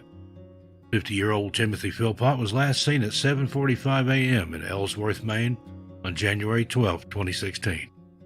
After this, his movements are unknown, and this would be the last confirmed sighting of Timothy. For reasons that are unknown, Timothy made his way into the Acadia National Park in Maine and simply vanished. Officials do not believe that Timothy went hiking or skiing and have not offered any explanation as to why he was in the park. It wasn't until the following day, January 13, 2016, that the park rangers noticed his car was still in the Parkman Mountain parking lot, just off Maine Route 198 in Mount Desert. Park rangers had noticed the car the day before and found it odd that its owner still hadn't returned. A quick search of the area was conducted, but no sign of Timothy was found. According to the National Park Service file on Timothy, the Acadia National Park Service also attempted to contact him via telephone. However, when this was unsuccessful, they began a wider search and rescue operation. With Timothy failing to have made contact with the park rangers, it was clear that something was wrong. By January 14, 2016, the Mount Desert Search and Rescue, Maine Warden Service, and the Acadia National Park Service began their official search for him. Volunteers on the ground as well as helicopters were used in the search for Timothy, with the copters scanning through various areas of the park looking for any sign of the man. By the second day of the search, the Maine Association of Search and Rescue and Maine Search and Rescue Dogs had also joined in the operation, but unfortunately, there was just no sign of Timothy. According to articles, large snowstorms severely hampered their searches, and with this snow came increased concerns about Timothy's welfare. With the bitter Maine weather rolling in throughout most of January and February, search and rescue teams were forced to wait until the snow had subsided. But even then, they were unable to find any sign of Timothy. Months passed without any word, but then, as the sun slowly began to shine again, the horrific news came. In mid-April 2016, the National Park Service gave the following statement to the media, saying, "On Friday morning, April 15, 2016, 3 members of Maine Search and Rescue Dogs using 3 trained search dogs were searching an area of the park that had not been covered. At approximately 11 a.m., one of the search dogs alerted on a backpack that was found 40 feet downslope from the Around Mountain carriage road in a heavily forested area. The other 2 search dog teams moved to this location to broaden the search. At approximately 2:45 p.m., a search dog alerted on human remains, which were located 170 feet downslope from the location of the backpack. Now, a few days after this press release, the Maine Office of the Chief Medical Examiner announced that the remains belonged to missing 50-year-old Timothy Philpott. The medical examiner has never released cause of death, and all articles surrounding Timothy's disappearance state that the results are pending. The only comment that has been made is by the Acadia National Park staff representative John Kelly, who told the Mount Desert Islander in April 2016, quote, "We're not commenting on the condition of the body. The location would not have been conducive to a fall because it's forested. It's not a precipice. If someone fell from the carriage road, they would have hit a tree and stopped." End quote. Timothy's obituary reads, "Tim was an avid hiker and enjoyed fishing and other outdoor activities and sports. He is very loved and will be greatly missed by all who knew him." His family also added that in lieu of flowers, they were asking for donations to the Acadia National Park. Timothy, rest in peace, my friend. Number 9, Joshua Jacobson. When 39-year-old Joshua Jacobson failed to make contact with his family in mid-July 2015, his family knew something had gone wrong. On July 16th of that year, Joshua was officially reported missing, and the search for him immediately began. Investigators discovered that Joshua had likely entered the Badlands National Park in southwestern South Dakota on July 12, 2015. Joshua's mother would later recall to the Norfolk Daily News how she often joked that he seemed incapable of staying in the same place for too long. Just a month before his disappearance, Joshua had left Lincoln for Norfolk, Nebraska, chasing a new job as a chef at the Claremont Steak and Chop House. He had recently completed his culinary arts degree at the Southeast Community College, and he appeared to be excited about the future. Joshua was interested in soul-searching and was always looking to improve himself one way or another. His girlfriend, Darla Darnell, told the Norfolk Daily News he'd see opportunities and think maybe that's something better. He was always striving for more experience, more information, to take him to a different level. So, when Joshua announced that he was going on a vision quest in the Badlands National Park, nobody batted an eyelid. These kinds of soul-searching missions were not out of the ordinary for Joshua, who deeply admired Native American traditions and customs and was always looking to connect deeper with the spirit and nature herself. On July 12, 2015, Joshua said goodbye to his girlfriend and his family, with none of them knowing it would be the last time. Joshua had intended on going on a vision quest following his 39th birthday, but unfortunately, Joshua would not make it out of the Badlands National Park alive. Joshua didn't speak much to his family about the details of his vision quest, although his girlfriend would later give investigators a vital clue. According to the Norfolk Daily News, Darla believed that he had modeled his quest after the Lakota Hpus, which translates to crying for a dream. Traditionally, it's a rite of passage rooted in self-sacrifice. The vision seeker deprived of food, water, and sleep over the course of several days. However, by July 16th, Joshua still hadn't made contact with his friends and family after entering the park, and that was when they knew something was off. On July 15th, 2015, a day before Joshua was reported missing, Darla left a message with the Badlands National Park Service, and as she awoke the next morning, she discovered that he had been reported missing. For Darla and Joshua's family, the entire event played out like a nightmare. Within hours of the report being filed, park rangers and search and rescue teams had entered the park looking for any sign of Joshua. On the second day of the search, July 17, 2015, a troubling clue had been discovered. Abandoned at the edge of the Sage Creek Wilderness area, searchers found Joshua's Dodge pickup, and according to reports, there was no sign he had made camp. His friends and family watched on as the search continued. Each day, new volunteers and search and rescue personnel poured into the park. The searchers were joined by a military helicopter and dog units, but still, no sign of Joshua could be found. The search for Joshua continued throughout the week, and by July 20th, 2015, the authorities had made the difficult decision to scale back the search. While the major efforts were scaled back, park officials and volunteers continued to work with Joshua's family to find him until the search was officially suspended on August 4th. Months passed without any updates, and then on September 15th, 2015, Joshua's name would make the headlines once again, but for a very somber reason. After the search was suspended on August 4th, the effort was picked up again on September 15th when searchers found Joshua's backpack close to the Sage Creek Wilderness area where his car had been found abandoned all those months ago. Sadly, just a day later on September 16th, park rangers found Joshua's body in a dry creek bed at the bottom of a ravine. His family were notified, and a positive identification was made by the coroner some days later. According to official reports, there was no signs of trauma, ruling out foul play, but the cause of his death remains unknown. The coroner has not commented whether the state of Joshua's body factored in the inability to uncover his cause of death, or whether there were other factors that prevented them from determining or disclosing the cause of death.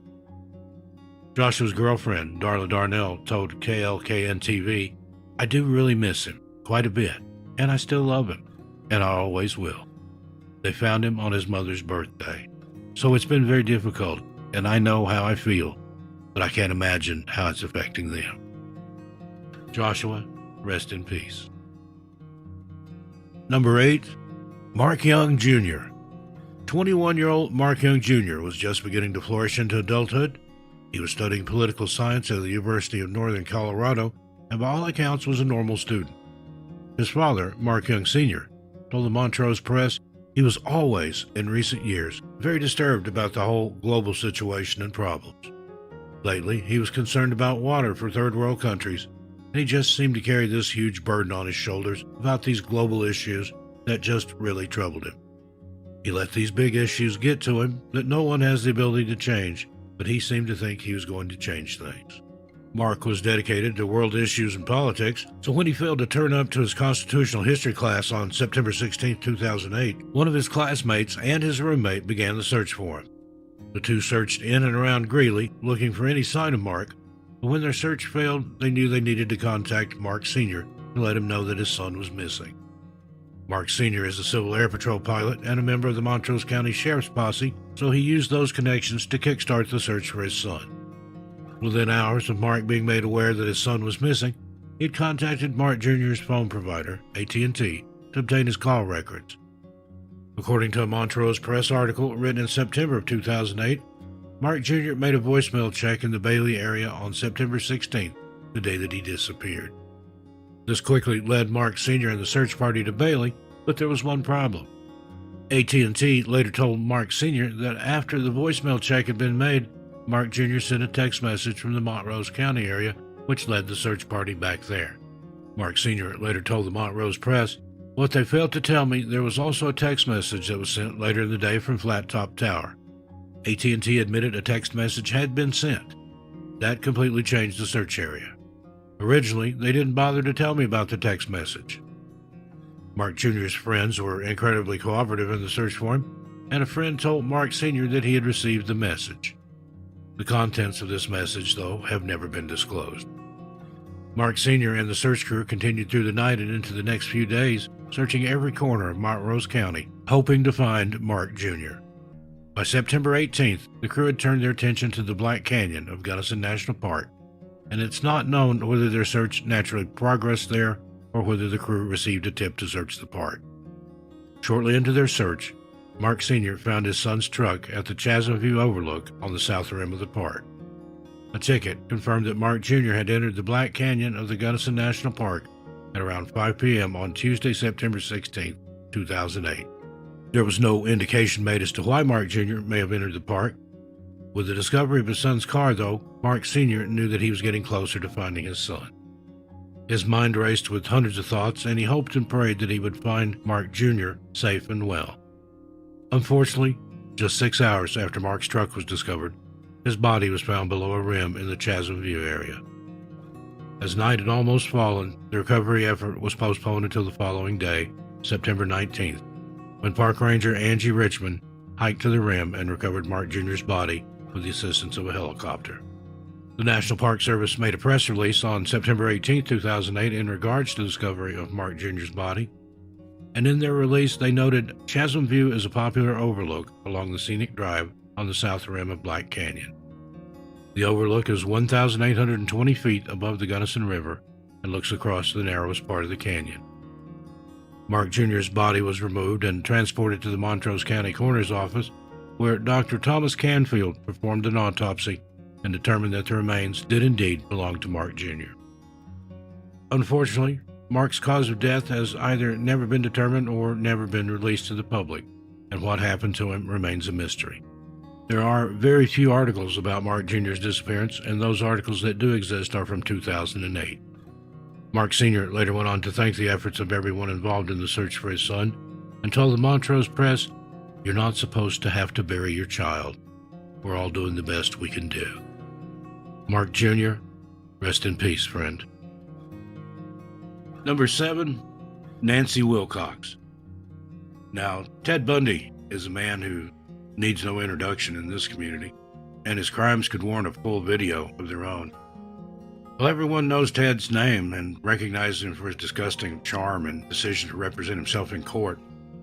Nobody knows the names of his victims. For far too long, the names and lives of the young women whose lives he stole have been forgotten and buried underneath the plethora of sensationalism around Bundy himself. It's almost a cult of personality. It's time that we remember the women whose lives were taken, and that is why we're bringing you the story of 16-year-old Nancy Wilcox. Nancy was your typical 16-year-old girl. She lived in Holiday, Utah with her family and picked up a job at an Arctic Circle drive-in as a waitress when she wasn't attending Olympus High School. Nancy was a cheerleader and was popular amongst her friends, and in the months before she disappeared, she told her cousin something that would chill investigators years later. Her cousin, Jamie Hayden, later told investigators that Nancy confided in her that an older man who was attending law school had been visiting Nancy's work. It appears that the two had likely struck up a conversation a few times, and Susie, Nancy's sister, would also disclose that on a few occasions this unknown man had driven past their house. One article about Nancy's disappearance has suggested that this mysterious man may have been indeed Ted Bundy. At the time of Nancy's disappearance in October of 1974, Bundy was living in Salt Lake City, where he was attending the University of Utah School of Law. We all know that Bundy loved young brunette women, and with her thick, dark hair, Nancy would have certainly stood out to him. Had Ted been prowling throughout Halliday and had begun grooming Nancy? Life for the Wilcox carried on as usual, day in, day out. That was until October 2nd, 1974, the day that would turn their lives upside down and send them into a dark spiral in the pursuit of truth and justice. On October 2nd, Nancy left her home at 2409 Arnett Drive for what would be the last time. According to multiple sources, Nancy headed to school, and a little later on in the day, she left school to go and purchase some chewing gum. Nancy left the safe grounds of Olympus High School, was last seen by her fellow students in the passenger seat of a yellow Volkswagen Bug. This was the last time that 16-year-old Nancy Wilcox was ever seen, and it would take the Halliday Police Department, now the Unified Police Department, several months to even begin the search for her. When she failed to return home from school, her parents did contact the police. However, both parties agreed that perhaps the young girl had likely run away. Nancy's sister, Susie, would later tell YouTuber Captain Borax that on the day of her disappearance, Nancy had gotten into an argument with her dad and had left the house. With this in mind, and this being the 1970s, Nancy was ruled a runaway, and very few efforts were made to find her in those initial hours and even days following her disappearance. In fact, it wasn't until December 1974 that the police even made Nancy's disappearance public and began to take her case seriously. This only came after another young woman disappeared and several more had been found murdered.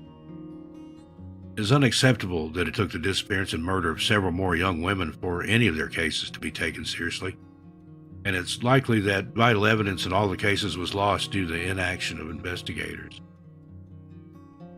As the days and weeks passed without word from their daughter, the Wilcox began to worry that something terrible had happened to her. Weeks quickly turned into months, which slowly turned into years, and the Wilcox had no news of their daughter's disappearance. Her friends and family spoke with investigators, but despite this, nobody could find anything to suggest where she may have gone, why she may have left, or what could have happened to her. For the Wilcox family, the next 15 years would be filled with agony and sorrow, wondering if their beloved daughter had started a new life somewhere else or whether the unthinkable might have happened to her. Of course, her siblings never forgot about her, and her sister, Susie, has been her biggest advocate.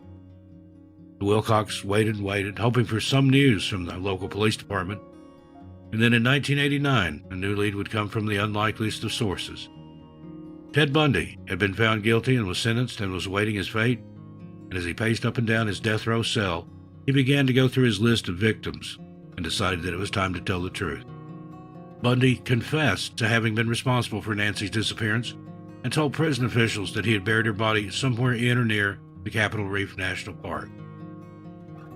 Maintaining the last shred of control he had over his victims, Bundy claimed that he wasn't sure of the exact spot.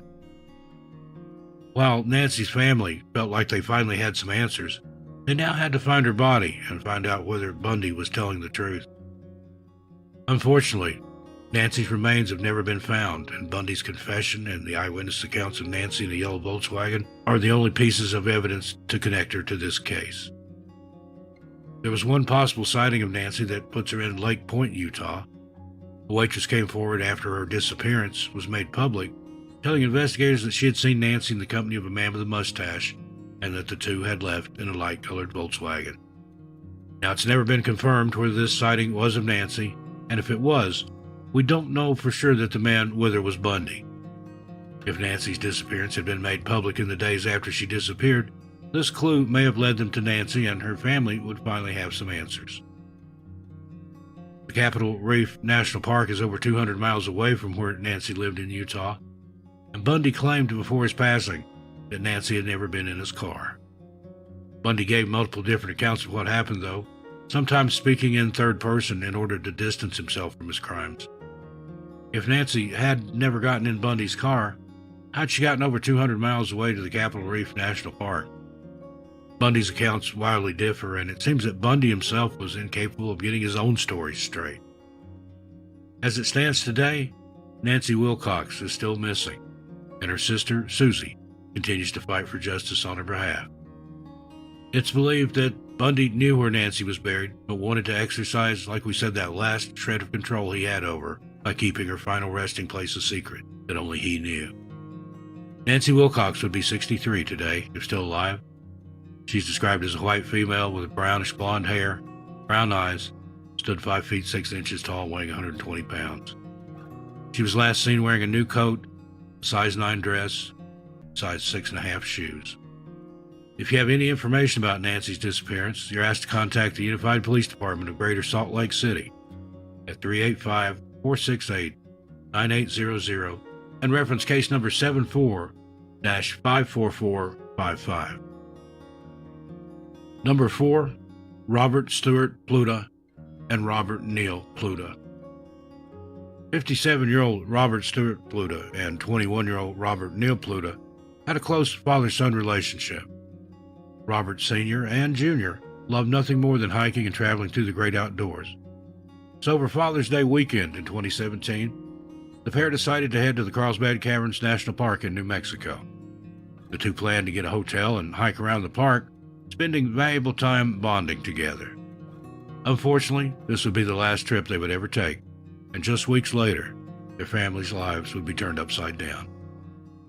Over the weekend of the 10th in June of 2017, Robert Sr. and Jr. left their homes in Corpus Christi, Texas, and headed for the park. It's unknown exactly which day the two left, and we know that the two headed into the park sometime that weekend.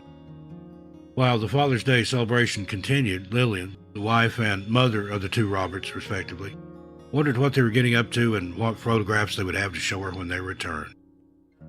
The days went by, and Lillian excitedly counted down the days. But on June 14, 2017, she received a troubling phone call. Robert Sr. and Robert Jr. had booked a room at the Fairfield Inn to give them a base camp during their hikes. When Lillian answered the phone, she was met by the reception desk of the Fairfield Inn, telling her that her husband and son had failed to check out.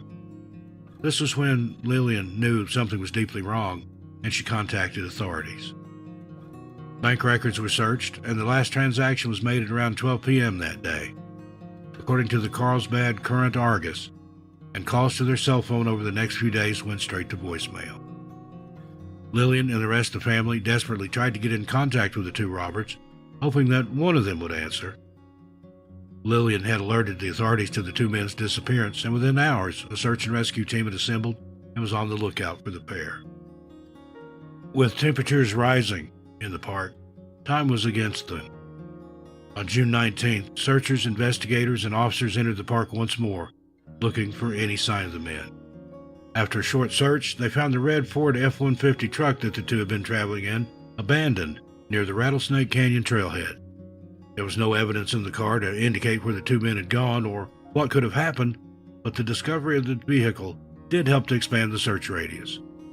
In total, the New Mexico State Police, the National Park Service, New Mexico State Search and Rescue, Mesilla Valley Search and Rescue, Oregon Mountain Technical Rescue, the Eddy County Fire Service, the U.S. Forest Service, U.S. Customs and Border Protection, and the Native Air Ambulance all turned up to help find Robert Sr. and Jr.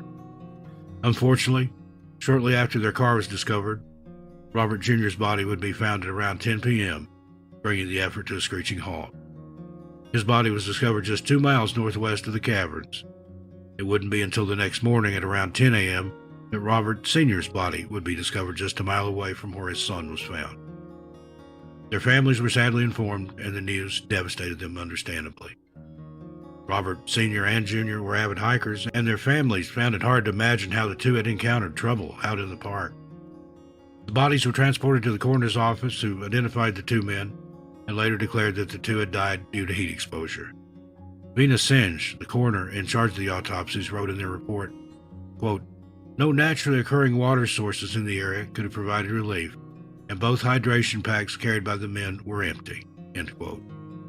Singe relayed that hydration packs, water, and SPF are vital when being outdoors in temperatures that were in the range they were that day. An exact date of death has never been publicized, and Singe commented that it could have taken them days to perish. The investigation is now officially closed, and their families are now left wondering how two avid hikers found themselves in this perilous situation. Our thoughts and prayers go out to the family. Darren Dixon. 20-year-old Darren Dixon of Muncie, Indiana, was a bright and promising young man with a great future ahead of him. After graduating from Burris High School, Darren enrolled at Taylor University in Upland, Indiana, and was looking ahead to the future. When he wasn't studying hard towards his degree, Darren worked in the Yellowstone National Park in Montana as a busboy at the Roosevelt Lodge. Darren usually worked here during the long summer breaks, and the job gave him extra cash to see him through college. By 1993, Darren was in his second year of employment at the lodge and showed no signs of trouble or dislike of his job. But that all changed on July 2nd, 1993, when without warning, Darren quit his job. His employer and his colleagues were stunned. Darren had always been a good worker and gave no reason as to why he was quitting. He handed in his uniform, and that was the last time that anyone at the Roosevelt Lodge would ever see him. July 4th, 1993, American Independence Day, will be the last time that Darren was ever seen. According to the Charlie Project, Darren was seen in the Yellowstone National Park in Montana. No further details about his disappearance are available. When he failed to make contact with friends and family, the authorities were alerted and the search for the 20-year-old began. The only evidence found was Darren's car, which was located at the Lamar River Canyon pullout in the Yellowstone National Park, along with his wallet and other items that were found inside the car. Search and rescue crews, along with investigators, scoured Yellowstone National Park, but even now, almost 30 years later, there's been no sign of Darren. Did Darren meet with foul play? Did he have an accident? Or is there something darker going on in the national park? Darren Dixon was last seen on July 4th, 1993, in the Yellowstone National Park. He's described as a white male with brown hair, brown eyes, stood 6 foot 1 inches tall, and weighed 170 pounds. Darren has a tooth mark scar on his head and a 1-inch scar on his knee. He was last seen wearing a white long-sleeve t-shirt with blue jeans and hiking boots. Anyone with information is asked to please contact the Yellowstone National Park Service at 307-344-2640 or the Wyoming Division of Criminal Investigation at 307-777-7181. Next, we have Dennis Eugene Johnson. Unfortunately, this is one of those cases where there are very few details available.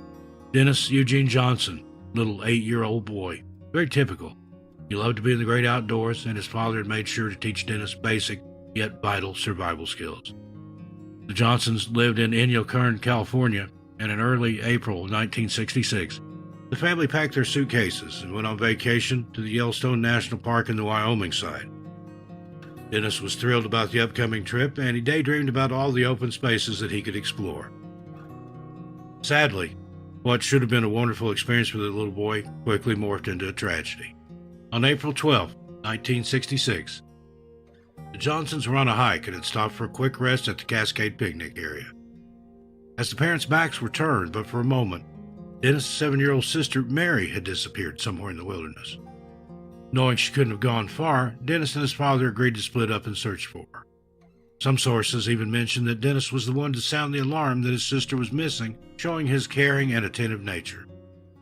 Dennis knew basic survival skills and how to navigate in the great outdoors, so his father wasn't too worried about his son. As the Johnsons walked through the trees, shouting their daughter's name, they quickly came across her and headed back to the spot where they were taking a break previously. The only problem was, now Dennis was missing. Once again, the Johnsons were back to shouting, this time looking for their son. They searched high and low, calling out Dennis' name, but he was simply gone. Seconds felt like hours for the Johnsons as they desperately searched for their son, and after some time had elapsed, they knew that something was very, very wrong and immediately summoned a park ranger.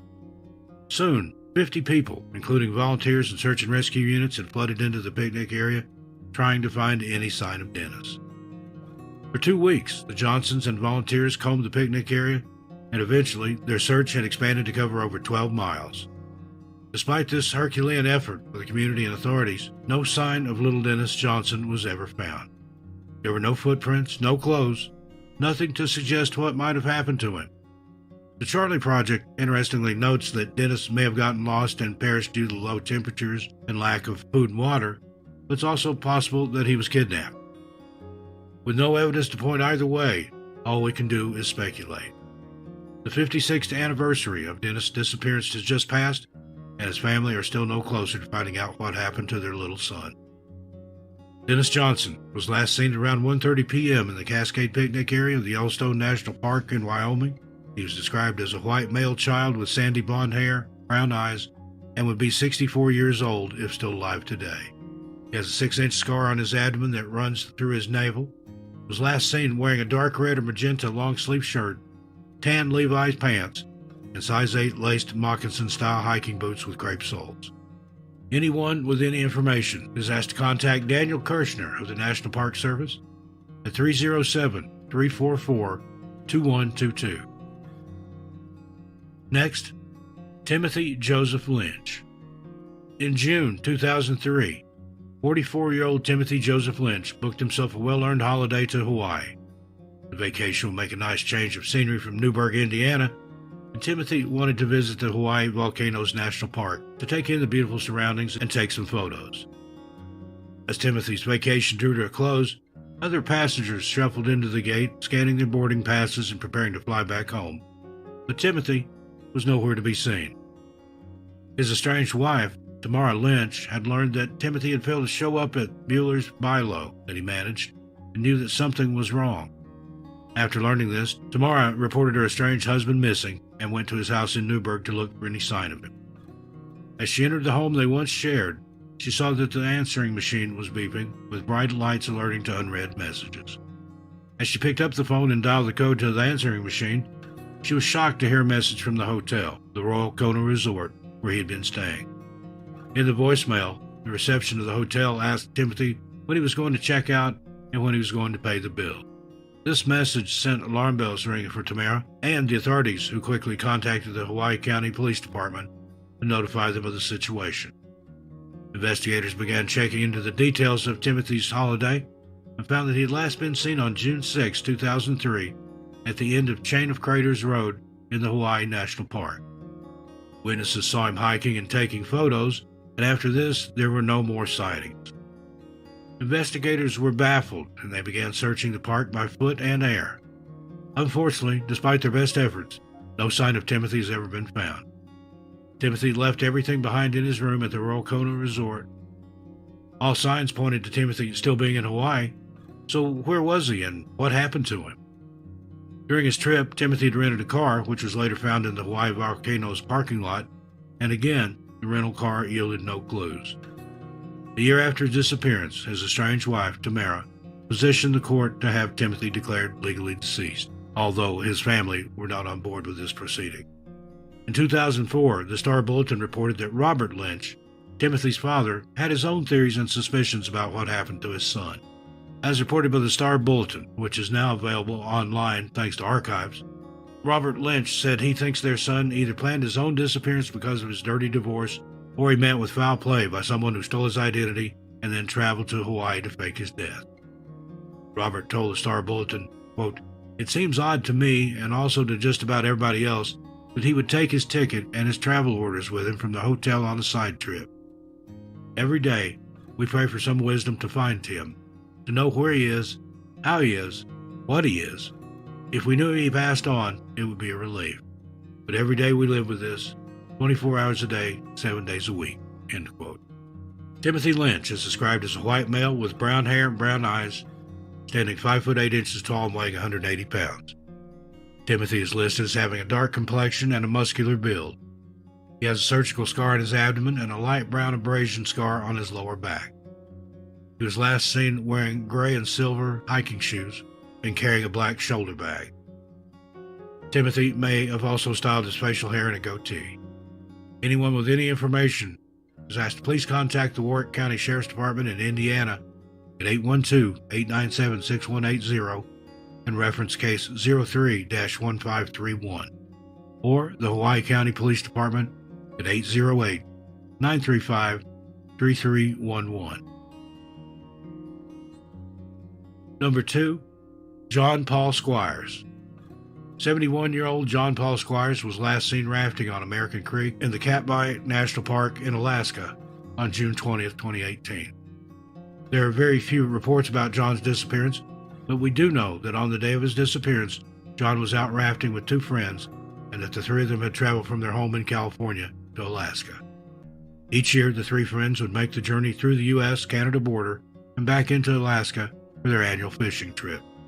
It was a trip the three men looked forward to, giving them a peaceful escape away from their hectic lives, and it was a good chance for the friends to catch up with each other.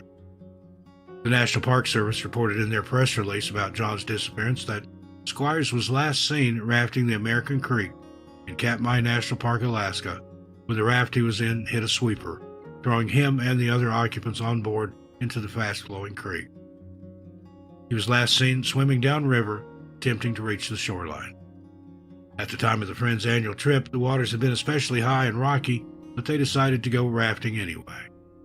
Unfortunately, and for reasons unknown, John was not wearing a life jacket, and the fast current of the water swept him away from his friends, and sadly all they could do was watch on as he attempted to swim to safety.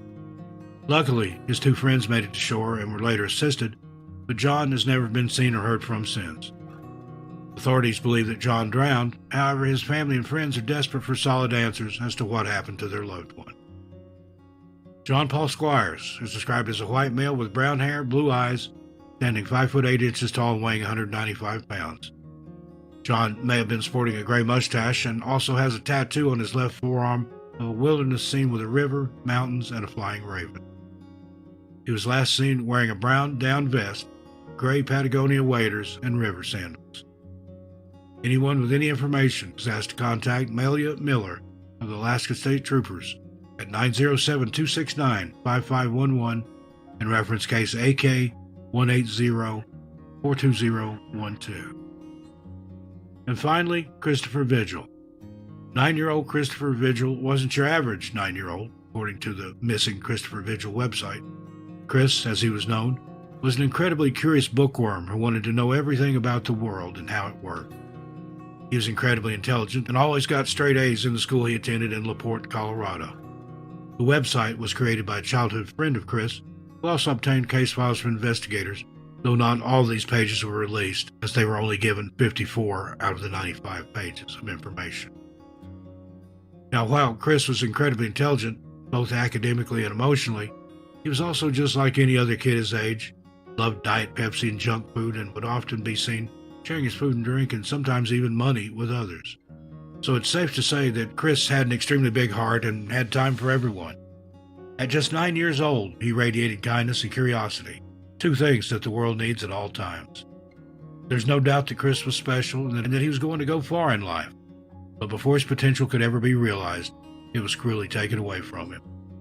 Now, over 44 years later, we're left asking, where is Christopher Vigil? On April 30th, 1978, Chris, his mom, and his younger brother were out hiking on Gray Mountain Rock Trail in the Padre Canyon in Padre Park, an area they had never hiked before. Chris' little brother, Eric, was a toddler at the time of the disappearance, so his mother, Marion, had to spend most of her time and energy tending to the little one and helping him along the trail. This slowed the group down, and Chris was eager to get ahead and explore. Marion agreed that Chris could run ahead and that they would meet up further down the trail. When Marion finally got Eric to walk the trail, she found that Chris was not at the agreed meeting spot. Panicked, she called out for her son and attempted to look for him herself.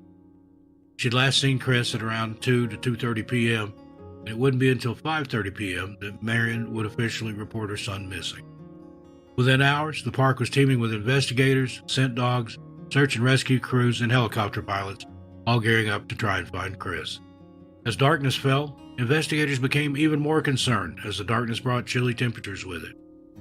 When he had left his mother to go ahead, Chris was only wearing a green shirt, pants, and a maroon denim jacket, clothes that were not suitable for the outdoors, especially at nighttime temperatures. Throughout the night, the search parties pressed on, and even some of the volunteers got hypothermia as they had severely underestimated how cold it was going to get in the park. Snow and fog rolled in with the morning sun, which did little to help the search efforts. Helicopter pilots furiously studied weather charts, hoping to see that the fog would be clearing soon and that they could continue the search. The adverse weather hampered the search efforts, but the incredible volunteers and authorities pressed on to the best of their ability, determined to find little Chris before it was too late. The days pressed on, and search parties signed in and out, trudging through every inch of the park. While these search efforts continued in the park, investigators made public appeals and released information about Chris and his disappearance, It wasn't long until some very troubling clues filtered into the police. Alan Hpus came forward to investigators, telling them that he had seen Chris on the trail that day. When Chris had run ahead of his mother, the two had encountered each other, and the two had sat on a large rock and chatted for a bit. According to Alan, Chris was in good spirits, and the two shared some food while Chris asked him questions about the park and the trails. At one point, Chris asked Alan where a particular unmarked trail led to, but Alan didn't know the answer. After the two had spent a small amount of time together, Alan offered to walk Chris back to his mother, figuring that she would be worried and anxious by now. But bizarrely, according to Alan, Christopher said, "No thank you," and carried on running down the trail. This account is of course from Alan, and while there is no evidence to connect him to the case, it is important to take these witness accounts with a pinch of salt. Alan wasn't the only person to see Chris that day apparently. Two women, who have only been identified as Carol and Rebecca, would tell investigators they saw Chris on the same trail as they, and he asked the women whether they had seen the man, meaning Alan. Rebecca and Carol instantly assumed that Alan was Chris' father or family member and pointed in the direction he had just gone. This is only the beginning of the account from Carol and Rebecca, and the next two statements are shocking.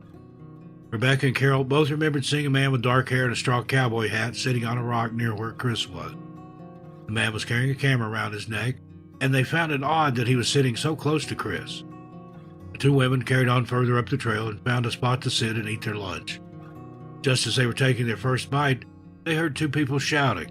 One sounded like a young boy, and the other an older man. The shouting carried on for a few minutes, but Rebecca and Carol did not investigate as they were worried for their own safety.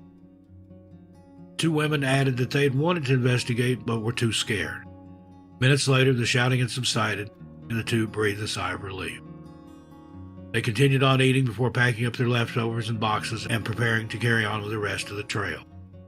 It wasn't until they walked past the same rock that they had seen the strange man on that they realized that something was amiss. On the ground, they saw a can of Diet Pepsi and remembered that Chris had been carrying a can when they saw him earlier. Diet Pepsi was also his favorite drink. All these details were relayed to investigators. Now the picture was becoming a little more clear, perhaps. But who was this mysterious man? Unfortunately, no forensic evidence was obtained from the can, as one of the women picked it up to discard later. Police began combing through the women's stories and were certain that the mysterious man they heard Chris arguing with was not Alan Hpus. Alan also stated to investigators that the man heard with Chris was not him. Alan also had blonde hair, while this mysterious man had dark hair. With so many questions but very few answers, investigators continued through the park, but to no avail. After just 6 days, the search for Chris was officially called off due to adverse weather conditions. Chris' family and those closest to him were understandably devastated, but vowed to never give up looking for the little boy. Carol and Rebecca would later tell investigators that they remembered seeing a white Volvo station wagon and a light green car in the parking lot of the Grey Rock Mountain Trail that day, but they were unable to recall any license plate numbers or any other distinguishing factors. Even professional scent dogs were not able to find any trace of Chris, leading most to believe that he was likely kidnapped by the mysterious man at the rocks that day. Alan Hpus was ruled out by investigators, which means that another man must have been stalking the trails that day. Was this a crime of opportunity? Did the man set out that day hoping to come across a young boy on the trail, and Chris just so happened to be the unsuspecting victim? Or did Chris wander off into the great unknown, wearing nothing but a green shirt and a denim jacket? There have been numerous apparent sightings of Chris in Colorado, Wyoming, and Utah. All of these sightings have never been confirmed. So for now, Chris' disappearance remains unsolved, and his remaining family members and friends are the driving force behind keeping his name in the media and keeping his case alive. Christopher William Vigil was last seen on April 14, 1978, on the Grey Rock Mountain Trail in Padre Park, Colorado. He is described as a white male with brown hair, green eyes, stood 4 foot 8 inches tall, and weighed 74 pounds.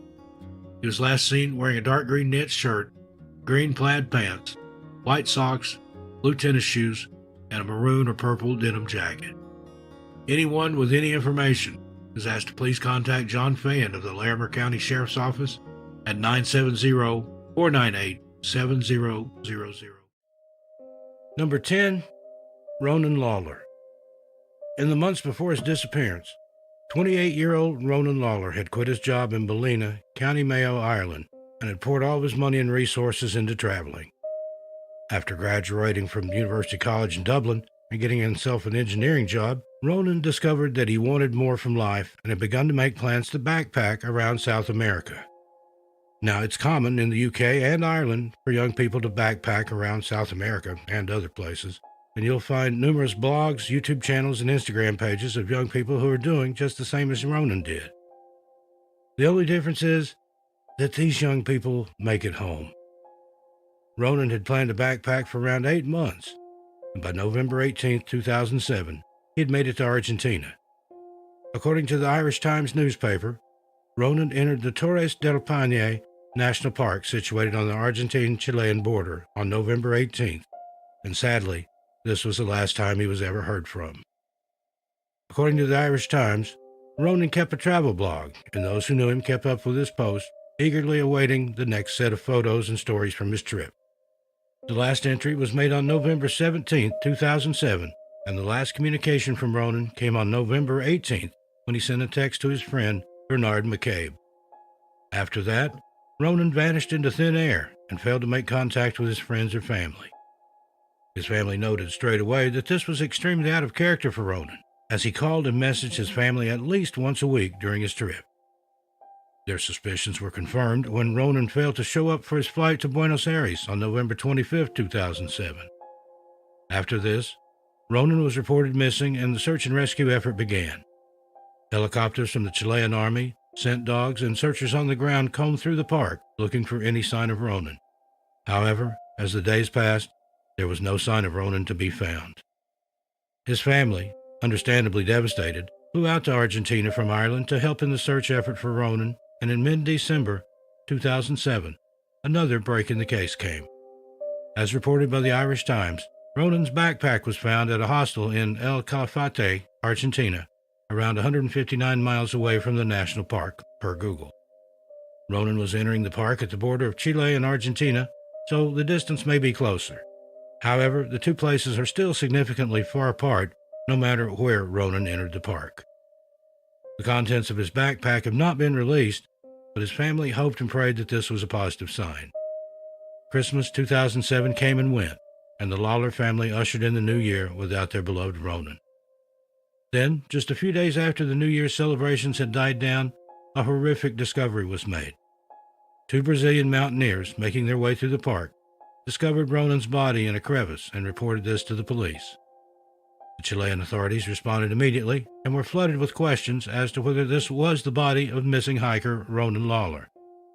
By the end of January, the Chilean authorities had indeed confirmed that the body discovered in the crevice was that of 28-year-old Ronan Lawler, and that his family had been made aware of its discovery. According to a report by The Independent, in January 2008, it is believed that he had fallen after losing his footing while hiking on his own. Ronan's body was recovered and transported back to Ireland so that his family could give him a proper burial and a full service. The news rocked the people in County Mayo and the area where Ronan had grown up. Ronan was described as an intelligent young man with a whole world ahead of him. His father told The Independent that it was a joyous day when they learned that their son had been found and that they finally had closure. He went on to say, "The discovery of Ronan's body has been a blessing to us. The day the news of the discovery came through was a joyous day for all of us. Up until this, we had been resigned to the fact that Ronan might never be found. This would have made it very difficult to bring about any sense of closure for us. Now we have finality, and after many very difficult months, it's just nice to have him home at last. Rest in peace, Ronan, and prayers to the family." Number 9. Jong Young Won. There are very few details in the case of Jong Young Won, and one Redditor believes that they may have discovered a vital clue in his disappearance. According to the National Park Service, Jong Young's white Toyota Camry was found on the south rim of the Grand Canyon National Park on September 17, 2017. The car had been abandoned, and there was no sign of Jong Young. This discovery puzzled investigators, who decided to dig a little deeper, and they found that, according to his friends and family, Jong Young had no plans to be in the Grand Canyon National Park at all. Investigators also found that his car had been seen near the New Hants trailhead, but nobody could confirm if Jong Young was in or around the car. Jong-yun has not been seen or heard from since, and the authorities are concerned for his welfare. There are very few articles online documenting his disappearance, but one post to the r/Unsolved Mysteries subreddit caught our eye. A user by the name of u/Maya_Minamito wrote a post about Jong-yun's case in 2020. They added the following update to their post that reads, "Update. Found Jong-yun's second Facebook page in Korean, and his first name isn't Jong-yun anymore, it's Daniel now. He also has more friends. Well, there are 5. Should I send them a message? What do you think? Maybe they are from the same family." No further updates were added to this post, but this does bring about the question of whether Jong-yun wanted to disappear, or whether this is merely just a coincidence, someone with the same name. Jong-yun Won is described as an Asian male with black hair, brown eyes, stands 5 foot 7 inches tall and weighs 121 pounds. His car was found abandoned in the Grand Canyon National Park, and authorities are concerned for his welfare. Anyone with any information is asked to contact the National Park Service at 888-653-0009. Number 8. Adam Clayton Lyle Jones. 23-year-old Adam Clayton Lyle Jones was last seen on March 31st, 2011, in Gulf Breeze, Florida, by his family, who had no idea what was about to unfold in front of them. Armed with only his laptop and his debit card, Adam jumped into his light blue Oldsmobile Delta 88 with a dark blue vinyl top and no hubcaps and headed out west. His family thought he was going for a simple road trip, but a discovery a few days later would change all of that. His family had no idea that Adam was even missing or in danger. He didn't own a cell phone and had appeared fine when he set off west from Gulf Breeze, Florida. It wasn't until the family received a call on May 5th, 2011, that they realized the gravity of the situation. The call was from a park ranger, informing them that Adam's car had been found, abandoned, at the South Rim Visitor Center in the Grand Canyon National Park, over 1,690 miles away from his home. Following this discovery, Adam was reported missing, and a wide-scale search began.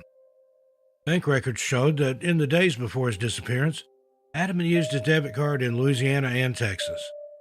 Inside his abandoned car, they also found an itinerary that would have taken him through California and Denver, Colorado.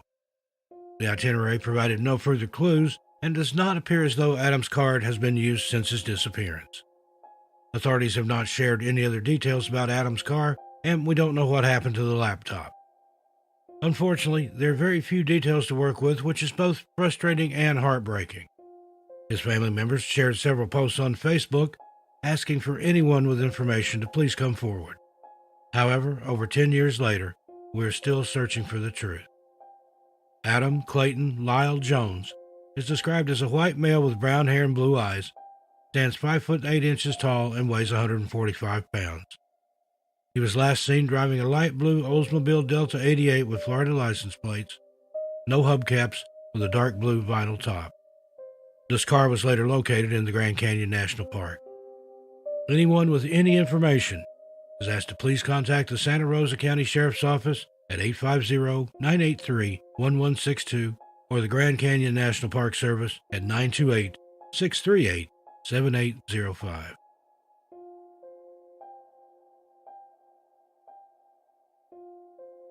Number 7, Armin B. Johnson. 44-year-old Armin B. Johnson always tried to do good for others. He worked as a therapeutic aide for children with autism, and in his spare time, he volunteered at the local high school, which was in Hilo, Hawaii. He coached kids through their physical education lessons and activities. He was well regarded in the community, known as a kind and thoughtful man who would offer out the branch of help to anyone who needed it. While he wasn't native to Hawaii, he'd quickly been accepted by the local community and had fit in well following his move from Seattle. When not helping out the local community and his children, Armin also hosted a reggae radio show and was also a big figure in local ministries. By all accounts, Armin was a kind and loving man who had a big heart and a man who was very well known in his community of Hilo. He had a magnetic personality, was charming, and seemed to put everyone who met him at ease. Unfortunately, things for Armin would take a tragic turn in April 2005, and ever since then, the Hawaiian authorities and the FBI have been on the hunt for the person responsible. On April 13, 2005, a passerby found Armin's body near mile marker 71 on Mamalahoa Highway on the southern edge of the Hawaii Volcanoes National Park. Wearing only a tank top, swimming shorts, socks, and slippers, Armin had been shot where he stood, once in the back of his neck before his attacker fled. There is no mention of what evidence, if any, was obtained from the scene and whether this has ever been processed for DNA.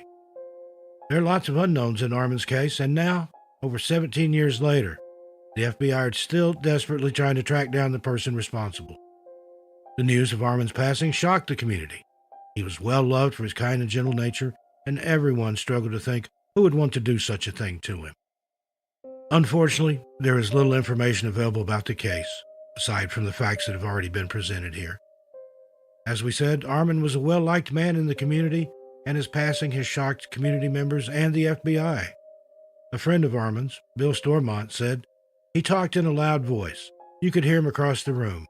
He wasn't aggressive, though. To put it bluntly, he couldn't fight his way out of a paper sack." There's currently a $10,000 reward for any information that leads to an arrest in Armin's case, and anyone with any information is asked to please contact the FBI's Honolulu branch office at 808-566-4300. Armin, rest in peace, and I hope justice is served. Number 6, Kieran Burke. 44-year-old Irish citizen Kieran Burke was last seen on April 5, 2000, in the Yosemite Valley in Curry Village in the Yosemite National Park. Kieran had spent his life in County Dublin, Ireland, where he was surrounded by stunning scenery and large open spaces. As a result, Kieran became an expert hiker and outdoorsman, and in 2000, he decided to take the trip of a lifetime to San Francisco, California. According to reports, Kieran planned on spending 2 weeks in the U.S. before returning home to share his adventures with his family. Kieran boarded the plane from Dublin to California with his family waving him off as he went, not knowing that this would be the last time that they would see him. Within a matter of weeks, however, they too would be boarding a plane to America to help search and rescue teams find him. On April 11, 2000, the Yosemite National Park staff contacted authorities to let them know that Kieran had not checked out of the park on April 6th, as he had stated in his plans. After this report came in, authorities went to the campsite and found that Kieran's tent was still in place with everything inside. This immediately struck investigators as odd, and they began their search for him. During their initial investigation, they spoke to witnesses who recalled seeing Kieran in the Yosemite Valley at Curry Village while he was on a day hike. This is the last confirmed sighting of Kieran, and after this, it seems as if he simply vanished. A wide-scale search of the park was conducted after Kieran was reported missing. However, these searches yielded no results. His family even flew over from Ireland to Yosemite National Park to aid in the searches. But now, over 22 years later, his disappearance remains a mystery. Kieran Burke is described as a white male with black hair, blue eyes, standing 6 feet tall and 180 pounds. He was last seen wearing a leather bomber jacket, and his rental car was discovered in the parking lot of Curry Village.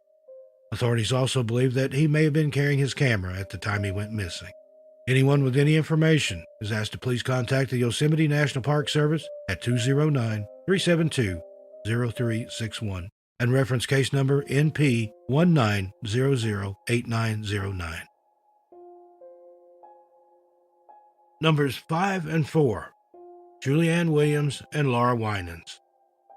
This next case is 2 entries rolled into one as we dive into the mystery of Julianne Williams and Laura Winans. These 2 bright young women, unfortunately, met their end in the Shenandoah National Park in Virginia, and almost 26 years later, their cases remain unsolved. Julianne and Laura were from different worlds.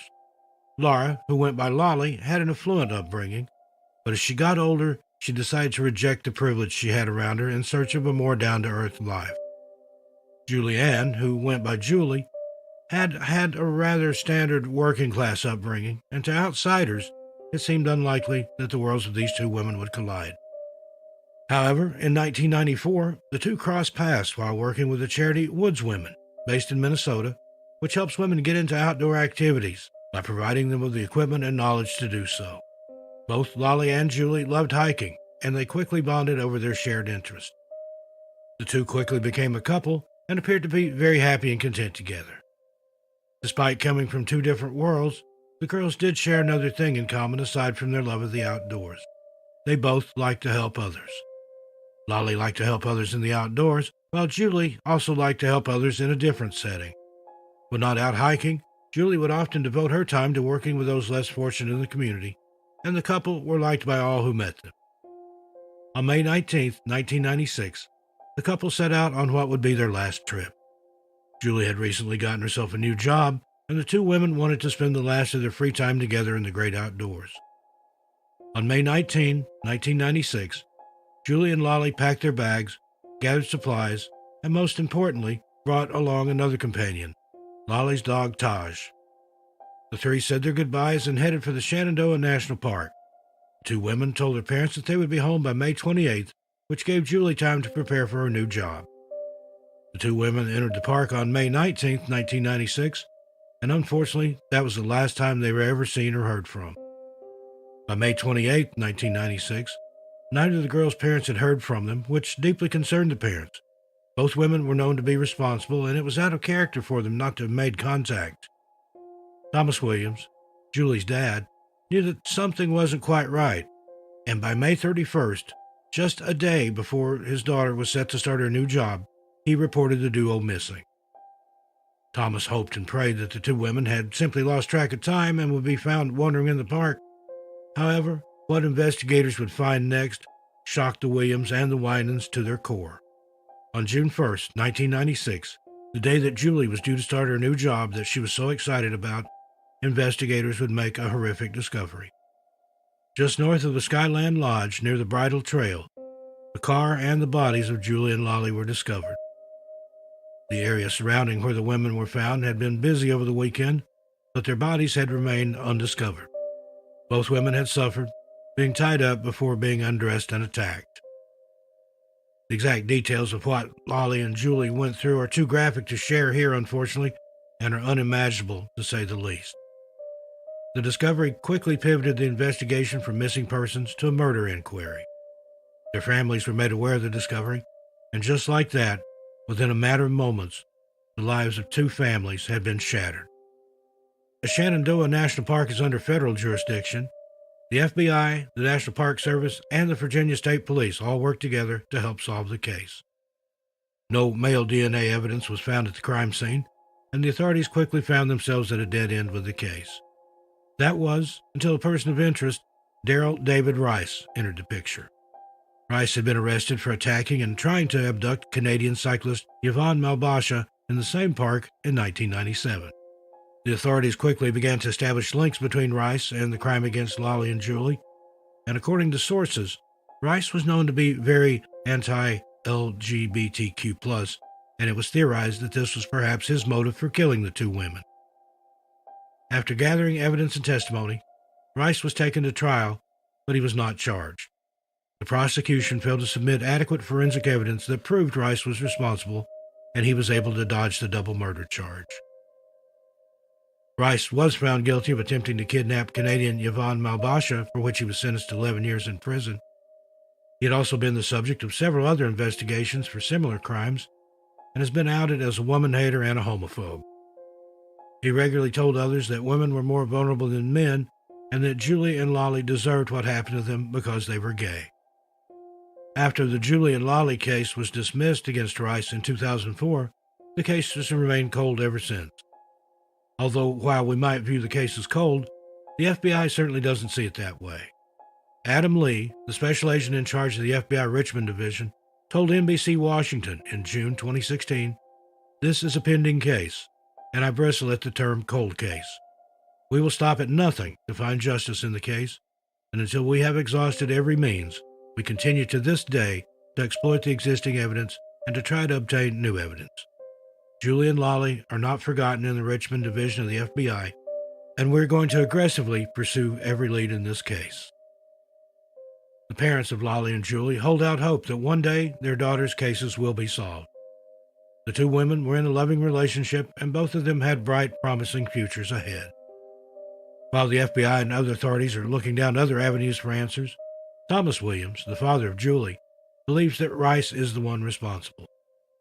He spoke to NBC Washington in June 2016 and said, "I think that certainly, on the very remote possibility that it could be anybody else, we would look forward to having justice with Julie.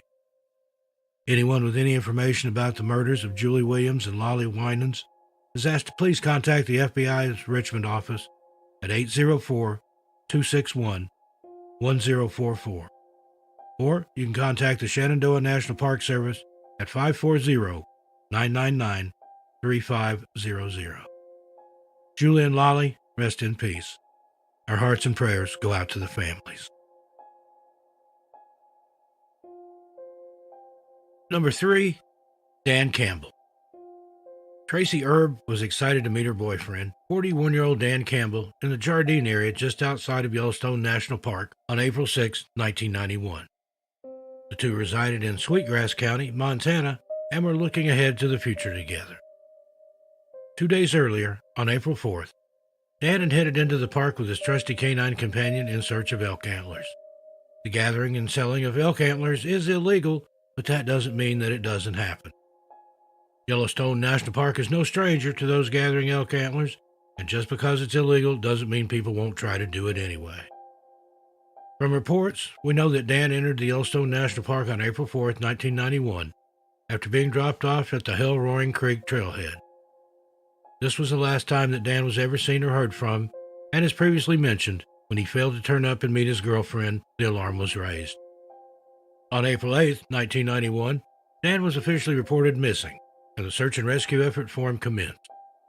According to sources, Dan left with minimal equipment as he did not plan on being in the park for long, and as the weather changed and thunderstorms rolled in, the concern for his safety and welfare rose. While he was an experienced outdoorsman and had extensive knowledge in pole cutting, without the proper equipment and clothing, Dan stood little chance against the elements. The search effort continued for Dan, although his family has commented that this search was lackluster and disappointing. During their search, authorities failed to uncover any sign of Dan or his Australian Shepherd dog, which led his family to believe that he had met with foul play. In the months after his disappearance, Dan's brother, Billy Campbell, told the Helena Independent Record he had been running with some pretty shady characters. "I'm not saying he's an angel, because he's not." His younger brother, Rod Campbell, further went on to tell the News, July of 1991, "If Dan's in the park, he's buried. I don't think Dan is alive. How that demise came, well, I've got a lot of mixed emotions about it." Authorities and his family denied rumors that Dan had run away to start a new life, stating that he was about to come into a large sum of money and he had plans to use that money and the money he made from selling elk antlers to move house. With few updates in Dan's case, his family quickly became frustrated with law enforcement, and in February 2000, they filed a federal lawsuit against the Park County Sheriff at the time, Charlie Johnson. According to news reports, the lawsuit stated that Sheriff Johnson breached his legal duty to properly and competently conduct the investigation relating to the disappearance of Dan Campbell. It was also during this time that Dan's family divulged more information about his disappearance. In an article for the Independent Record, Billy Campbell said, "From the evidence I've acquired down through the years, I believe my brother was murdered there. There were 14 people up there horn hunting in the area at that time. Another horn hunter up there heard 2 shots. Now, we will point out here that these claims have never been substantiated, but it is clear that Dan's family were not happy with the level of investigation that was conducted into his disappearance." As of this recording, in 2022, no sign of Dan nor his dog has ever been found, and his case remains cold. Dan Campbell is described as a white male with brown hair and green eyes, stands 5 foot 7 inches tall, and weighs 130 pounds. Dan had a healed fracture to his left hand, a scar on his chin, a scar on his upper right arm, and a gap between his front teeth. Anyone with information is asked to please contact Sheriff Dan Tronrud of the Sweetgrass County Sheriff's Office at 406-932-5143 and mention case number 91-60. Or you can call Sheriff Scott Hamilton of the Park County Sheriff's Office at 406-222-2050. Number 2, David Paul Morrison. 28-year-old David Paul Morrison was last seen in the Little Yosemite Valley in the Yosemite National Park on May 25, 1998. According to reports, David had planned on hiking from Little Yosemite Valley to Half Dome, But when he never arrived, his friends and family grew concerned. Witnesses placed David in Little Yosemite Valley at around 7:15 a.m., and it's believed that he set off on his hike shortly thereafter. Sadly, not much is known about David or his life, and the only reminder of his existence is through missing persons posters and pages. The Charlie Project notes that although David was an experienced hiker, he wasn't carrying the necessary supplies to be gone overnight or for any extended period of time for that matter. This is the only information available about his disappearance, and the Yosemite National Park Service is appealing to anyone with any information to please come forward. David Paul Morrison was last seen on the morning of May 15, 1998, in Little Yosemite Valley in the Yosemite National Park. He is described as a white male with brown hair, brown eyes, standing 5 foot 9 inches tall and weighing 150 pounds. David had a birthmark on his right earlobe and a scar on the bridge of his nose. He was last seen wearing a gray, long-sleeved University of California jacket, a white t-shirt, black tracksuit bottoms or perhaps faded navy shorts, Nike Air trainers, and a black, green, and yellow fanny pack. Anyone with any information is asked to please contact the Yosemite National Park Service at 209-372-0361. And lastly, number 1, Tim Barnes. 24-year-old Timothy Tim Barnes was last seen on July 5, 1988, as he was leaving Tenaya Lakes near Highway 120, just off Tioga Road in California. Sources differ as to the location he was dropped off at.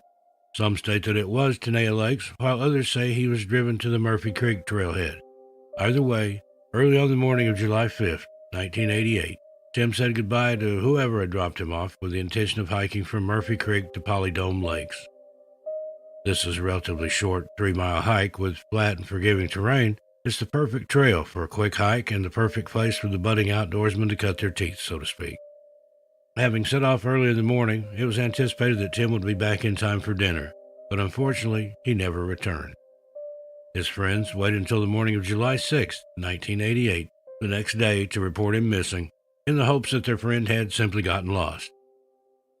As the morning came around and there was no sign of Tim, his friends called the Yosemite National Park Service to report the incident. A wide-scale search of the area was conducted, but there was no sign of Tim. Since that warm July day in 1988, no sign, no trace of Tim has ever been found, and his case is classified as cold. 2 years later, Tim was declared deceased in absentia. Tim Barnes is described as a white male with brown hair and brown eyes, stands 6'4" and weighs 180 pounds. According to the Charlie Project, Tim may have a mustache or a goatee. He has blue discoloration on his upper lip and a wart on the right side of his nose. His teeth appear grayish in color, and he has an orthopedic pin implanted in his left ankle.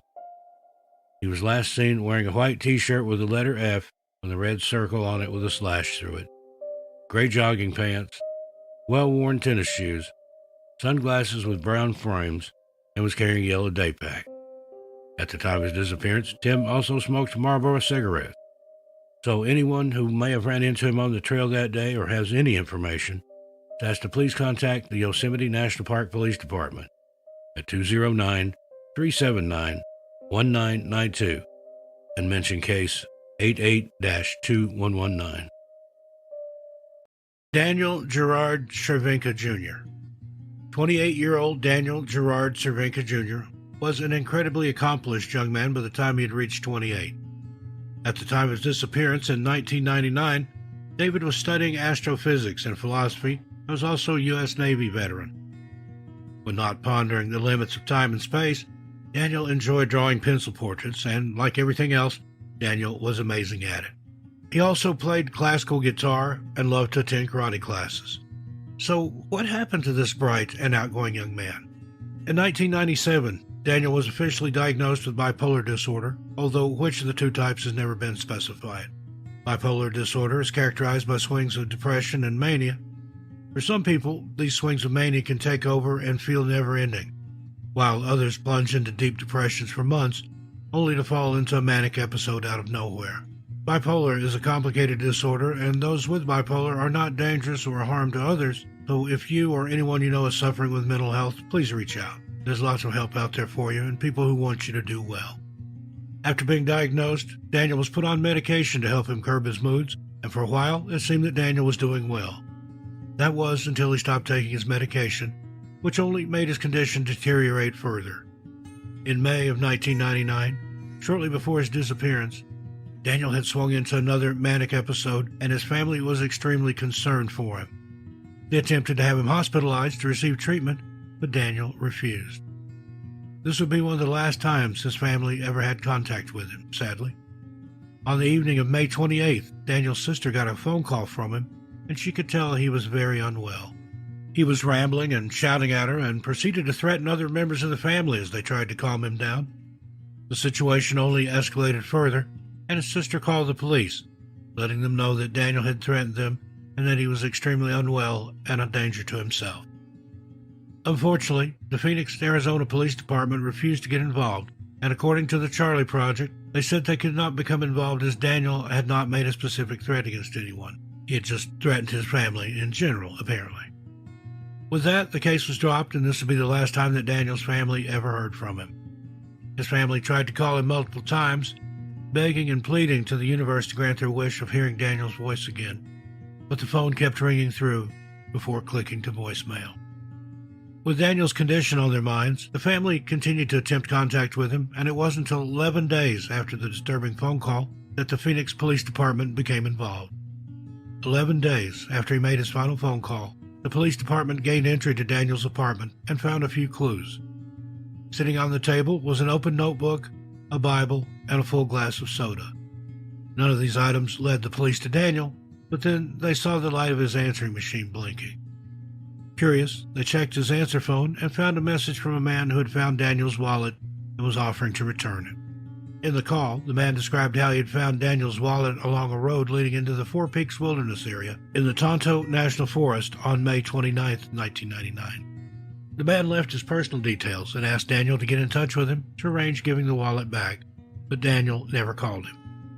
Armed with this new information, the Phoenix Police Department headed to the Four Peaks Wilderness area and found Daniel's car near the Klein trailhead.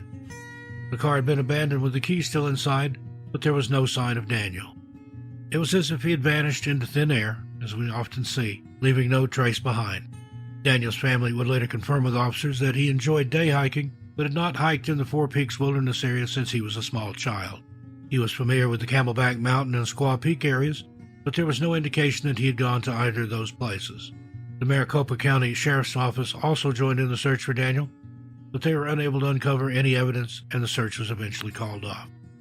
Since then, Daniel's case has gone cold, and the police have received very few tips and leads. According to trackmissing.org, Daniel did not take his camping or hiking equipment with him when he left and only took a sleeping bag. Daniel's family and the U.S. Navy veteran community are continuing their search for him and are asking anyone with any information to come forward. Daniel Danny Gerard Cervenka Jr. is described as a white male with brown hair, blue eyes. He stands 6 foot 1 inches tall and weighs 170 pounds. He had scars on both knees and requires medication to treat his bipolar disorder. He was last seen wearing a horizontally striped navy blue and medium gray shirt, light blue denim shorts, and Nike running shoes. Anyone with any information is urged to please contact the Phoenix Police Department at 602-262-6151 and reference case number 908-84103. Number 9. Charles Doan Gustafson. 72-year-old Charles Doan Gustafson was an upstanding member of his community in Minnesota and was a devoted father to his 4 daughters. Charles had studied at an agricultural school in his youth, helping out on the family farmstead where he would later retire. Charles traveled around the country for different jobs and even enlisted in the United States Air Force in 1955. An article written by the Grand Forks Herald detailed Charles' life and achievements, noting that during his time in the Air Force, he taught techniques of survival for global conditions to Air Force personnel. Charles was incredibly adept in survivalism and the outdoors, and his time on the farm, stripping logs and in the Air Force, suited his outgoing, adrenaline junkie nature. In 1969, Charles settled down and married the love of his life, Patricia Rasmussen. Together, the couple had 4 daughters and were said to be the picture-perfect family. Charles and Patricia were devoted to their children, and when it was time to retire, their children couldn't be happier that their parents were finally getting the break they deserved. During his short time of retirement, Charles would often wander the farm and did his bit for the local community. Charles also loved to hunt, and one hunting expedition would change the course of the Gustafsons' life forever. On October 11, 2006, Charles and a group of his family members headed out into the Medicine Bow National Forest near Arlington, Wyoming. The group hoped to hunt some prize elk and bring them home. At around 6:55 a.m., Charles was seen at the road junction of Highway 111 and 129 in Carbon County. This would be the last time anyone would ever see him. Charles had split off from the group, with the agreement being that he would arrive at camp some hours later. But Charles never arrived. Time ticked away, and his family members started to become incredibly concerned. Using the skills that he had taught them, they fired 3 shots in the air to give away their location. 3 shots were fired back, but Charles was never found. His family found it incredibly strange that he would fire 3 shots back, if indeed it was him, but not make his way back to the camp. Perhaps he was injured and in need of help, they thought. His family traversed through the Medicine Bow National Forest, following the sounds of his shots, but they found no sign of him. It was at this point that the Gustafsons knew that this was serious, and the Carbon County Sheriff's Office was called to the scene. The Sheriff's Office, along with search and rescue teams, searched for him for days, but ultimately found nothing. With it being October in Wyoming, the temperatures had plummeted, and a thin blanket of snow had settled on the ground. Concerns for his welfare were growing with every minute that passed, but there were simply no clues to follow.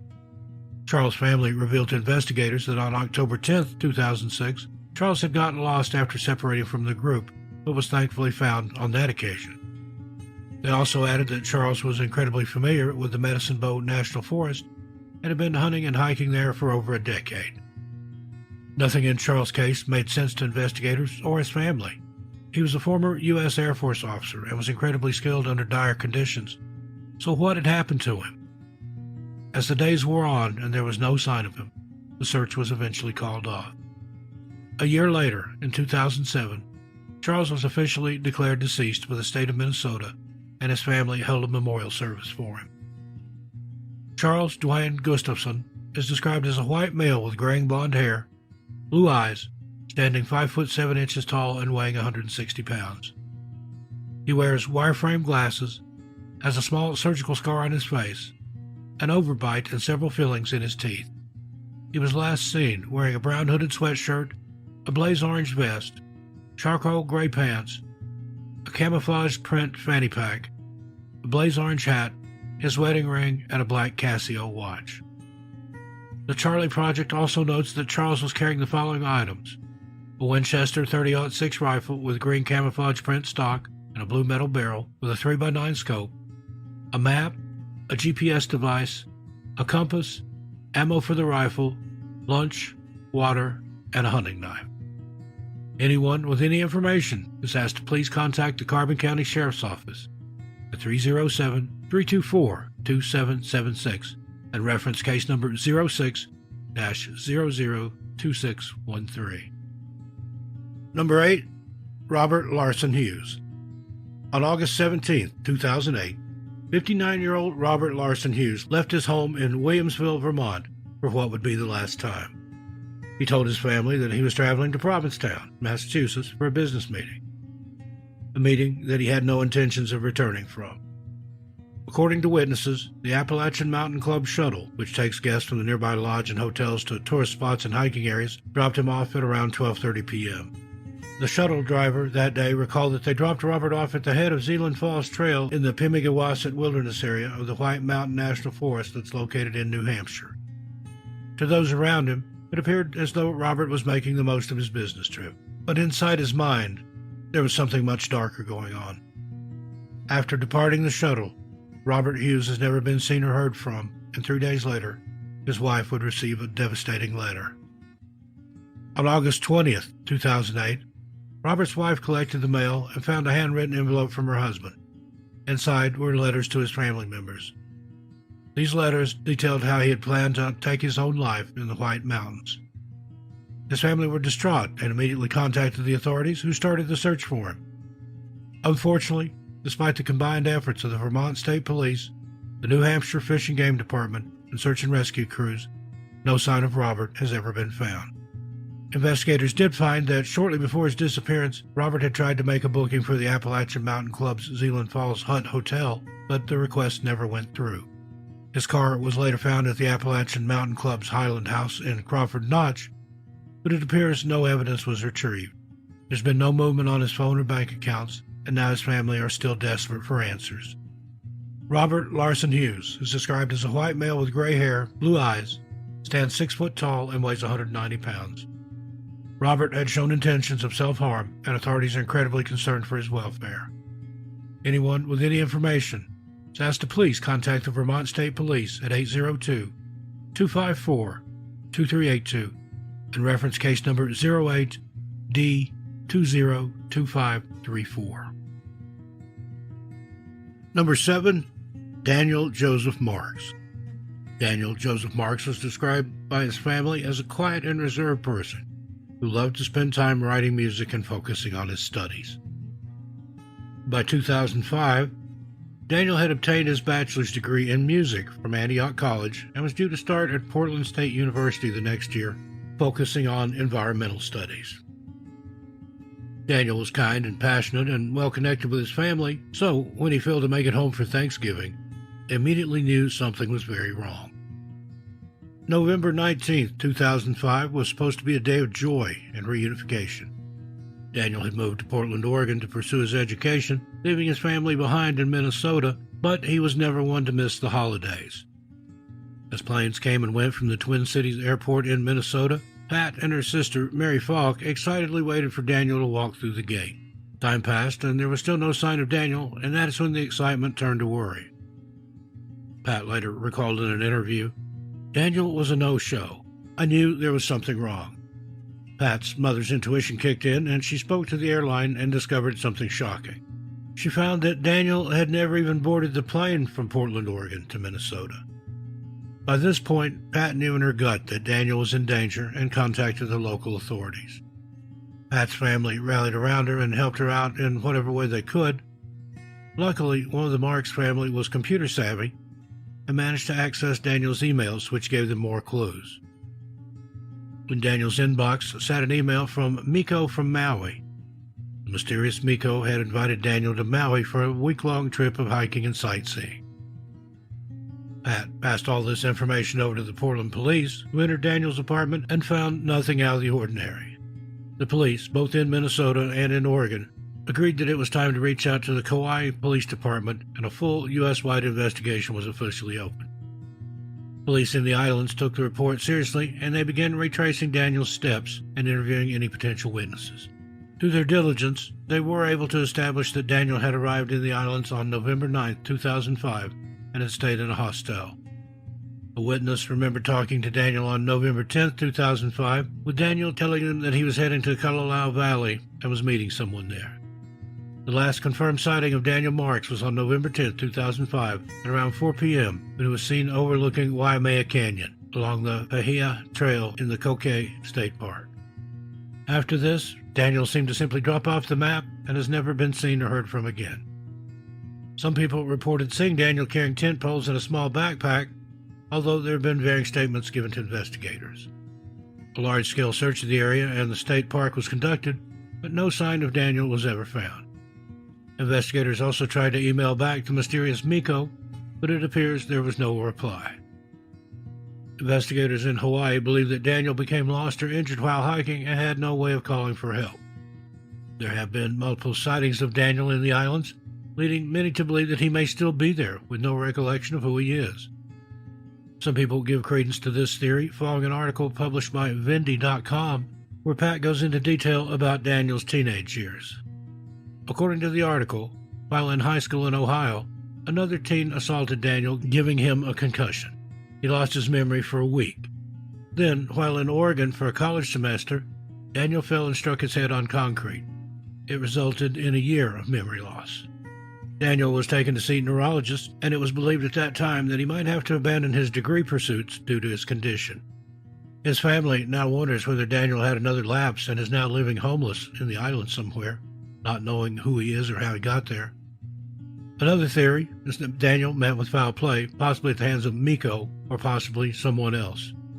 Pat, Daniel's mother, began noticing that men who resembled her son were being reported missing at an alarming rate in Hawaii and couldn't help but wonder whether something dark was going on.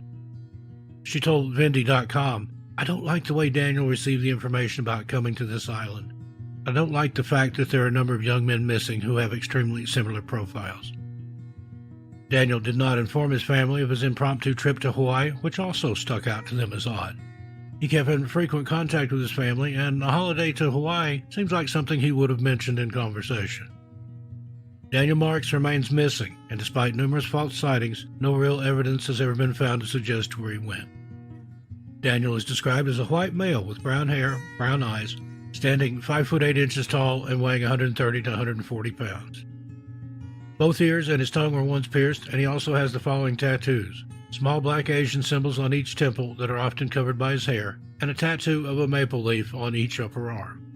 Daniel also has birthmarks that are pale brown and located on his abdomen. He was possibly last seen wearing a gray t-shirt, khaki cargo pants or shorts, a wrap sarong, sandals, and a watch.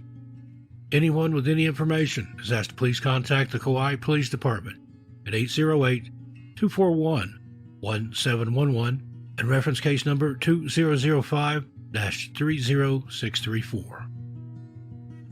Number 6. Jacob Wing.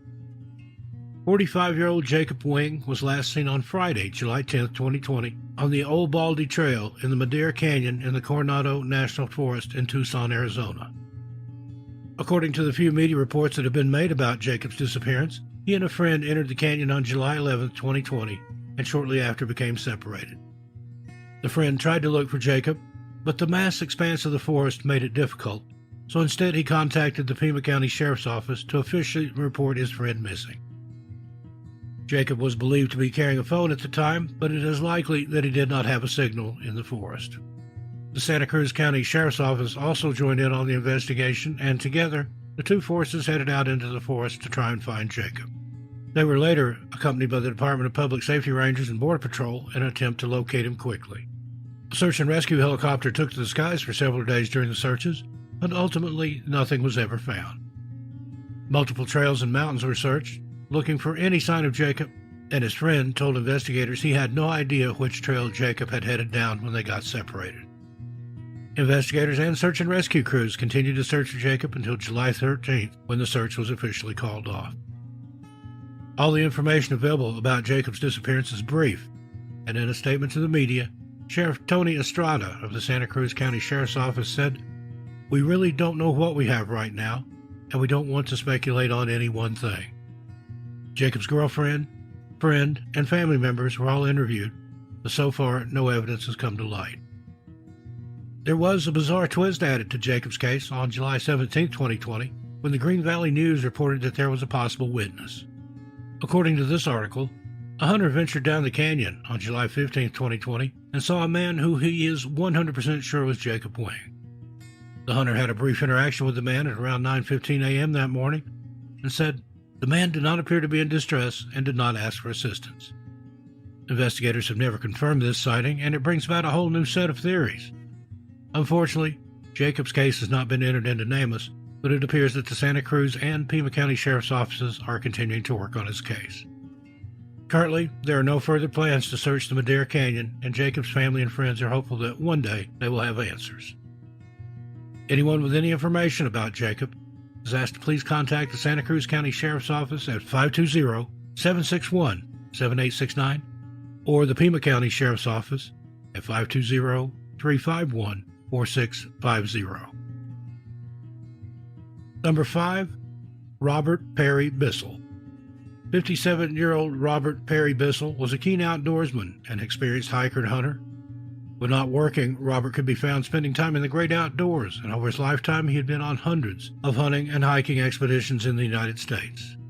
Living in Portland, Oregon, gave Robert access to plenty of wilderness spaces, and on July 12, 2010, Robert packed his gear and headed for the Roaring River Wilderness area in the Mount Hood National Forest. On the morning of July 12, 2010, Robert pulled up to the Trailhead 700 in his white 1989 Nissan Sentra and found a place to park. He then hiked around 5 miles to reach his final destination, Middle Rock Lake. Robert set up camp just off trail number 512 and should have settled in for the night, but it was then that something strange happened. Robert had been gone for a few days, and his brother was starting to worry. Robert usually ventured into the woods for a few days at a time, but he always made sure to keep in touch with his family. On July 19, 2010, Robert's brother went into Mount Hood National Forest in search of his brother. He came across the camp that Robert had made, along with a note that made it appear though Robert was gone for a night or two and would be back soon. Robert had left behind his sleeping bag and hiking gear, and the only thing that was missing was his fishing rod and tackle. 5 days later, on July 24, 2010, Robert's brother officially reported him missing when he failed to make contact. It was now clear that Robert had not gone on a quick overnight hike and that he was possibly in danger. The Clackamas County Sheriff's Office responded to the incident, sending officers and putting the call out for search and rescue teams. In the coming hours, dozens of volunteers and the Clackamas County Search and Rescue Unit had arrived to help look for Robert. As word spread of his disappearance, more resources poured in, with help coming from helicopters, search dogs, 4x4 vehicles, the Air Force Reserve 304th Rescue Squadron, and the Pacific Northwest Search and Rescue Unit. According to reports, the efforts were heavily focused on the Rock Lakes Basin and the trails that lead to it. With Robert carrying his fishing gear, it's likely he may have headed down that way before disappearing. Unfortunately, no sign of Robert has ever been found, despite an extensive search of Mount Hood National Forest. Investigators and others working on Robert's case made sure to check every single area and possible trail, but nothing was ever found. The search was eventually called off, and his family were left in limbo. To this day, what happened to Robert is still unknown, and while there are not any active searches, investigators are still looking into his case. It's believed that Robert left his base camp multiple times to go fishing and hunting, and witnesses recall speaking to him as he was setting up his camp on July 12th of 2010. As of this date, Robert's body, clothes, and fishing gear remain missing, and investigators believe that he became injured during his hike. The terrain in Mount Hood National Forest is very rough, and the Charlie Project even reported that horses who helped in the search had to have their shoes replaced as a result. Robert Perry Bissell was last seen near Trail 512 at Middle Rock Lake on July 12, 2010.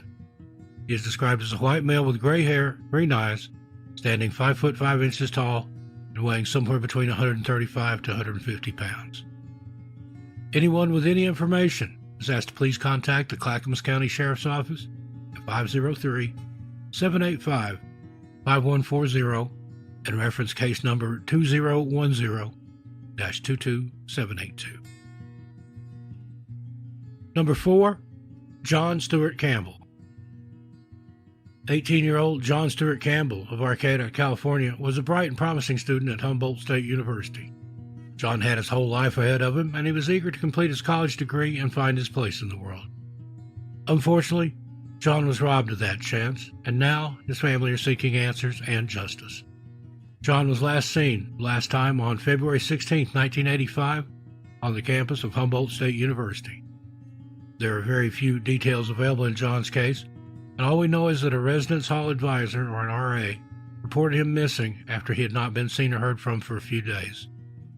The school informed John's parents, who immediately launched their own search for their son. The Humboldt State University Police Department took on the case, and within a few days, the first clue had emerged. In the days after his disappearance, John's car was found abandoned in a wilderness area. Reports do not state when his car was found or even in which wilderness area it was found. According to University Police Chief Don Peterson, there were no signs of a robbery at the scene, and since then, the case has remained a complete mystery. The prevailing theory is that John was taken against his will in his car. Aside from that, no plausible leads have ever been found. The reports available to us do not indicate whether the car was processed for forensic evidence, and there's little follow-up in John's case, period. The search for John slowly wound down, but that doesn't mean the authorities have given up on his case. John Stewart Campbell was last seen on the campus of Humboldt State University on February 16, 1985. He's described as a white male with blonde hair, blue eyes, standing 5 feet 11 and weighing 160 pounds. The Charlie Project does note that at the time of his disappearance, John was suffering from depression and had some discoloration and freckles on his skin. He was last seen wearing a knee-length gray or green trench coat and was carrying his wallet. Anyone with any information, please contact the Humboldt State University Police at 707-826-5555 and reference case number 09-0177-12562. Number 3, Thomas James Carlton. On October 9th, 1993, 44-year-old Thomas James Carlton left his home in Newcomb, New York at around 6 a.m. The morning was bright, the air was crisp, and Thomas knew that his upcoming 3-day hike in the high peaks of the Adirondacks was going to be a good one. Not much is known about Thomas' hike or his disappearance, and investigators later found out that he did not take a tent or stove with him. Thomas had planned on staying in lean-tos along his way.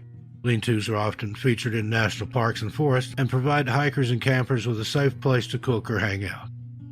Often, multiple people will sleep and use the lean-to, and it's a great place for hikers to meet and share their stories and have some good company.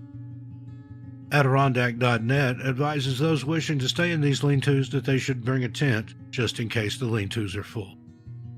Thomas' wife knew of his plans for a solo hike, and when his due date arrived and there was no sign of him, she reported him missing. Thomas had also failed to report to work at the state prison in New York, where he was a psychologist. This sent alarm bells ringing in his wife's head, as she knew that Thomas was devoted to his work and would not miss a single day without letting anyone know. The New York State Police quickly became involved in Thomas' case, and they set about interviewing those on the trail that day. 2 hikers came forward claiming that they had shared a lean-to with Thomas on Indian Pass Trail, 4 miles southwest of where he had parked his car. Reports do not state on which date they shared the lean-to, though. According to these hikers, Thomas was planning on heading up Indian Pass. As morning came, Thomas bid his farewells and began his hike toward that area. This alleged sighting was likely the last time Thomas was ever seen alive. Police and search and rescue crews scoured the area, but their attempts were hampered by adverse weather. Still, they battled through the rain and snow, but ultimately found nothing. Thomas James Carlton is described as a white male with brown hair, blue eyes, stands 5 foot 11 inches tall, and weighs 170 pounds. Thomas sometimes goes by the nickname Tom and wears prescription glasses. He was last seen wearing a beige wool sweater, a maroon Gore-Tex coat, navy Gore-Tex pants over olive green military pants, a red wool cap, hiking boots, and a teal backpack. Anyone with any information is asked to please contact the New York State Police at 518-897-2000 and reference case 93-612. Number 2, Jeremy Ivan Childress. 31-year-old Jeremy Ivan Childress was described as a kind and caring person who was close to his family and loved to spend time outdoors. Jeremy was an expert hunter and often participated in the annual hunting season with his friends and family. Back at home, Jeremy was married and the couple had 2 children, and Jeremy is said to have been an attentive and loving father and husband. On October 17, 2004, Jeremy, his friend Shane Louie, and Shane's son, Shane Jr., hopped into their truck and headed into the Tillamook National Forest. The 3 agreed to head out into Tillamook County, Oregon, and they were excited about their upcoming hunt. The 3 set up a base camp, equipped with everything they would need. Later on in the day, the 3 were heading back to their camp when they became lost. Jeremy soon separated away from the group, and he was now lost too. Shane and Shane Jr. tried shouting for Jeremy and looking for him, but it was as if he had disappeared into thin air. The father and son duo finally made it back to camp and noticed that there was still no sign of Jeremy. He had left all his overnight equipment behind, and everything else was untouched. Shane Louie knew that something was very wrong right away, and Jeremy, an experienced hunter and outdoorsman, would never have left his things behind. Shane contacted the Tillamook County Sheriff's Office, and within the hour, investigators were on the scene. According to Shane, he last saw Jeremy at Tucka Creek Road and Boundary Road at around 4:30 p.m. before he mysteriously vanished. A wide-scale search for Jeremy was organized, with investigators and search and rescue teams painstakingly combing over the forest. Tillamook National Forest is filled with rocky and difficult terrain, and it is plausible that Jeremy became injured while trying to find his way back to camp. His mother, Becky Grimes, told the Statesman Journal, "I still have hope that one day he'll be found. I'd much rather have him here with us than up there on that mountain. I still can't go up there. This is not about me. I want this to focus on my son and that he's still missing. This needs to be kept out there. It's not the not knowing, but I do have hope. In 2006, Jeremy's wife had him declared deceased in absentia. Jeremy Childress was last seen on October 17, 2004, as described as a white male with brown hair, brown eyes, standing 5 foot 10 inches tall and weighing 170 pounds. At the time of his disappearance, Jeremy was carrying a rifle, a wallet, his car keys, half a pack of Marlboro Red cigarettes, and possibly a pocket knife. Jeremy has previous fractures to the fingers on his right hand, 2 crooked upper front teeth with the left one being chipped. He also has the following tattoos: a dolphin and the number 14376 on his right shoulder and a rising phoenix on his left shoulder. At the time of his disappearance, he was also sporting a mustache. He was last seen wearing a dark brown Carhartt jacket, blue Levi jeans, a blue Nike cap, brown Copeland hiking boots, a silver Citizen watch, and a gold wedding band with 5 diamonds set diagonally. Anyone with any information is asked to please contact the Tillamook County Sheriff's Office at 503-842-2561 and reference case 2004-14591. And number 1, David Milton Crouch. 27-year-old David Milton Crouch of Stevensville, Maryland, was an avid cyclist and enjoyed everything bike-related. He even owned a bike shop with his wife, and the two were living their dreams and pursuing their passion while also making money. Unfortunately, the bubble of freedom and bliss was broken on a breezy autumn day. August 31st, 1997, David left his home for what would be the last time. David, along with 3 friends, were hiking through the Bridger-Teton National Forest thanks to the help of a guide. The Bridger-Teton National Forest is located in western Wyoming, over 2,000 miles away from his home in Maryland, and it's unlikely that any of the group would have been familiar with the forest. During the hike on August 31st of 97, David became separated from the group, and according to reports, it appears as though he headed off on a solo hike to Island Lake. The Doan Network states that David was last seen at the lake, although this has not been confirmed by law enforcement. David intended to fish at Island Lake before returning to the group, but that unfortunately never happened. When the group realized he was missing, they retraced their steps and began looking for him everywhere. As night fell, the group were forced to retreat to their base camp at Lost Lake and wait out the night. The next morning, the 4 peered out of their tent to find that David was still missing, and that's when they contacted the Sublette County Sheriff's Office. The Sheriff's Office, along with search and rescue teams, flooded into the Bridger-Teton National Forest looking for any sign of the man. Over the evening of August 31st into September 1st, the temperatures had plummeted, and now there were great concerns for David's well-being. As the solo fishing trip had been impromptu, he had not taken any of his supplies with him, including a sleeping bag or warm clothing. Eventually, the search was called off, and despite combing the forest, the Sublette County Sheriff's Office was unable to find any sign of David. Investigators believe that he perished due to the elements and low temperatures that night, and it's possible that he may have been injured along the way and was unable to call for help. David Milton Crouch was last seen on August 31st, 1997 in the Bridger-Teton National Forest. He is described as a white male with brown hair, standing 5 foot 10 inches tall and weighing 175 pounds. He was last seen wearing jeans and a flannel shirt, and anyone with any information is asked to contact the Sublette County Sheriff's Office at 307-367-4378 and reference case number 97-2891. Number 10, Michael William Doan. 47-year-old Michael Doan of Las Vegas, Nevada, had hit a rough patch in his life in 2009. He had been out of work for some time, and this was causing him anguish and mental pain. Michael's living girlfriend said that in January of 2009, Michael was depressed and unhappy and desperately wanted life to get better. On January 28, 2009, Michael and his girlfriend got into an argument, which resulted in Michael getting into his car and leaving home. His girlfriend believed that Michael was just trying to drive to clear his head, but he never returned home. There are a few details about Michael's disappearance, and all we know is that on January 29, 2009, his car was found in the Desert National Wildlife Range by a park ranger. The car was found 40 miles away from Interstate 95 and Lee Canyon Road.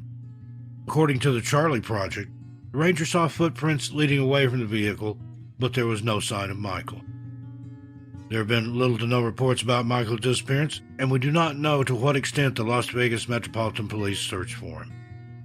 Phone records indicated that shortly after he walked out of the house, he tried to call his girlfriend, but the call never went through. This is the last known movement of Michael Doan, and he has been missing ever since. Michael Doan is described as a white male with graying-brown hair, blue eyes, stands approximately 5 foot 10 inches tall, and weighs around 180 pounds. Michael has the following tattoos: a longhorn skull on his chest, an eagle on his back, a Tasmanian devil on his left shoulder, and a picture of the Beatles on his right shoulder. According to both NamUs and the Charlie Project, Michael was last seen wearing a yellow jacket, blue jeans, and black shoes. Anyone with any information regarding Michael or his disappearance is asked to contact Dan Hawley of the Las Vegas Metropolitan Police Department at 702-828-3111. Reference case number 090131-0936. Number 9. Lee Sterling Cutler. 18-year-old Lee Sterling Cutler was described as a kind, responsible, and outgoing person who wanted nothing more than to ease the pain of others. While attending Adlai E. Stevenson High School in Buffalo Grove, Illinois, Lee founded a group called BBYO, a Jewish youth organization that hosted events and acted as support for those who observed the Jewish faith within the community. Lee was a shining star within the group and was dedicated to them. He never missed an event and was always there to support someone when they needed it. In 2006, Lee started showing signs of depression and expressed that he wanted to harm himself, possibly take his own life. This manifested in Lee taking a knife into school, as he explained he could bear the pain no longer. Thankfully, Lee got the help he needed and was hospitalized and given therapy. After this, Lee was slowly getting his life back on track and was looking forward to the future. He had plans to either continue his education or maybe start something different altogether. By 2007, Lee was in his senior year, and it was time to decide his future. Lee had many plans and thought long and hard about what he wanted to do, but before he could enact those plans, he would disappear under bizarre circumstances. On October 19, 2007, Lee spent the night at a friend's house and promised to call his mother, Beth, in the morning. Beth waited all morning for her son to call her and let her know that he was safe and that he made it to work. Sadly, that call never came. Lee was due to start his shift at the clothing store where he worked part-time the next morning, and his employers knew that he was a reliable employee. So when he failed to show up, no call, no show, they knew something was wrong. His mother also sensed that something was wrong. It wasn't unusual for him to forget to charge his phone, but this time things just somehow felt different. Throughout the day, Beth called the store where Lee worked and asked if he'd shown up, but he hadn't. By 5 p.m., Beth was beside herself with worry, and after calling the clothing store for a final time, she then immediately dialed 911. The Buffalo Grove Police Department responded to the call and arrived at the Cutler household. An initial search of Lee's room showed no clues, but investigators did notice that his overnight bag was missing, which he most likely took when he spent the night at a friend's house. Investigators then began retracing Lee's steps and found that the last sighting of him was around 9:50 a.m. on the morning of October 20th, 2009. As investigators interviewed Lee's friends, they found out that on the morning he disappeared, Lee had dropped a friend off at his home in Buffalo Grove at around 9:50 a.m. before leaving and presumably heading toward his workplace. From there, the trail goes cold. Beth made hundreds of calls to Lee's phone, but they either didn't connect or went straight to voicemail. After finding no sign of Lee in or around his home or near his workplace, the search radius expanded. Just a day after Lee disappeared, investigators would get their first break in the case when his 2007 Toyota Corolla was discovered abandoned in Wisconsin near the Baraboo River. The car was locked and abandoned, and there was no sign of Lee anywhere. After the car was discovered, investigators theorized that Lee had likely gone into the woods, and it was known that Lee liked to hike and camp and was familiar with the Baraboo River area. To further add to this theory, investigators found a receipt from the Kettle Moraine State Forest, which was dated October 20th, 2009 at 1:41 p.m.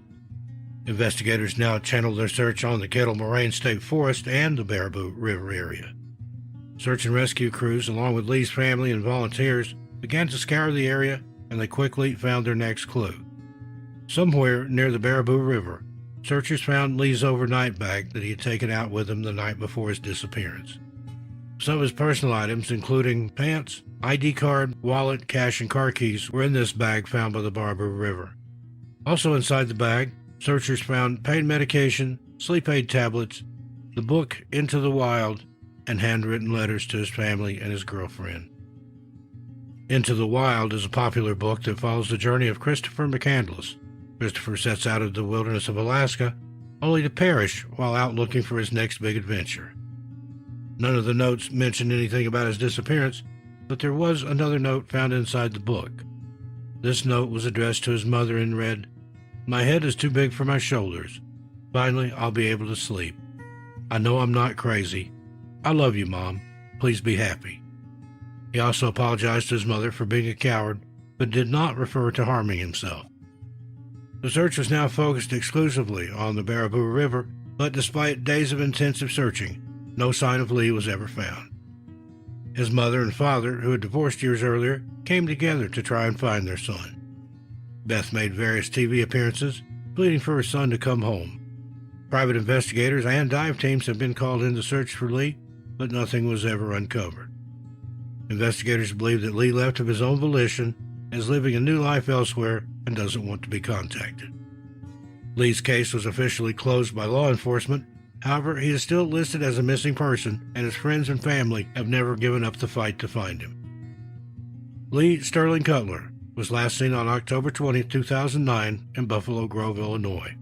He is described as a white male with light brown hair and brown eyes, standing 6 foot tall and weighing about 150 pounds. Lee always wore a yarmulke and expressed an interest in moving to Israel after he graduated. He has a small bump on his upper lip and slight webbing between 2 of his toes. Lee was last seen wearing khaki pants and a dark blue jacket with a red stripe. Anyone with any information is asked to please contact Detective Tara Anderson of the Buffalo Grove Police Department at 847-459-2583 and reference case MO7E4222.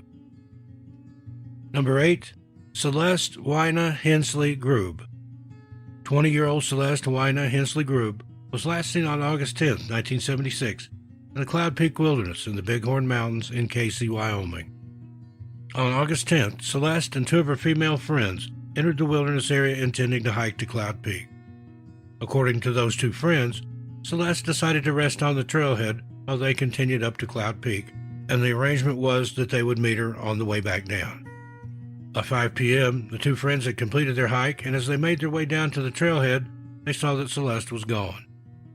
Her friends searched for her, calling her name, but found no sign of her. The 2 rushed to the nearest ranger station to report their friend missing.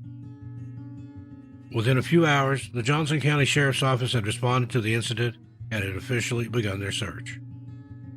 Now, according to the Charlie Project, between 200 and 300 people turned up to help search for Celeste.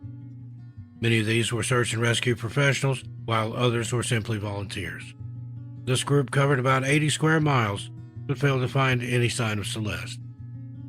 There were rumors that, at the time of her disappearance, Celeste was having marital issues, which may have led her to run away and start a new life. However, we will point out that these rumors have never been confirmed. After 2 long weeks, the search for Celeste Grube was called off as the Johnson County Sheriff's Office and the group of volunteers failed to find any sign of her. When she disappeared, she had no supplies with her and only a small number of sweets on her person. Since August 10, 1976, there's been no sign of Celeste, and she remains a missing person. Celeste Grube is described as a white female, standing 5 foot 2 inches tall and weighing 115 pounds. Anyone with any information is asked to please contact Deputy Paul Kozasek of the Johnson County Sheriff's Office at 307-684-5581 and reference case number 18S 0075. Number 7. Delicia Annette Waddy. Before she disappeared, 24-year-old Delicia Annette Waddy left a message on her Facebook page which read, "It's never too late to do the right thing. Don't get discouraged. Speaking to myself also." Just days later, Delicia would be reported missing, and there's been no sign of her since. According to reports, Delicia was last seen in the Kings Dominion Camp Wilderness Campground in the 1000 block of Kings Dominion Boulevard in Doswell, Virginia. On March 9, 2017, Delicia entered the campground and tried to get a spot. Unfortunately, the campground was full, and no matter how hard she begged, Delicia wasn't given a spot. After being refused a spot, Delicia left the campground on foot, leaving her silver Ford Explorer behind. Reports indicate that her car was in good working condition and had plenty of gas inside, so why would she leave it behind? There's also a large chunk of time where Delicia's movements are unaccounted for, and the next sighting of her wasn't made until around 3 or 4 p.m. that afternoon. According to an NBC article, witnesses saw Delicia walking barefoot along Meadow Farm Road in Caroline County, Virginia. Delicia's behavior both worried and disturbed passers-by, and 2 people even filmed her walking along the road barefoot. These same passers-by tried to intervene and offer her help, but according to them, she declined. These are the last known movements of Delicia, and after this, she simply dropped off the map. Her absence was noted by her family, and her mother knew that she always kept in contact. After failing to reach Delicia, her mother contacted the authorities and reported her missing. From there, the 2 forces, Hanover County Sheriff's Office and the Caroline County Sheriff's Office, began retracing Delicia's last movements. It wasn't long until they found her abandoned silver Ford Explorer in the Kings Dominion Camp Wilderness Campground. Investigators noticed, as we said, that the car was in good working order and had plenty of gas. Bizarrely, Delicia's phone, purse, wallet, and license were scattered behind the Meadow Event Park, which was close to where she'd abandoned her car. As news of Delicia's disappearance went public, witnesses came forward with the video of her walking barefoot in Caroline County. The search radius expanded and scent dogs were also brought in to aid in the search. According to the Charlie Project, dogs also tracked her scent to a home in Caroline, Virginia. Was Delicia headed to a specific location, or was she perhaps taken against her will? Another twist in the case came days later when a friend of Delicia's reported seeing her on Bendale Avenue in Richmond, Virginia on March 12, 2017. This friend told investigators that she was not aware that Delicia was missing, and no further information about this sighting has been released. These sightings, and the fact that Delicia did not ask passers-by for help, have led investigators to believe that she may not have been in trouble, although given how much time has passed since she was last seen, their viewpoint has most likely changed. Delicia's mother told the media that it was out of the ordinary for Delicia not to contact her friends or family, and that her behavior was bizarre. Delicia's friends and family want her home and are asking the public to help. She has not accessed her social media or bank accounts since she disappeared, and her family now fears for her safety. Delicia Waddy is described as an African-American female with black hair, hazel eyes, standing 5'1" and weighing 145 pounds. Delicia has the following tattoos: hearts on both sides of her collarbone, leopard spots on one arm and shoulder, Brian on her breast, an anchor on the other breast, and script writing that runs across her abdomen, the name Matria on her wrist, and tattoos on her lower abdomen, hip, and calf. Delicia also has her nose and ears pierced, and some agencies may spell her name Delicia rather than Delecia. She was last seen wearing a black and white tank top, black pants with a white stripe down the leg, a multicolored ball cap, and no shoes. Anyone with any information is asked to contact Monica Fagan of the Caroline County Sheriff's Office at 804-663-1120 or the Hanover County Sheriff's Office at 804-365-6140. Number 6. Leonard Taku. 44-year-old Leonard Taku was last seen on Christmas Day 2006 at the Tampa International Airport in Tampa, Florida. At the time of his disappearance, Leonard was on vacation in Florida from Ramsgate, England, where he worked as a school teacher. Leonard was excited about his vacation and told his colleagues that he would be back on January 3, 2007 to start the school year afresh. Those who knew Leonard said he was kind and outgoing and loved his life and his job.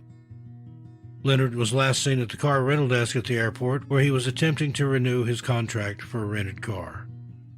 He'd been driving a 2005 black Chrysler Crossfire convertible around Florida, and this would have been the third time he would have extended the contract. After leaving the rental desk, Leonard was never seen again, but when his family realized he was missing, there were a few puzzling clues left behind. When Leonard failed to return home to England, his family and colleagues knew something had gone wrong. Leonard was due back on January 3, 2007, and it was unlike Leonard to miss work. His family contacted the authorities in Florida and officially reported him missing. The Altamonte Springs Police Department responded to the report, and the search for Leonard officially began. Leonard was openly gay, and the police appealed to Florida's LGBTQ+ community to help them search for him. Investigators began retracing his steps and found that his credit card had been used on December 26, 2006 at a Gap store. Whoever used the card purchased $46.55 worth of clothes. Now, it's never been confirmed whether this transaction was made by Leonard himself. It was also found that Leonard's emails were accessed on December 28, 2006, but again, investigators have never been able to confirm whether it was actually Leonard or not accessing the account. The trail went cold for a while, and his family desperately waited for updates. Then, on February 9, 2007, they received a call from investigators. The Altamonte Springs police had found the Chrysler Crossfire abandoned deep in the Ocala National Forest, close to the Little Lake George Wilderness area. At the time, the Department of Agriculture was performing a controlled burn, and while the car was unharmed, any evidence that may have been around it was destroyed. With diminished evidence, the police concluded that there was no sign of a struggle, and the car did not hold any clues as to Leonard's whereabouts. Investigators found themselves stuck at square one, and with no clues to work with, the case quickly ran cold. Florida's LGBTQ+ community banded together to help find Leonard, and the community kept a watchful eye out for him. Unfortunately, no sign of Leonard has ever been found. There was one final transaction on his credit card in January of 2007, when a room was purchased at a fancy hotel in Orlando, Florida. Leonard was not known to stay in lavish hotels while traveling, and this is when his family knew that Leonard was probably not the one using the card. It does not appear that the hotel was able to verify who checked in, and if this information is available, police are keeping it close to their chest. Leonard Taku remains missing, and his family and friends in the UK and the US are searching for justice and answers. His family believe that he met with foul play, although investigators have stated there is no evidence to point to this. Leonard Taku is described as a Pacific Islander, has black hair, brown eyes, stands about 5 foot 9 inches tall, and weighs about 175 pounds.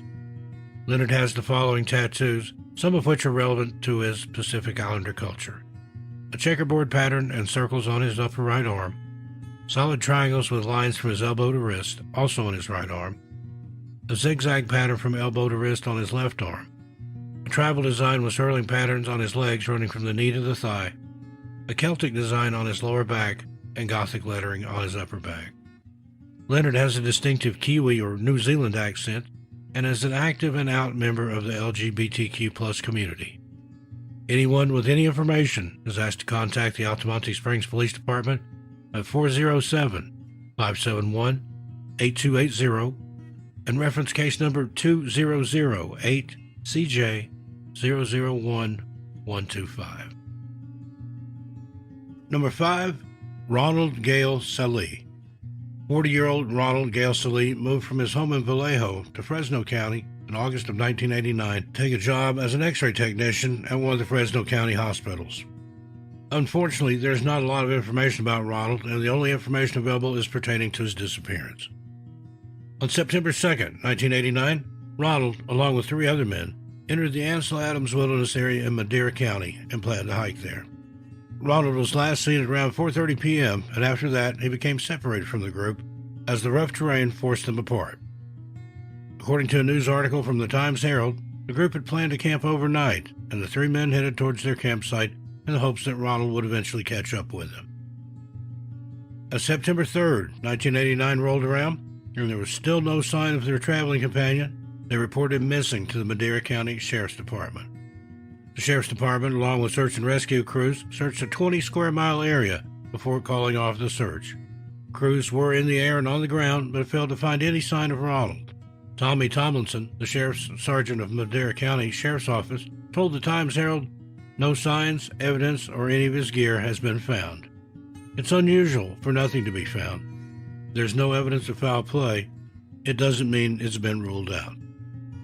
In the same article, Ronald's sister, Pam DeRozzo, told reporter Glenn Carty how she planned to still celebrate Ronald's upcoming 41st birthday. She told Glenn, "I bought him a birthday card already, and I'm not going to let him go." To this day, his family still holds out hope that Ronald will be found and that they can finally get the answers they deserve. His mother, Marcine, believes that Ronald may have had amnesia and may have forgotten who he was. Almost 33 years later, and there's still no sign of Ronald, and it's unlikely that he simply ran away and started a new life, as some have suggested. Ronald is described as a white male with brown hair, green eyes, standing 6 foot tall and weighing 185 pounds.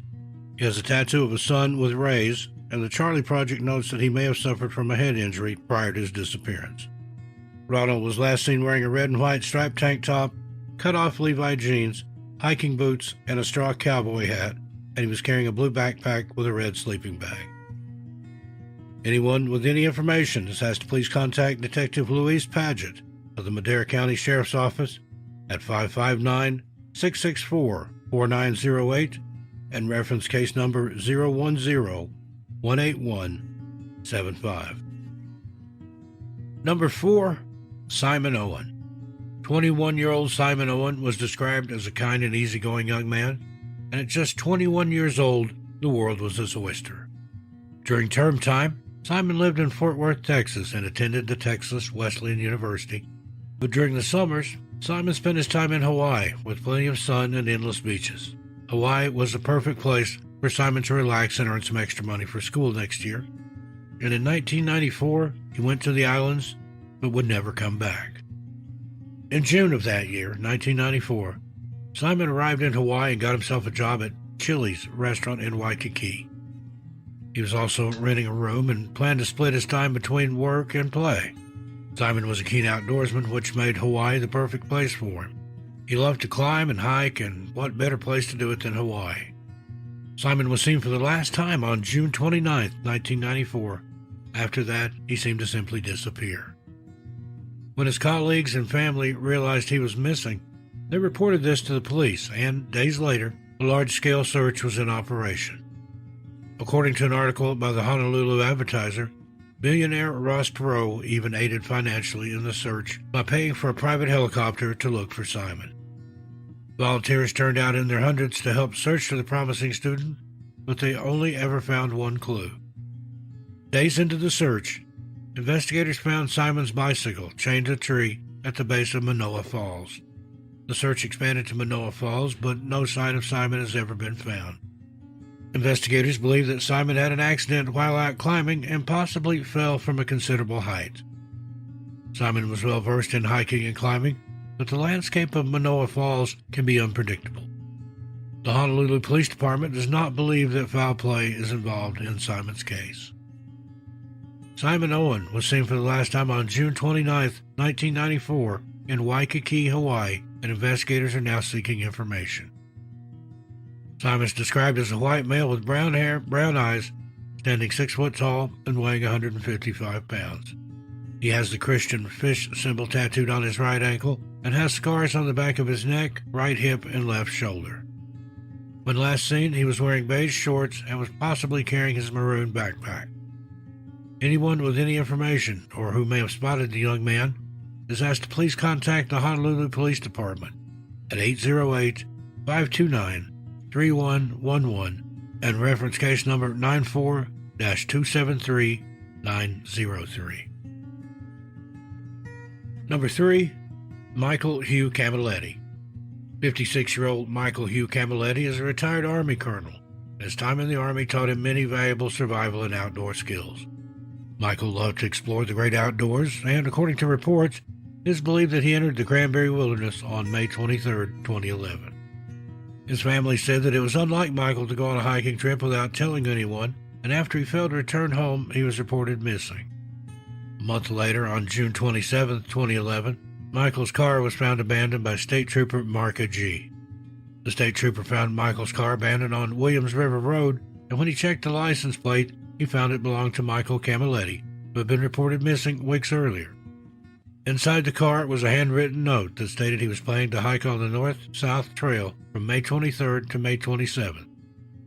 This discovery alarmed officers, and a search of the North-South Trail was conducted, but they were unable to find any evidence of Michael. Scent dogs, search and rescue crews, and volunteers all flocked to the Cranberry Wilderness to aid in the search for Michael. But despite all this, the searchers came up empty-handed. Since then, there's been no sign of Michael, and his family is now looking for answers and closure. Michael Camilletti is described as a white male with brown hair, blue eyes, standing 5 foot 5 inches tall, weighing 165 pounds. He has a scar on his chin. Anyone with any information is asked to contact the West Virginia State Police at 304-799-4101. Number 2, Harold Loris Drake. 76-year-old retired math teacher Harold Loris Drake was enjoying his retirement after dedicating many decades of his life to teaching newer generations. Harold was especially excited to get out and about, and he loved nothing more than hiking. Said to be in great physical condition for his age. On July 8, 2015, Harold entered the Pfeiffer Big Sur State Park with a friend, and the two planned on camping and hiking there over the coming days. According to Harold's friend, on July 8th, Harold told him that he was going for a hike and would be back by that afternoon. But as the afternoon came and went, there was no sign of Harold. His friend began to panic. As the hours ticked by and his friend still hadn't returned, Harold's camping companion reported missing to the Monterey County Sheriff's Department, and a search was underway within a few hours. The Sheriff's Department, along with search and rescue crews, searched throughout the park for Harold, but ultimately found no sign of him. The friend who Harold was camping with told investigators that Harold had left with a gallon of water and some snacks, but it appears that he left his sleeping bag and camping gear behind. Despite searching the Pfeiffer Big Sur State Park, which spans over 1,000 acres, no sign of Harold has ever been located. The most likely theory is that he got lost or injured during his hike and was unable to cry for help. Harold's friends and family have never given up hope that one day they'll find him. Harold Loris Drake is described as a white male with white hair, blue eyes. He stands 5 foot 9 inches tall, weighs 165 pounds, and wears prescription glasses. Harold was last seen wearing a gray shirt, black pants, black suspenders, and hiking boots. Unfortunately, Harold's case has not yet been submitted to NamUs, and no further details are available at this time. Anyone with any information or may have seen Harold that day, please contact the Monterey County Sheriff's Department at 831-755-3722. And number 1, Richard Harvell. 67-year-old Vietnam veteran Richard Harvell and his friends set off into the Mojave Desert in October 2015, hoping to set up camp and eventually hike to the Tehachapi Mountains. When not caring for his family, Richard loved to be outdoors, and his family even joked that he preferred the wilderness to people. On October 15, 2015, tragedy would strike when Richard and his friend were camping at the foot of the Tehachapi Mountains. According to reports, the two were camping in a trailer near 150th Street and Highgate Avenue when the heavens opened up at around 10 p.m. and torrential rains began to pour down. No one could have anticipated just how bad the rains were about to be, and those in Kern County, California, were completely caught off guard. Within minutes, the rains had turned lethal and began to sweep the mud and sand through the Mojave Desert. This flood quickly overwhelmed residents and those hiking in the area, and Richard and his friend were sadly at the epicenter of it. As the rains poured down, Richard went outside the trailer to try and move his car out of the way, and that is when tragedy struck. His friend watched as Richard was hit by a rock and was knocked under the current as his body floated away. With little time to react, his friend desperately tried to grab hold of Richard, but the current was just too strong. Within seconds, Richard had been pulled away from his trailer and he was now missing. His family were understandably devastated when the news hit them, and they vowed to never give up looking for his body. When the rains finally calmed and the flood subsided, the Los Angeles County Sheriff's Department and the KCSO Desert Search and Rescue Team took to the skies to try and find Richard. Searches were temporarily suspended due to conditions, but when it was safe to do so, ground teams were also dispatched, but even they were unable to find any sign of the man. The LA Times reported that the Harvell's family also let his dog loose, hoping the animal would be able to locate him. But the dog sat near the trailer for 3 days. It was unfortunately clear that the dog didn't know where to start. Despite wide-scale searches, no sign of Richard has ever been found, but his family still haven't given up hope of closure. He's described as a strong and determined person and a keen survivalist. His family hopes that his Army days and time in the great outdoors might have given him the skills to stay alive and that one day they may be reunited. Richard Harvell is described as a white male with brown hair, brown eyes, standing 5'11", and weighing 185 pounds. Anyone with any information is asked to please contact the Kern County Sheriff's Department at 661-391-7623 and reference case number SR 1527379. Number 10, Michelle Ray Vanek. 35-year-old Michelle Ray Vanek was a dedicated mother to her 4 children who also loved to climb and hike in her spare time. Michelle loved nothing more than being in the great outdoors and soaking in everything nature had to offer. But one climb in 2005 would unfortunately be her last, and ever since then, her whereabouts have been a complete mystery. On September 24, 2005, Michelle, along with her friend Eric Sawyer, geared up to hike up the Mount of the Holy Cross in Colorado. The Mount of the Holy Cross sits at an elevation of around 14,000 feet, and luckily for Michelle, Eric had climbed similar summits numerous times. The pair felt confident in their abilities to navigate whatever the landscape put before them, and they were excited to see how the trip would go. Michelle was a triathlete, but was not experienced in hiking in altitudes. Trust me, from personal experience, altitude is not something to play around with.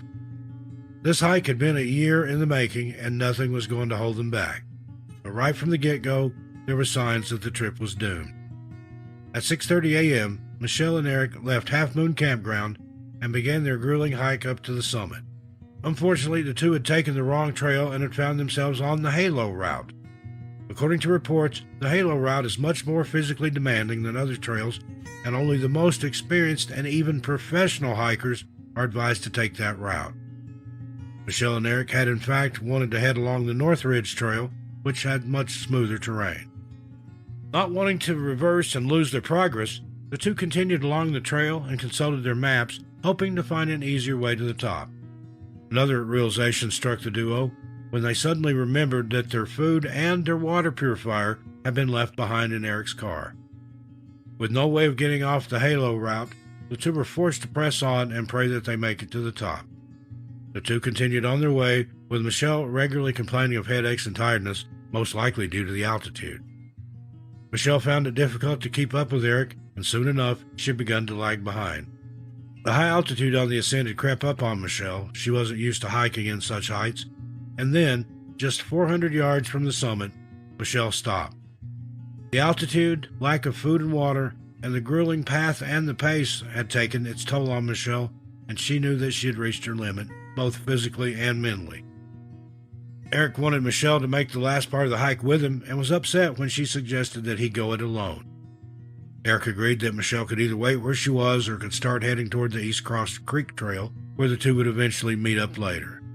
Disappointed, Eric continued on to the top of Mount of the Holy Cross. This was the last time that Michelle was ever seen alive again. Eric finished the hike, letting out a huge sigh of relief. This trip had been a year in the making, and he was glad that he had finally achieved it. After talking to some other hikers, Eric said goodbye and began his descent. As he neared the agreed waiting spot, he saw that there was no sign of Michelle. He looked around and began shouting for her, but there was no response. Eric's voice echoed through the mountains, and his cries for Michelle went unheard. Eric began retracing his steps and following the trail that would lead him back to his car, but still found no sign of Michelle. When he reached Half Moon Campground and failed to see Michelle, he immediately contacted the Eagle County Sheriff's Office and reported her missing. Within hours, groups of rangers, officers, and helicopter crews were out looking for Michelle.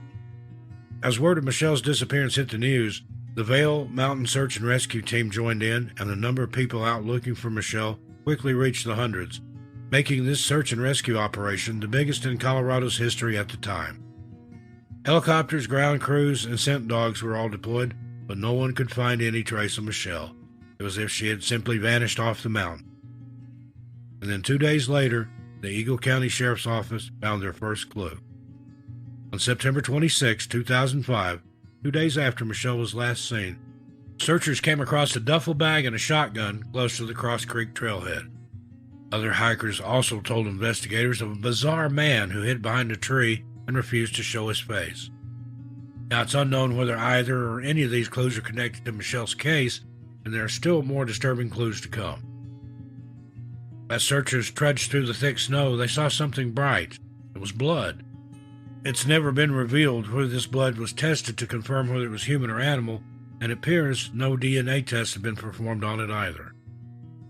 During the entire search for Michelle, over 700 people joined in and spent weeks carefully combing the area of the Mount of the Holy Cross, but there was just no sign of her. No backpack, no shoes, no body, no trace, nothing. Investigators came across another puzzling individual who called himself Peter Martin. Peter was camped out in a tent along one of the trails and was resistant to police questioning. He would not open up and reveal any details about himself, and investigators have never been able to determine whether this elusive Peter Martin is connected anyway to Michelle's case. There are many uncertainties in Michelle's case. Did she meet with foul play during her descent to Half Moon Campground, or did she lose her way due to tiredness and altitude sickness? Investigators believe that Michelle likely became disoriented due to lack of food and water and possibly fell somewhere. But foul play cannot be ruled out in Michelle's case. However, without a body, it's hard to discern. Michelle Vanek was last seen on September 24, 2005, on the Mount of the Holy Cross. She is described as a white female with blonde hair, blue eyes, standing 5'7" tall and weighing about 145 pounds. Michelle was last seen wearing a blue, lightweight ski jacket with white stripes on the sleeves, a black or red shirt, black stretch pants, hiking boots, a blue hat with a white stripe, and blue and white mittens. Anyone with any information is asked to please contact Detective Gianni Robinson of the Eagle County Sheriff's Office at 970-328-8682 and reference case number 2005-1969. Number 9, Melvin George Hpus. 74-year-old Melvin George Hpus was described by his family as a warm and loving person who loved to hike anytime he visited them in Salt Lake City, Utah. July 31st, 2017 was no exception, and after visiting his family, Melvin headed out on a day hike to the Crystal Lake area of the Wasatch National Forest in Utah. Melvin was familiar with this area, and his family believed that they would see him later that evening. However, when he failed to return home, they knew something had gone wrong. After failing to return by nightfall, his family reported him missing, and within hours, the Summit County Sheriff's Office and search and rescue teams were out in the Wasatch National Forest looking for him. The search teams were at a disadvantage as Melvin has a hearing impairment, making it unlikely that he would hear them shouting his name. Search and rescuers were dispatched on horseback, by foot, and by air, and were also accompanied by dogs, but no sign of Melvin has ever been found. The search continued for Melvin. However, after a few weeks, the search was scaled back due to a lack of leads. Since then, Melvin remains missing, and his family and investigators believe that he likely got lost in the forest. In August of 2017, Melvin's family made a statement to ABC4 News telling them, "Our family appreciates all the support we have received from the search and rescue units and the concern and interest of friends and family. We continue to be hopeful because we know Mel and his love of the outdoors. We respectfully ask for privacy at this time." 74-year-old Melvin George Hpus was last seen on July 31st, 2017, in the Crystal Lake area of the Wasatch National Forest. He is described as a white male with gray hair, blue eyes, stands 5'9" tall, and weighs about 180 pounds. Melvin is deaf in his left ear and is hearing impaired in his right, and also wears a hearing aid in his right ear. He has a surgical scar behind his left ear and wears prescription glasses. Melvin was last seen wearing a long-sleeved red or rust-colored shirt with beige stripes, blue jeans, clip-on suspenders, brown hiking boots, a Mormon temple undergarment, and a straw hat with a brown band. Anyone with any information is asked to please contact Lieutenant Alan Sidaway of the Summit County Sheriff's Office at 435-615-3600 and reference case number 17-I-19303. Number 8. Scott Allen Hilbert. In 1988, 18-year-old Scott Allen Hilbert was your average teenager. He was also enrolled as a student at Morehead State University in Kentucky, and he was slowly figuring out his way in life. Scott had grown up in Milford, Ohio, and saw the move to Kentucky as a move toward independence and freedom. Like most teenagers his age, he was slowly feeling his way through into adulthood, and things were going pretty well for him. On March 13, 1988, Scott was back home in Milford for spring break, and he was glad to get some time away from his studies.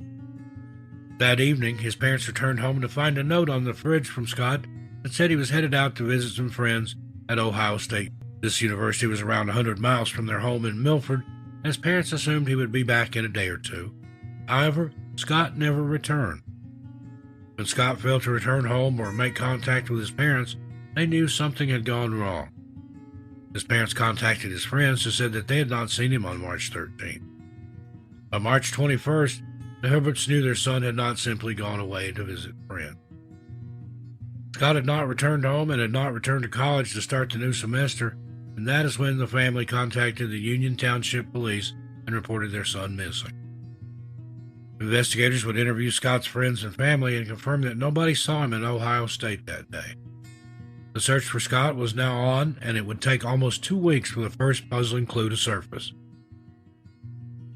On April 1st, 1988, investigators found a black 1984 Ford Tempo with a license plate 807-JPF on a dead-end road in the desert in the Beaver Dam Mountain Wilderness area close to the border with Utah.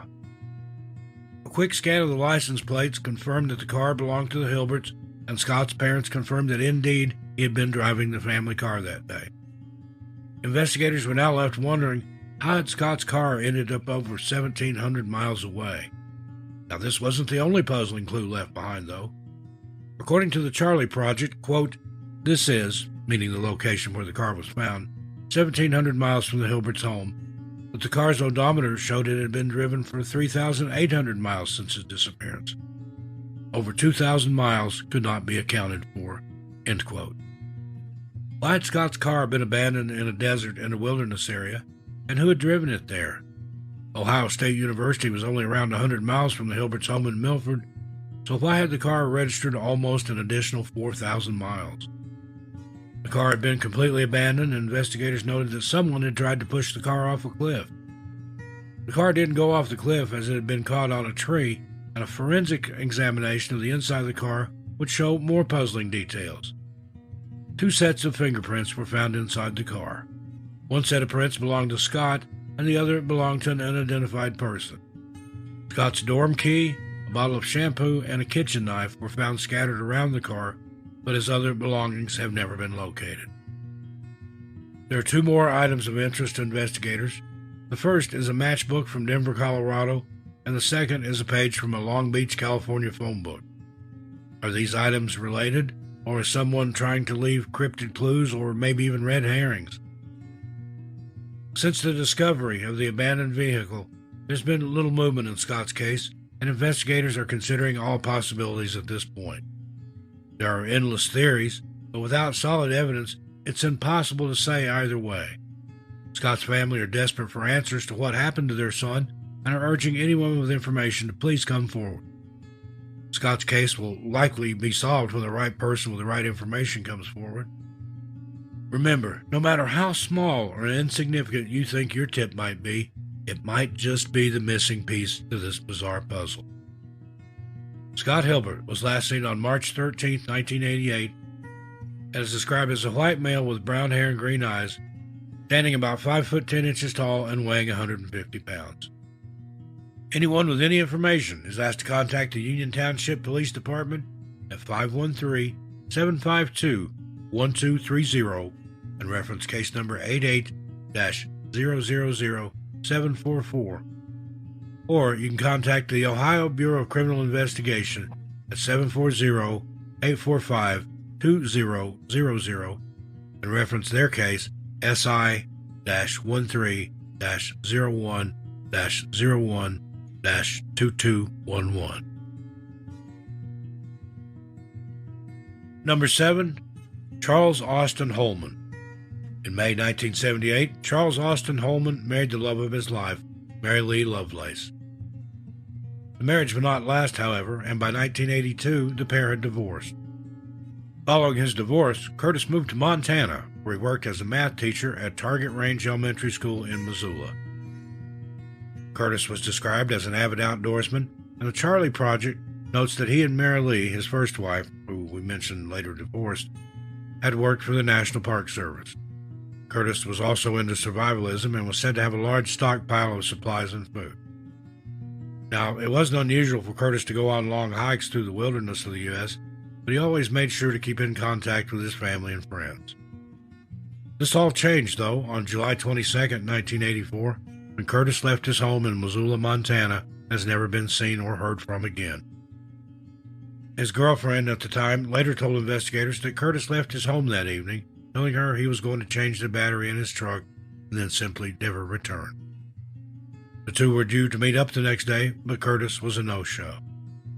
Now, as previously mentioned, it wasn't unusual for Curtis to go off for long periods of time, but he would always let someone know where he was going, and this time was different. Curtis' girlfriend waited for a call or a letter, but neither of those ever came. It would take 2 weeks for the first bizarre clue in Curtis' disappearance to emerge.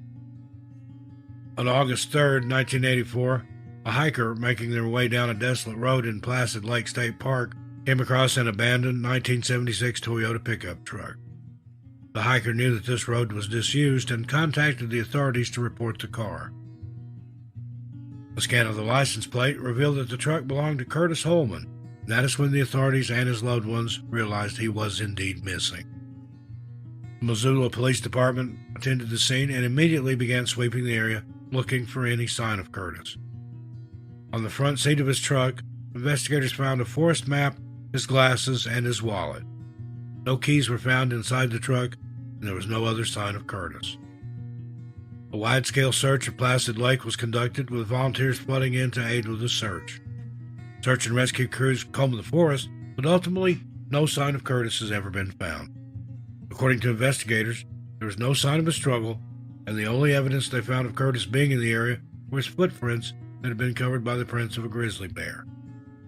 Now, just a few days after his abandoned truck was discovered, investigators would receive a bizarre tip. Campers at a Girl Scout camp reported seeing a disheveled man who resembled Curtis wandering around the area. According to the scout leader, the man appeared disoriented and was rambling about the Vietnam War. There are no reports that indicate that Curtis ever served in the military, and investigators have never been able to verify this sighting. Since then, there has been little movement in Curtis' case, and investigators believe that he was either attacked by a bear, as a female grizzly was spotted in the area, or that he simply got lost while out hiking and succumbed to the element. Curtis's brother, though, has his own theory. He believes that the mysterious disappearance of John Patrick Kerrigan is linked to his brother's disappearance. John disappeared on July 20th, 1984 from Ronan, Montana, and his car was found abandoned around 40 miles away from where Curtis's car was found. This theory has never been backed up by investigators, and there's no solid evidence that links the two cases together. Web sleuth users also proposed that Curtis may have been the Sand Canyon John Doe who was discovered in Sand Canyon, Nevada in March of 1992. However, in 2021, the Sand Canyon John Doe was positively identified as Vincent Marion Trapp, who disappeared sometime around 1991. In the years after his disappearance, Curtis was declared deceased in absentia by his family, and now they're looking for answers so they can finally put him to rest. Curtis Austin Holman is described as a white male with blonde or strawberry blonde or reddish hair, blue eyes, standing 6'5" and weighing 210 pounds. Anyone with any information is asked to contact the Missoula Police Department at 406-552-6303 and reference case number C-840-708-800. Number 6. Jesse Albertine Hoover. In November 1982, Jesse Albertine Hoover unexpectedly lost her husband and the love of her life, Eugene Hoover. The two had been married for 35 years, and they had shared many precious memories and moments together. The unexpected passing of her beloved knocked Jessie off her feet, but with the help of her children and family, she slowly pulled herself back together and found her fighting spirit once more. Jessie was described as a strong-willed woman who was determined to prove that nothing could hold her back. If Jessie wanted to do something, she was going to do it, and no one could talk her out of it. After the passing of her cherished husband, Jessie began talking to her children about walking the length of the Appalachian Trail after she had read an article in a magazine. Her children later recalled to Bangor, Maine Daily News how this new mission gave their mother a brighter outlook and something to focus her energy on.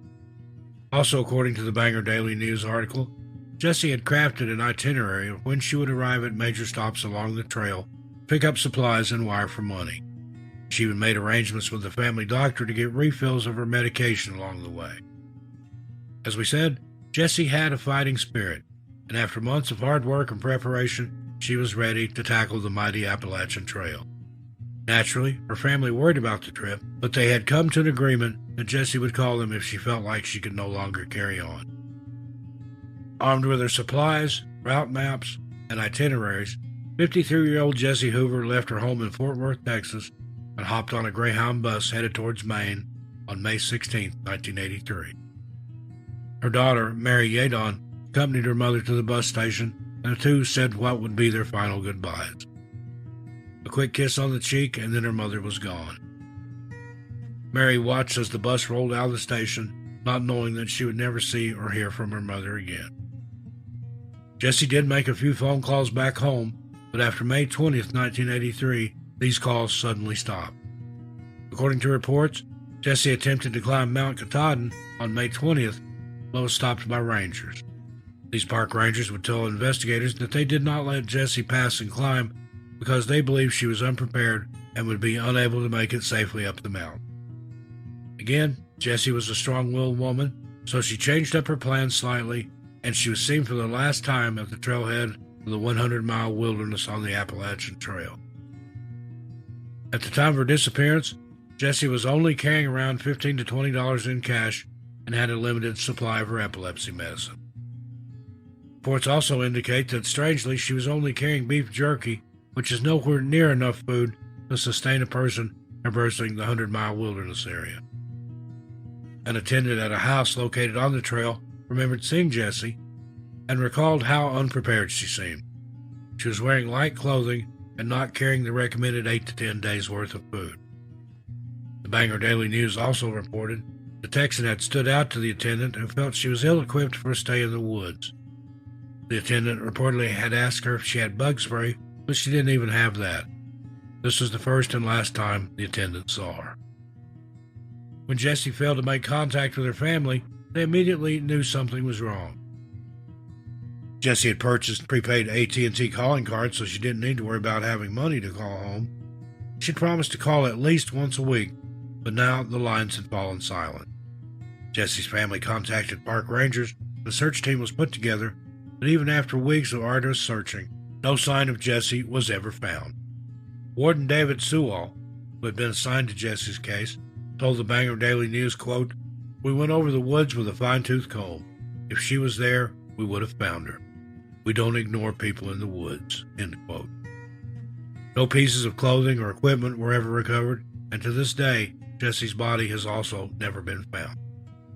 Investigators believe that Jessie got lost along the trail and simply succumbed to the elements, seeing as how she was unprepared for the landscape and lacked adequate food and clothing. However, Jessie's children and family have never forgotten about her, although almost 40 years have passed since she disappeared. They still hold out hope that there are answers out there. Her children have submitted DNA samples to the National Missing and Unidentified Persons Network and are hoping that one day there may be a match. Jessie is described as a white female with gray or partially gray hair, blue eyes, standing about 5 foot 9 inches tall and around 240 pounds. She's missing her 2 bottom teeth and has epilepsy, which she takes medication for. She was last seen wearing a blue windbreaker, blue jeans, and a blue shirt, and was carrying a blue knapsack. Anyone with any information is asked to please contact Detective Jennifer Fisk of the Maine State Police at 207-973-3700 and reference case number MC-83-03662. Number 5, Dennis Eugene Johnson. On April 12, 1966, 8-year-old Dennis Eugene Johnson was enjoying a camping trip in the Yellowstone National Park with his mom, dad, and sister. The family had driven from Inyokern, California, to take a relaxing weekend in the park. For Dennis and his younger sister, Yellowstone was the perfect place to run around and explore, seeing what new animals they could see. At first, the trip was going well. The family gathered around their tent, making food and exploring, but then on April 12th, the trip would take an unexpected and tragic turn. That afternoon, the Johnsons gathered their picnic basket and headed for the Cascade picnic area. The basket was filled to the brim with sandwiches, drinks, and snack cakes, but all Dennis and his younger sister wanted to do was explore. While the family were in the picnic area, Dennis' little sister wandered off out of sight of their parents. Dennis was the first to notice that his little sister had wandered off and immediately let his parents know. The family agreed to split up and search different parts of the picnic area. According to reports, Dennis's father was confident in his son's abilities in the outdoors as they had spent time together out there where he had taught him important lessons in survivalism. With that, the 3 split up, hoping to become 4 again.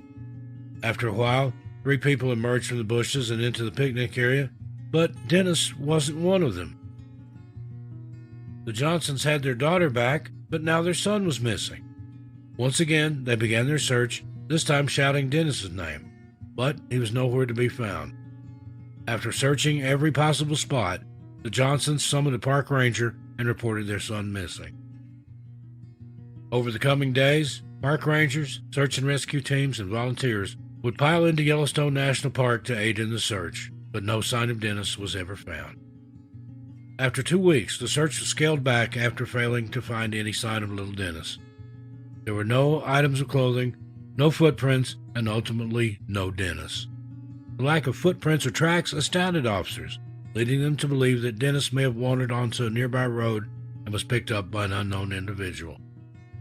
No one has ever come forward with any viable information, and since April 12, 1966, Dennis Johnson has never been seen again. If still alive today, Dennis Eugene Johnson would be 64 years old. At the time of his disappearance, he was described as a white male with sandy blonde hair, brown eyes, standing 3 foot 8 inches tall and weighing 60 pounds. Dennis' nickname was Denny, and he had a 6-inch scar on his abdomen that runs through his navel. He was last seen wearing a dark red or magenta long-sleeve t-shirt, tan Levi's pants, and size 8 laced moccasin-type leather hiking boots with crepe soles. Anyone with any information is asked to contact Daniel Kirshner of the National Park Service at 307-344-2122. Number 4, Brian Christopher Jones. 37-year-old Brian Christopher Jones was last seen climbing the North Sister Mountain in the Three Sisters Wilderness area in Eugene, Oregon on September 24, 2011. Brian and his friend were climbing the North Sister when at around 1 p.m., Brian slipped just short of the summit. Deputy John Miller of the Lane County Sheriff's Office later commented to Oregon Live, quote, "He was scrambling on some of the terrain near his climbing partner, and he slipped, started sliding, and then cartwheeled down the mountain," unquote. Unfortunately, there was nothing his friend could do, and he was forced to watch on as Brian fell down the mountain. The incident was quickly reported to the Lane County Sheriff's Office, but the harsh conditions on the North Sister made it near impossible for helicopter crews to recover Brian's body.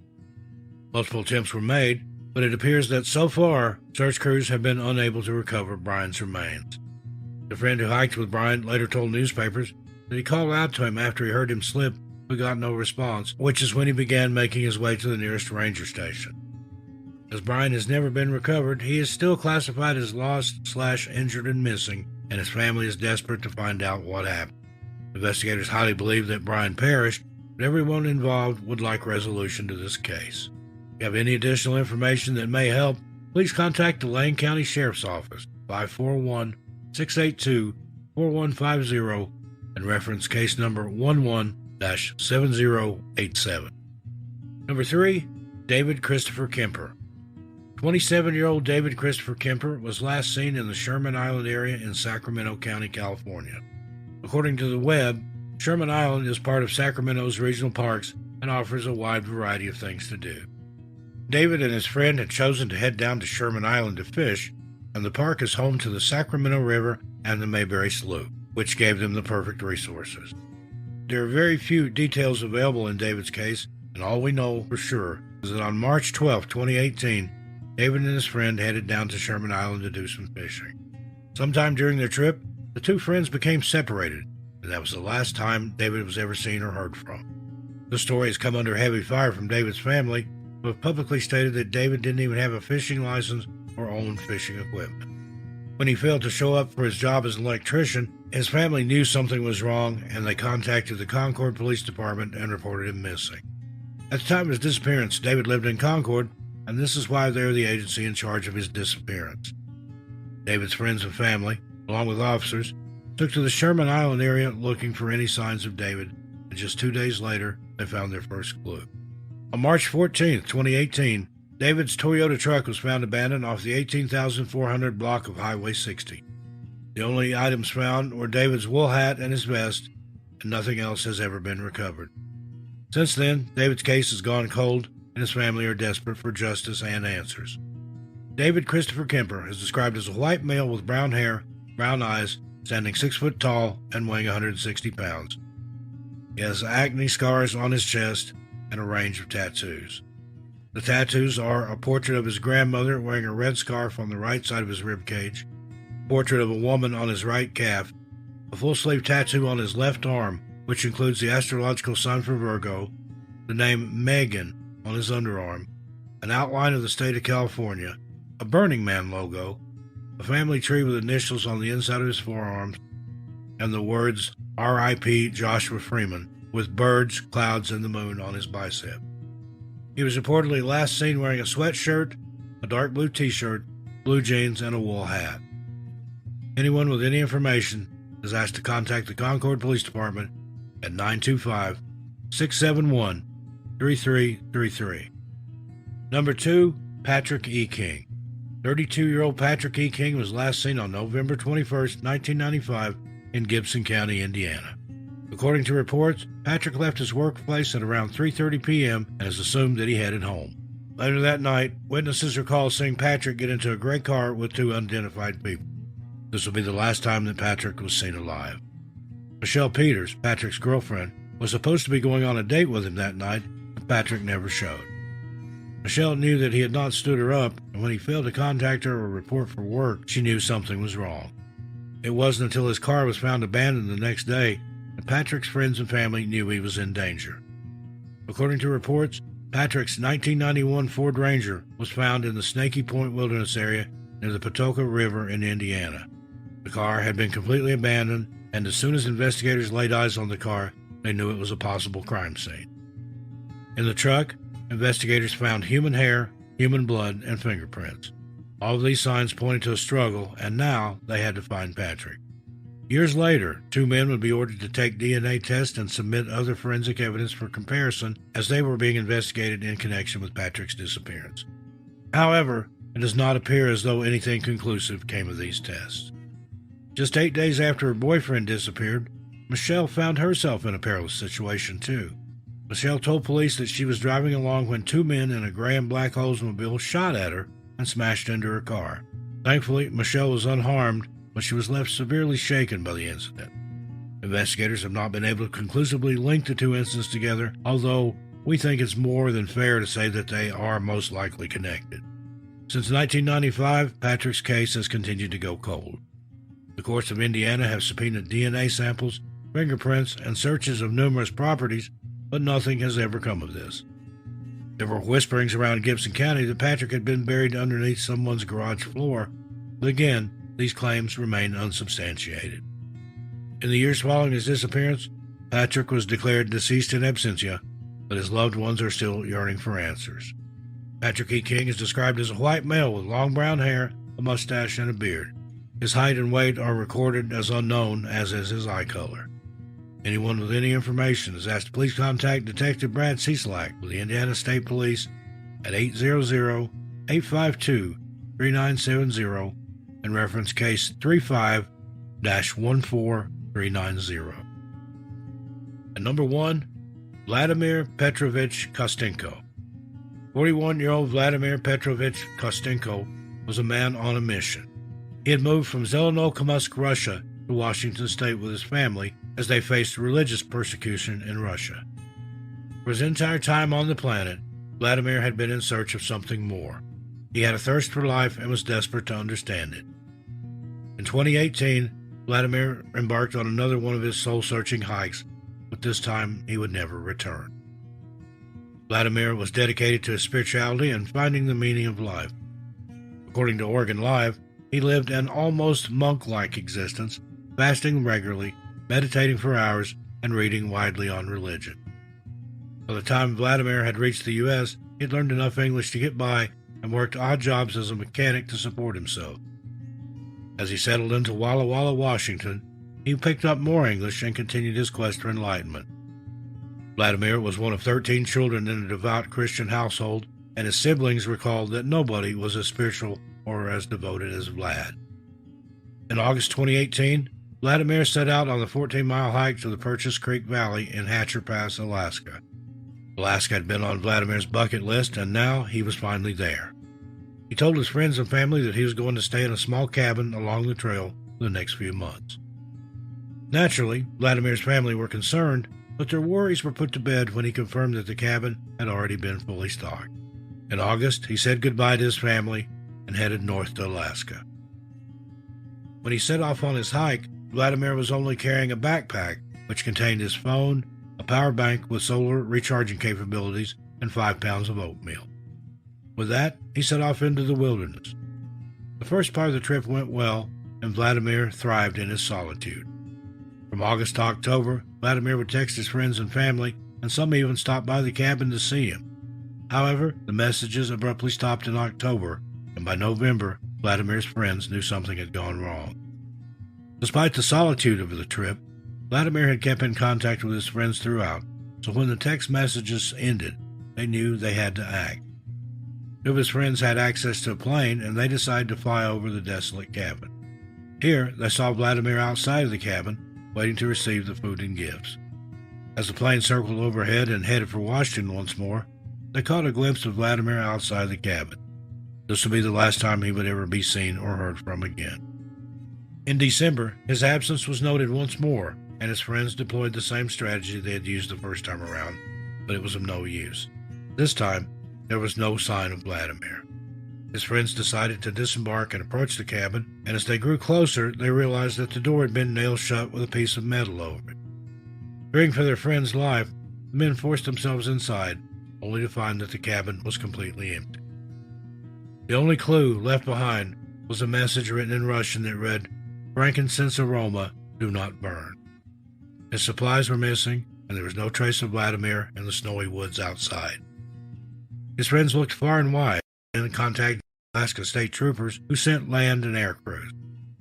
Despite an extensive search, no sign of Vladimir has ever been found. Vladimir's family believes that he likely succumbed to the elements while hiking.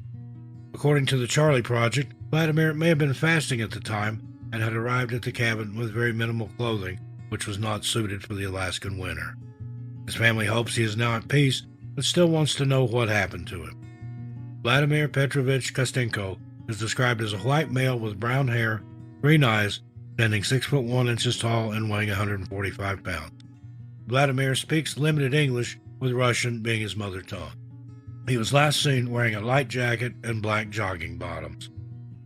Anyone with any information is asked to contact the Alaska State Troopers at 907-269-5511 and reference case number AK-180-90660. Number 10, Matthew Charles Kraft. 24-year-old Matthew Charles Kraft will always be remembered by those who knew him and loved him as a kind and caring young man. In 2019, Matthew was an infantry marine and platoon leader with the 1st Battalion, 7th Marines at Camp Pendleton in California, and he was well liked and respected among his platoon. In February 2019, Matthew took leave from the Marines to complete a 2-week backpacking holiday which would take him along the High Sierra route. According to sources, the route parallels the John Muir Trail, with elevations ranging from 9,000 to 11,500 feet. Matthew had planned to complete the 200-mile hike over 10 days before returning to Bridgeport, California, where he and his group will be deployed to Afghanistan. Unfortunately, Matthew never made it back to base as planned, and the mystery of his disappearance began on February 24, 2019. On that day, Matthew started his 10-day-long journey and had planned to be back by March 4th or 5th. The Orange County Register reports that on February 22nd, Matthew spoke to his father, Greg, for what would be the last time.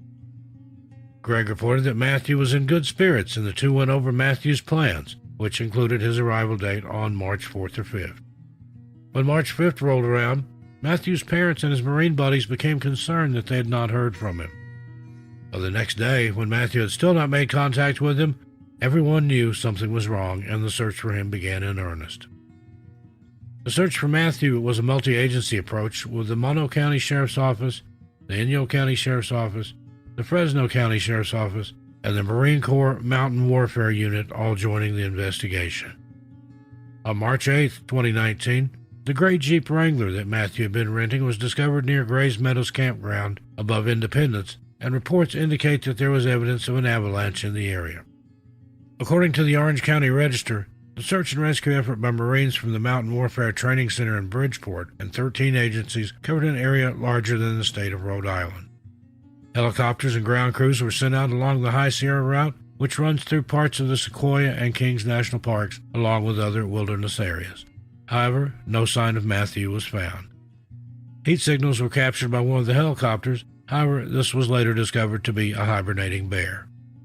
Adverse weather conditions hampered the efforts of search and rescue crews, and heavy snowfall forced the group to suspend their efforts until it was safe to proceed. Despite this huge multi-agency approach, no sign of Matthew has ever been found, and it is believed that he perished while out on the trail. In the wake of his disappearance, the Marine Corps posthumously promoted him to the rank of captain. A memorial service was held for Matthew, with the Marine Corps writing that Matthew Kraft passed away after being overcome by severe winter storms. No sign of Matthew has ever been found, and his family are desperate to find his body and get closure. Anyone with any information is asked to contact the Mono County Coroner at 760-932-7549 and reference case number 19-86. Number 9, Alois Jacob Crost. In 2013, Alois Jacob Crost arrived in the United States to attend a conference, and while he was in the country, he decided to go on a few hikes. Alois worked as a professor at the University of Magdeburg in Germany and was well liked and respected among his colleagues. On August 1, 2013, he headed out to the San Bernardino Mountains in California with a hiking group. The plan was for the group to hike the Pinnacle Trail in the Lake Arrowhead area. However, at around 5:45 p.m., Alois became separated from the group. According to reports, Alois was an experienced hiker. However, at the time of his disappearance, he was not carrying any hiking equipment. He was also proficient in hunting, but without the right equipment, the group knew that he would not survive for long. When his absence was noted, the San Bernardino County Sheriff's Office was notified and began their extensive search for Alois. The San Bernardino County Sheriff's Office, search and rescue groups, and volunteers scoured the San Bernardino Mountains for Alois, but ultimately no sign of him was ever found. Since October 2013, Alois' case has sat cold, and his family and friends in Germany are desperate for answers. Alois is described as a white male with brown hair, blue eyes, around 5 foot 10 inches tall, and 185 pounds. He speaks fluent English and German and was last seen wearing a long-sleeved light blue button-down shirt dark blue jeans, and lightweight hiking shoes. The Charlie Project notes that his name may be spelled A-L-O-I-S or A-L-Y-O-F. Anyone with any information is asked to contact Detective Scott Tees of the San Bernardino County Sheriff's Office at 909-336-0600 and reference case number 051-301-914. Number 8. Vernon Cody Matthews. In June 2014, 23-year-old Vernon Cody Matthews, who went by Cody, was excited to stay at his family's cabin in the lower Sierra Nevada mountains in California. At the time, Cody was an anthropology student, and he was looking forward to spending the summer living off the land and putting to use the techniques he had learned during his studies. In early June 2014, Cody headed down to his family's summer cabin to get a head start on his parents. The agreement was that in a few days, they would join him and they would enjoy their vacation together. However, when his parents, Vern and Cindy, arrived at the cabin, they found it empty. Not only was there no sign of their son, but the cabin had been completely ransacked and around $18,000 worth of items had been stolen. Cody had called them within the first days of his arrival to let them know that the cabin had been broken into and that he planned to secure it in anticipation of their arrival. The MT Democrat reported that a large saw, only capable of being moved by more than one person, was sitting in the driveway. A camera meant to catch wildlife, set up in the front driveway area, was missing. Another security camera's line had been cut. The side of the house had been forcibly opened by bending the locking bar and destroying the door frame. Vern and Cindy knew that something was very wrong. Their cabin had been broken into and ransacked, and now there was no sign of their son. They contacted the El Dorado County Sheriff's Office to report both incidents, and during the initial investigation, the Sheriff's Office did not believe that the two incidents were connected. With Cody now missing, the El Dorado County Sheriff's Office launched a missing person investigation, and it's been reported that Cody was last seen on June 6, 2014. The Charlie Project reports that on that day, Cody left the family cabin to go on a hike, leaving behind most of his personal belongings. Cody had called his mother beforehand to let her know he was going on that short hike and that he would call her later, but sadly, that call never came. Cody only intended to go for a short hike, and as such, the only things he took with him was a water bottle, a hunting knife, a compass, a bag of trail mix, and his phone. Investigators did manage to track Cody's phone, and it last pinged at around 6:30 p.m. that night around the South Fork of the American River. The Democrat later reported that the ping showed him going back in the direction of the cabin before ending in the water. But there is no evidence Cody is in the river or on the banks. Footsteps were found leading out of the river, which were thought to likely be Cody's. Search and rescue teams, volunteers, and the El Dorado Sheriff's Office continued to search the American River and the area around the cabin for 8 days until the search was finally called off. Despite the sheer amount of ground that was covered, no sign of Cody was ever found. Cody's parents noted that he was an experienced hiker and also loved to kayak and canoe, although there is no evidence that Cody went into the river. Just 2 months after Cody's disappearance, the family's cabin burned down during a wildfire that ravaged the area.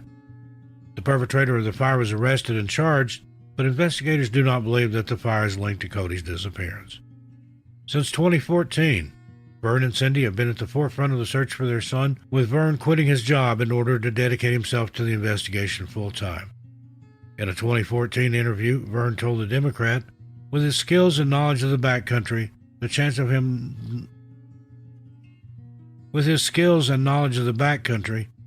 him not being able to thrive is slim. Vernon Cody Matthews is still missing, and his family needs your help. Cody is described as a white male with blonde hair, a reddish beard, blue eyes, standing 6 foot 3 inches tall and weighing 220 pounds. He has a slight scar on the left side of his nostril and was last seen wearing shorts, no t-shirt, and toe shoes or barefoot-style shoes that leave a footprint. Anyone with any information is asked to please contact the El Dorado County Sheriff's Office at 530-621-6600 and reference case number 14-052327. Number 7. Terry J. Metter. On October 19, 2018, Terry Metter headed out on a solo hiking trip in Rock Springs, Wyoming, and has never been seen or heard from again. There are scant few details in Terry's case, and it has been reported that Terry had previously been hospitalized for psychiatric intervention but was taking medication for the bipolar disorder he suffered and was stable at the time of his disappearance. Terry was known to go off into the wilderness alone to hike and hunt, but when he failed to return home or make contact by October 25, 2018, his family reported him missing. Shortly after he was reported missing, his 2013 Chevrolet pickup truck was found abandoned on an access road 2 3/4 miles from the summit of Pine Mountain in Sweetwater County, Wyoming. According to the Cowboy State Daily, it was found high-centered in a large rut with Terry's rifle, binoculars, hunting license, and a small cooler containing a couple of bottles of water and a can of soda, along with some other snacks still inside. The driver's window was found rolled down to allow Terry to presumably climb out of the vehicle, given the steep angle of the truck. The Cowboy State Daily also wrote that dried mud inside the vehicle and on a shovel tossed in the back of the truck indicated that Terry had attempted and failed to dig his truck out of the rut. Investigators found footprints leading away from the truck and onto an access road. However, these prints mysteriously stopped. A half-smoked cigarette was also found, with Terry's son confirming that it was the brand that his father smoked. It appears that DNA testing was performed on the cigarette. However, the results came back inconclusive. A wide-scale search showed no clues, and on November 14, 2018, the search was officially called off. The Sweetwater County Search and Rescue, Tip Top Search and Rescue, the University of Utah Air Med, dog units, volunteers, and the Sweetwater County Sheriff's Office all turned out to help in the search for Terry, but no sign of him has ever been found. His family do not believe that he left of his own volition and assured investigators that he was stable at the time of his disappearance. Terry had previously confided in friends that he would like his life to end on his terms and that he would like to do it alone, but there were no indications that Terry wanted to take his own life at the time of his disappearance. His family are still desperately seeking answers and are appealing to anyone with information to please come forward. Terry J. Metter is described as a white male with gray hair, blue eyes, standing 5 foot 10 inches tall and weighing 180 pounds. Terry requires medication for his bipolar disorder, and he's previously been hospitalized as a result of this condition. Terry is known to smoke cigarettes and was last seen wearing an orange jacket. Anyone with any information is asked to please contact Detective Matthew Wharton of the Sweetwater County Sheriff's Office at 307-922-5300 and reference case numbers S18-18538 and R18-32089. Number 6. Ralph Allen Newcomb. On April 17, 1989, Ralph Newcomb kissed his wife goodbye as she headed out the door of their Seattle, Washington home. She had no idea this would be the last time she would ever see or hear from her husband, and when she returned home later that night, he was gone.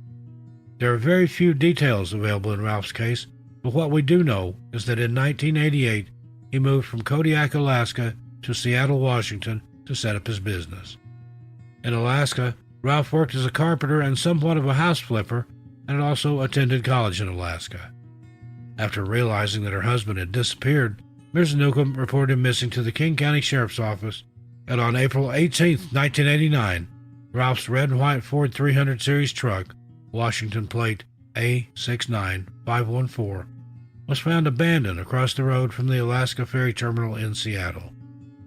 Inside the truck were his tools, wallet, and ID.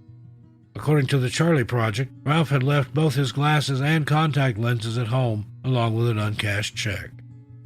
Since April of 1989, Ralph has never made contact with his family or friends, and they are desperate to find out what happened to him. Many believe that Ralph simply walked away and started a new life, and according to the Charlie Project, there are indications that Ralph was in Wyoming and Montana after his disappearance. Ralph also has connections to Missouri, and that is where he grew up, and Illinois as he attended Southern Illinois University. His wife, family, and friends are desperate to hear from him or hear any news as to what happened to him all those years ago. Ralph is described as a white male with brown hair, a full beard, blue eyes. He stands 5 foot 11 inches tall and weighs 170 pounds. Anyone with any information is asked to contact Detective Jim Allen of the King County Sheriff's Office at 206-296-4155 and reference case number 89-096850. Number 5, Charles Edwin Palmer. In June 1999, the Palmer family were blindsided by tragedy when their 15-year-old son, Michael, mysteriously disappeared after attending a graduation party near Meadow Lake in Wasilla, Alaska. The disappearance of Michael hit the family hard, including his older brother, Charles Chucky Palmer. The family did the best they could to find Michael, but then they had to move on without him. Just 11 years after Michael Palmer disappeared, the Palmer family would find themselves facing a similar scenario when Chucky also disappeared. Since then, the Palmer family have been fighting for justice and answers for their 2 beloved sons. Chucky was one of 5 children, with his older brother Chris and younger brother Michael, who was also the youngest child. By 2010, Chucky was a father himself to 3 children and was working towards securing a bright future for them. April 10th of 2010, though, would be the day that the lives of the Palmers would be turned upside down yet again. On April 10th, Chucky, Chris, their stepfather, and 2 friends headed out to the Talkeetna Mountains. The group of fellows had planned to ride their snowmobiles through the thick blankets of snow that had fallen and also do some camping and hunting. The boys' trip was the perfect break for Chucky, and he was looking forward to being out in nature once more. The men piled into a cabin near Sheep Creek and began their snowmobiling adventures. Unfortunately, just hours into the trip, the handlebar on Chucky's snowmobile snapped, which forced him to use a different one. This change of equipment didn't spoil their fun, and after acquainting himself with a new snowmobile, the group quickly rode off into the distance.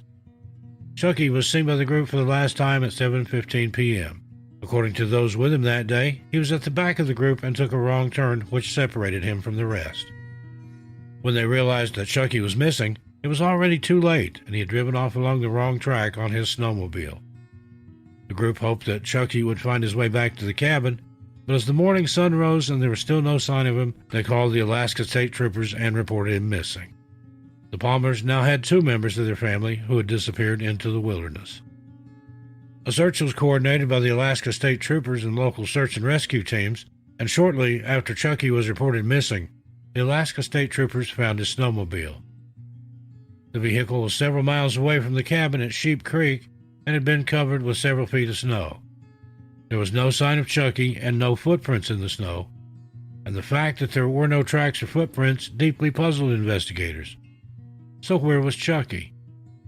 He was dressed appropriately for the weather, but had no food or water with him and no GPS personal locator device.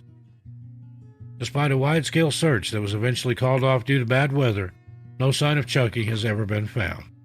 With no tracks or footprints to suggest where he may have been headed, his family has since had him declared deceased in absentia. His family are desperate to find out what happened to Chucky and are appealing to anyone with information to please come forward. Charles Chucky Edwin Palmer is described as a white male with brown hair, blue eyes, standing approximately 5'11" tall and weighing about 150 pounds. He was last seen wearing a black Gore-Tex jacket and vest, black snow pants, black boots, and a black snowboarding helmet. Anyone with any information is asked to please contact Melia Miller of the Alaska State Troopers at 907-269-5511 and reference case number 100029713. Number 4, Timothy Vern Perryman. In late 2002, Timothy Vern Perryman's world fell down around him after he lost his job as a financial analyst. Timothy had obtained his degree in business administration years earlier and had worked incredibly hard to establish his career. By early 2004, however, the shock and depression of losing his job were in full swing. For now, the 53-year-old and the lives of the Perrymans would be further turned upside down on one March day. March 28, 2004, Timothy left his home at around 2 p.m. on the 29,000 block of Garden Oak Court apartment in Agoura Hills, California. That day, he and his wife got into an argument, and it's unclear whether Timothy left during the argument or after. His neighbors recalled seeing him walking briskly south along Daylight Drive, and that was the last time he was ever seen. When he failed to return home later that day, his wife reported him missing to the Los Angeles County Sheriff's Department. The concern for Timothy's welfare grew as time went by, with his family and authorities fearing that he may have harmed himself. Reports indicate that he took his driver's license and some photographs when he left the house, leaving behind his social security card, automobile, medicine, phone, credit cards, and cash. Timothy's son, Steve, later told the LA Times he's a very methodical man who thinks things through clearly before doing them. It's pretty scary. Timothy had served as a Boy Scout leader for over 18 years, which meant he was adept at surviving in the great outdoors. He had many hunting, hiking, and survival skills up his sleeve, and his son believes that he likely headed to the Santa Monica Mountains to go for a hike. Timothy enjoyed hiking, and his son theorized that his father went to the mountains to take such a hike to clear his mind. Multiple searches have been conducted, however, but no sign of Timothy has ever been found.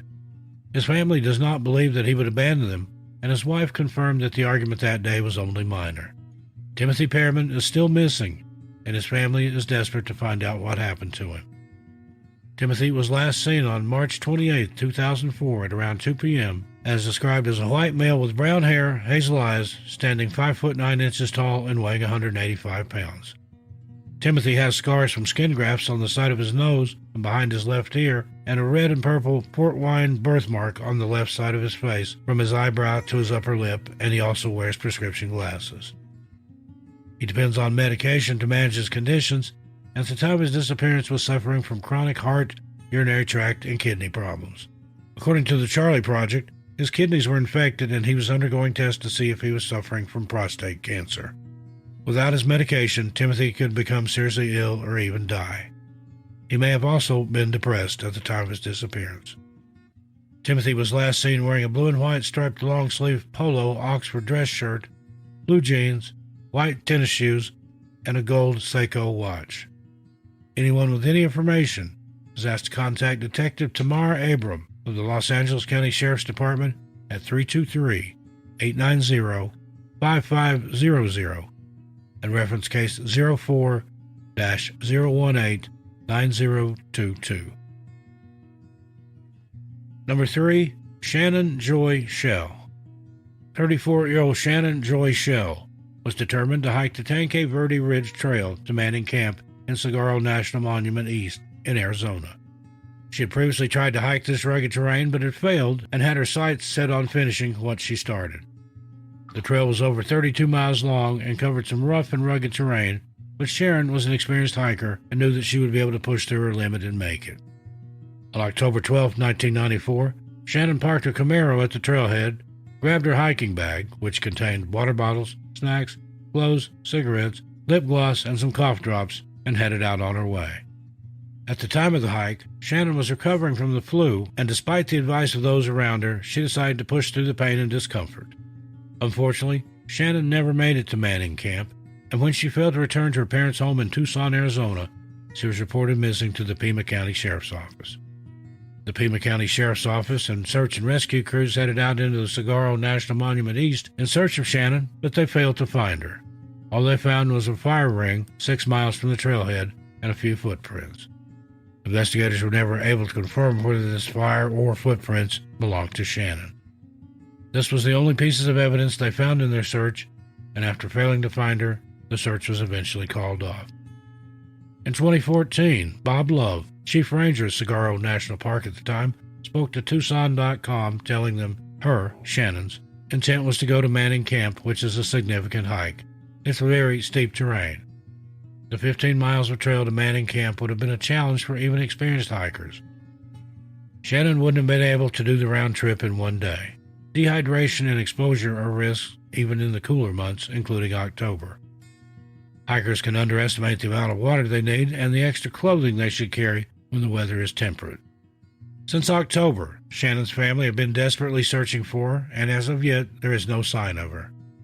Shannon Joy Shell is described as a white female with brown hair, hazel eyes, standing 4 foot 9 inches tall and weighing approximately 85 pounds. Shannon was recovering from the flu at the time of her disappearance and also suffers from bronchitis.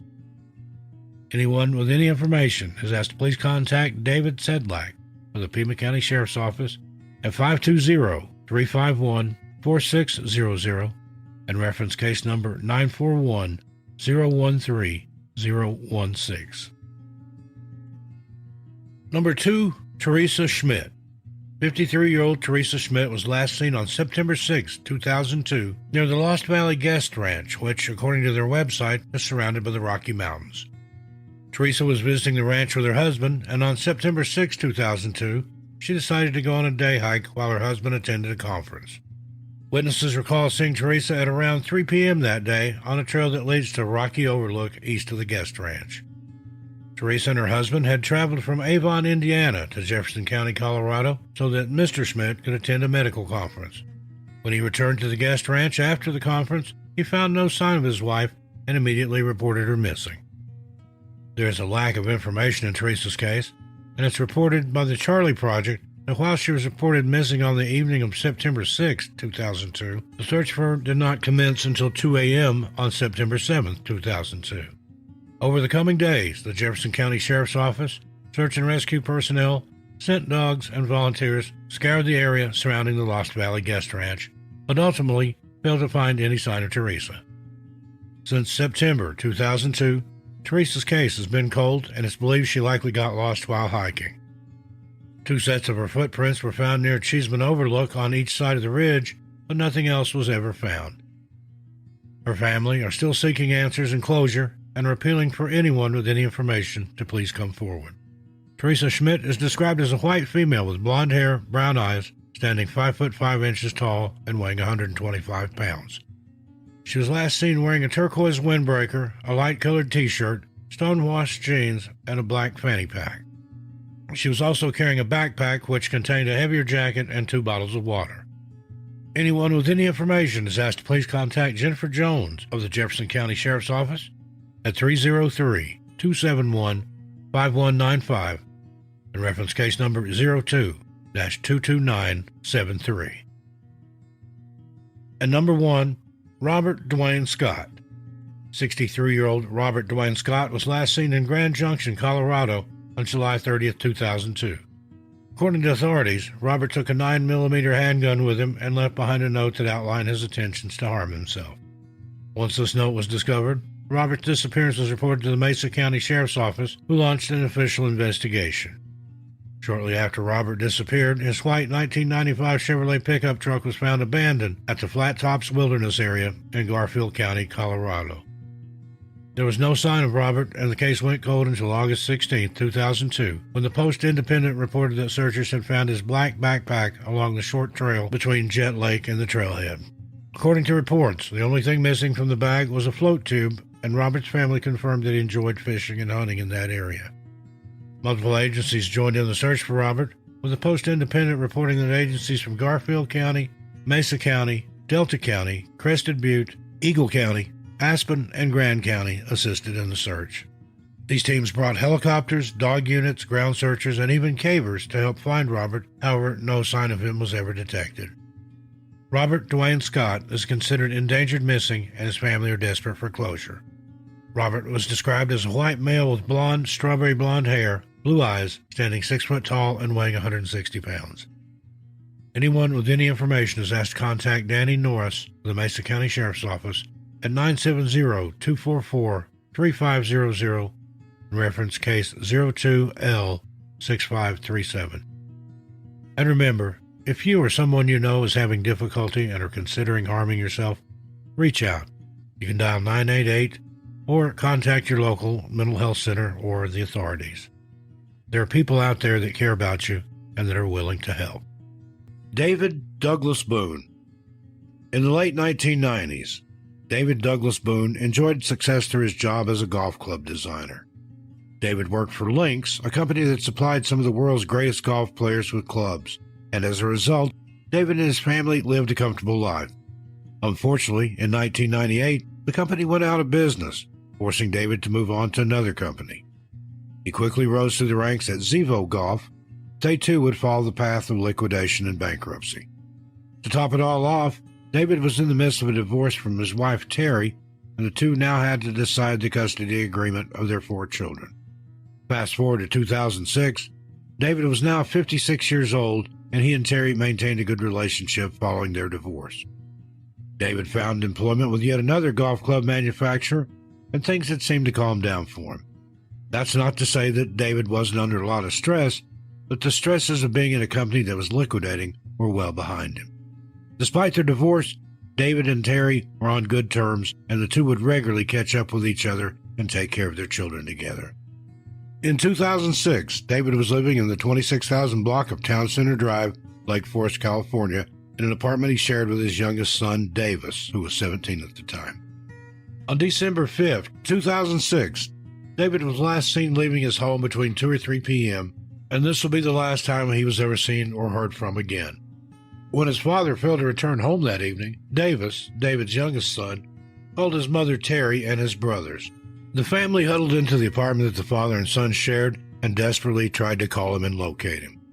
David had left behind his credit card, ID, wallet, phone, car, and mountain bike. His family believed that he had likely headed out to the Whiting Ranch Wilderness Park for a hike to clear his head.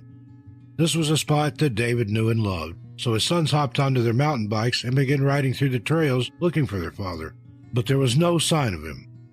On Wednesday, December 6th, David's family contacted the Orange County Sheriff's Department and reported him missing. The OC Sheriff's Department did not begin its search until December 8, 2006. Orange County Sheriff's Department spokesman Jim Amormino told the LA Times, quote, "We initially thought maybe he's under stress and needed to get away.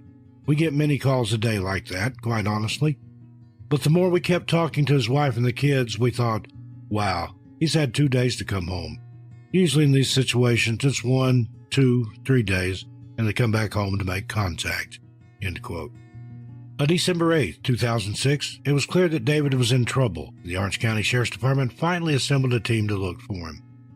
Over the next coming days, David's sons, his friends and family, and the OC Sheriff's Department combed the Whiting Ranch Wilderness Park and surrounding areas, but no sign of David was ever found. Officers were deployed on foot and in the air, but these officers failed to locate him.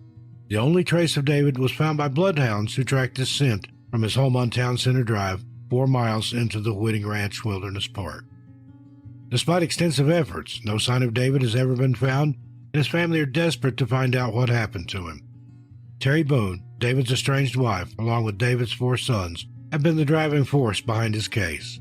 His family pushed the Orange County Sheriff's Department to investigate and also went to great lengths to get his case out there. Terry and the kids would visit local businesses and place flyers around town, hoping that someone knew something. Now, there are theories out there that speculate that David was eaten by a mountain lion or another big creature that stalks the park. While other hikers have been attacked by animals in the Whiting Ranch Wilderness Park, there's no evidence to suggest this is what happened to David. Again, David's family are desperate for answers and are appealing to anyone with information to come forward. David Douglas Boone was last seen on December 5, 2006, and was believed to have headed into the Whiting Ranch Wilderness Park, an area he was extremely familiar with. He is described as a white male with graying brown hair, blue eyes, standing approximately 6 foot 3 inches tall and weighing about 220 pounds. David is missing a tooth in the middle right side of his mouth. Anyone with any information is asked to please contact the Orange County Sheriff's Department at 714-647-7000 and reference case number 06-235798. Alan Clarence Theus. 52-year-old Alan Clarence Theus was last seen on November 22, 2003, while vacationing in Lewiston, Minnesota. Alan had traveled from Montana, and according to reports, he had planned on hiking and hunting in the upper Missouri River Breaks area. According to the few reports out there about Alan's disappearance, he previously lived in the upper Missouri River Breaks area and had moved back to Montana to pursue his hunting. He also worked for a global positioning company, which enabled him to move throughout the country while getting paid. Those who knew Alan described him as hardworking and dependable, and shortly before leaving Montana for Minnesota, Alan told his mother he would be back by the end of November. Alan's absence was first noted on November 24, 2003, when the motel that Alan had been staying in noticed he had failed to check out of his room. Alan never settled his bill, and after this, the motel staff alerted the Fergus County Sheriff's Office on November 26, 2003. The Fergus County Sheriff's Office entered the room that Alan had been staying in to find that most of his clothes and personal items were still in the room. When he left, Alan had taken only his hunting clothes and his rifle. Law enforcement opened their investigation and began their search for Alan right away. The sheriff's office, along with search and rescue personnel, scoured the area for Allen, and within hours they found the first clue. A crew flying over the area found Allen's abandoned truck near the Stafford Ferry on the Missouri River. Inside the truck were a pair of boots and an empty rifle case. There was no sign of Allen in or around the truck, and to this day, this remains the only piece of evidence found in his case. By December 7, 2003, the search had been temporarily halted due to poor weather conditions. The Billings Gazette reported that there was, quote, heavy snow and gumbo mud that made the area too treacherous to continue the search, end quote. Despite extensive searches, Allen Theus has never been located, and in 2011, his family had him declared deceased in absentia. Allen Clarence Theus is described as a white male with gray hair, hazel eyes, standing 5 foot 10 inches tall and weighing 160 pounds. Anyone with any information is asked to please contact the Fergus County Sheriff's Office at 406-535-3415. Next, Timmy Gene Thompson. 36-year-old Timmy Gene Thompson left his home on the 5000 block of Hess Road off Highway 138 in Phelan, California, for the last time on August 3, 2002. Reports indicate that Timmy was heading out on a hiking trip with the Charlie Project, noting that he was likely headed to the Salton Sea area on the Colorado Aqueduct to the Colorado River.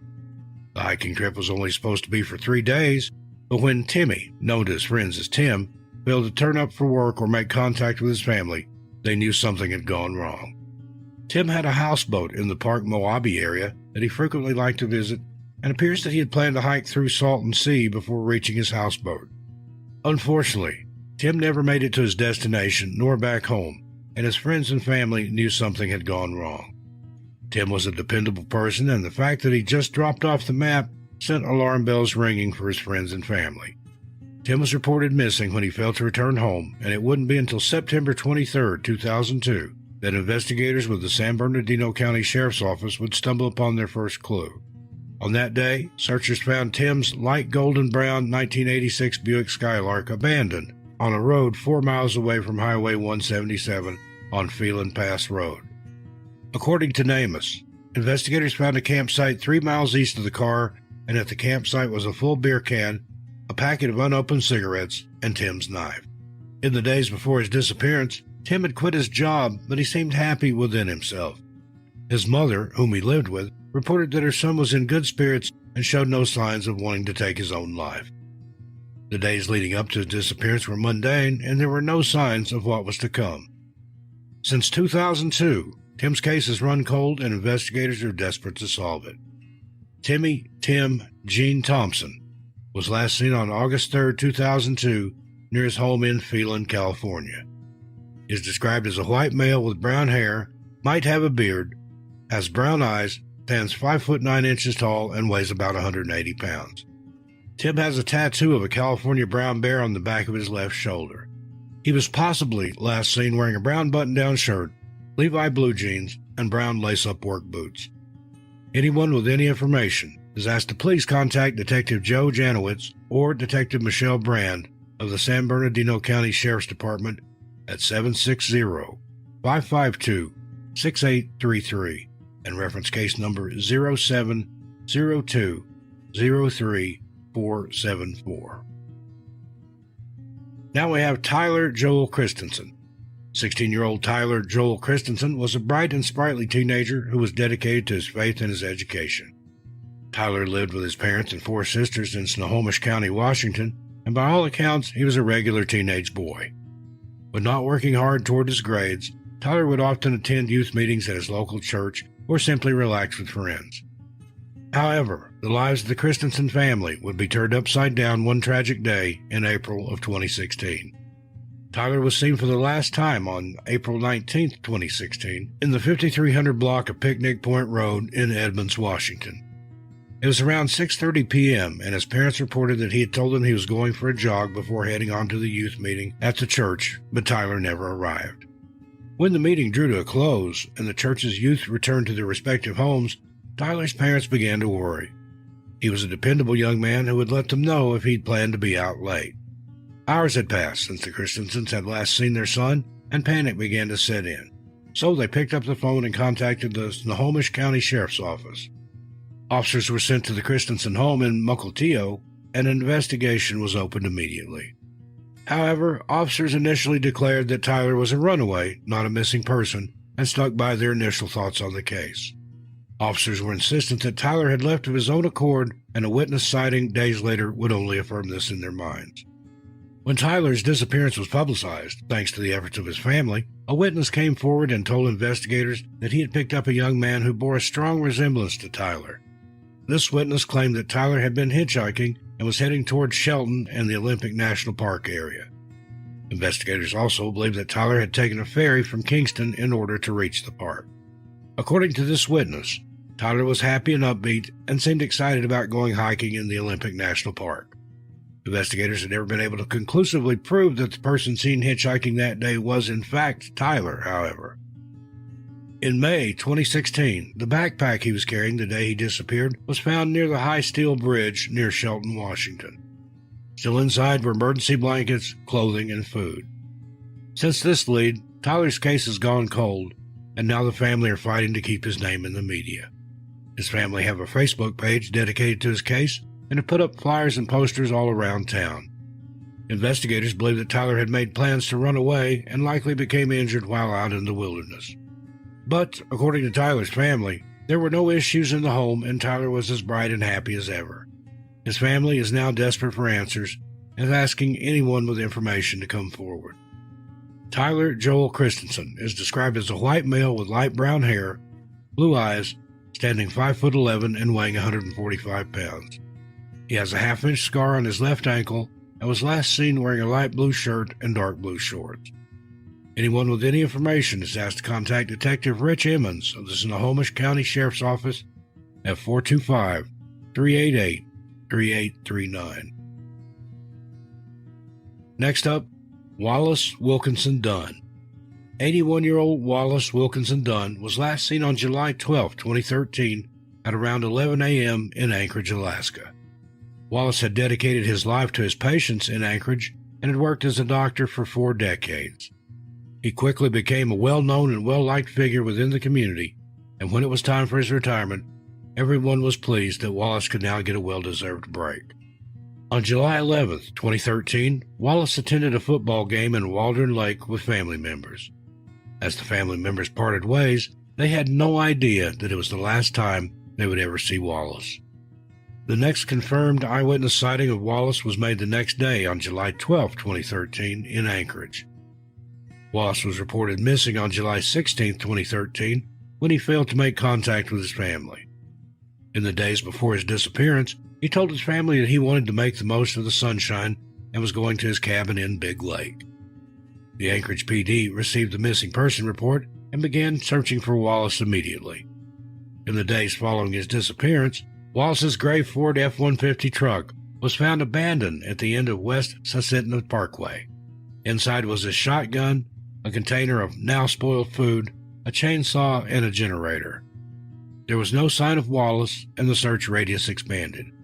According to Frontiersman.com, quote, multiple agencies, including Matsu Search and Rescue, search dogs, and a Hello 2 team joined in the search for Wallace, end quote. Despite these extensive searches, no sign of Wallace was ever found. Wallace's disappearance hit the local news, and then days after his disappearance, a bizarre tip came in to the Alaska State Troopers. Witnesses had reported seeing a man fitting Wallace's description at the Montana Creek campground in Alaska on July 13. This man told the witnesses that he planned to either walk or hitchhike to the Denali National Park. Now, investigators have been unable to verify these sightings and are appealing to anyone with any information to please come forward. Since 2013, there have been very few updates on Wallace's case, and his family told investigators and the media that it is extremely out of character for Wallace to leave without notice. Wallace Wilkinson Dunn was last seen on July 12, 2013 in Anchorage, Alaska. He is described as a white male with white hair, blue eyes, standing about 5'7" tall and weighing around 160 pounds. Wallace has large, distinctive freckles on his face and walks with a shuffling gait in slow steps. Wallace was also showing early signs of Alzheimer's disease, which affected his memory and physical abilities. Anyone with any information is asked to contact Melia Miller of the Alaska State Troopers at 907-269-5511 and reference case number AK 130-51623. And now, James Taylor Wall. 33-year-old James Taylor Wall was last seen on January 25, 2015. There are extremely few details available in James' case, and even the Alabama Law Enforcement Agency Community Information Center website is lacking any background detail about him. According to the few reports that are out there, James' mother was informed that he might have been involved in a serious altercation at the time of his disappearance, but exactly what happened and with who remain a mystery. He was last seen at his home on County Road 2 in Double Springs, Alabama on January 25th. He walked out of his home, said goodbye to his loved ones, and simply never returned. This case has continued to baffle investigators and loved ones alike, and nothing makes sense at all. It appears that James left his home in Double Springs and was headed for the Bankhead National Forest. This is where the information stops and the leads dry up. James Taylor Wall is still missing and is considered to be an endangered missing person. He is described as a white male with sandy blonde hair, blue eyes, standing 5 foot tall and 150 pounds. James has the following tattoos: a sleeve from wrist to elbow on his right arm, a tribal symbol on his right upper arm, a dragon on his back, and the name Haley on the left side of his chest. He was last seen wearing a yellow John Deere t-shirt and camo shorts. Anyone with information is asked to please contact Billy Holland of the Winston County Sheriff's Office at 205-489-8765 and reference case number 201-501-000-325. Next up, Michael Hugh Camilletti. 56-year-old Michael Hugh Camilletti was a retired Army colonel who loved nothing more than being in the great outdoors. Michael's family knew that if he was unreachable, he was likely out hiking or caving, and that he would be back home safely soon. Michael was last seen on May 22, 2014. Although the Charlie Project reports 2011, that appears to be a clerical error. Michael was last seen on May 22, 2014, at his home in Standardsville, Virginia. His family knew that if they couldn't reach him, he was likely out hiking, but as June 2014 came around, his family began to get an uneasy feeling. Michael was prone to leaving for trips without notice, but now almost a month had passed without any contact.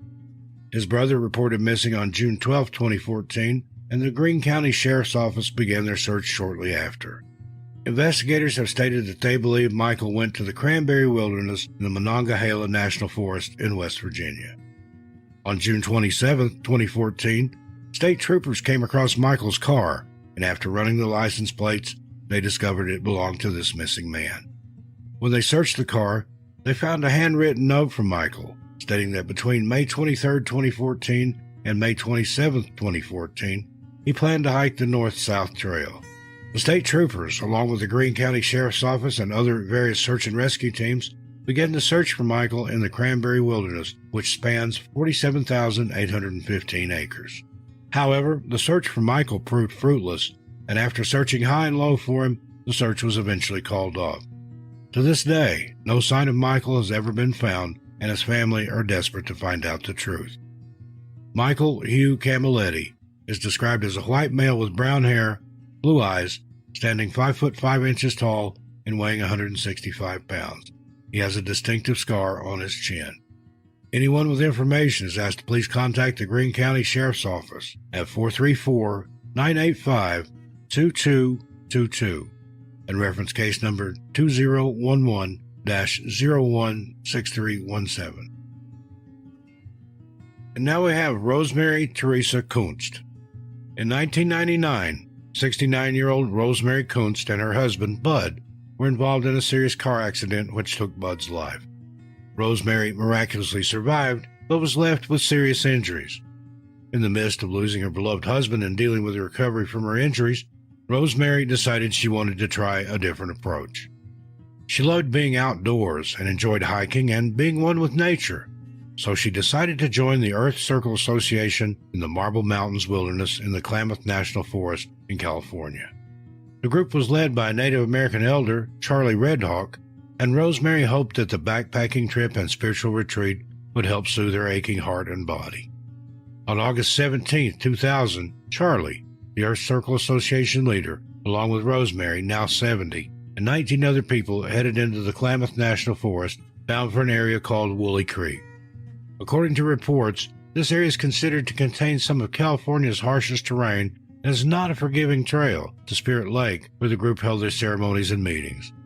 Despite her injuries, Rosemary carried on with the group, and within hours they had completed the 12-mile hike to Spirit Lake. The group set up their tents and cooking equipment and spent the rest of the day engaging in spiritual activities led by Charlie. The next morning, Charlie informed the group that he was headed off on a day hike, and the members grabbed their bags and headed out with him. However, Rosemary decided that she wanted to stay behind, and just hours later, she would mysteriously disappear from Spirit Lake. Soon after Charlie and the group had left for a day hike, Rosemary told Charlie's son that she wanted to go on a smaller hike to the other side of Spirit Lake, but he didn't want to join her, so she went alone. Rosemary walked away from the campground carrying nothing more than a sandwich, some trail mix, and her journal. Unfortunately, this was the last time that Rosemary would ever be seen or heard from again. The trail which Rosemary would have taken was on a hillside with a 70-degree angle and very difficult terrain. When Rosemary failed to return hours later, the group began their own search for her. When this search was unsuccessful, they contacted the Siskiyou County Sheriff's Department and reported Rosemary missing. The Siskiyou County Sheriff's Department was assisted by the National Guard and search and rescue crews, but they failed to find any sign of her. A helicopter with a thermal imaging camera, scent dogs, and officers on horseback were also deployed, but they, too, failed to find Rosemary. The only clue that she left behind was a tuft of her hair, which was found in some heavy brush just south of Spirit Lake. It does not appear that these strands were DNA tested, and since then, Rosemary's case has gone cold. Rosemary's children and remaining family are desperate for answers and believe that the answers lie somewhere around Spirit Lake. Rosemary Kunst is described as a white female with gray hair, hazel eyes. She stands 5'3" and weighs 122 pounds. She has numerous surgical scars and was last seen wearing a blue fleece shirt, hiking boots, and a blue baseball cap.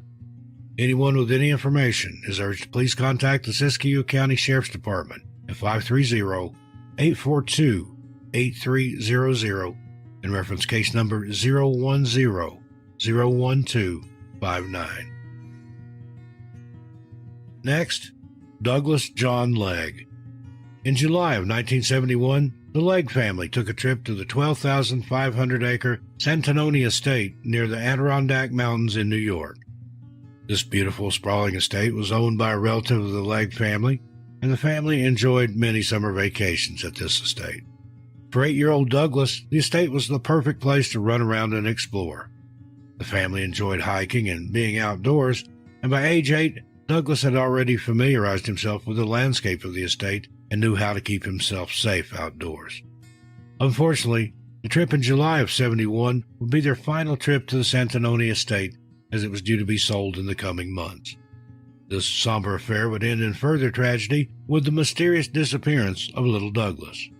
On July 10, 1971, Douglas and his uncle went on a final day hike into the Adirondack wilderness. Douglas ran and skipped down the trails, bursting with excitement and energy. At around 3:30 p.m., Douglas' uncle told him to go back to camp and change. His uncle had instructed him to do this as Douglas was wearing shorts and the next part of the trail was covered with poison ivy. Douglas had walked this trail 1,000 times before, and his uncle knew that he could make it to the camp by himself. After several minutes passed and Douglas had not yet returned, his uncle waited for him patiently. But when even more time elapsed and there was still no sign of Douglas, his uncle ran back to the camp. His uncle was horrified to discover that Douglas was not at the camp. Some of the other Legg children reported seeing him near the main building and on a ridge. The family at the camp called out Douglas' name, but there was no response. Panic now filled the air as the Leggs and the rest of their extended family began combing through the woodlands around them looking for Douglas. After searching for some time and finding nothing, his parents contacted the New York State Police and officially reported their son missing. As the hours passed, the temperatures plummeted, and the Leggs became incredibly concerned for their son. He knew how to navigate the land around the estate and take care of himself, but he would be no match for the freezing temperatures without the proper clothing. Over the next 6 weeks, the Legg family paid for search and rescue teams to go over the area with a fine-tooth comb. Douglas's family were also wealthy and had the means to pay for a huge investigation. The New York State Police also threw all available resources at the case. Despite this, no sign of little Douglas Legg has ever been found. The search for Douglas was one of the biggest in New York's history, and to this day, his case remains cold. Many people believe that Douglas met with foul play, although investigators say that he likely became lost and perished due to the elements. His surviving family are desperate to find out what happened to their sweet, smiling little boy. Douglas Legg was last seen on July 10, 1971. At the time of his disappearance, he was described as a white male child with blonde hair, blue eyes, standing 4 foot 6 inches tall and weighing 76 pounds. Douglas had a slight speech impediment and was last seen wearing a white short-sleeved polo shirt with navy blue stripes on the collar, navy blue shorts, and black hiking shoes with a circular sole pattern.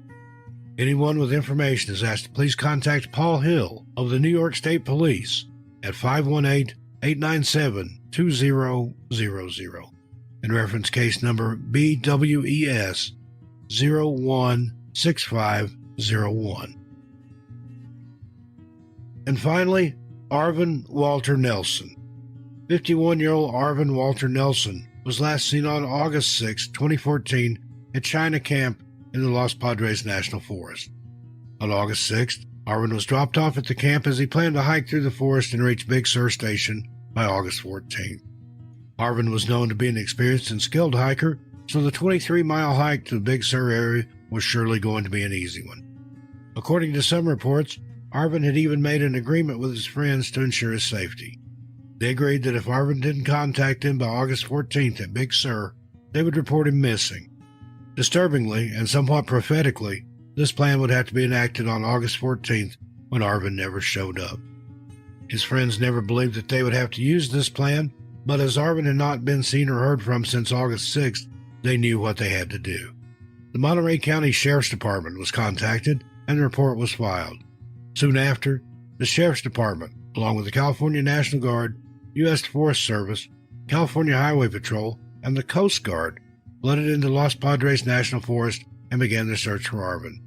Using helicopters, dogs, and ground crews, the search and rescue team scoured the trail but found no sign of Arvin.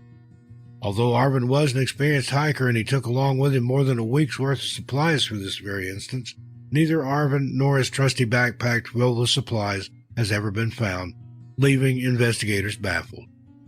Arvin Walter Nelson was last seen on August 6, 2014. He is described as a black male with black hair, brown eyes, standing 6 foot 3 inches tall and weighing 200 pounds. He was last seen wearing brown hiking boots, a dark blue backpack, and carrying leather flip-flop sandals. Number 10, Delmer Wayne Sample. 53-year-old Delmer Wayne Sample was a well-known and well-liked member of his community in Onalaska, Washington. Delmer worked in the local Walmart as a pharmacist and was well acquainted with everyone in town. According to those who knew him, he was in good shape and loved to spend time outdoors, and it wasn't unusual for him to spend long weekends in the wilderness. Delmer sometimes changed his plans at the last minute, but he always made sure to stay in touch with family and co-workers, and it was highly unusual for him not to show up to work. So when he went missing, his family knew that something was wrong. Over the weekend of March 4th, 2005, Delmer planned to spend a nice, relaxing, long weekend in the woods. Witnesses confirmed that they saw Delmer at a gas station along Interstate 5 and Harrison in Centralia, Washington at around 11 a.m. on March 4th. It's believed that Delmer hopped back into his car and continued his journey toward Tillamook, Oregon.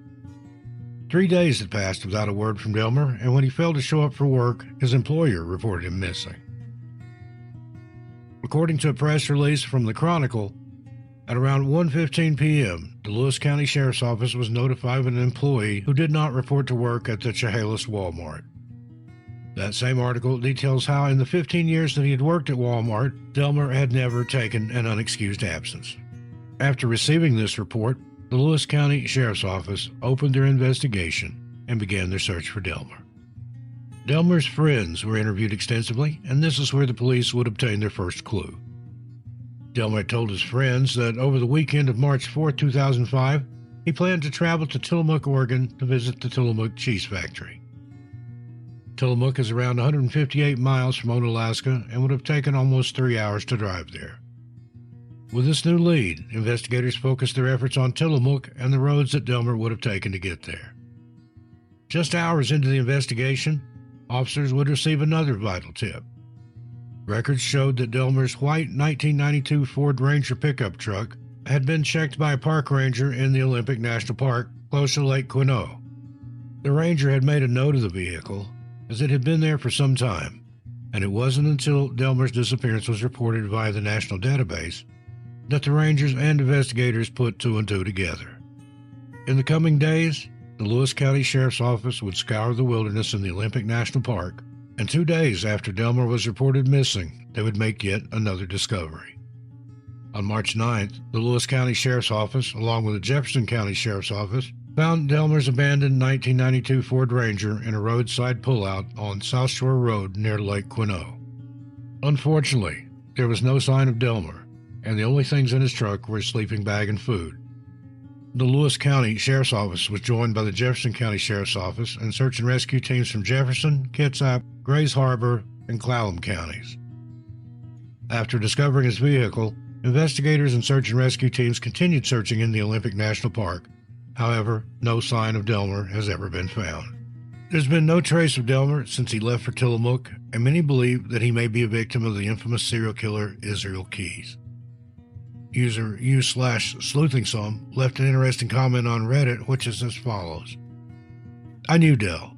He went to my church in Chehalis and worked as a pharmacist at our local Walmart. He said he was going to the Tillamook factory in Oregon, yet his car was found north near Lake Quinault.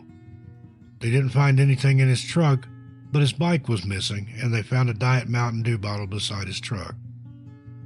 Israel Keys was known to be an avid Diet Mountain Dew drinker, but Del didn't think synthetic drinks were healthy and didn't drink any soda. Keys also lived in Nia Bay at the time, frequently camped near Lake Quinault, and he can't be accounted for in the days leading up to Del going missing.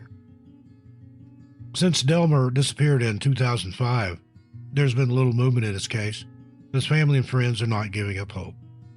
Delmer Wayne Sample is described as a white male with graying brown hair, hazel or blue eyes, standing 5 foot 8 inches tall and weighing 180 pounds.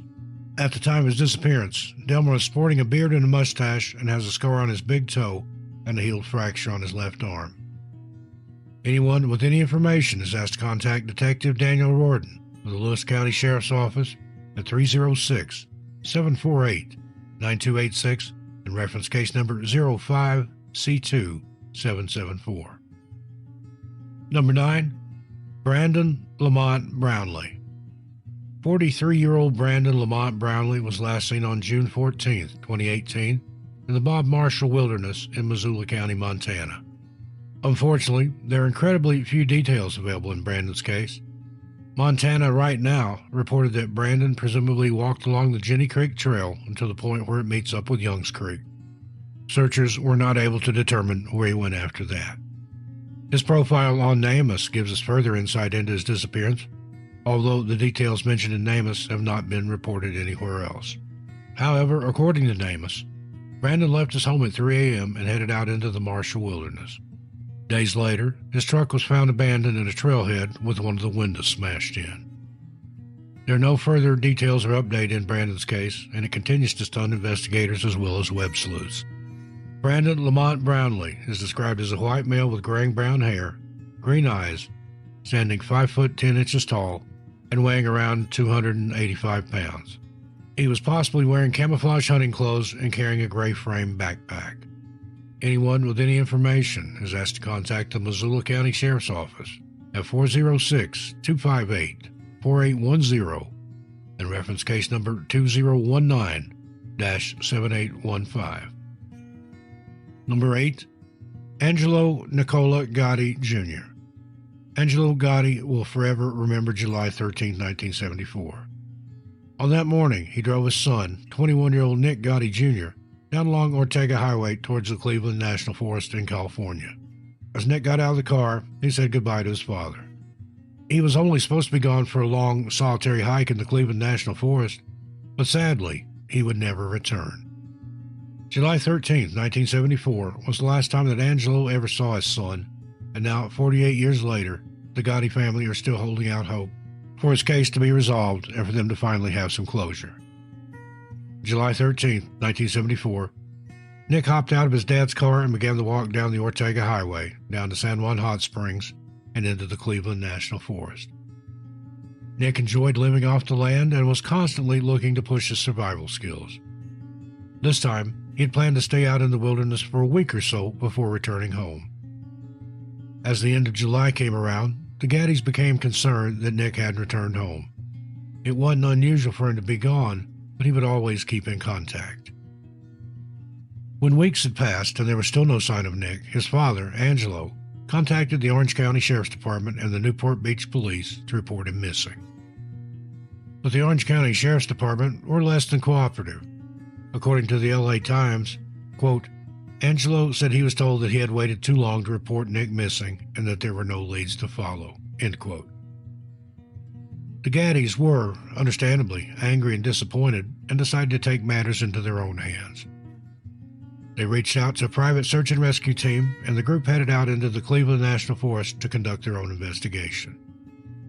Every Saturday, for the next 4 years, the Gattis navigated through the many trails in the forest, but found no sign of their son. Every crevice and cave was searched thoroughly, but Nick was nowhere to be found. There's only one clue in Nick's case, and that clue comes from the conversation he had with his father, Angelo, on their way to the forest. According to Angelo, Nick was much more free-spirited than he and his wife, and Nick thought that their way of life was wrong. According to the article, Nick had left his ID, wallet, watch, and Social Security ID at home before his final trip. His parents did notice that this was out of character, but didn't take it as an indication that Nick planned on running away. His father recalled that Nick took with him his sleeping bag and a .22 Smith & Wesson revolver. His parents also pondered the possibility of Nick being a victim of William Bonin, the freeway killer, or killer Randy Kraft, both of which were active in California at the time. There's been no evidence to link the two killers to Nick, however, and since 1974, the case has gone cold. Angelo Nicola Nick Gatti Jr. is described as a white male with reddish-brown hair, blue eyes, standing approximately 5 foot 3 inches tall and weighing about 120 pounds. At the time of his disappearance, Nick had a reddish-brown beard and a mole on his chest. He was last seen wearing a white Yamaha jacket, a white t-shirt, cut-off corduroy trousers, and tan or yellow work boots. Anyone with any information is asked to please contact the Orange County Sheriff's Office at 714-647-7000 and reference case number 504-450. Number 7. Andrew Bliss. On June 23, 2002, 23-year-old Andrew Bliss was officially reported missing by his family, and, according to them, the last time they had seen Andrew was on June 20th. At the time of his disappearance, Andrew was going through a tough breakup and had been depressed. In the weeks before his disappearance, Andrew had quit his job and his mood had plummeted. After June 20th, 2002, Andrew failed to make contact with family and friends, and due to his depression and altered state of mind, they sprung into action and tried to find him. But they found no sign of him. Fearing the worst, his family contacted the authorities, and hours after the report was filed, officers in Pulaski County, New York received a call from the Sawyer County Sheriff's Office in Wisconsin. 3 days earlier, on June 20th, 2002, the Sawyer County Sheriff's Office had received a call about an abandoned 2001 gray Chevrolet Impala on Federal Forest Road 162 in the Chequamegon National Forest. The officers had run the plates and discovered that it belonged to Andrew Bliss. So what was his car doing all the way out in Wisconsin? According to officers, when they arrived at the scene on June 20th, there was no sign of Andrew, and the reports noted that the keys were still in the ignition, the doors were unlocked, and there was no gas in the gas tank. Naturally, officers in Sawyer County wanted to reunite the car with its owner, but their preliminary searches showed no sign of him. It was until June 23, 2002, when the nationwide missing person report pinged through their system, did they realize the significance of their discovery. The Sawyer County Sheriff's Office immediately contacted the Pulaski County Sheriff's Office, and the investigation continued between the two branches in different states. Andrew's friends and family were informed of the news and were shocked to hear that he had ended up over 940 miles away in Wisconsin. It was unlike Andrew to take off without warning, and he had not told anyone that he planned to visit Wisconsin or the Mcken National Forest. After discovering Andrew's abandoned car and realizing that he was missing, the Sawyer County Sheriff's Office, along with the Sawyer County Fire Association, United Search and Rescue, the Civil Air Patrol, the Sawyer County Search and Rescue Team, along with many other agencies, began their search for Andrew. Crews searched via land and air, and scent dogs were also brought in, but ultimately no sign of Andrew was found. Nearby cabins and popular camping spots were checked, but Andrew wasn't there. The search for Andrew would continue well into November 2002, but despite the efforts of investigators and volunteers, no sign of Andrew has been found to date. There was a glimmer of hope in Andrew's case in September 2002 when a leg bone was located in the Mcken National Forest. The Sawyer County Record would later report photographs of the bone were examined by an anthropologist, who said the bone is not human and most likely is an old chewed-on bear tibia, which resembles a human tibia. Since then, there have been few updates in Andrew's case, and his family is hoping that one day someone will come forward. Andrew Bliss was last seen on June 20, 2003, on Federal Forest Road 162 in the Mcken National Forest. He is described as a white male with brown hair, brown eyes, standing 6'3" and weighing 180 pounds. His left ear is pierced and he wears glasses. Anyone with any information is asked to contact the New York State Police at 315-668-2496 and reference case number 229948, or contact the Sawyer County Sheriff's Office at 715-634-4858 and reference their case number 03-062009.